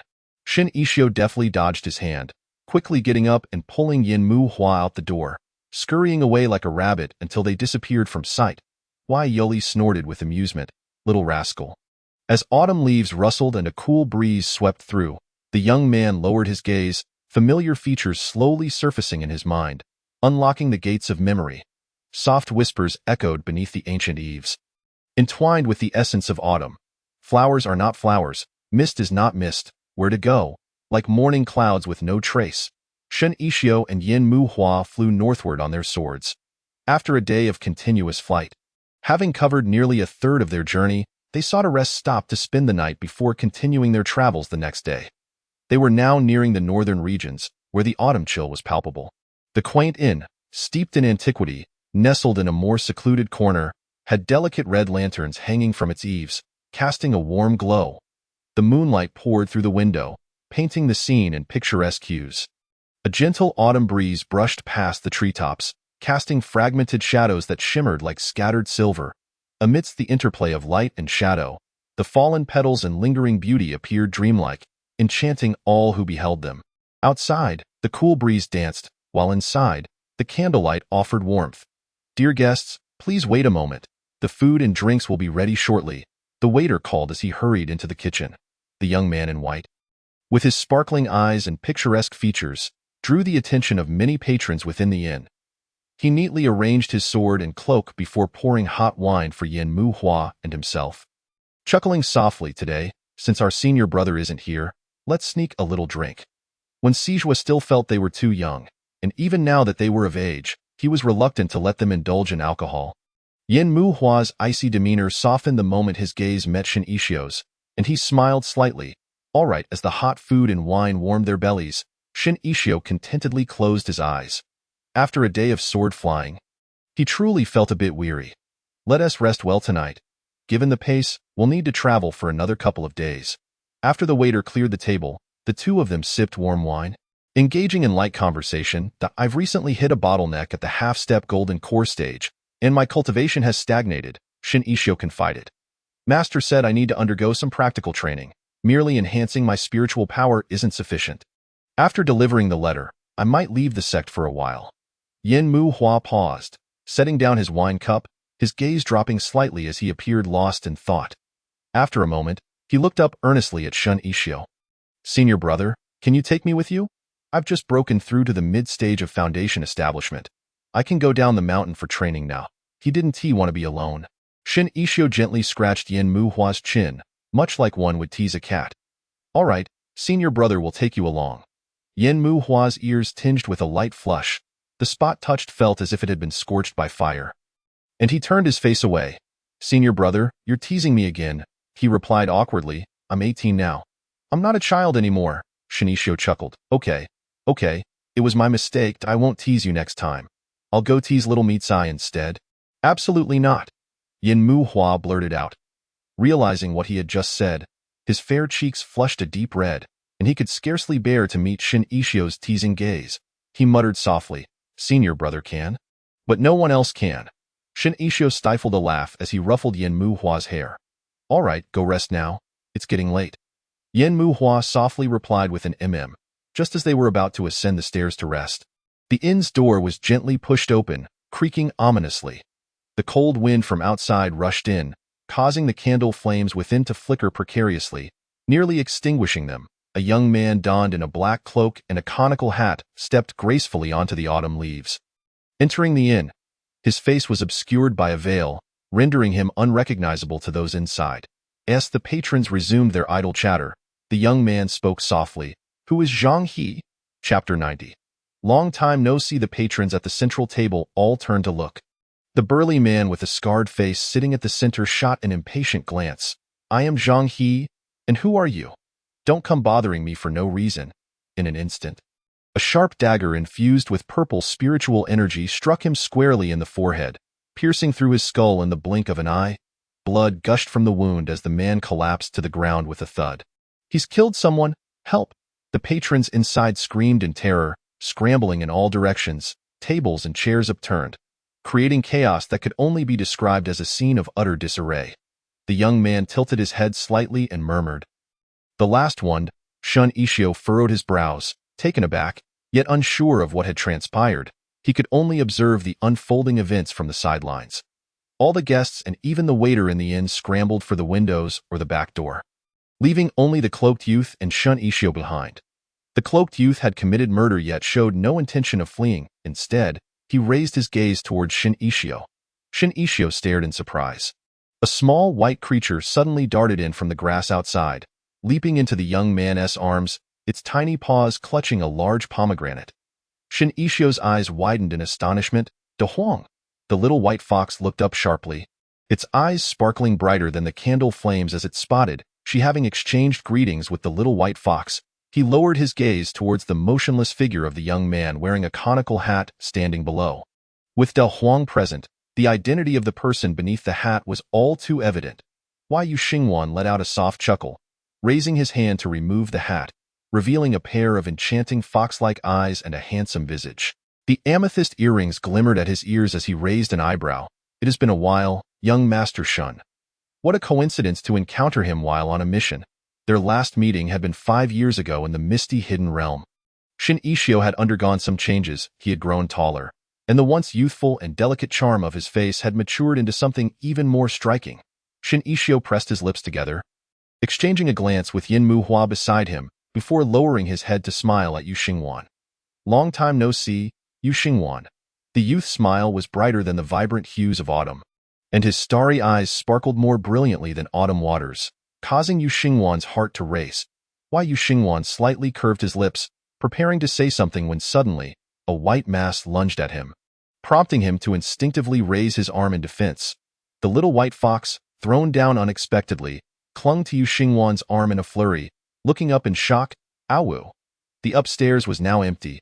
The two individuals who had stood there moments ago vanished without a trace. Yu Xingwan! Yu Xingwan! Shin Ishio turned and shouted at the retreating Yu Xingwan.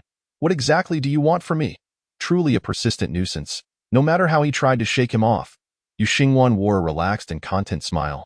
Yet his steps quickened. What do you think, De Huang? Ao Wu. Hiss, hiss, take off the clothes. The three of them, along with the fox, swiftly made their way from the inn to the wild path outside the city. They embarked on a warm encounter in the autumn night, only to race through the chilly evening winds for half the night. Shen Yixio and Yin Muhua were originally headed to Snow Mist Valley. Having already expended much spiritual energy and effort throughout the day, Yin Muhua, with his lower cultivation, was the first to falter and slow down. Noticing Yin Muhua's increasingly pale complexion, Shen Yixio gritted his teeth and said in a low voice, "Land, senior brother, I can still. Don't push yourself. He won't do anything to me." Shen Yixio guided Yin Muhua down into a valley already blanketed in snow, keeping a wary eye on Yu Xingwan, who followed closely behind. All around them was a sea of white. Clusters of dead trees formed a forest, and crows cawed eerily from the branches, their blood-red eyes shimmering in the darkness. There were no lights. Only the moonlight above and the reflection of the ice and snow below allowed them to see faintly. The three stood off against each other on a frozen lake. After a moment of silence, Shen Yixio spoke up, "Yu Xingwan, having promised to diligently practice alchemy, I will not go back on my word. Why must you insist I go to Lock Moon Pavilion?" Yu Xingwan tilted his head. "If I tell you to go, you must go. You have no say in the matter." With a smirk, he added, "Young Master Shen, you won't escape today." Shen Yixio, already in a precarious position, did not believe this little fellow, accompanied by the less powerful Yin Muhua, could make it out unscathed. Shen Yixio's gaze turned cold. If that were the case, there was nothing more to discuss. The sharp blade sliced through the air like a startled swan, its speed and force perfectly calibrated. When Yu Xingwan raised his hand to block, he found it surprisingly challenging, leaving him astonished. "You've made considerable progress." Shen Yixio snorted coldly, his eyes sharp, as the blade danced like a fluttering butterfly, swiftly aiming for Yu Xingwan's vital points. Chapter 91. The Ghost Realm. The two faced off for a while, both beginning to feel fatigued, particularly Shen Yixio, who had exhausted his spiritual energy throughout the day. Although Yu Xingwan held back, his half-step golden core cultivation was still impressive, leaving Shen Yixio astonished. "Young master, come back to Lock Moon Pavilion obediently," Yu Xingwan said with a smile that I in your dreams. Shen Yixio replied coldly. Yu Xingwan feigned disappointment, "Then I have no choice." He lifted his gaze, meeting Shen Yixio's confused expression, and deftly cast his glance toward Yin Muhua behind him. Shen Yixio's pupils constricted. A sharp blade whistled toward Yin Muhua. Infused with a level of golden core spiritual power far beyond what Yin Muhua could withstand. "Junior brother." Shen Yixio threw his sword, narrowly deflecting the blade but still leaving a cut on Yin Muhua's face. As the sword left his hand, a warm body took the opportunity to press against him, gently tapping the nape of his neck, sealing his acupoints with spiritual energy. The handsome youth became utterly powerless, trapped in Yu Xingwan's embrace from behind. Shen Yixio gritted his teeth. "Yu Xingwan, you are truly despicable." Yu Xingwan chuckled, his arms tightly wrapping around Shen Yixio's waist, glancing down with a satisfied sigh, whether feigned or genuine was uncertain. "Your waist is quite soft. I've longed to hold you like this again." Shen Yixio struggled in his grasp, only to find himself ensnared more tightly. His long lashes trembled. "You bastard! Yu Xingwan, release me at once." "Senior brother." Yin Muhua stepped forward anxiously, yet dared not approach too closely. Why Yu Xingwan glanced at Yin Muhua, smiling. "Young master, I shall take your senior brother with me. Do not worry, I will not harm him. Look at your feet." Suddenly, Yin Muhua's expression changed, his gaze fixated on the ice lake beneath them. Why Yu Xingwan tilted his head. "Such tricks to fool a child are unnecessary with me, are they?" Just as the words left his mouth, the sound of cracking ice reached their ears, and their bodies sank downwards. Why Yu Xingwan frowned, preparing to channel his spiritual energy to lift Shen Yixio from the ice lake when a tremendous force from beneath suddenly pulled them down. The surrounding mountains extended endlessly, dead trees forming a forest, and the ice lake was enclosed within a crescent-shaped peak, resembling a pond, yet emanating a chilling aura. The surface of the lake appeared like a shattered mirror, ice shards glistening in the moonlight, cracking with a series of sharp sounds. "Junior brother, quickly go." "Senior brother." Yin Muhua's pupils dilated as he rushed forward, grabbing Shen Ishio's sleeve in an attempt to pull him up. Yet the overwhelming force from the lake's surface ensnared him as well, dragging him down. The lake's surface refroze, returning to tranquility, as if no one had ever been there. How painful! Shen Ishio fell from above, gasping in pain. The weight of Yu Xingwan pressing beneath him voiced a faint complaint. I am in more pain, you know? The weight of an adult man crashing down from such a height was indeed perilous. Fortunately, this was an unscientific world. Otherwise, that impact would have been enough to send him back for a reincarnation. Yet even so, he had not released his hold. Shen Ishio blinked, eager to remove himself from Yu Xingwan. I truly apologize. It was an accident. Unexpectedly, he fell onto Yu Xingwan once more. Why Yu Xingwan? Oh right, I forgot to release his acupoints. He reached out to gently tap the side of the youth's neck, unbinding his strength and spiritual power. Shen Ishio stood up and instinctively uttered, "Thank you." Shen Ishio frowned. Wait, this isn't right. Yu Xingwan intends to capture me. He retreated several steps until he stood beside Yen Muhua, maintaining a cold stare at the now upright Yu Xingwan. Why Yu Xingwan dusted off his clothes. All right, let's set this matter aside for now. He scanned the surroundings with a serious expression. This was no safe place. Huh? Shen Ishio paused, turning to look beside him, and was instantly taken aback, feeling a sense of dread. The formation they had entered had long since vanished from the air, and the entire sky was shrouded in darkness, devoid of sun, moon, or stars, resembling a heavy curtain that brought an intense sense of oppression.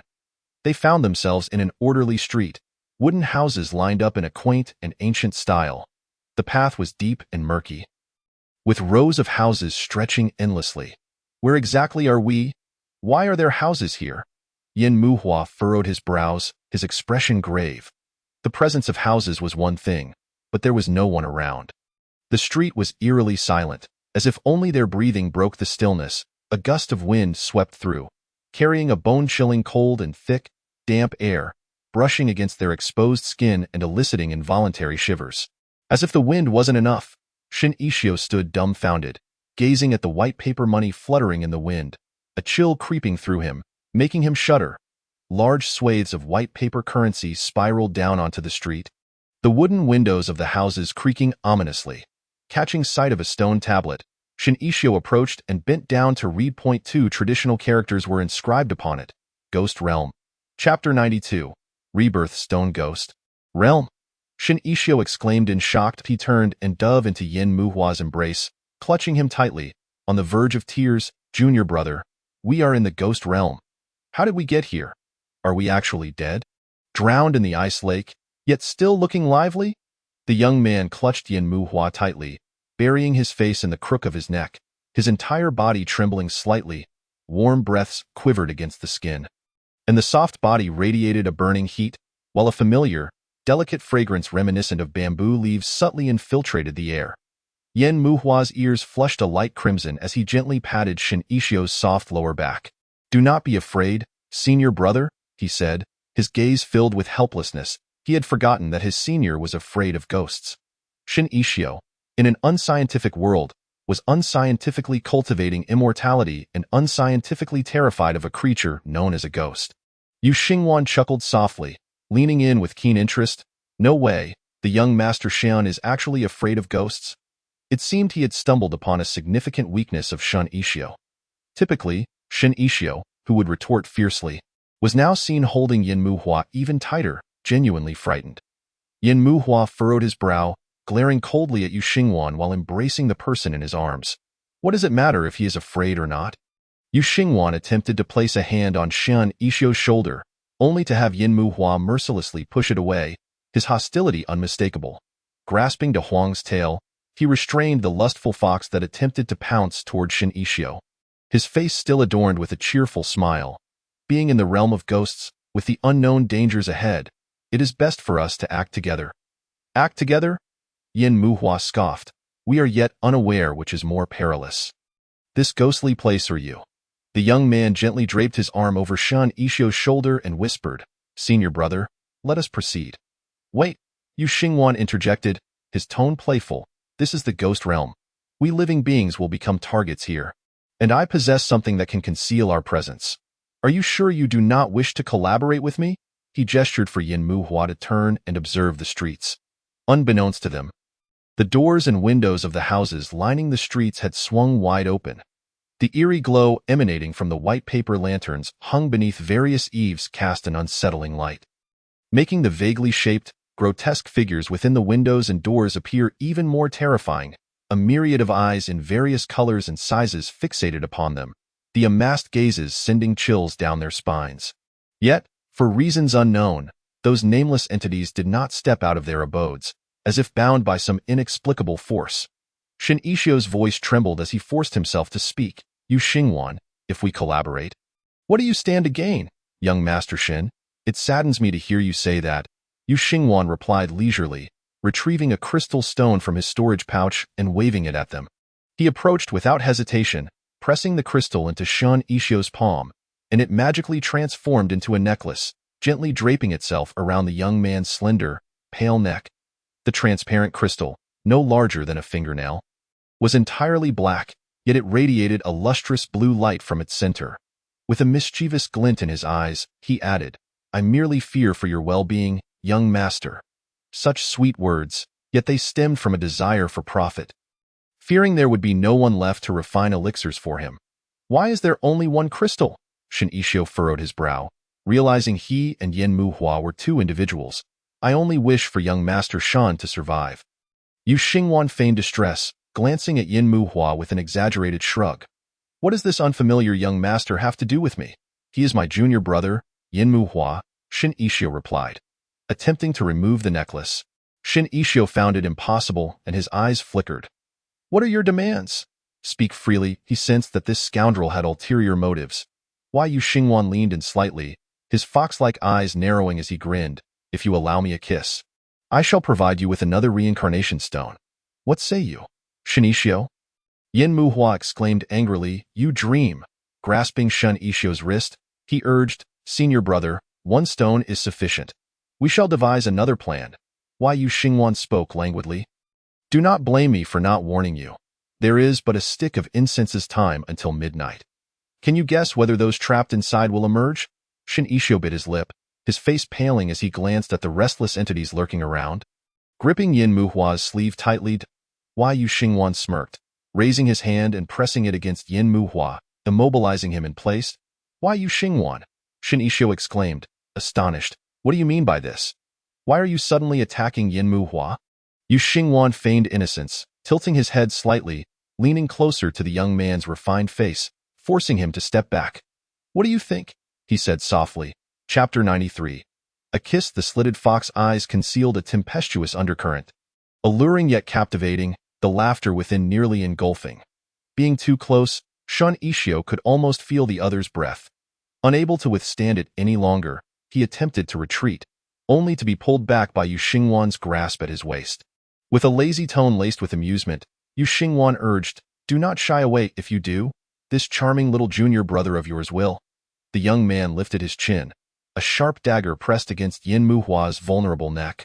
Laden with menace, Senior brother, run, do not worry about me. Yu Xingwan raised an eyebrow, the blade tracing a crimson line across the pale skin, blood flowing freely. He merely laughed. Show me if you can escape. Shin Ishio, heartbroken, turned to gaze at the wound on Yin Muhua's neck. Muhua. He was already half a step into the golden course stage. Even if he could not match Yu Xingwan at that level, escaping would be no trouble. Yet, he could not protect Yin Muhua. Even if he fled, without the reincarnation stone, what if danger truly arose? He dared not gamble. Why Yu Xingwan wrapped one arm around Shin Ishio's waist while the other playfully lifted his chin. Relishing the sight of the beautiful youth's long lashes fluttering and tightly pursed lips, exclaiming in admiration, truly beautiful. His gaze traveled from the smooth forehead down to the delicate nose, meticulously appraising every feature. Ultimately resting upon the cherry-red lips, his eyes darkened slightly, his throat bobbing as he admired the elegant line of the neck. Why Yu Xingwan tightened his grip, lowering his gaze to the autumn-like clarity of Shin Ishio's eyes. Asking, Do you know why I made this request? Shin Ishio, unable to meet his gaze, averted his eyes, futilely attempting to struggle against the grip. He was indifferent to this scoundrel's reasons for wanting to kiss him.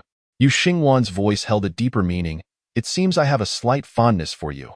Before his words could fully escape, the small white fox, long overlooked, scampered up his arm and delivered a sharp slap, causing him to tilt his head in surprised. De Huang, without holding back, left a small pink imprint on Yu Xingwan's face. "Why, Yu Xingwan?" He stood in shock for 5 breaths. The small white fox bared its teeth. Howling, "You dare to act before me? The purity of the beautiful one shall be preserved by me." Shin Ishio blinked. The once permanent smile on the young man's face faded at an astonishing speed. His lips curving downward in disbelief. Releasing Shin Ishio's chin, he seized the fox by the nape and lifted De Huang to meet his gaze. "You dare to slap me?" Yu Xingwan enunciated each word. His fury palpable. De Huang retaliated with another slap, leaving a symmetrical pink mark on Yu Xingwan's face, embodying the spirit of practice through action. "Why, Yu Xingwan?" Enraged, he trembled all over, flinging De Huang toward the ceiling in a fit of rage. "You traitorous little scoundrel!" The small white fox, Madare, brandished its claws, transforming into a shooting star as it vanished from sight. Luckily, being a spirit fox endowed with a touch of spiritual power, there was no need to worry about its safety. Yin Muhua looked up. Shun Ishio looked up. They had not anticipated that this little creature would be so protective of him. Why, Yu Xingwan's breath quickened as he tightened his grip. Intensifying his hold, he firmly restrained the struggling Shin Ishio, forcing him to meet his gaze. "Look at me." The young man scoffed. "With time spent worrying about that little scoundrel, you might as well guess where I wish to be kissed." Shin Ishio screamed internally, "Nowhere." Yu Xingwan lowered his gaze, fixating on Shin Ishio's cherry-red lips, lightly caressing them with his fingertip, inciting a slight tingle. Shin Ishio gazed at the face drawing nearer, pushing him away in a desperate struggle. "Yu Xingwan!" The distance between their lips narrowed to mere inches, Shin Ishio's voice trembling. "Yu Xingwan." The young man before him chuckled softly, lowering his head to kiss him. Shin Ishio instinctively closed his eyes. Clutching the fabric of Yu Xingwan's chest tightly, warmth pressed gently against his forehead, bringing a soft, tender sensation. Shin Ishio momentarily froze, his tense body gradually relaxing. He had thought. Yu Xingwan reluctantly rubbed his forehead against Shin Ishio's. Releasing his hold on both Shin Ishio and Yin Muhua, tossing another reincarnation stone to Yin Muhua. "All right, let it beat it." He turned and strode deeper into the street, raising a hand to touch his own lips. Recalling the earlier sensation, Yu Xingwan's gaze deepened, revealing a hint of vexation intertwined with complexity. He exhaled deeply. Initially, he had intended to kiss the delicate lips directly, yet he ultimately refrained from taking such a step with Shin Ishio. He did not wish to seize a kiss under the veil of unclear emotions, especially in a situation where Shin Ishio might be unwilling. Instead, he yearned for Shin Ishio to choose him of his own accord. To this end, even if Shin Ishio might not select him, he was willing to stand merely a step away, awaiting a glance back. Chapter 94. Ghosts. "Ah, senior brother." The cold-eyed youth's eyes turned red, and he disregarded the reincarnation stone Yu Xingwan had tossed to him. Trembling as he grasped Shin Ishio's sleeve, it was his inadequacy that led to his senior brother being bullied. That scoundrel dared to. Shin Ishio, feeling exasperated, bent down to retrieve the reincarnation stone and hung it around Yin Muhua's neck. "Don't worry, little brother. We are all grown men, and a kiss on the forehead is nothing." He thought expressionlessly that had Yu Xingwan not kissed the forehead, he would have already slapped him. Yin Muhua, upon hearing his words, still had red-rimmed eyes. The originally aloof youth seldom displayed such vulnerability, resembling a cat that had suffered injustice, which melted Shin Ishio's heart. Muhua's warm hand pressed against his forehead, bringing an unfamiliar warmth. As a face suddenly drew near, Shin Ishio instinctively wanted to retreat, but held himself back.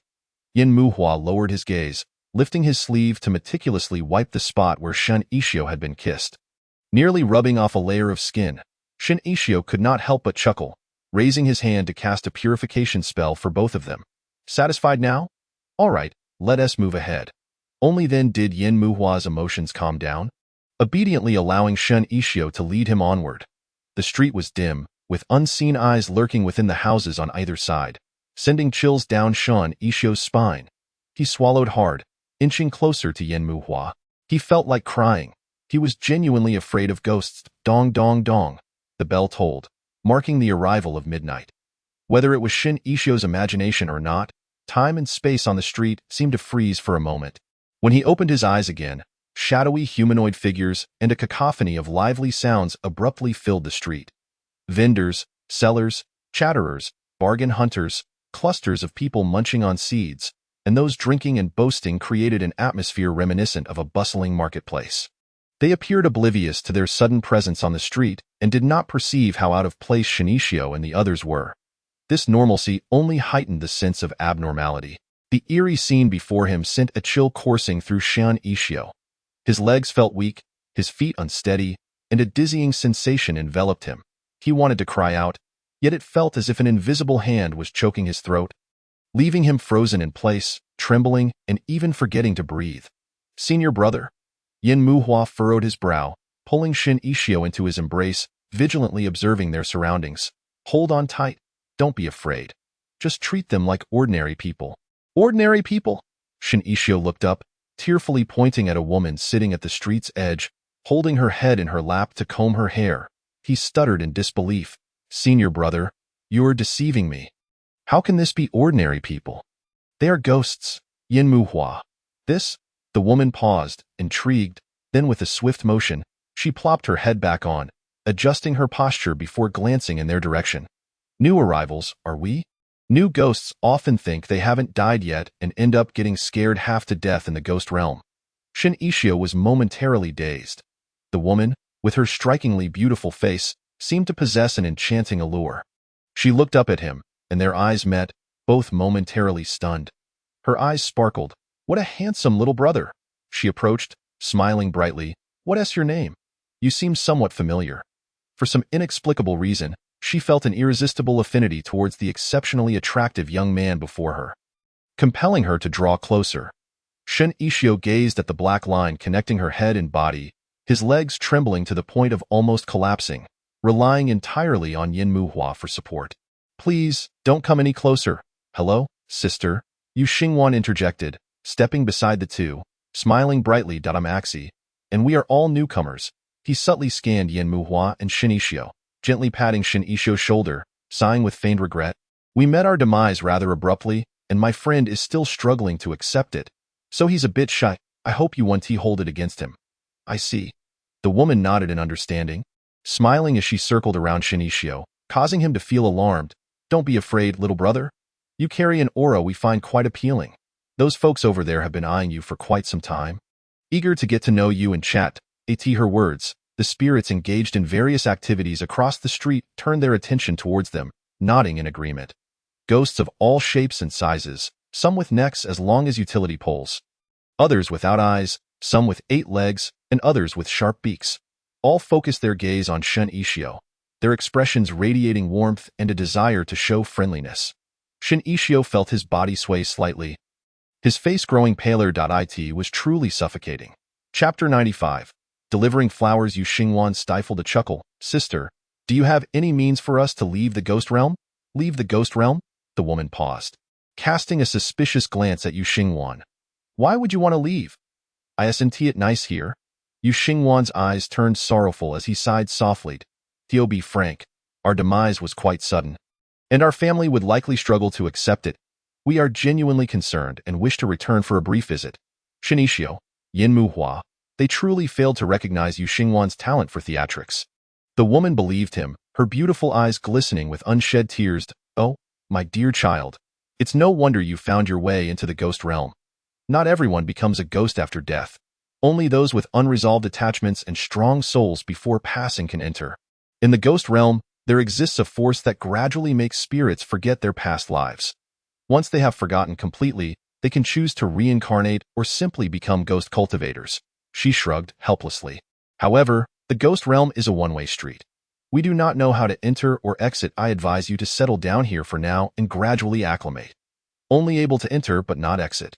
The trio frowned, exchanging glances.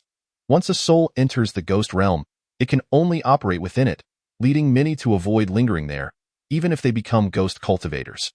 Once their attachments fade, most opt for reincarnation rather than remaining as aimless, unanchored spirits. Why? Yu Xingwan bowed respectfully, expressing gratitude. Thank you for informing us so much, sister. We shall take our leave now to familiarize ourselves with the surroundings. There's no need for thanks. The woman waved her hand. Returning to her seat, with a playful smile, she blew a kiss to Shinichio. Little brother, do come find me to play sometime. Why, sister's shop sells cosmetics and jewelry. Pick something, and I'll gift it to you to present to a lovely young lady. With a meaningful glance at Shinichio, she once again detached her head with a swift motion, cradling it in her arms as she resumed combing her hair. Shinichio. Ugh, his legs felt so weak he could barely move. Relying solely on Yin Muhua to support his weight as he shuffled forward, if one were to disregard the eccentric forms of these spirits and the dim, eerie environment, it bore a striking resemblance to a bustling human marketplace. Stalls selling snacks, jewelry, and vegetables were plentiful.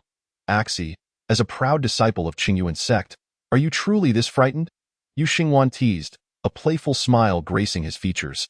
Shinichio forced himself to stand upright, compelling himself to approach a nearby stall.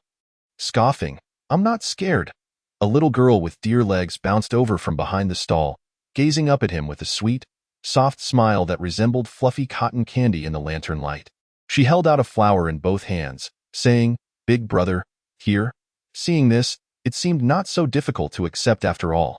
Shinichio encouraged himself inwardly, building his resolve before gently smiling and bending down to accept the flower from the little girl. Thank you, little sister. The deer-legged girl giggled, skipping back to her family, her large deer-like eyes still curiously fixed on Shinichio. Axie truly has a way with people. He is liked wherever he goes. Yu Xingwan narrowed her fox-like eyes slightly. Although her tone was teasing, her expression was nonchalant. The sensation of having something one cherishes coveted by others is indeed quite unpleasant. Shinichio managed to suppress his fear of the surroundings. Casting his gaze upon the flower the little girl had presented to him, it was white, crafted from paper, funeral-related, a peculiar artifact of the ghost realm. Shinichio. He stood there in silence, utterly dumbfounded. A gust of eerie wind swept by, causing the paper flower to slip from his palm and fall at his feet. The young man hesitated, then squatted down, cradling his head in his hands. Yin Muhua. His senior brother had already endured more than enough distress for one day. She felt both pity and amusement as she half-squatted next to the almost crumbling Shinichio. Senior brother, we are all cultivators. You may as well regard them as beings existing through a different form of cultivation. Shinichio covered his ears, exclaiming, I refuse to listen, just as Yin Muhua was about to persuade him further. A soft sobbing sound suddenly emerged from nearby, capturing the attention of several onlookers. Behind the stall, the little girl with deer-like legs was whimpering, Mama, does the handsome big brother not like the flowers I gave him? He threw them on the ground. He doesn't tea like the flowers from Lululu, and he doesn't tea like me either. The deer-legged monster quickly bent down to embrace the little girl, comforting her. Lulu, my dear, you are so adorable. How could any ghost dislike you? The little girl cried even harder. The big brother just doesn't tea like me. He threw away the flowers. Tears as big as soybeans rolled down her delicate, pale cheeks, dissipating into the air. Before long, her lovely face was streaked with tears, and her pair of doe-like eyes were misty, evoking profound sympathy. Shinichio. I really ought to be damned. Chapter 96. The high priest Shinichio picked up the paper flower and tucked it into his embrace, dragging the two away until they turned a corner at the end of the street, finally stopping in a secluded nook that wouldn't attract the attention of the ghosts. Hearing suppressed laughter, he raised his head, his expression devoid of emotion. Stop laughing. Why? Yu Xingwan laughed, even harder. Shinichio glared at him and delivered a light punch. Why? Yu Xingwan instantly adopted a serious demeanor, lifting his eyelids to survey their surroundings. How do we get out now? Shinichio sighed wearily, leaning against the wooden pillar behind him, contemplating for a moment. The fact that we triggered a certain formation and entered the ghost realm implies that there must be a way in and out of here. The ghost realm is orderly and has formed a certain structure, so there should be some authorities overseeing it. Ordinary people and ghosts might be oblivious, but those managing the ghost realm may well possess knowledge. Yin Muhua nodded in agreement. Suddenly, a commotion erupted at the intersection where the three stood. It's the high priest. Bow before the high priest. The high priest? Shinichio turned his head to look. A multitude of ghosts knelt on both sides of the street, worshipfully and fearfully bowing towards the center. In the middle of the street stood a group of towering skeletal horses. though perhaps horses was not entirely accurate. While they bore the form of horses, they were reduced to mere white, bony frames, their eye sockets glowing with an eerie green flame, rendering them both strange and terrifying. Perched atop the foremost skeletal horse was an exquisitely dressed young man. His features were somewhat exotic, with deep-set, handsome features tinged with a chilling pallor. He donned a dark robe adorned with intricate and ornate embellishments. The wide sleeves were embroidered with crimson petals, and the robe itself was covered in bizarre, totem-like patterns, exuding a sense of both the uncanny and the opulent. The high priest raised his hand slightly, his gaze fixed ahead as though the kneeling ghosts were non-existent. The ghostly general behind him received his command, dismounting and approaching a delicate, slender female ghost. Coldly, he tossed a spirit tablet inscribed with symbols at her feet, devoid of any emotion, stating, "You shall go to the ceremonial square in 3 days." The female ghost looked up at him in disbelief. Appearing utterly stunned as she saw the ghostly general turn to leave, she rushed forward, clinging to his leg, her eyes wide with terror, tears streaming down her face as she pleaded, "Please spare me. I cannot pass the trial. I would be walking to my death. I beg you, let me go. I don't want this token." The ghostly general mercilessly kicked her away with such force that she fell to the ground, coughing up blood, unable to rise for some time, causing the nearby ghosts to tremble in fear, their heads bowed even lower. The ghostly general remounted his horse, not sparing the female ghost a second glance. Judging by his practiced manner and the reactions of the surrounding spirits, this was clearly not his first encounter. Just as the skeletal horses prepared to continue their journey, the high priest's voice cut through the air. "Wait!" Noticing the pure spirit energy emanating from the young man, a rare glimmer of surprise crossed his eyes as he slowly turned to face Shinichio. The young man was clad in a robe of snow-white satin, his features picturesque, lips the color of cherry blossoms, and skin as pale as snow. He appeared as a celestial being from beyond the mortal realm, elegant and graceful, illuminating the dark expanse of the ghost realm. A sight too beautiful for mere words. The high priest paused momentarily, meeting Shen Ishio's gaze before saying coolly, "You, come forward." Yen Muhua and Yu Xingwan's expressions shifted with concern. The earlier reaction of the female ghost was enough to indicate that entangling with this so-called high priest was not a favorable situation. His beckoning towards Shen Ishio could very well pose a threat to him. Shen Ishio reassuringly patted their arms and walked calmly to within a yard of the skeletal horse. "I salute you." "High priest, why do you not kneel upon seeing me?" Shen Ishio hesitated. The high priest's eyes resembled pools of ink as he scrutinized Shen Ishio from head to toe, noting his unfamiliarity. "Are you new here?" Shen Ishio nodded gently, respectfully replying, "I am but a newcomer, unfamiliar with the customs. I hope the high priest will forgive my ignorance." "What is your name?" The high priest gazed down at him from his skeletal mount. Exuding an air of intimidation, Shen Ishio slowly lowered his gaze, replying, "Shen Ishio." "Shen Ishio," the high priest repeated slowly, a smirk forming on his lips. "Very well." He tossed a spirit tablet to Shen Ishio. "In 3 days. Proceed to the ceremonial square." Otherwise, the young man's voice carried a hint of menace. "I shall come to capture you myself." Yen Muhua and Yu Xingwan were visibly shaken. Shen Ishio stepped aside, furrowing his brow as he examined the spirit tablet. It was entirely smooth and white, circular in shape, no larger than half a palm. There were no inscriptions, merely a blank surface. The surrounding ghosts cast sympathetic and regretful glances at Shen Ishio. Leaving him somewhat perplexed, he inquired, "May I ask what purpose this spirit tablet serves? Why has it been given to me?" A ghost with bear-like ears approached, sighing, "This is a token for entry to the ceremonial square." Chapter 97. The trial of the dance performer. Little brother, you may not know, but in the ghost realm, each year during the ghost festival, a sacrificial dance is performed, requiring selected ghosts to dance upon the altar. Those who become dance performers must undergo a trial. If successful, they can attain a status equivalent to that of the high priest. He swallowed hard. Riches and honor, everlasting. Shen Ishio tilted his head in confusion. Then why was that person so afraid? Is this not a good thing? Good thing? The bare-eared ghost's eyes widened in disbelief as he whispered, "This trial is exceedingly difficult. For thousands of years, no ghost has managed to pass, ultimately meeting a fate of disintegration. Even though everyone knows that no ghost can succeed, The Ghost Palace still sends spirits to capture random ghosts to participate in the trial. Sometimes it's an old ghost about to reincarnate. Other times it's a little ghost barely knee-high, or even a cripple. How could these ghosts possibly dance? The spirits of the ghost realm even suspect that the Ghost Palace is playing tricks on them, treating their lives as mere grass, with the sole purpose of leading them to their demise. The bare-eared ghost patted Shin Ishio's shoulder sympathetically, glancing back at the woman wailing on the ground. I thought you looked familiar, being new here, so I wanted to have a chat. He hesitated. You should just eat whatever you wish. Nothing else matters. Shin Ishio. He made an effort to maintain a smile, though his expression remained somewhat stiff. Thank you. Returning to the corner where Yin Muhua and Yu Xingwan were waiting, Shin Ishio's face fell.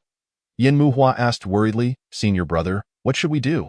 He did not want Shin Ishio to participate in that trial. It sounded perilous. Furrowing his brow, he suggested, what if we follow that high priest to his residence and look for a way out? That's not feasible. Shin Ishio gently shook his head, his gaze flickering. The circumstances in the ghost realm are entirely unknown.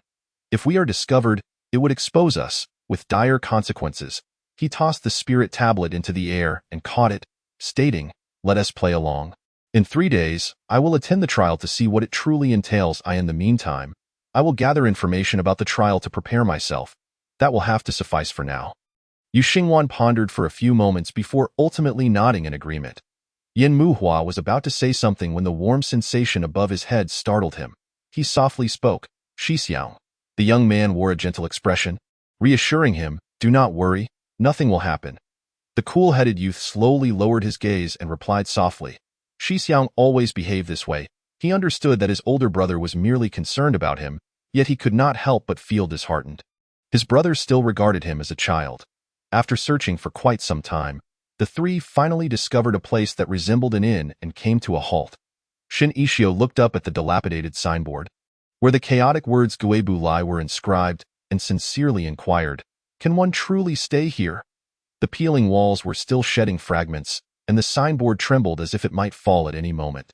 The inn's door creaked ominously, as though buffeted by a fierce wind. It appeared that the only thing new about this establishment was the threshold. Why? Because Guebu Lai. Of course, in the corner of the lobby stood a somewhat decayed small table, behind which sat a ghost with an elongated neck, reminiscent of a giraffe from Shin Ishio's past life. Hearing the noise, the innkeeper, who had been reading, lifted his head, inadvertently creating a hole in the ceiling that revealed the dark sky above. He curiously sized up the three newcomers, briefly pausing on Shin Ishio before saying nonchalantly, oh, there are still 2 rooms left. It was unusual for an inn to have so few rooms, yet here only 2 were available. Most ghosts in the ghost realm had their own residences, and it was quite common for those without a place to simply find a corner to spend the night. Few considered paying to stay at an inn. Consequently, inns in the ghost realm earned little money and could not afford renovations, resulting in their shabby appearance. 2 rooms? Shin Ishio inquired. Boss, we are newcomers and may need to stay here for 3 to 5 days. How should we go about paying? In the ghost realm, the currency for transactions was not a specific object. One merely needed to condense a sphere of soul power for trade. The denser the soul power, the higher its value. However, for new ghosts, their soul power was often weak, and dividing it further could be quite detrimental to themselves. The innkeeper adjusted his glasses and smiled at Shin Ishio. You seem familiar. Little one, you may stay here without paying for the next few days. The three exchanged glances, expressing their gratitude to the innkeeper. Shin Ishio ascended the stairs, lost in thought. Why did he feel that the ghosts here were all so friendly towards him? The woman combing her hair, the girl delivering flowers, the chatting bare-eared ghost, and the innkeeper all seemed to harbor an inexplicable fondness for him. Chapter 98. Ghost meets ghost love. Shin Ishio stroked his chin. Could it be that his good looks attracted the attention of ghosts? Or perhaps it was due to his purine body. As a purine body, he might exude a refined and gentle spiritual aura that made the ghosts feel comfortable, thus enhancing his affinity. That sounded like a rather pleasant advantage. Shin Ishio remained expressionless. It would be even better if those frightening ghosts wouldn't come too close. 2 rooms. Why? Yu Xingwan glanced toward the 2 small chambers in the courtyard. The lobby had a back door that led to the 2 small rooms, one facing south and the other west. The 2 rooms were indistinguishable, except that the one facing west had a large porcelain jar at its entrance, within which swam a few red fish. Shin Ishio leaned against the fish tank and playfully splashed the water, startling the fish into a frenzy. He looked up and said, "I'll share a room with my junior brother." "You can take one for yourself." Why, Yu Xingwan raised an eyebrow. "That won't do." Shin Ishio frowned and coldly replied, "What do you want then? Wouldn't it be more comfortable to be alone?" Yu Xingwan smiled slyly. "I don't like sleeping alone." Shin Ishio shot him a glance. "Junior brother, let us go in." "Ignore him." He grasped Yin Muhua's wrist and attempted to enter the room, only to be stopped by Yu Xingwan. Yin Muhua stepped in front of Shin Ishio, confronting Yu Xingwan. "Fellow Taoist you, we aren't familiar enough for this." Why, Yu Xingwan smiled playfully, "But I am already familiar enough with your brother to have kissed him." "You?" Yin Muhua clenched his fists, his aura exuding a palpable sense of menace. Before the two could escalate their argument, the south-facing room suddenly shattered, sending debris flying like toppled blocks, raising a cloud of dust. Yin Muhua, Yu Xingwan, Shin Ishio, there's no need to argue. Are we really safe here? Will we not be crushed while resting? Shin Ishio asked earnestly. He would rather find a rooftop to sleep on. Yu Xingwan shot him a glance. "Do you wish to converse with those elusive ghosts outside?" Just imagine, waking up on a rooftop to find a circle of curious ghosts staring at him. Shin Ishio fell silent for a moment, accepting his lack of options, and pitifully retreated into the room, finding a corner to curl up in and lay down on the dirt floor. It wasn't that he didn't want to sit on the bed, but the room had only one bed, devoid of sheets, blankets, or pillows, and it was even growing mushrooms. The young man huddled sadly in the corner, legs drawn up, half his face buried in his arms, with glistening tears welling in his clear eyes, making him appear exceedingly pitiful. "I miss home." Yin Muhua. "Can you not frighten him?" Yu Xingwan was truly insufferable. He chuckled softly, stepping over the threshold to place a cushion beside Shin Ishio. Sitting down next to him, "All right, don't be afraid. Aren't we here with you?" he teased as a cultivator. "Why are you so afraid of ghosts?" Shin Ishio exhaled softly, his voice muffled. "Mind your own business." In modern times, as a child, the dark rooms had been terrifying, yet he had been utterly alone at home. The shadows outside, shrouded in darkness like ghostly figures, had left him with a lifelong psychological scar. Yu Xingwan chuckled lightly. "Are you afraid of being alone?" Shin Ishio was momentarily taken aback but remained silent. Why, Yu Xingwan leaned against the wall, slowly closing his eyes, softly murmuring, "I am afraid too. I fear walking a path where no one walks beside me." The passage of time in this world can be excruciating, and there are moments when I wish for it all to end. Yet, ultimately, I am too cowardly, destined to serve as a sword in someone else's hand, a blade concealed in a sleeve. His words were spoken softly, and neither Yin Muhua nor Shan Ishio heard them, while Yu Xingwan raised a hand to touch the purple earring on his earlobe. Glancing at Shin Ishio's handsome profile, and sighed inwardly, he needed to think of a way to return to Suayue Pavilion. The night was deep and tranquil, with the intricately carved window panes allowing the gentle glow of candlelight to fill the room with warmth. Shin Ishio sat cross-legged on the bedding, slowly opening his eyes, his long lashes fluttering like butterfly wings, casting a shadow in the candlelight. He frowned slightly. Why is it so cold? The air seemed to harbor a chilling essence that silently seeped into his skin and blood, rendering his attempts to channel his spiritual energy ineffective. It felt as though tiny needles were drilling into his bones, causing sharp pains. Shin Ishio cautiously reached out to touch Yin Muhua's hand. Feeling his warmth, which reassured him, he then retrieved a thick quilt from his storage bag and draped it over Yin Muhua. He initially thought it was merely the ghost realm's pervasive chill, but Yin Muhua maintained a steady body temperature. Could it be his own issue? Shin Ishio inwardly lamented. How arduous this was that he exhaled softly and reached out toward Yu Xingwan's hand. Before he could, Shin Ishio was momentarily taken aback, gazing blankly at Yu Xingwan. However, he realized that meditating would indeed provide better warmth against the chill. Upon noticing the face so close to him, Shin Ishio instinctively shut his eyes. The warm breath gently caressed his cheeks and eyelids, causing his long lashes to flutter. He wished to retreat a little, yet he found himself restrained. In the next moment, his forehead pressed against Yu Xingwan's slightly cooler brow, the lower temperature offering him an unexpected comfort, allowing him to relax involuntarily, ceasing his struggles. Why, Yu Xingwan wrapped him even tighter. "You seem to have a fever, Shin Ishio," he said in a deep voice. Cultivators rarely fell ill, and even when they did, it was seldom serious. They could quickly heal by circulating their spiritual energy. However, if a more severe illness lingered for too long, it could indeed become life-threatening. The presence of such a high temperature in Shen Ishio was evidently alarming. Am I feverish? Shen Ishio mused, feeling dazed. Only after hearing Yu Xingwan's words did he realize his entire body was cold and aching, his head heavy and muddled. The handsome youth's eyes were clouded with a mist of confusion, and he appeared dazed, his body trembling involuntarily, reminiscent of a shivering kitten. I am a cultivator. How could I possibly have a fever? Shen Ishio pondered, unable to comprehend why Yu Xingwan firmly restrained Shen Ishio, who was attempting to rise from his embrace, and wrapped him in another layer of quilt, nearly encasing him like a zongzi. Stay still. He snapped at Shen Ishio, his tone cold, as if reprimanding a child who, despite being feverish, still thought to cover others with a blanket. Shen Ishio shot him a glare, but the misty look in his eyes clearly lacked any intimidation, and on his exquisitely beautiful face, it appeared somewhat alluring. Why Yu Xingwan's gaze darkened slightly as he exhaled softly. Placing the warm jade at Shen Ishio's waist into his palm beneath the quilt, tucking in the corners of the blanket. Sleep, he urged, with his head clouded. Even speaking was a challenge. The person in his arms understood the futility of breaking free and lacked the energy for a debate. Shen Ishio nestled deeper into Yu Xingwan's embrace, looking both aggrieved and obedient. The room was softly illuminated, and outside, shadows flickered, as if something was perched on the window frame, making faint sounds. Shen Ishio flinched, averting his gaze and burying his face in the crook of Yu Xingwan's neck, murmuring tremulously, "There are ghosts." It was the same then.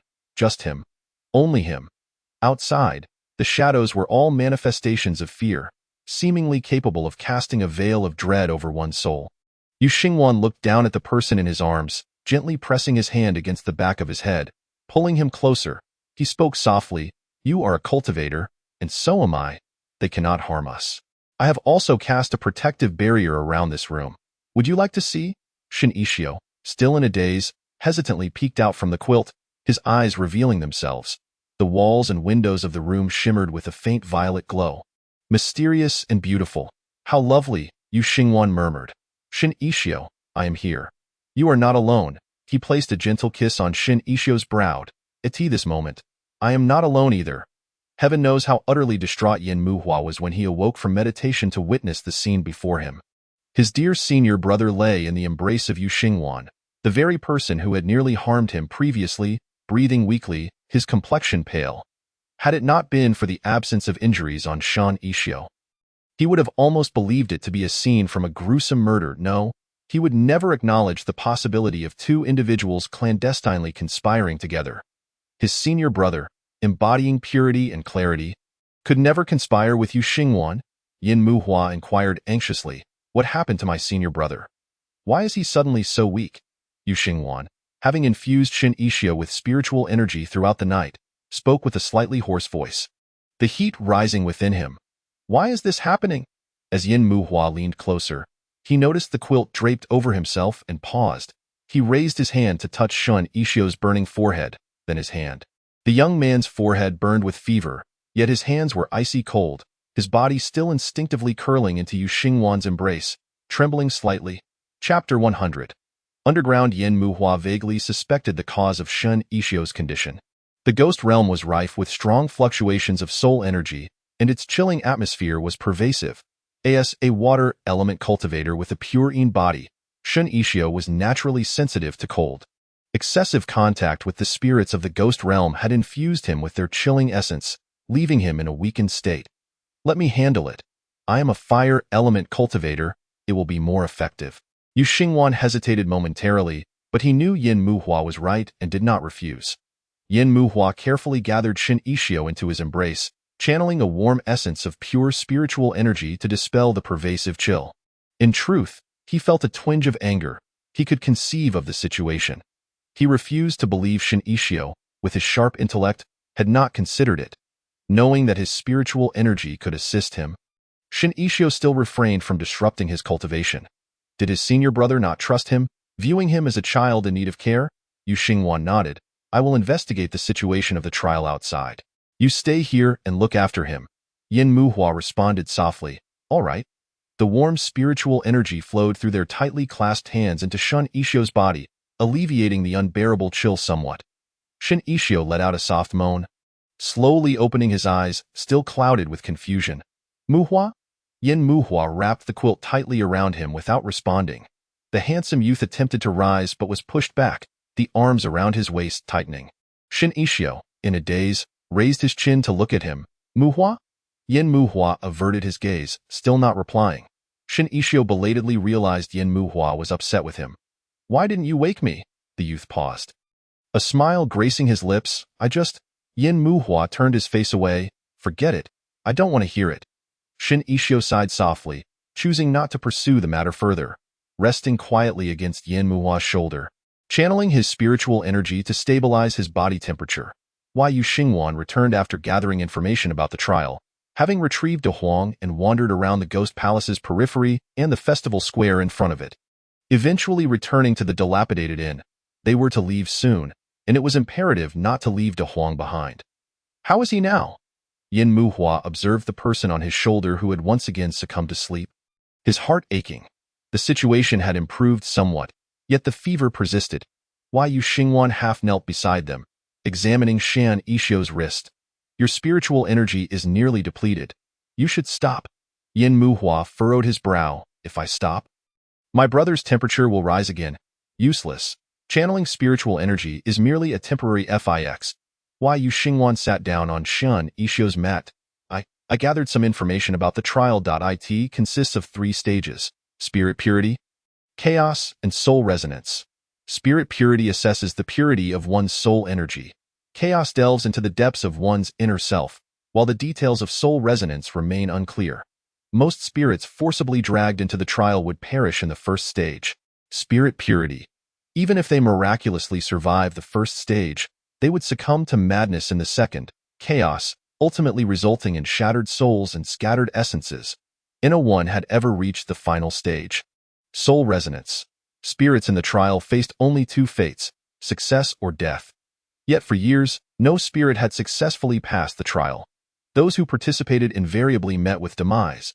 It was no wonder the woman who had issued the spirit tokens felt such profound terror. Yin Muhua touched Shin Ishio's forehead, but with his brother in such dire condition, how could he participate in the trial? Moreover, based on the intel he had gathered, the trial was extremely perilous. What if they sent Shin Ishio there and he encountered danger? What would happen if his identity as a living person were discovered? Yu Xingwan leaned back against the wall, closing his eyes to contemplate for a moment. He spoke solemnly. I will quickly ascertain the shift changes at the Ghost Palace. Then I will venture inside. No, brother? Yin Muhua exclaimed in surprise. You are awake? Shin Ishio responded softly, struggling to sit up. I was close to the high priest yesterday. The spirits around him did not conceal their fluctuations. Their aura already emanated from the nascent soul stage. The situation in the Ghost Palace is uncertain. You could encounter danger by going there recklessly. A flicker of irritation crossed Yu Xingwan's eyes. But the trial is nearly impossible to pass. What if you encounter danger there? They dared not gamble with Shin Ishio's life. Shin Ishio took a few sips of water that Yin Muhua offered. Taking a moment to collect himself, he retrieved the spirit token given to him by the high priest and pondered for a few breaths. If I am not mistaken, the ghost realm should be established upon a formation. The pervasive chill of the ghost realm was omnipresent, and Yin Muhua's spiritual energy had provided him with some relief, allowing him the opportunity to sense the source of the chilling aura.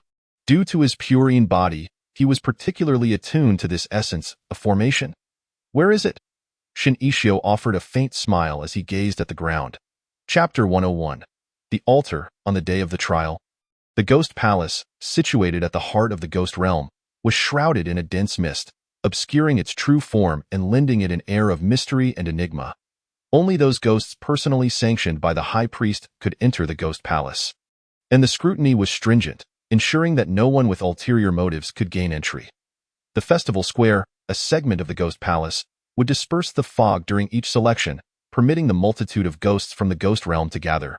Located at the forefront of the Ghost Palace, the expansive Festival Square featured a river, several dozen yards wide, flowing serenely yet intimidating enough that no ghost dared approach its banks. Additionally, numerous spectators and vendors selling food populated the square. Although the trials were notoriously brutal, The ghosts, whose lives were steeped in monotony, found themselves intrigued by the spectacle when it did not concern them directly at this moment. Those ghosts who had received spirit tokens from the high priest stood before the altar. Their faces ashen, some weeping inconsolably, others in a daze, creating a scene of utter chaos.